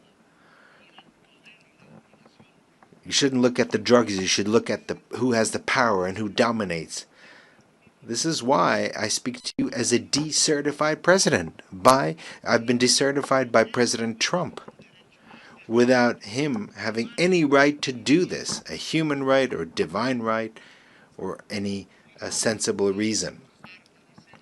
They want to force by violence tens of thousands of peasants to do what the U.S. government wants to do, which are influenced by mafia groups in Colombia.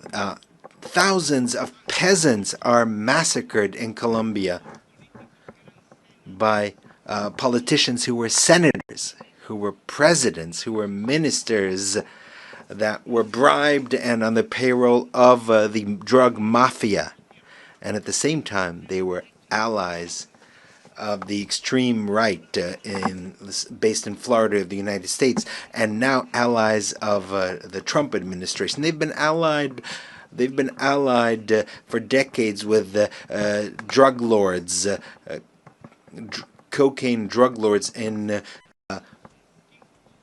Colombia. They were allies, and so they led this anti-drug policy from Washington. I don't know if Trump even knows that his foreign policy towards Colombia, Venezuela, and towards the Caribbean is based on advice from Colombians who are allies of the cocaine mafia. I myself denounced these politicians, including the paramilitaries, drug traffickers, naming them by their names in the Congress of Colombia when I was senator, and many times they wanted to kill me because of that.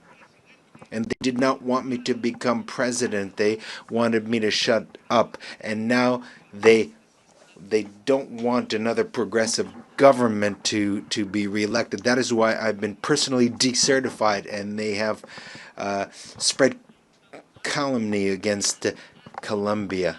Colombia has confiscated the highest amount of cocaine in the history of the country under my government, and I've been decertified. In Colombia, we have managed to stop the increase in the rate of expansion of coca crops. That was 43% under the government of Duque, and has dropped to 3%. And Duque was not decertified. He was who had someone who financed his campaign, who was a drug trafficker, and instead they've decertified me. So the anti-drug policy is not aimed at the public health of a society, but rather to prop up a policy of domination. They don't want to.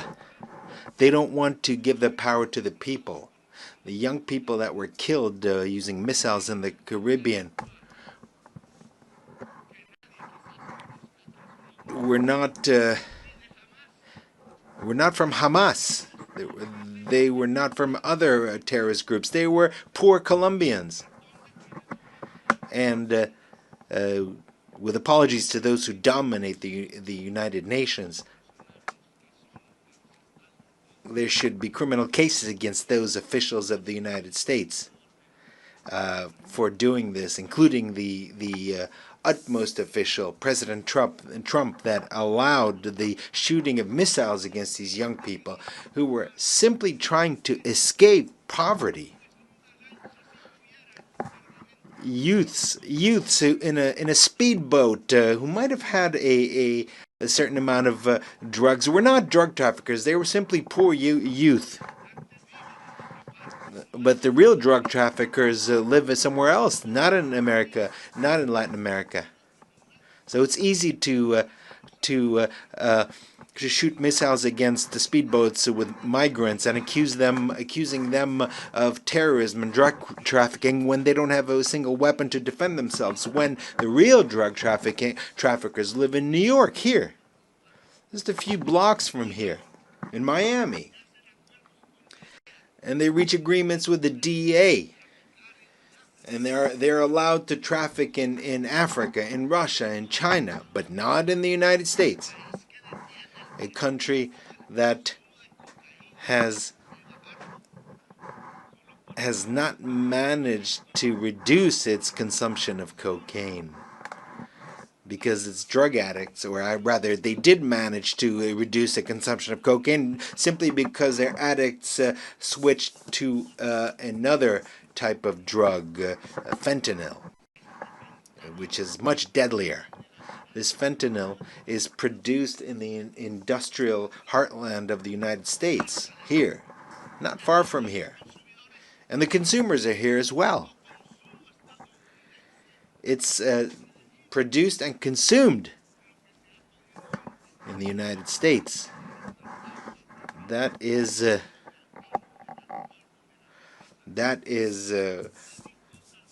worst. They're addicted to fentanyl and to gasoline, the two main poisons of life in the world. And gasoline is even worse than fentanyl. Only the black-skinned people here, those who are ancestral here, that were thousands of years have been here, or young people, or women who don't want to see their children die of any color of their skin.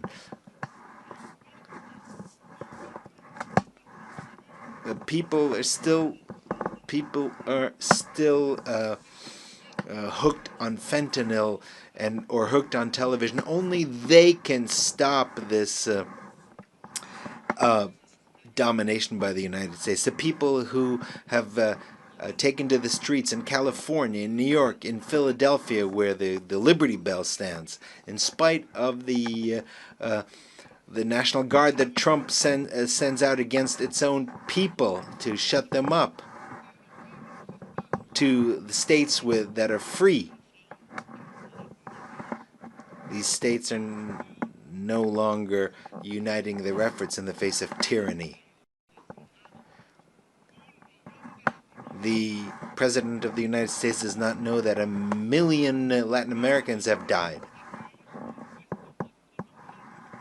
The largest share of them from Colombia. And another 1 million will die in North America in 10 years because of fentanyl.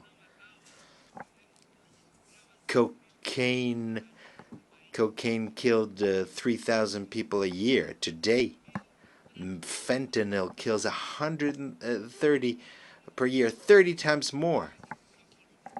That is the outcome of 30 years by the United States of a policy that is absurd and that is leading its society to the horrific death due to drugs that kill the brain.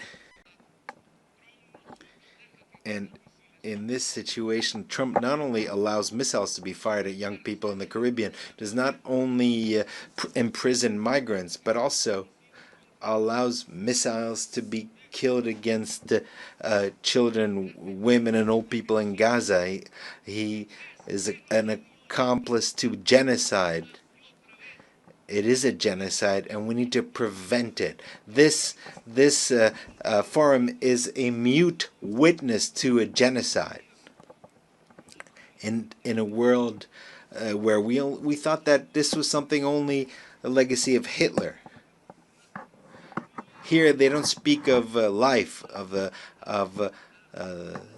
climate crisis. What is happening is the death of thousands of children.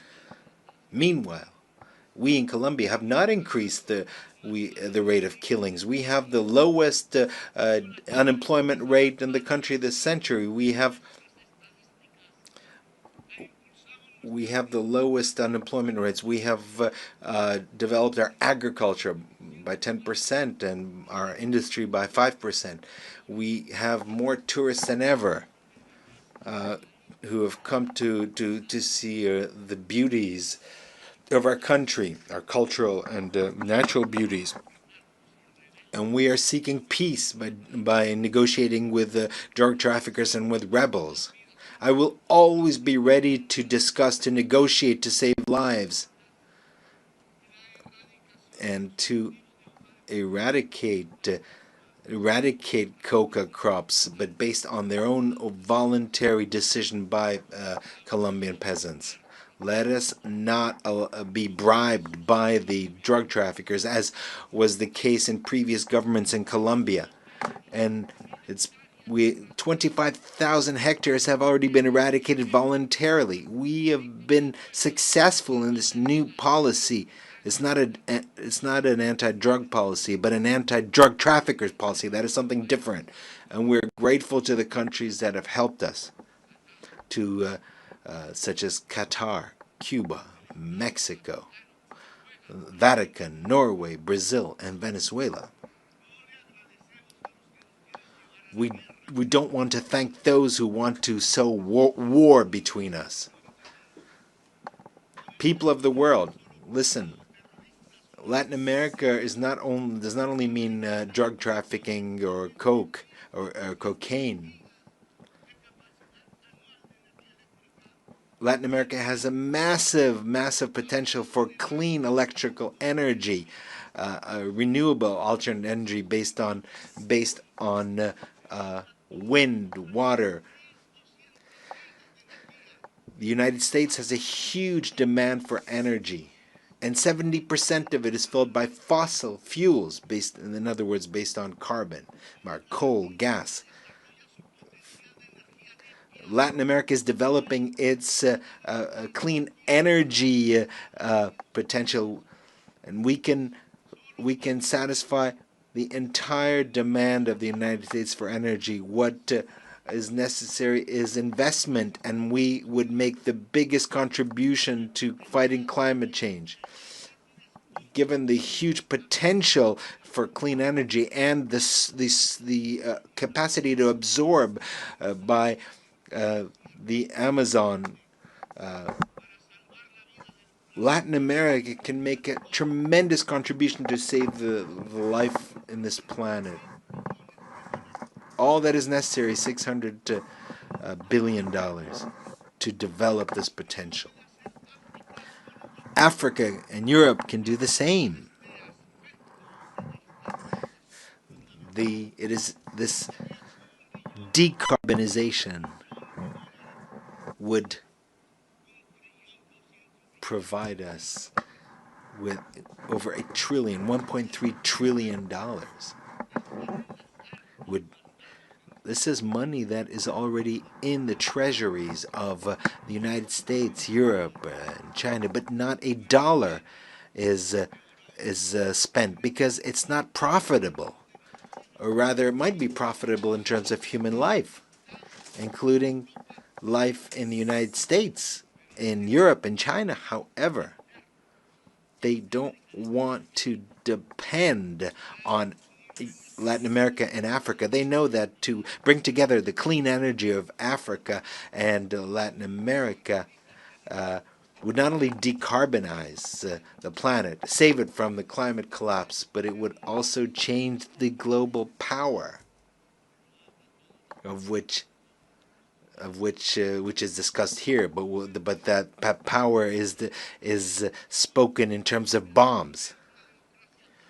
But this would truly create a global democracy and change the means of production, because life and humanity would become the priorities, and they would edge out greed. Greed is the poison of life, and Mao spoke of this. Chairman Mao. According to science, we have 10 more years until we reach a point of no return in terms of the climate. And once we reach that point, we won't be able to do anything. We will simply observe the disasters, and we'll feel them in our own families and cities. Because it will be irreversible. The extinction of life, extinction of human life will be, there'll be an irreversibility of the process, and no technology, no political or social force will be able to do anything about it to stop this collapse. And we only have 10 years left.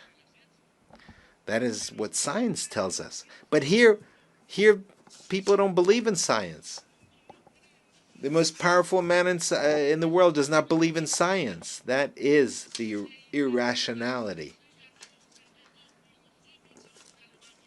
And Germany, the country of great philosophers, of Kant, Feuerbach, and others,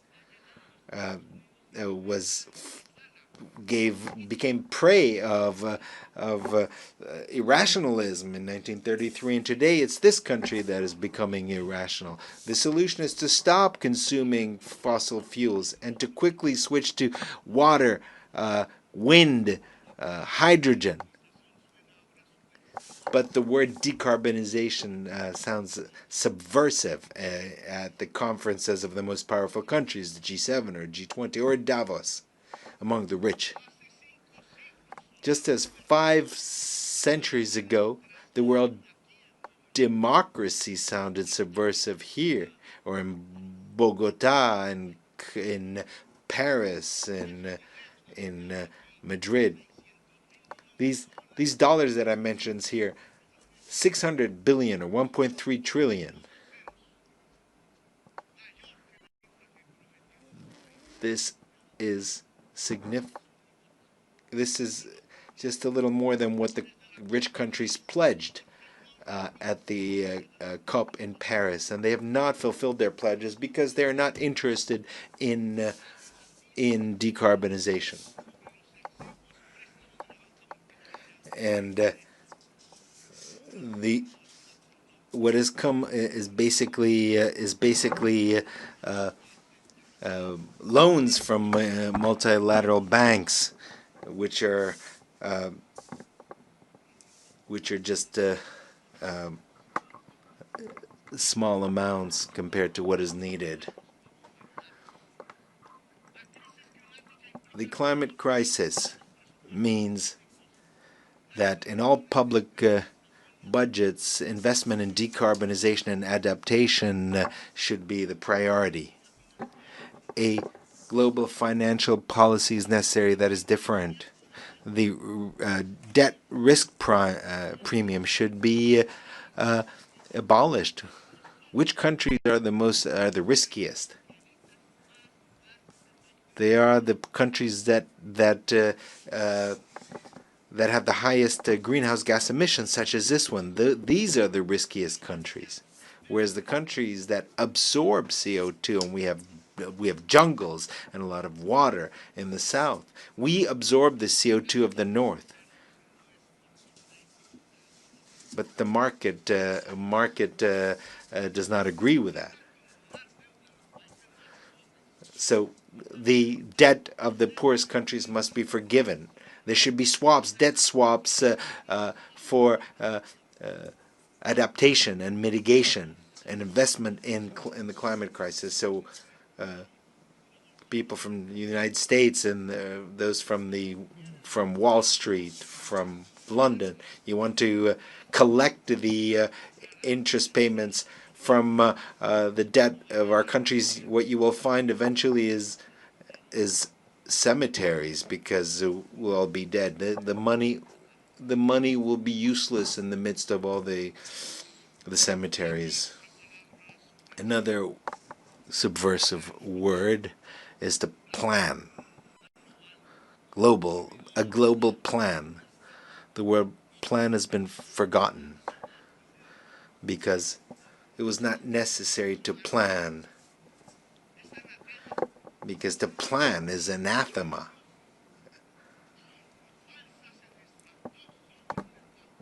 And there was a fundamentalist belief in the markets, thinking that markets would bring happiness. A Swiss economist, Arras, said this. And in fact, the market leads to an abyss. It leads to death, as we are already witnessing today. Malras, that was his name, was wrong. Neoliberalism was mistaken from the very beginning, and it's been guiding our countries for the past 50 years based on completely erroneous formulas. The plans should be binding on national states. There should be a global democracy supervised by a Security Council that does not have the right to veto. Because we have to understand that the market will not resolve the climate crisis, because it has produced that crisis.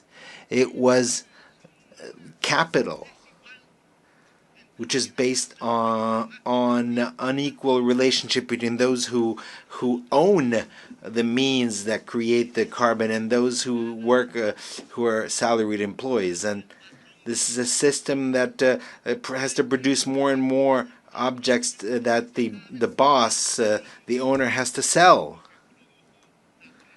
And the same thing for the production of fossil fuels. That is what has produced the climate crisis. Produce more, to consume more, to sell more, and thus create more carbon, more oil, until we die. But this will not last forever, because carbon and fossil fuels have reached the end, because that is perhaps will mean the end of capital in general, because if it's not the end of capital, it'll be the end of life. The owner of capital is an individual that has power. It's not a thing. It's not some kind of puppet. It is a human being with his greed, a slave to his greed. That is the individual who will seek to make sure that more and more oil is produced in their countries, even if it poisons his life, and continue to dig for more oil, even if it destroys the atmosphere and destroys life. So we have to choose either life or greed, either the Stone Age or local and global democracy, freedom or death, as Bolivar said. And that was his slogan, his red and black, white and white banner. Freedom red, death black, and possible peace white. That is what is necessary, is a revolution by the peoples of the world to overcome the climate crisis and not to allow this crisis to reach a global collapse. It is a revolution of the united peoples, of civilizations that need to engage in dialogue, more than states themselves. It is a revolution of entire humanity to save life on the planet, and perhaps with with the cooperation of certain governments that want to support life. Today, the United Nations is experiencing a crisis, and there's a need to transform it. Today, we have nation states gathered here who no longer have power, and that no matter how much they vote, they are ignored because the nation state has also reached its decadence, its ultimate fall. Because capital has become global. It's not contained in a state. Socialism was supposed to be global, but Stalin, in fact, in Yalta condemned a global revolution that was occurring in Spain and in Greece, and it might have occurred in Latin America and other places. So humanity is a new political subject that has emerged rather than the nation state. And so the United Nations has to become a united humanity, even though a diverse but united humanity. A new subject is appearing in human history. And this is very important. And I think that this is wonderful because we have to overcome the idea of a nation state to become humanity, but that humanity must be united. For that, there needs to be democracy around the world. There needs to be permanent dialogue in the midst of diversity. It is our differences that compels us to coordinate our action at the global level. Dialogue, yes. Humanity, yes. Humanity profoundly democratic, yes. Hopefully, a humanity based on leaders who are free, rather than a humanity that is basically slaves, just to beasts of burden. A humanity that shoots missiles against young people, are defenseless armed people, or shoots missiles in a place of the world near where Jesus was born. These problems cannot be resolved with governments who are bribed by oil producers, by oil corporations. So a new political subject is emerging, a united and diverse humanity, united despite its diverse cultures. Meanwhile, the old societies of Europe are collapsing, and the United States is applauding its new Hitler. It's not listening to its own young people or its older people who died in Europe in the battlefields of Europe fighting against Hitler and against his criminal ideology. Today, the same thing is being done as Hitler did, building concentration camps for migrants. It's stated that migrants are of an inferior race, and they blame them just like Hitler blamed the Jews. They call them drug traffickers and thieves, whereas the majority of drug traffickers are blonde and have blue eyes, and they keep their fortunes in the largest banks in the world, and they don't live in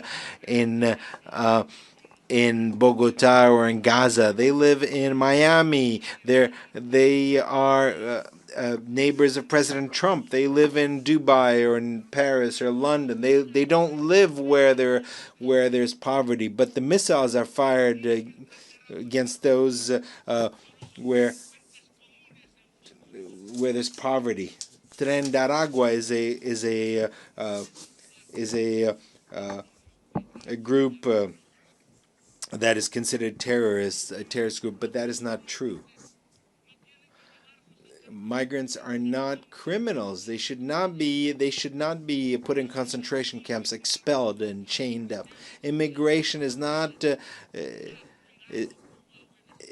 immigration is due to a blockade against countries like Iraq or Cuba.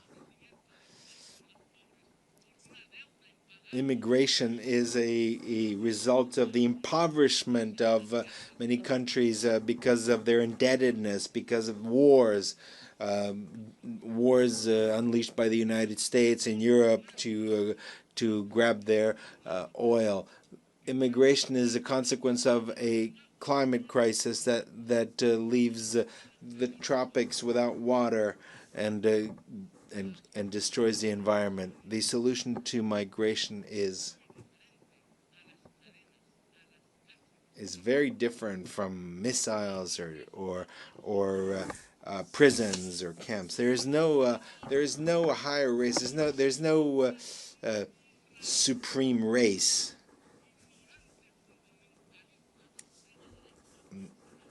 Only ignorant extremists think like that.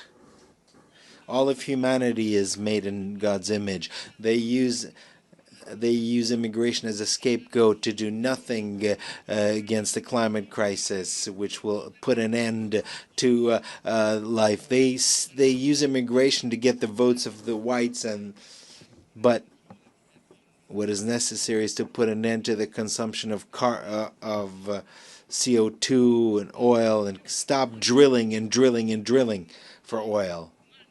We need a different world, a humane world.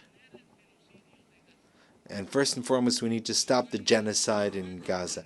Humanity cannot allow a single day more of this genocide, or for the genocidal Netanyahu and his allies in Europe and the United States to continue. The United Nations must uphold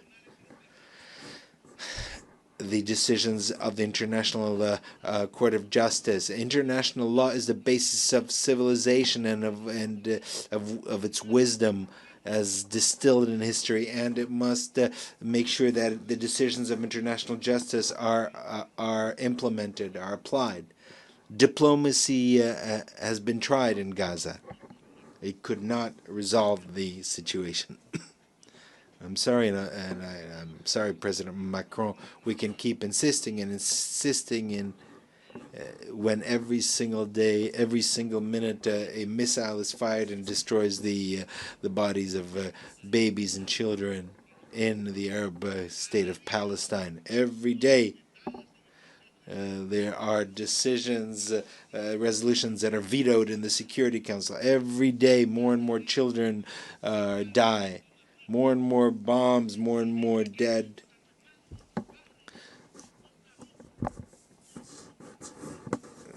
Perhaps those who do this, who shoot this, are robots. Maybe they don't have their own children. They're not human.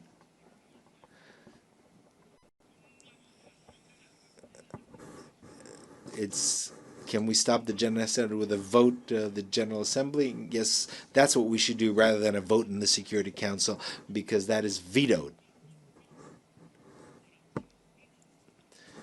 United for peace for Palestine. We should establish a peacekeeping force to protect. What's necessary today are words, not blue helmets that are often lack training, and they're not ready to do this. No, what we need is a powerful army of countries that do not accept genocide. That is why I invite nations of the world and their peoples, most importantly, as an integral part of humanity, to bring together weapons and armies and to defend Palestine. I invite the armies of Asia and the brave people, the brave Slavic people who defeated Hitler, and the Latin American people of Bolivar, of Garibaldi and others. I think there's enough. We've had enough words. Today, the time has come to use the slogan of Bolivar, freedom or death, because Washington and NATO are killing democracy, and they are spreading totalitarianism at the global level. We need to raise the red and black banner flag.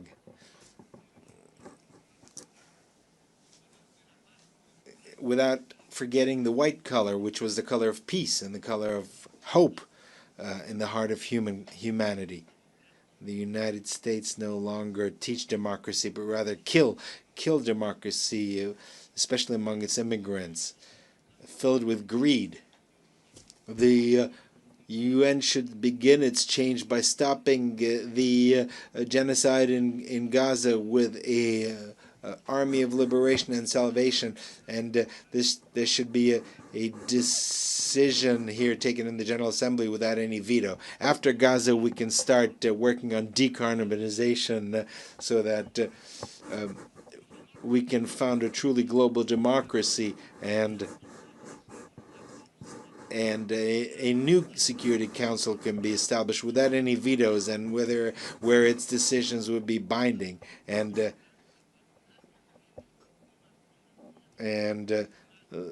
the global and national financial system should be based on decentralized capital. That is the way that humankind can regulate capital, to subordinate capital to life, to regulate it to people. That is the path by which the United Nations will move from an alliance of states to an alliance of cultures and peoples. If we overcome the climate crisis and if we unite as humanity, we will manage to make the United Nations an assembly of peoples which seeks to make sure that every individual is free, making sure that every human being achieves their potential, and because the intelligence of human beings, illuminated by science, will make it possible to not only save life, but to fulfill the mission of humanity by expanding life into the stars.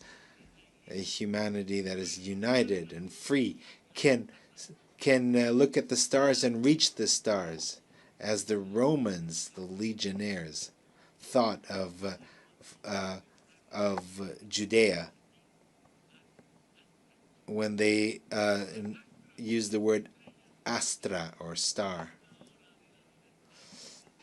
It's the time of freedom or death. A real death from missiles, but freedom is also real in the heart of human beings and its capacity to rebel and to resist. Thank you very much.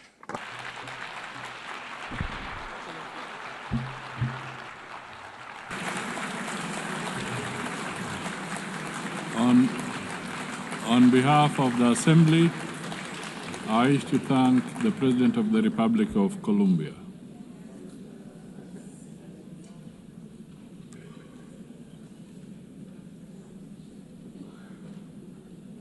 The Assembly will now hear an address by His Excellency Karol Nawrocki, President of the Republic of Poland. I request protocol to escort His Excellency and invite him to address the Assembly.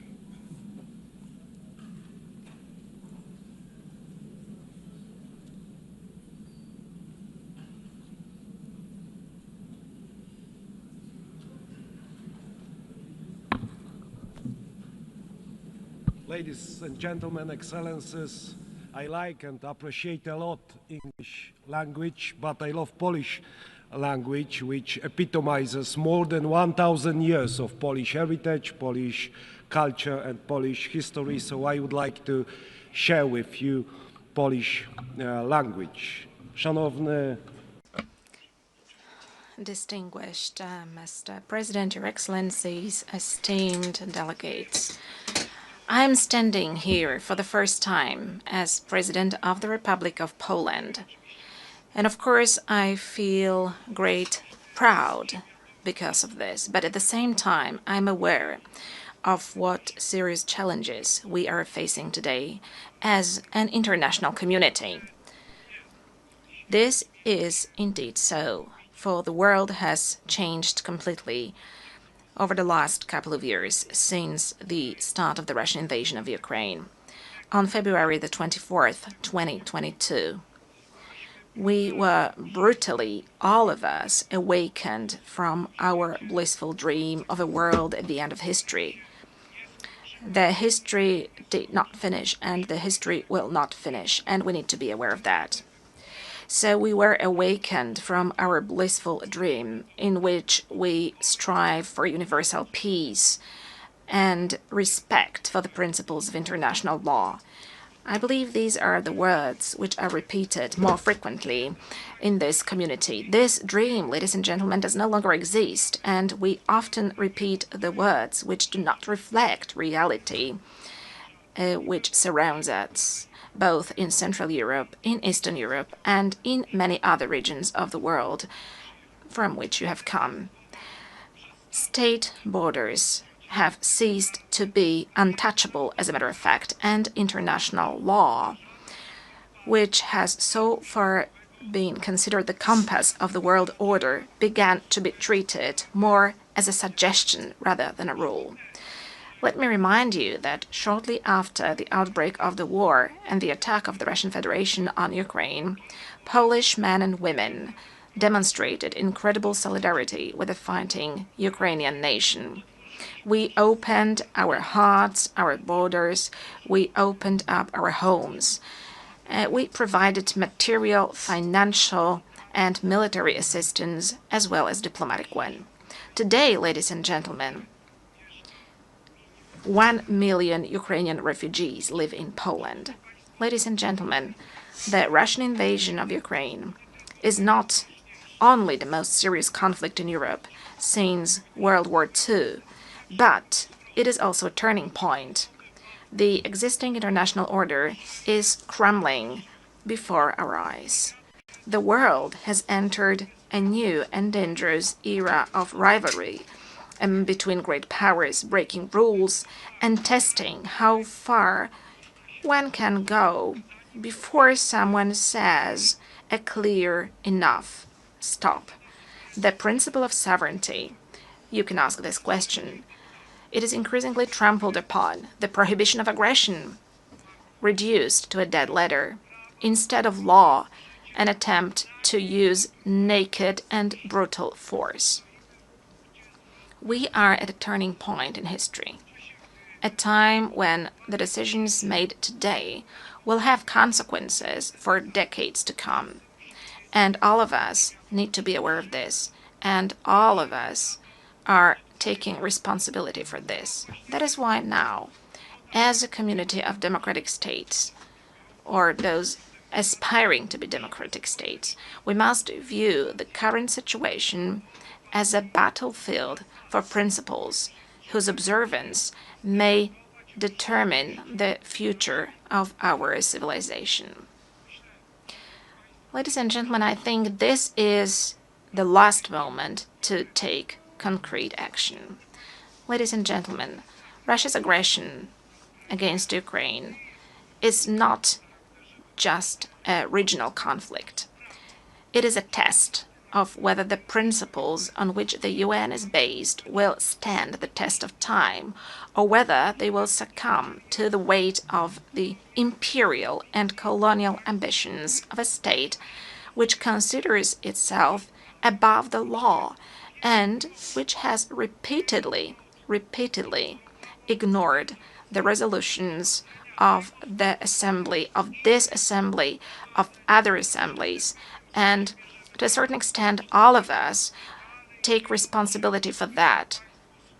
Further, repeating the words about peace and security, which have to be spoken out loud, but which should be followed by concrete action. Moscow speaks of the need to address, and I quote, the root causes of the conflict.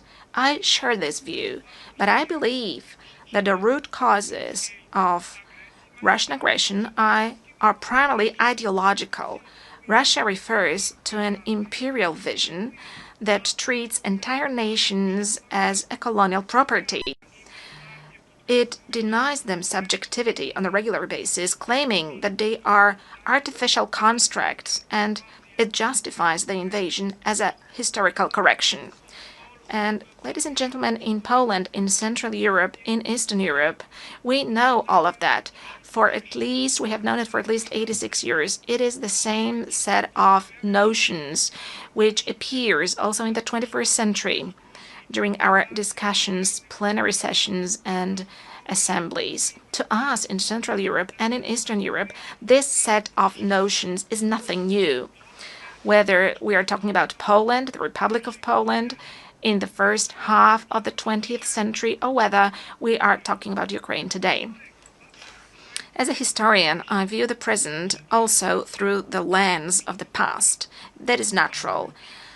After centuries of conquests, wars, partitions, deportations, rapes, and crimes, in the 20th and in the 21st century, Russia has simply not abandoned its imperial ambitions.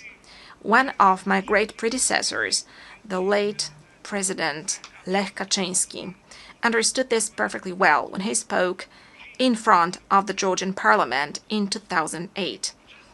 His words, spoken at that time, have stood the test of time. President Lech Kaczynski said, ladies and gentlemen, today Georgia, tomorrow Ukraine, the day after tomorrow the Baltic states, and later, perhaps, it will be time for my country, for Poland. When Russia attacked Georgia, it was not clear to everyone that this was only the beginning of the Kremlin's new imperialism. Unfortunately, the wind of history, which we know and understand so well in Poland, is beginning to blow again. Once again, we are experiencing Russian imperialism also on our soil, in Poland. 2 weeks ago, on the night of September 9th to 10th, the Russian drones attacked the territory of a NATO member state, on the territory of Poland. A dozen or so drones violated my country's borders deliberately, because I assure you, ladies and gentlemen, that this was not a coincidence. It happened on orders issued in the capital of a country which is a permanent member of the Security Council. As a result, for the first time since World War II, Poland was forced to open fire on hostile objects over our territory. And rest assured, ladies and gentlemen, as Commander-in-Chief of the Armed Forces and as President of Poland, that Poland will always react adequately and it stands ready to defend its territory. Poles, ladies and gentlemen, were not scared of the Soviets in 1920, and they defended the European civilization. They defended the Soviets in 1920. Polish people and the countries of Central Europe did not give up their spirit of freedom and sovereignty for 45 years of Soviet colonialism after 1945. And Polish people, as well as countries of Central and Eastern Europe, will not be scared of Russian drones either. But, ladies and gentlemen, this is not the point. The point is, how long are we going to agree to such acts of violating our international community? And that is precisely why, ladies and gentlemen, in Poland we're allocating significant amounts to develop our defense capabilities. That is why we are building the resilience of our country, but also of our part of Europe. Since the victims of similar provocations by Russia are also the Baltic states, our friends, the Estonians, for example, as well as Romania. As a leader in the region, we are working to strengthen the close ties among the Bucharest 9 countries. And that is why we are developing cooperation within the 3 Seas initiative. As the voice of the region, we emphasize that we do not consent to Moscow's ruthless acts of provocation against us and other European nations, testing our reactions and intimidating our societies. We do not agree to that. Distinguished delegates, neo-imperial and neo-colonial Russia is attempting to destroy the architecture of international security before our eyes. it violates international law, reinforces divisions, and strives to revive the concert of powers. Many countries present in this hall today are well aware of the tragedy of borders drawn by force and decisions taken over the heads of nations. Historical experiences, often so difficult for my country, shows that lasting peace cannot be built on rewarding aggression. We cannot agree to territorial integrity and sovereignty being violated. Russia's current actions do not indicate a willingness to pursue genuine peace. Declarations of dialogue, and this is something we know as well, are accompanied by military offensives and more attacks, with victims being civilians, including children. Always when Moscow says peace, what it actually means is surrender of the one who it considers its enemy. Russia needs to end the war and accept full responsibility for it. Holding Russia accountable should be our common duty. The perpetrators of all international crimes must be tried before competent courts. And I hope this is going to be the case soon, and that we are going to meet in the coming years, also during my presidency, and discuss things which should be obvious for all of us. That is why Poland supports the work of the International Court of Justice and the International Criminal Court, and endorses the idea of establishing a special ad hoc tribunal to try the perpetrators of aggression. For no war can be profitable for the aggressors. Wars cannot pay off to the aggressors, also in terms of economy. States and nations deserve full compensation also from those who started the Second World War. Because if we want to build a community of states, of democratic states, a common European Union, then we have to agree together that war must not pay off in terms of economy to any aggressor. Ladies and gentlemen, as I mentioned, we are currently facing a whole range of global and local challenges. The eyes of the world, and ours too, are currently looking at the Middle East.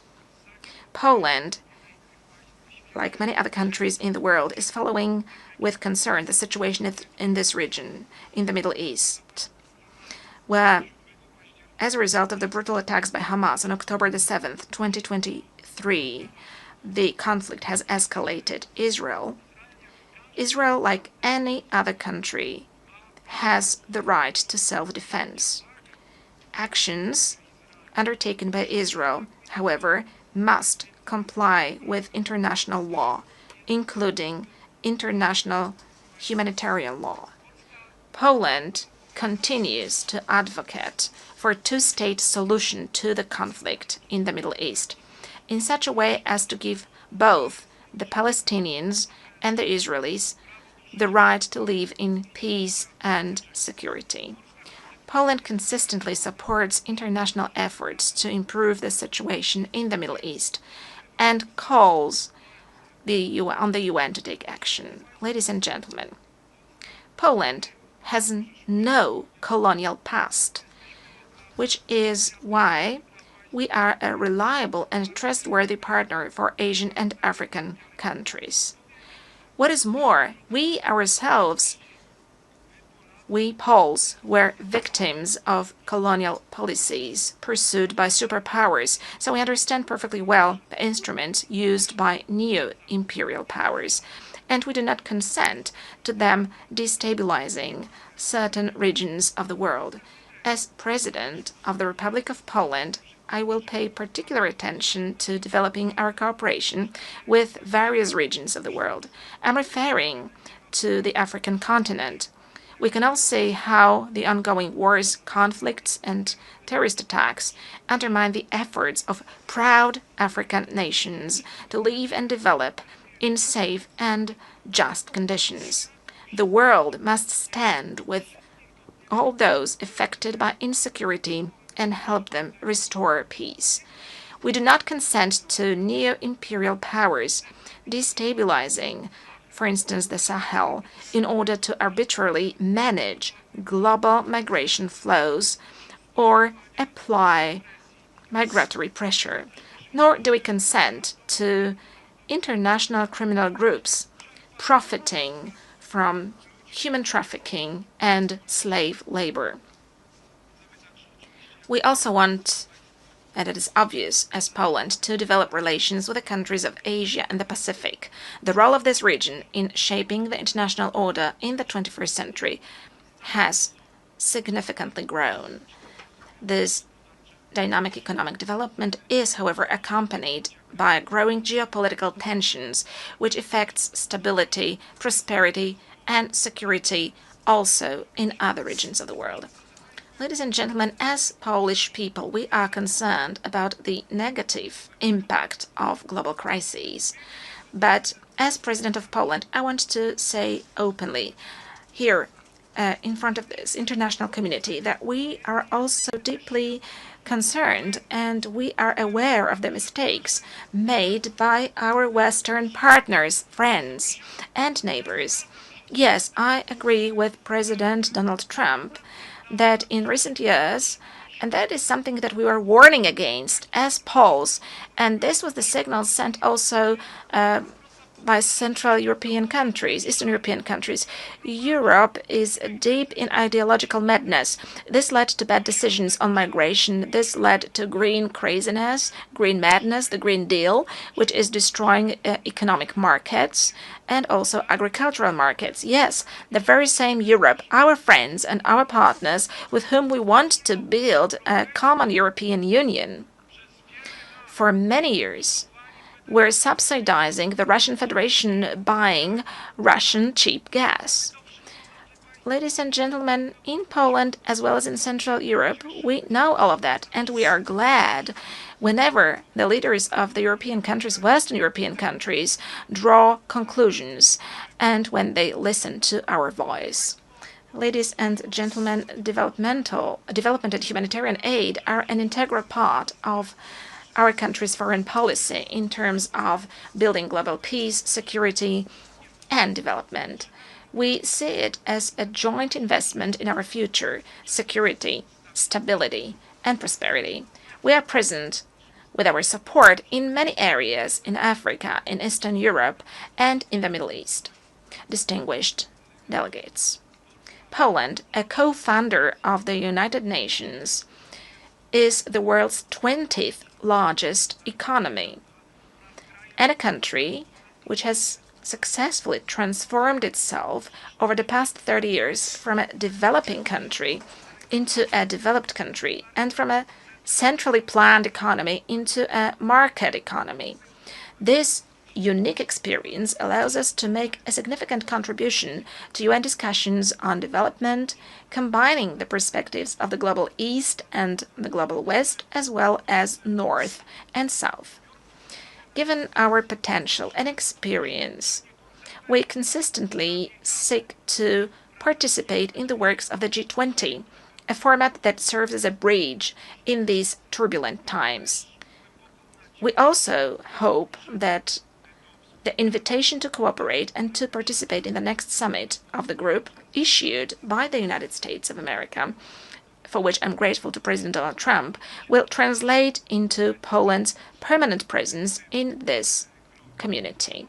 Ladies and gentlemen, human rights are one of the three main pillars on which the United Nations system is based. We cannot talk about true peace if we do not protect human rights of everyone, of every person without exception. Peace is not only an absence of armed conflicts, it is also justice, equality, and respect for human dignity. Therefore, the protection of human rights must be a priority in any process of building peace and security. We can clearly see dramatic consequences of the Russian aggression, also in terms of human rights and humanitarian issues. Our priority, the priority of Poland, of Polish people, is also the situation of human rights in Belarus. We must firmly defend human rights also in the most fundamental dimension. I'm speaking about the right to life of the defenseless, from conception to natural death. We are protecting our families as the place of happiness, love, and bringing up children. We are speaking up as Poland in a loud voice for one of the most persecuted groups in the world, Christians. We consider the Human Rights Council to be the main human rights body within the United Nations system, playing a key role in ensuring compliance with human rights standards. That is why Poland has submitted its candidacy for membership of the Human Rights Council for the period 2029-2031. Our candidacy reflects our commitment to promoting and protecting human rights around the world. Distinguished Mr. President, Your Excellencies, esteemed delegates, the United Nations was established 80 years ago. This anniversary shows how far we have come, but also how many challenges still lie ahead. Today we know that international cooperation is not an option, it is a necessity for all of us. It is unacceptable that aggressors begin to march with impunity through other people's territories and perpetrators of war crimes sleep peacefully without accountability every day. Let me remind you that after World War II, there was no room for relativizing crimes, at least in case of the most important commanders who gave orders. There was Nuremberg. There was a court, there was a name and a family name, there was a charge and a sentence, because it was not just about revenge, it was about principles. And today it's also about principles, to make sure that crime is not rewarded and that the law is never replaced by force. Today, we must return to that spirit. We must build an international system of accountability that will not hesitate to call evil by its name, regardless of the flag it bears on its shoulder. We must make it clear there are borders, there are human rights, there is international law, and anyone who violates it should face severe consequences. But it is not going to happen by itself, ladies and gentlemen, for the world order is not given once and for all. It depends precisely on us, on the governments, institutions, but most importantly, on societies. As one of the Nobel Peace Prize laureates once said, neutrality helps the oppressor always, never the victim. Silence encourages the tormentor, never the tormented. Let these words be not just a warning, but also a call to action here and now. Thank you for your attention.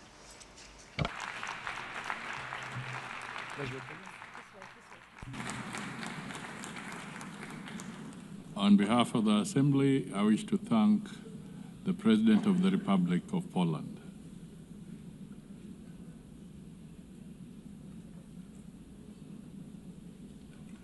The Assembly will now hear an address by His Excellency Daniel Francisco Chapo, President of the Republic of Mozambique. I request protocol to escort His Excellency and invite him to address the Assembly.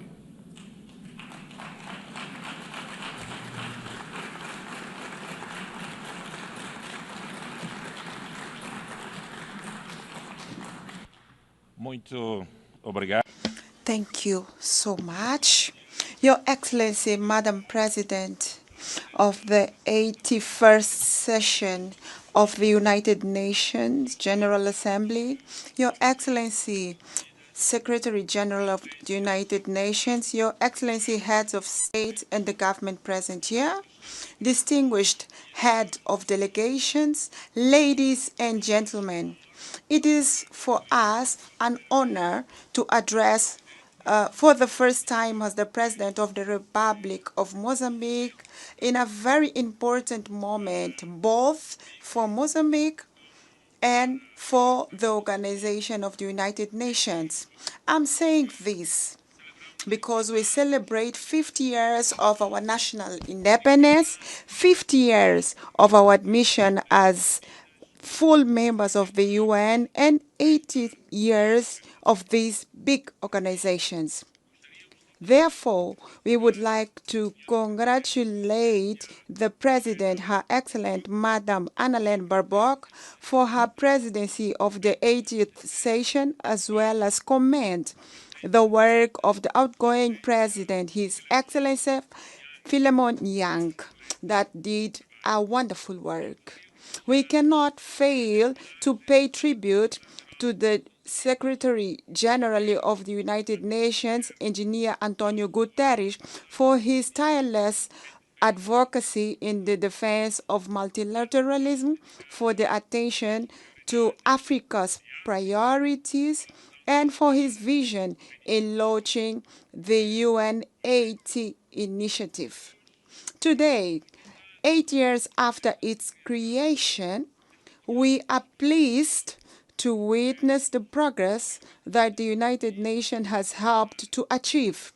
The independence of the Republic of Mozambique, as well as the many African countries and other continents of this planet, this is one of one of the evidence of this legacy of the UN.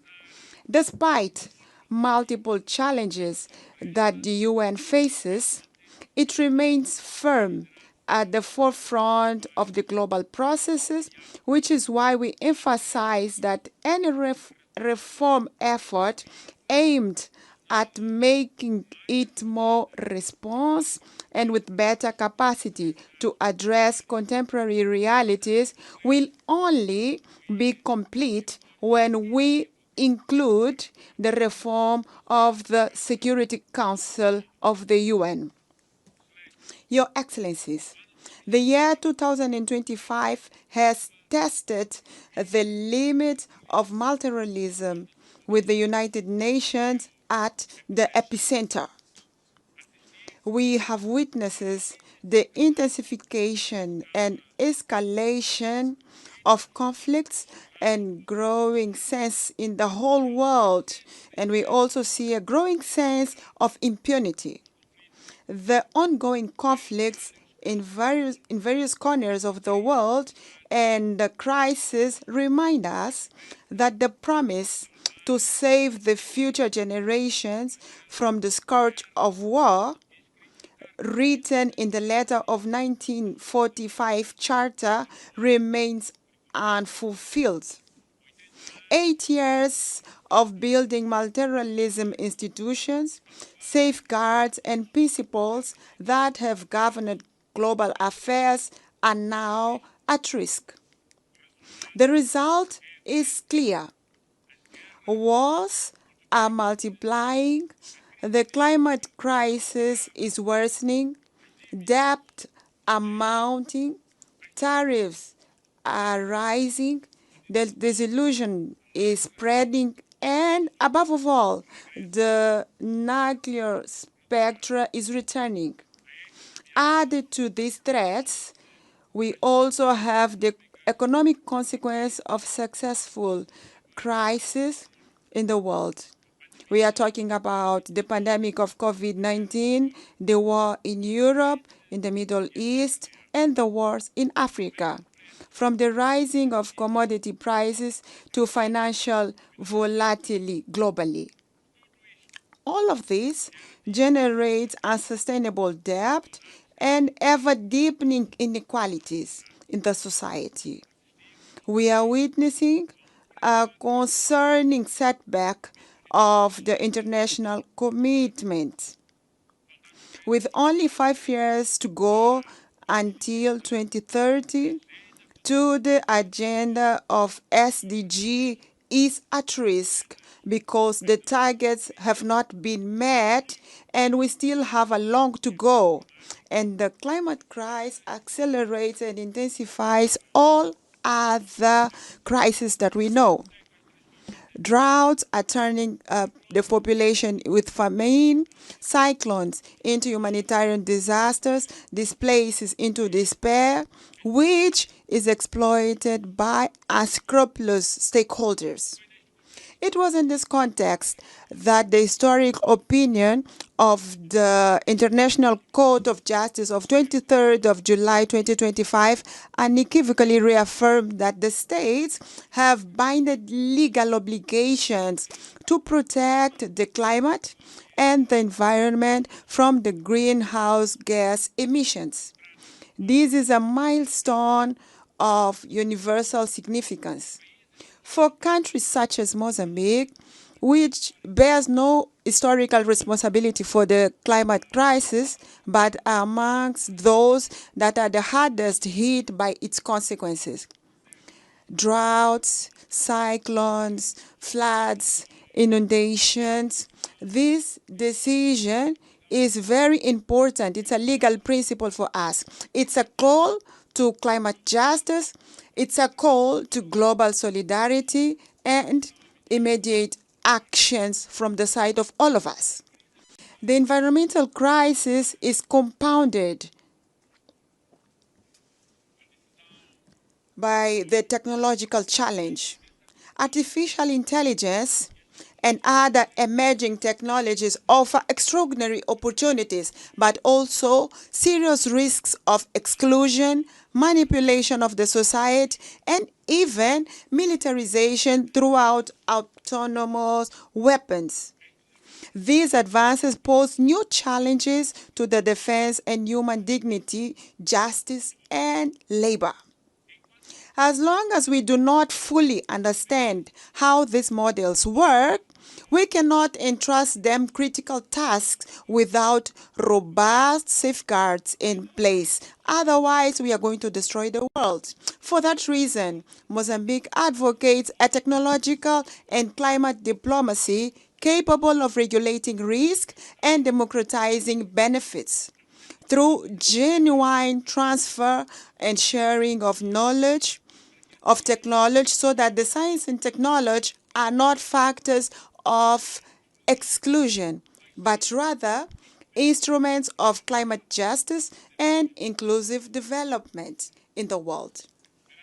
Faced with these interconnected challenges, our continent, Africa, can and must play an active role in defining international rules and standards, formulating principles and scientific ethics, and determining research priorities, ensuring that technology innovation is always at the service of the humanity and not at the service of destruction of the humanity. In face of this crisis, the isolation is not the answer. Constructive dialogue and strengthening of multilateralism are. The Pact for the Future, adopted in 2024, offers concrete and innovative responses for relaunching of multilateralism adapted to challenges to the 21st century. Mozambique, as an African country with vast natural resources and unparalleled culture wealth, has distinguished itself in the promotion and strengthening of democracy in the African continent. Since we moved forward with political pluralism, we've been working tirelessly to consolidate the foundation of a robust democratic system, holding regular and transparent elections that reflect the will of people and ensure that every Mozambican citizen has the voice and a say in the decisions that shape the future of our nation in Mozambique. Indeed, our presence in this podium is a result of a free and a transparent process of the Mozambican people from Rovuma to Maputo, from Zumbo to Indico, and in the diaspora. We have historically had an ongoing commitment to dialogue and building bridges between different political and social actors. This commitment to the dialogue was crucial for the lasting peace achieved after decades of conflicts and for the political stability that we enjoy today in Mozambique. Currently, Mozambique stands out for its ongoing efforts to promote an inclusive national dialogue, which the public consultation phase was launched on the 10th September. We are working to ensure that all the sectors of the society, regardless of their origin, political, societal, or economic position, they all should be heard and have their concerns taken into account in the national decision. This process will not only strengthen the Mozambican democracy, but also ensure that the country development is truly reflected the needs and aspirations of all Mozambicans without exception. We do believe that the true strength of a nation, it does not lie only in its ability to resolve conflicts, but it also in its ability to promote in a peaceful and constructive manner. We are proud of the progress we have made so far, and we reaffirm our commitment to continue advancing as an example of democracy in Africa, of peaceful coexistence in the African continent and in the world.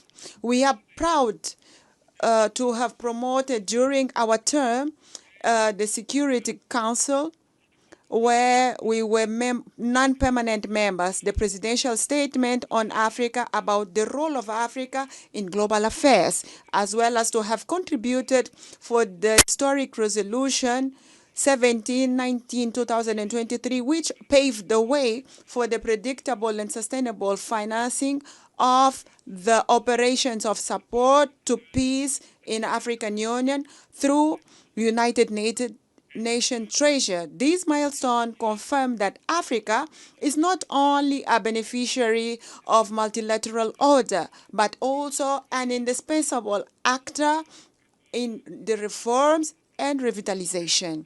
It is in this sense that Mozambique will keep defending a stronger African voice with 2 permanent seats on the Security Council and a greater weight in the decision of international financial institutions internationally.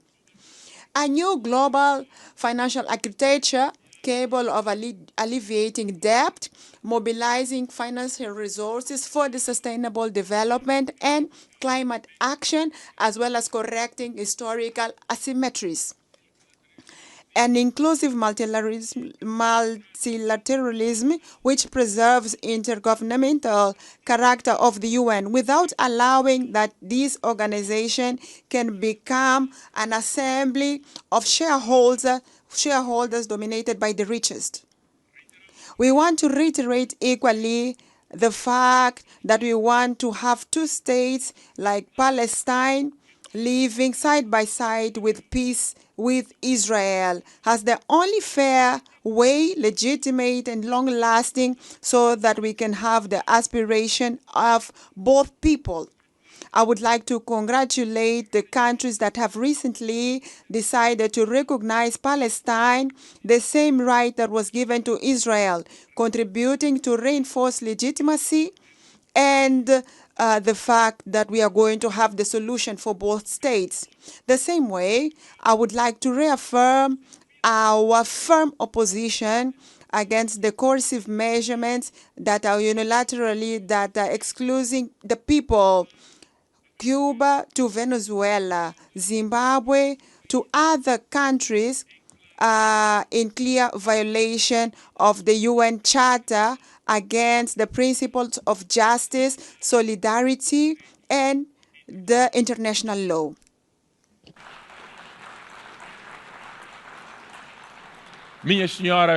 Ladies and gentlemen, the topic chosen for this session is like it's better to be together. 8 years and counting for peace, development of human rights could not be more timely.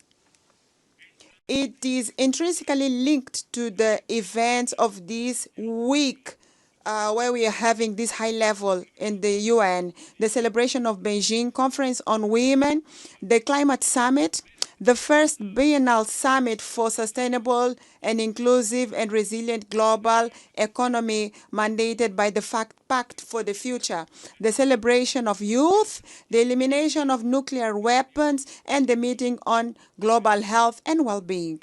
All these meetings reaffirm the vitality and the centrality of the UN and conveys the same truth. What unites us as a humanity is much greater than what divides us. We are different people, but we share the same earth. We profess different creeds, but we all aspire to the same dignity.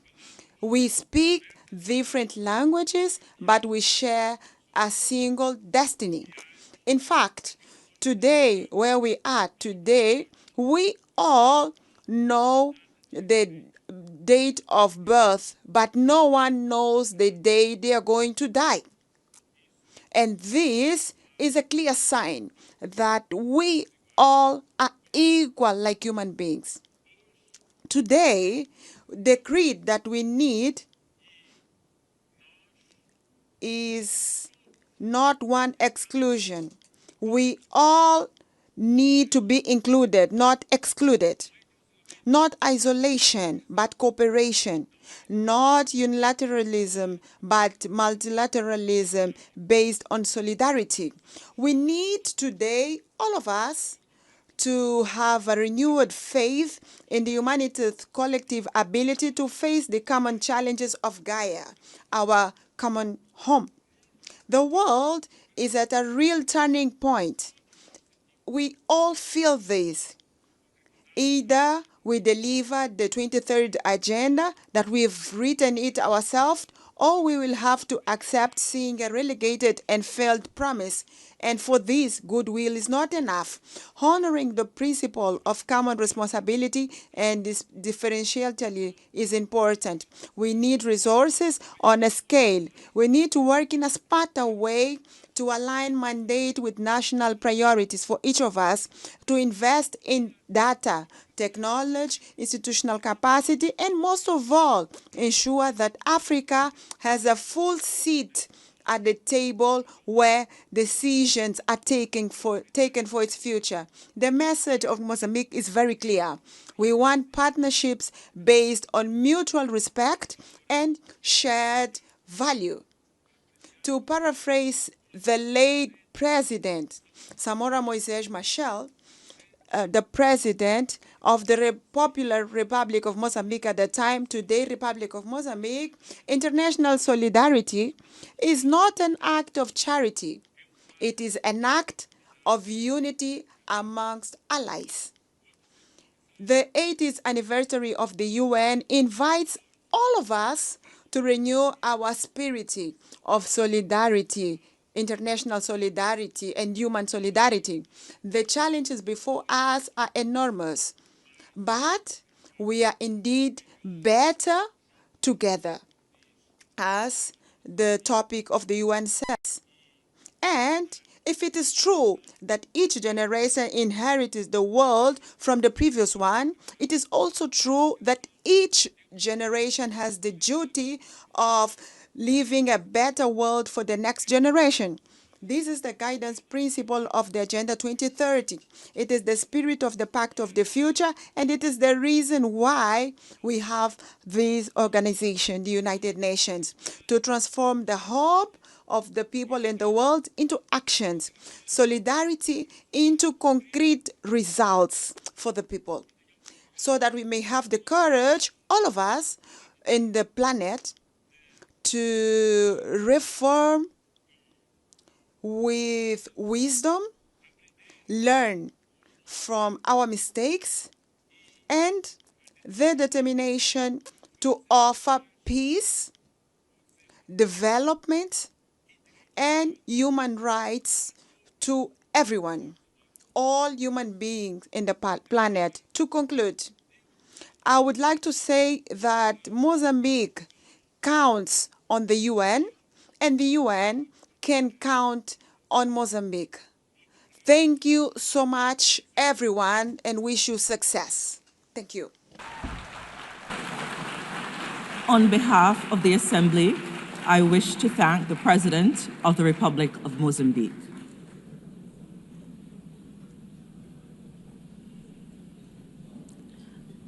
The Assembly will hear an address by His Excellency Luong Kong, State President of the Socialist Republic of Vietnam. I request protocol to escort His Excellency and invite him to address the Assembly.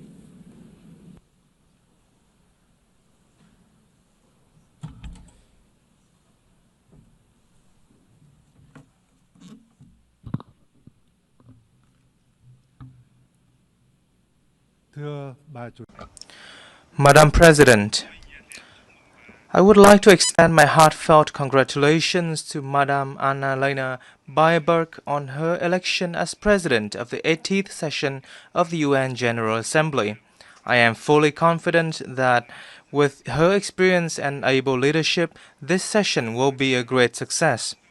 I would also like to pay tribute to Mr. Philemon Young, President of the 79th session, and Secretary General Antonio Guterres for their contributions.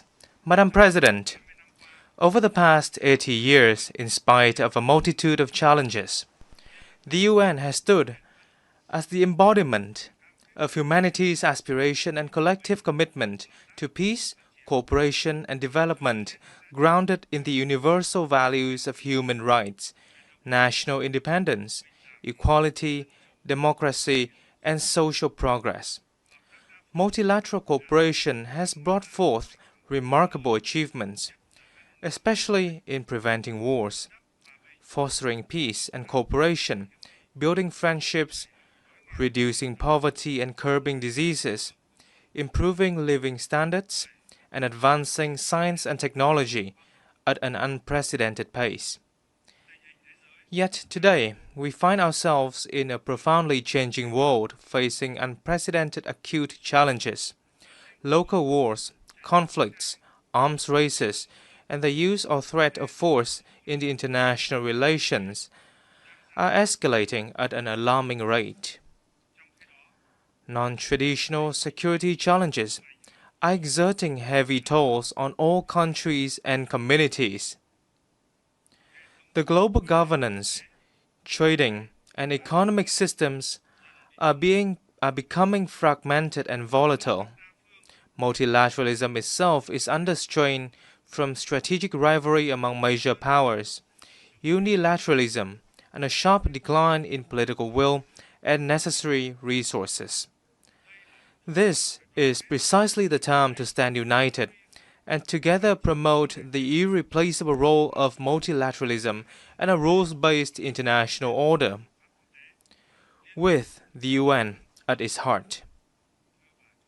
Madam President,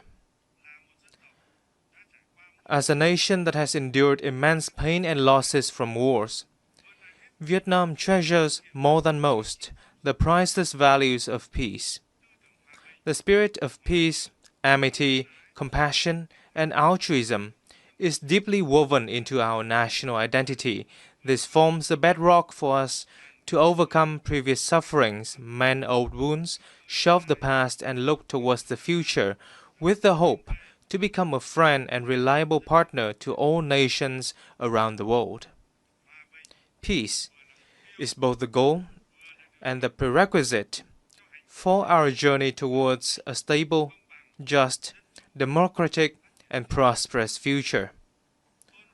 Honoring the value of peace and driving robust transformation for a sustainable future is the sincere message that Vietnam wishes to share with the international community on the occasion of the UN's 80th anniversary.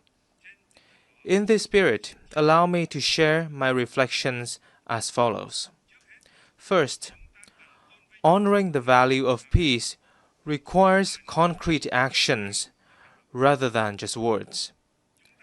We must reaffirm the role and primacy of international law as the cornerstone for peace and equal relations among nations.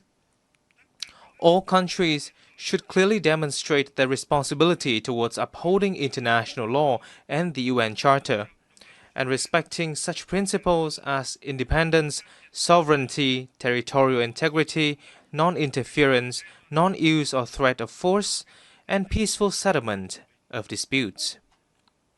Vietnam welcomes recent efforts to achieve peace and reconciliation which have yielded important results in many regions, such as the peace agreements between Rwanda and the Democratic Republic of the Congo, and between Armenia and Azerbaijan.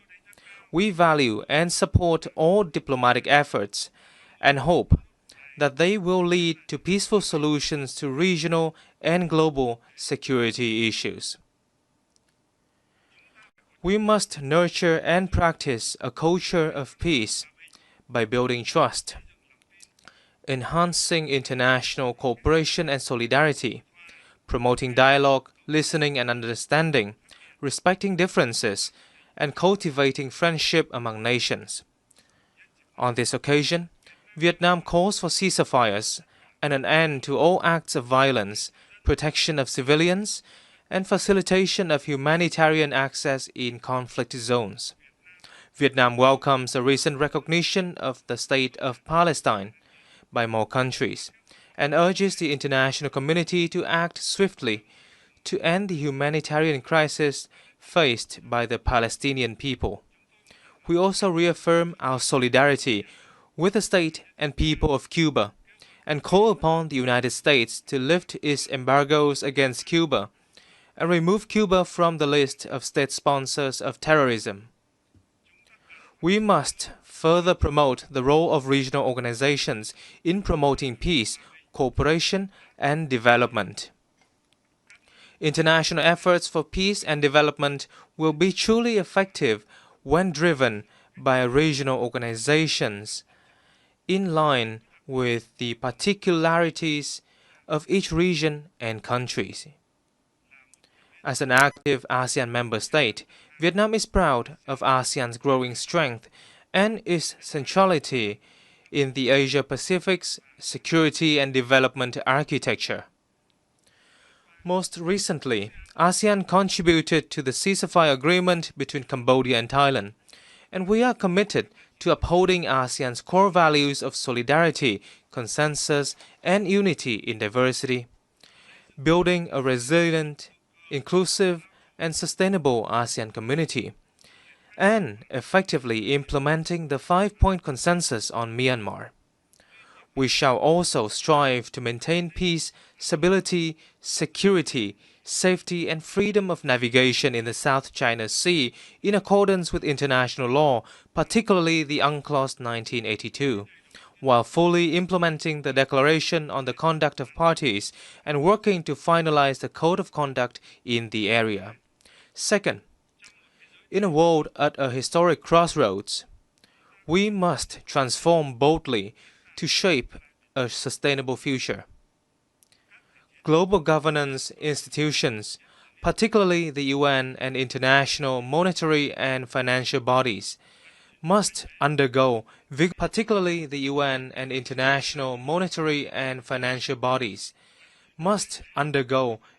reforms to become more adaptive, ensure equitability, transparency, coherence, and efficiency in their operations, and better respond to the needs of all countries and peoples. Vietnam welcomes and supports efforts to reform the UN, including the UNAT initiative, to build an UN 2.0 that is leaner, more coherent, effective, and efficient. This initiative must follow a holistic and integrated approach, being driven by member states. Vietnam stands ready to share its experience in successfully implementing the Delivering as One initiative of UN organizations in the country. We must build sustainable development models based on digital transformation and green transition two mutually reinforcing drivers that can spark a sweeping revolution. As they stand for convergence of scientific and technological advancements and environmental sustainability. To optimize this dual transformation, countries must formulate relevant master plans, invest strongly in R&D, train high-quality human resources, and develop green technology infrastructure. Furthermore, it is of great importance to advance international cooperation on technology transfer and mobilization of green finance to ensure that no one is left behind. Developed countries must take responsibility in sharing and transferring technology to developing and underdeveloped countries. In this digital era, societies are undergoing transformation of an unprecedented pace, scope, and depth, accompanied by rising challenges such as poverty, inequality, unemployment, and a crisis of information and trust. We must ensure that social transformation remains a human-centered process, with focus on such priorities as comprehensively eradicating poverty, providing full and decent employment, and ensuring social justice and inclusion. Vietnam hopes that the Second World Summit for Social Development this November will deliver important outcomes and add momentum to the implementation of the 2030 Agenda for Sustainable Development. Madam President, from the ruins of wars, once poor, outdated, and isolated, Vietnam has made historic progress. We now enjoy diplomatic relations with 194 countries, strategic and comprehensive partnerships with 38 nations, and membership in over 70 international organizations. Vietnam is now among the world's 32 largest economies and top 20 trading nations. The lives of over 100 million Vietnamese citizens have vastly improved, with a sharp drop in multidimensional poverty rate. We have met the Millennium Development Goals ahead of schedule and are striving to fulfill international commitments and are on course toward two strategic centennial goals: becoming a modern, industrialized, upper-middle-income developing country by 2030, and a developed high-income nation by 2045. On behalf of the state and people of Vietnam, I express heartfelt gratitude to the UN and its agencies, member states, and partners who have been working with us and supported us on this journey of development. Guided by the spirit of self-reliance, resilience, and solidarity for the common cause, Vietnam pursues an independent, self-reliant foreign policy for peace, cooperation, and development, while diversifying and multilateralizing our external relations, and strive to further expand and deepen our international integration in a more proactive manner, with a strong commitment to being a friend, a reliable partner, and a responsible member of the international community. Vietnam will continue to make every effort and stand with all nations to shoulder our shared responsibilities, overcome challenges, and foster transformative changes to build a world of peace, stability, prosperity, and sustainability, delivering happiness and well-being to all. Vietnam is actively preparing to assume the presidency of the 11th Review Conference of the Treaty on the Non-Proliferation of Nuclear Weapons in 2026, and we look forward to the valuable support of member states for our candidacies to the UN Human Rights Council for the 2026-2028 term, and to the International Tribunal for the Law of the Sea for the 2026-2035 term. We particularly look forward to welcoming you all to Hanoi on the 25th of October for the signing ceremony of the UN Convention against Cybercrime. I thank you.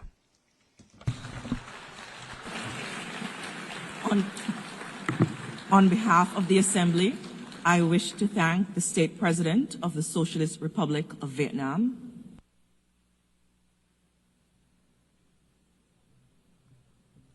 the Assembly will hear an address by His Excellency Juan Manuel Gonzalez Lourenço, President of the Republic of Angola. I request protocol to escort His Excellency and invite him to address the Assembly.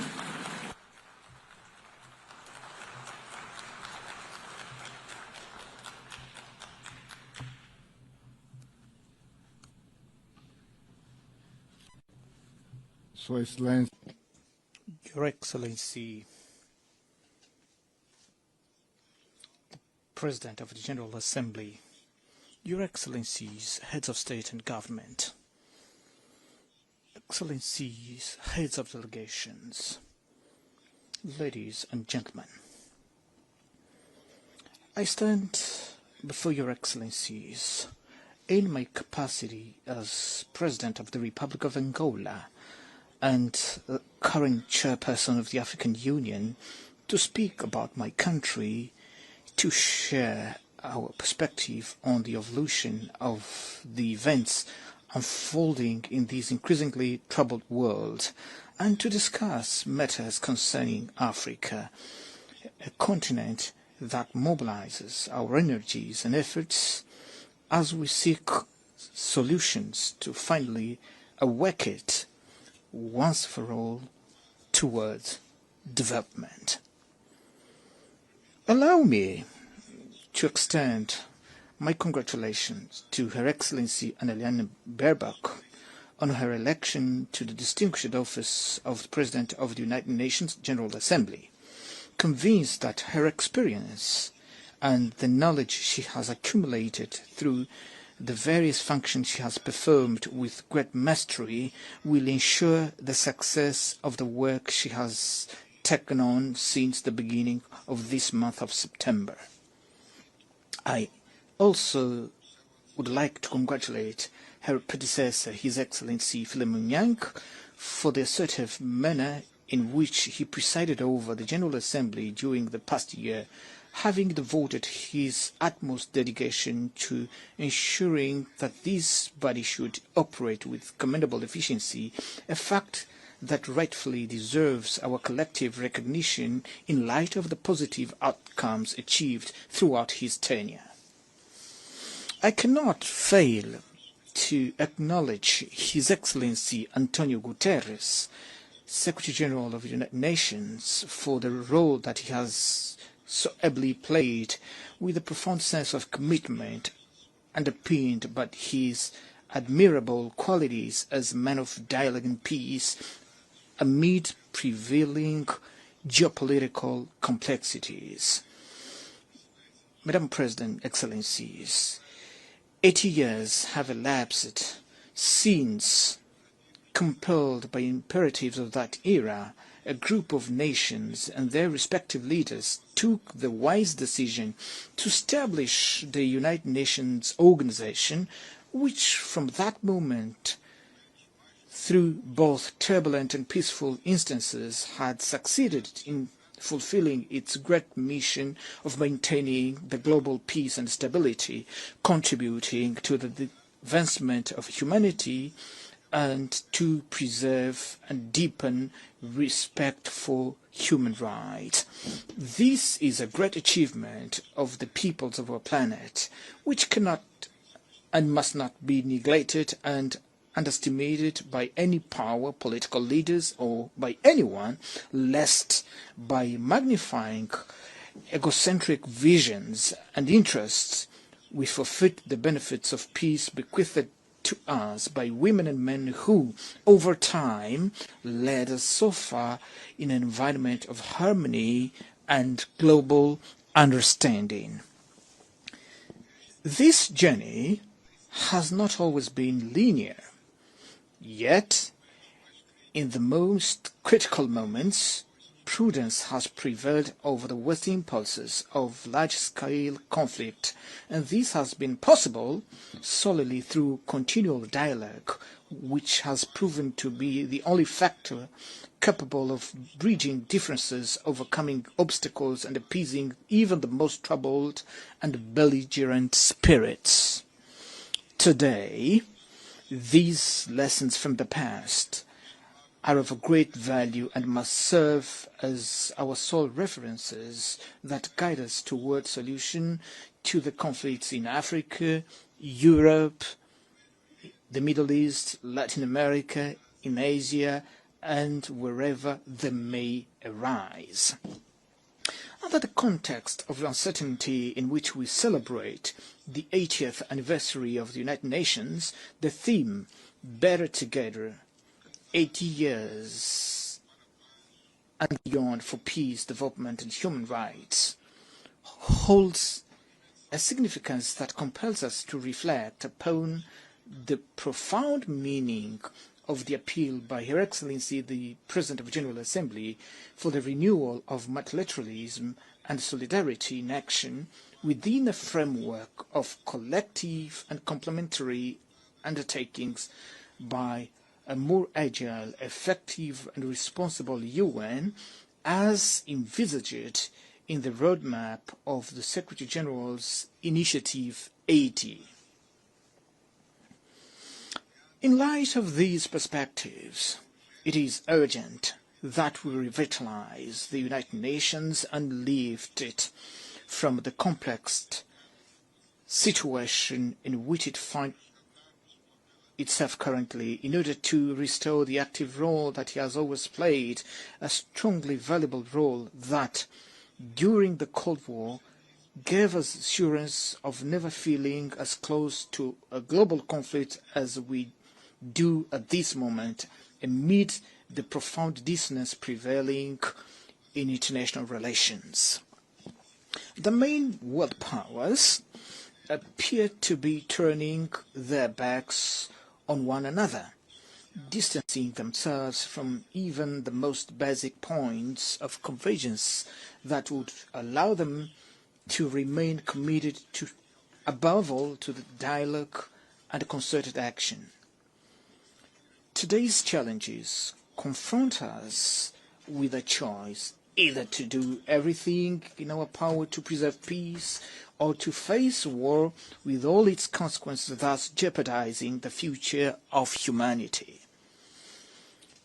Those world powers that in the past played a crucial role in the liberation of Europe and its people from the clutches of Nazism and fascism, as well as in the liberation of Africa and its people from the apartheid regime in South Africa, cannot today act differently by aggressing other countries, invading and annexing foreign territories, nor by financing or organizing upheavals that could cause the overthrow of legitimate governments as we currently witness in our own continent.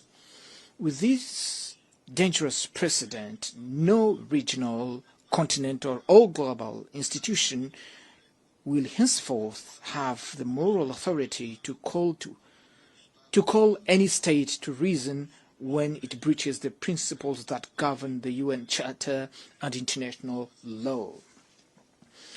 We Africans, from countries that endured centuries of colonization, perhaps understand better than anyone else the importance of peace, for we have had to face daily struggles to provide our people with food, clean water, health care, education and other fundamental necessities.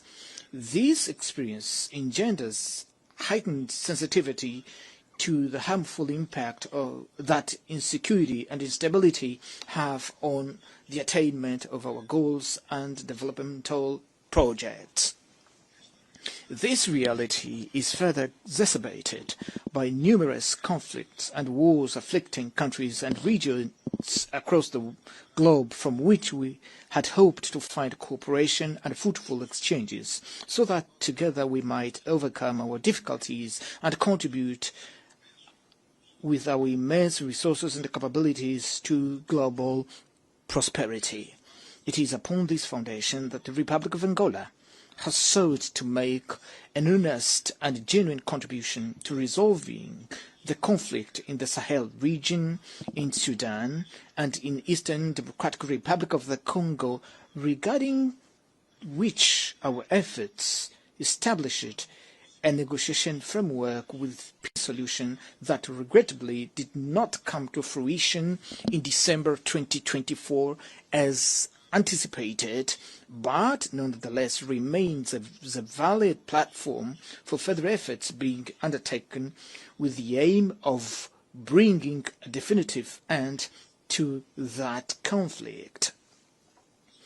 Madam President, Excellencies, that conflict and so many others that we recall are to a large extent the result of passivity of the United Nations member states, who have often revealed themselves to be ineffective in the face of invasion of third-party territories and interference in internal affairs of sovereign countries that occurred over the recent years and have not provoked a firm, resolute and assertive reaction, therefore have become fait accompli that lie at the very center of the major tensions that the world is currently experiencing.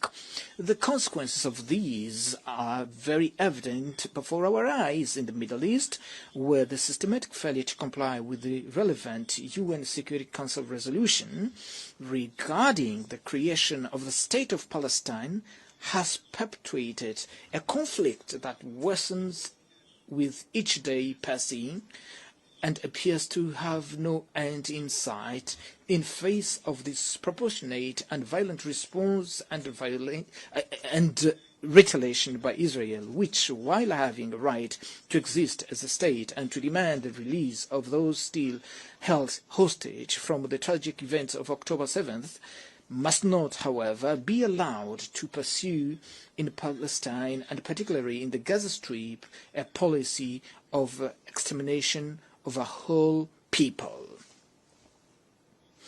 The Palestinian people, who must not be conflated with Hamas, for there is no peoples and certainly no children who are terrorists, has precisely the same right to an independent sovereign state where they may assert their culture, safeguard for the future and provide predictable and secure prospects for their youth. The concerns surrounding that conflict grow ever more severely in the face of silence, hesitations and timid response of the international community, which seems to legitimize the expansion of war to other countries in the region, inexorably corroding the authority of the United Nations.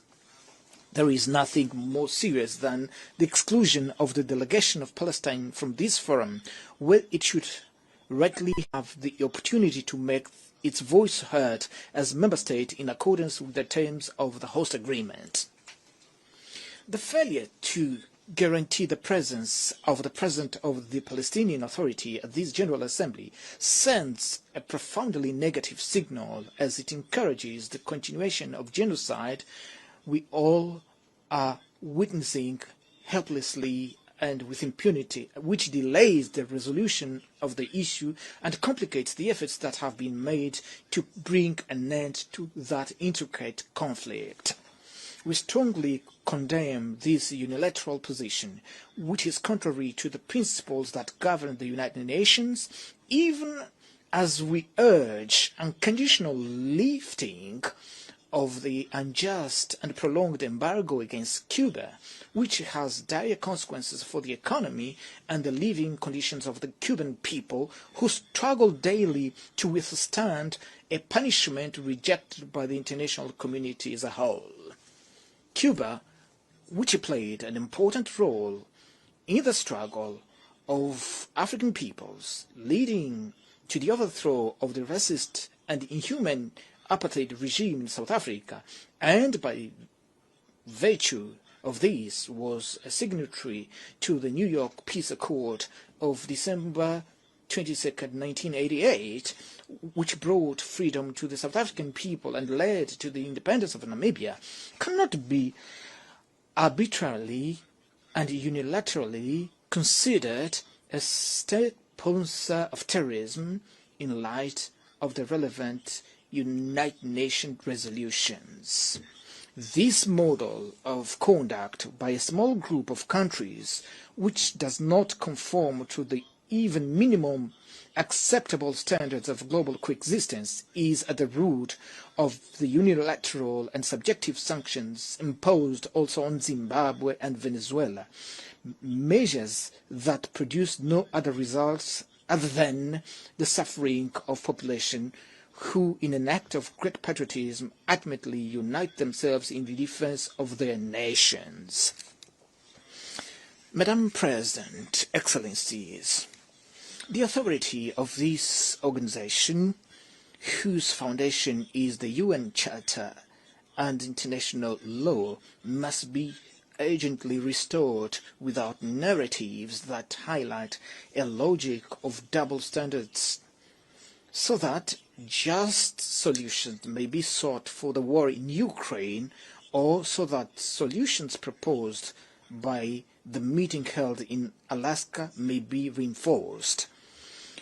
Ukraine, being a European country, after President Trump met with President Putin on a pragmatic manner, and without prejudice to the need for direct negotiation between Russia and Ukraine, one would expect that European leaders, in an interest of Europe's peace and security, would likewise seek direct dialogue not only with President Zelensky, but also with President Putin.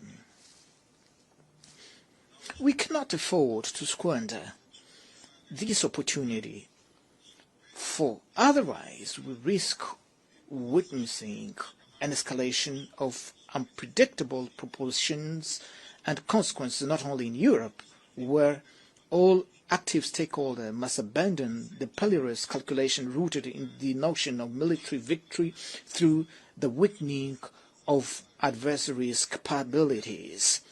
It is in the light of the present challenges and the ongoing global crisis that the United Nations must re-emerge and become more proactive, lest its role as the main entity for global governance be diminished and be transformed into an institution incapable of ensuring world peace. Therefore, it is our responsibility as states and sovereign nations not to allow the UN to succumb. The United Nations, in its present form, is the sole organization with capacity to act on behalf of all of us in the quest for worldwide consensus in favor of peace, with the legitimacy to call to reason those member states who undermine its foundational principles in their conduct on the international stage. For this reason, we must preserve it at all cost and adapt it to the realities of the contemporary world through the urgently required reforms. In this most particular regard, I advocate for the reform of the Security Council in line with common African positions set forth in the Esalen Consensus and in the CERT Declaration adopted 20 years ago, which called for 2 permanent seats and 5 non-permanent seats for the African continent in an expanded Security Council that is more representative and consistent with the contemporary geopolitical realities. Without this indispensable step, which has already experienced an unjustified delay, we will not be able to ensure the realization of the Pact for the Future adopted last year, which recognized the urgent need to endow the United Nations with a more democratic and balanced Security Council. This pact represents a significant opportunity to revitalize multilateralism, rendering it more inclusive and capable of serving as a broader foundation for discussion on critical issues facing today's world. Amongst these, I wish to underscore, alongside many other relevant issues, the issue of financing for development and climate challenge. With regard to matters concerning support for development, there remains much to be discussed, but also it's appropriate to recognize the recent progress achieved with the adoption of the Seville commitment reached at the 4th Conference on Financing for Development, which advocates the urgent reform of international financial institutions so as to render them more representative, inclusive, and equipped to address the pressing needs of the developing countries, especially those of Africa. I am convinced that this instrument, combined with the Pact for the Future, the United Nations Fiscal Convention, and the United Nations Debt Convention, still under discussion, will together serve as a political, financial, and normative platform that will provide significant momentum to the achievement of the Sustainable Development Goals. Madam President, Excellencies, it is essential that we confront the climate crisis as the greatest existential threat of our time, which can only be overcome through joint, coordinated, and united action. In view of the ongoing increase of global warming and the increasingly violent, frequent natural disasters, it has become imperative that the nations which derived the greatest benefits from industrial and economic development in the past fully assume today their historical responsibility, ensuring, as an act of climate justice, adequate financing, technology transfer, and support for adaptation and mitigation for the developing countries. The countries with only residual share in greenhouse gas emissions are those that disproportionately and virtually alone face the impact of climate change, global warming, and their devastating effects on agriculture, food security, and public health.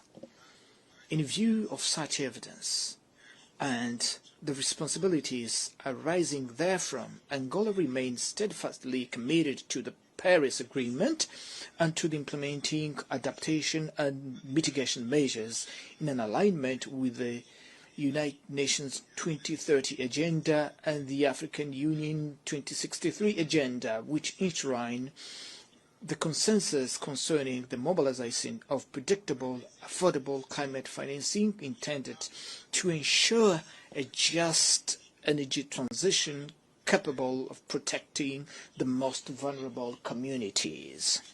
This cross-cutting theme, which demands increasingly heightened sense of responsibility both within the scope of public agendas and among major industrial corporations, will receive due attention at the forthcoming COP30 climate summit to be held shortly in Brazil, which for the second time hosts an event of this magnitude, a testament to the country's commitment and engagement with environmental issues.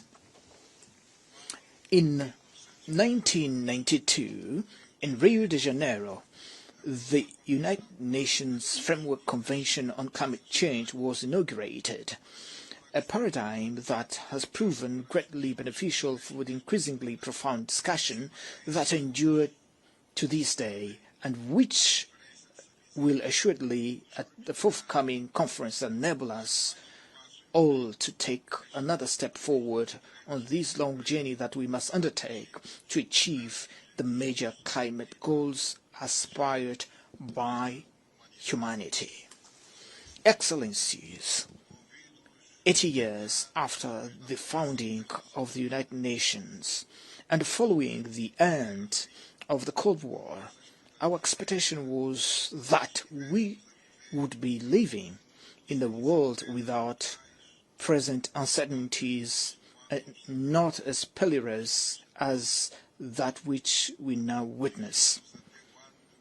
Until 1991, we lived in a context marked by sharp division between two ideologically opposed blocs, which nevertheless offered a more predictable framework and was less susceptible to drifting into large-scale confrontation.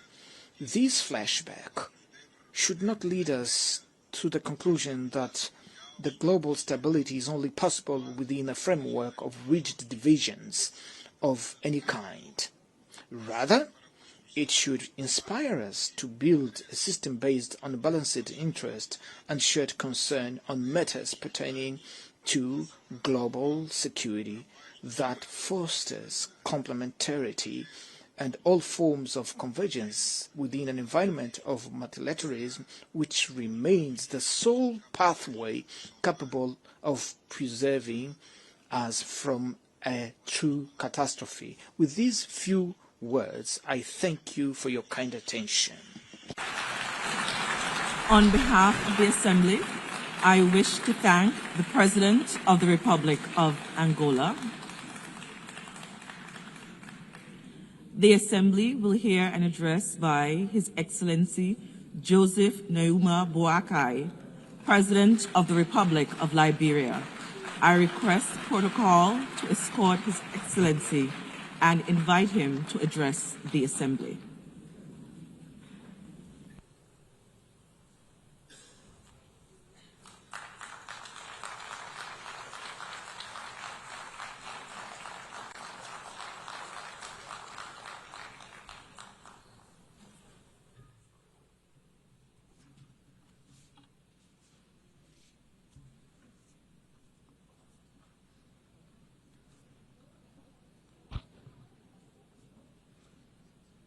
Madam President, Mr. Secretary General, His Excellencies, distinguished delegates, I'm honored to address the 80th session of the United Nations General Assembly on behalf of the people of Liberia.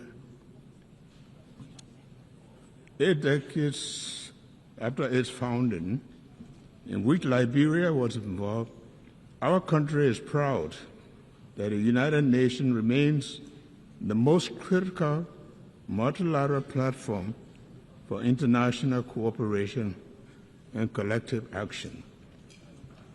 The UN continues to employ the best framework of humanity for peace, justice, security, dignity, and shared prosperity.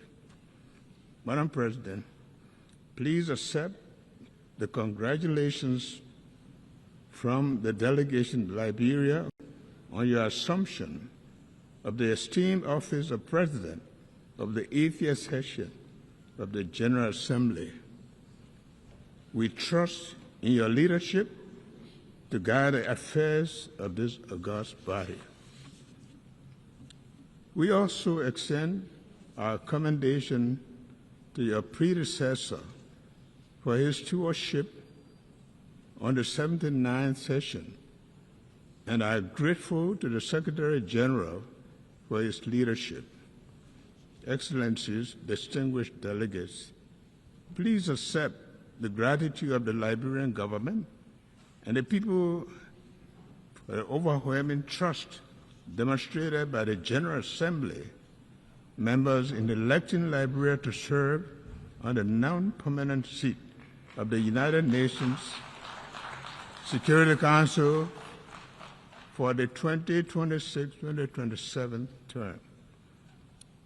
This marks Liberia's first full term on the UN Security Council, 80 years after the country signed the charter in Herbst Theater Auditorium in San Francisco. While the nameplate during this 2-year term will read Liberia, the seat, however, belongs to Africa. We are committed to ensuring that Liberia's contribution to the Security Council's discussions and the decisions are shaped by hard-earned experiences in conflict resolution, as well as our successes in peace-building, democratic reform, political transition, and governance. Additionally, the collective experience of the continent will be taken into consideration. Liberia looks forward to advocating for Africa's fair representation on the UN Security Council, which can only be achieved through permanent representation as a key part of the UN Security Council reform agenda. Excellencies, when the UN was founded in 1945, nations came together in the belief that peace could only be secured through cooperation. After 2 world wars, it became a widely held conviction that nations are stronger when united than when divided. 80 years later, that conviction is being tested like never before. From wars and displacement to terrorism, threats to technological advances, climate change, and widening inequalities, today our world faces challenges that no country can solve alone. At the same time, and paradoxically, when the world needs to strengthen multilateralism, its credibility and efficacy are being questioned. As one of the 4 African countries to sign the Charter of the United Nations, Liberia feels morally obligated to call for renewal rather than reversal of multilateralism. Reversal of multilateralism is not an option for a just and peaceful world.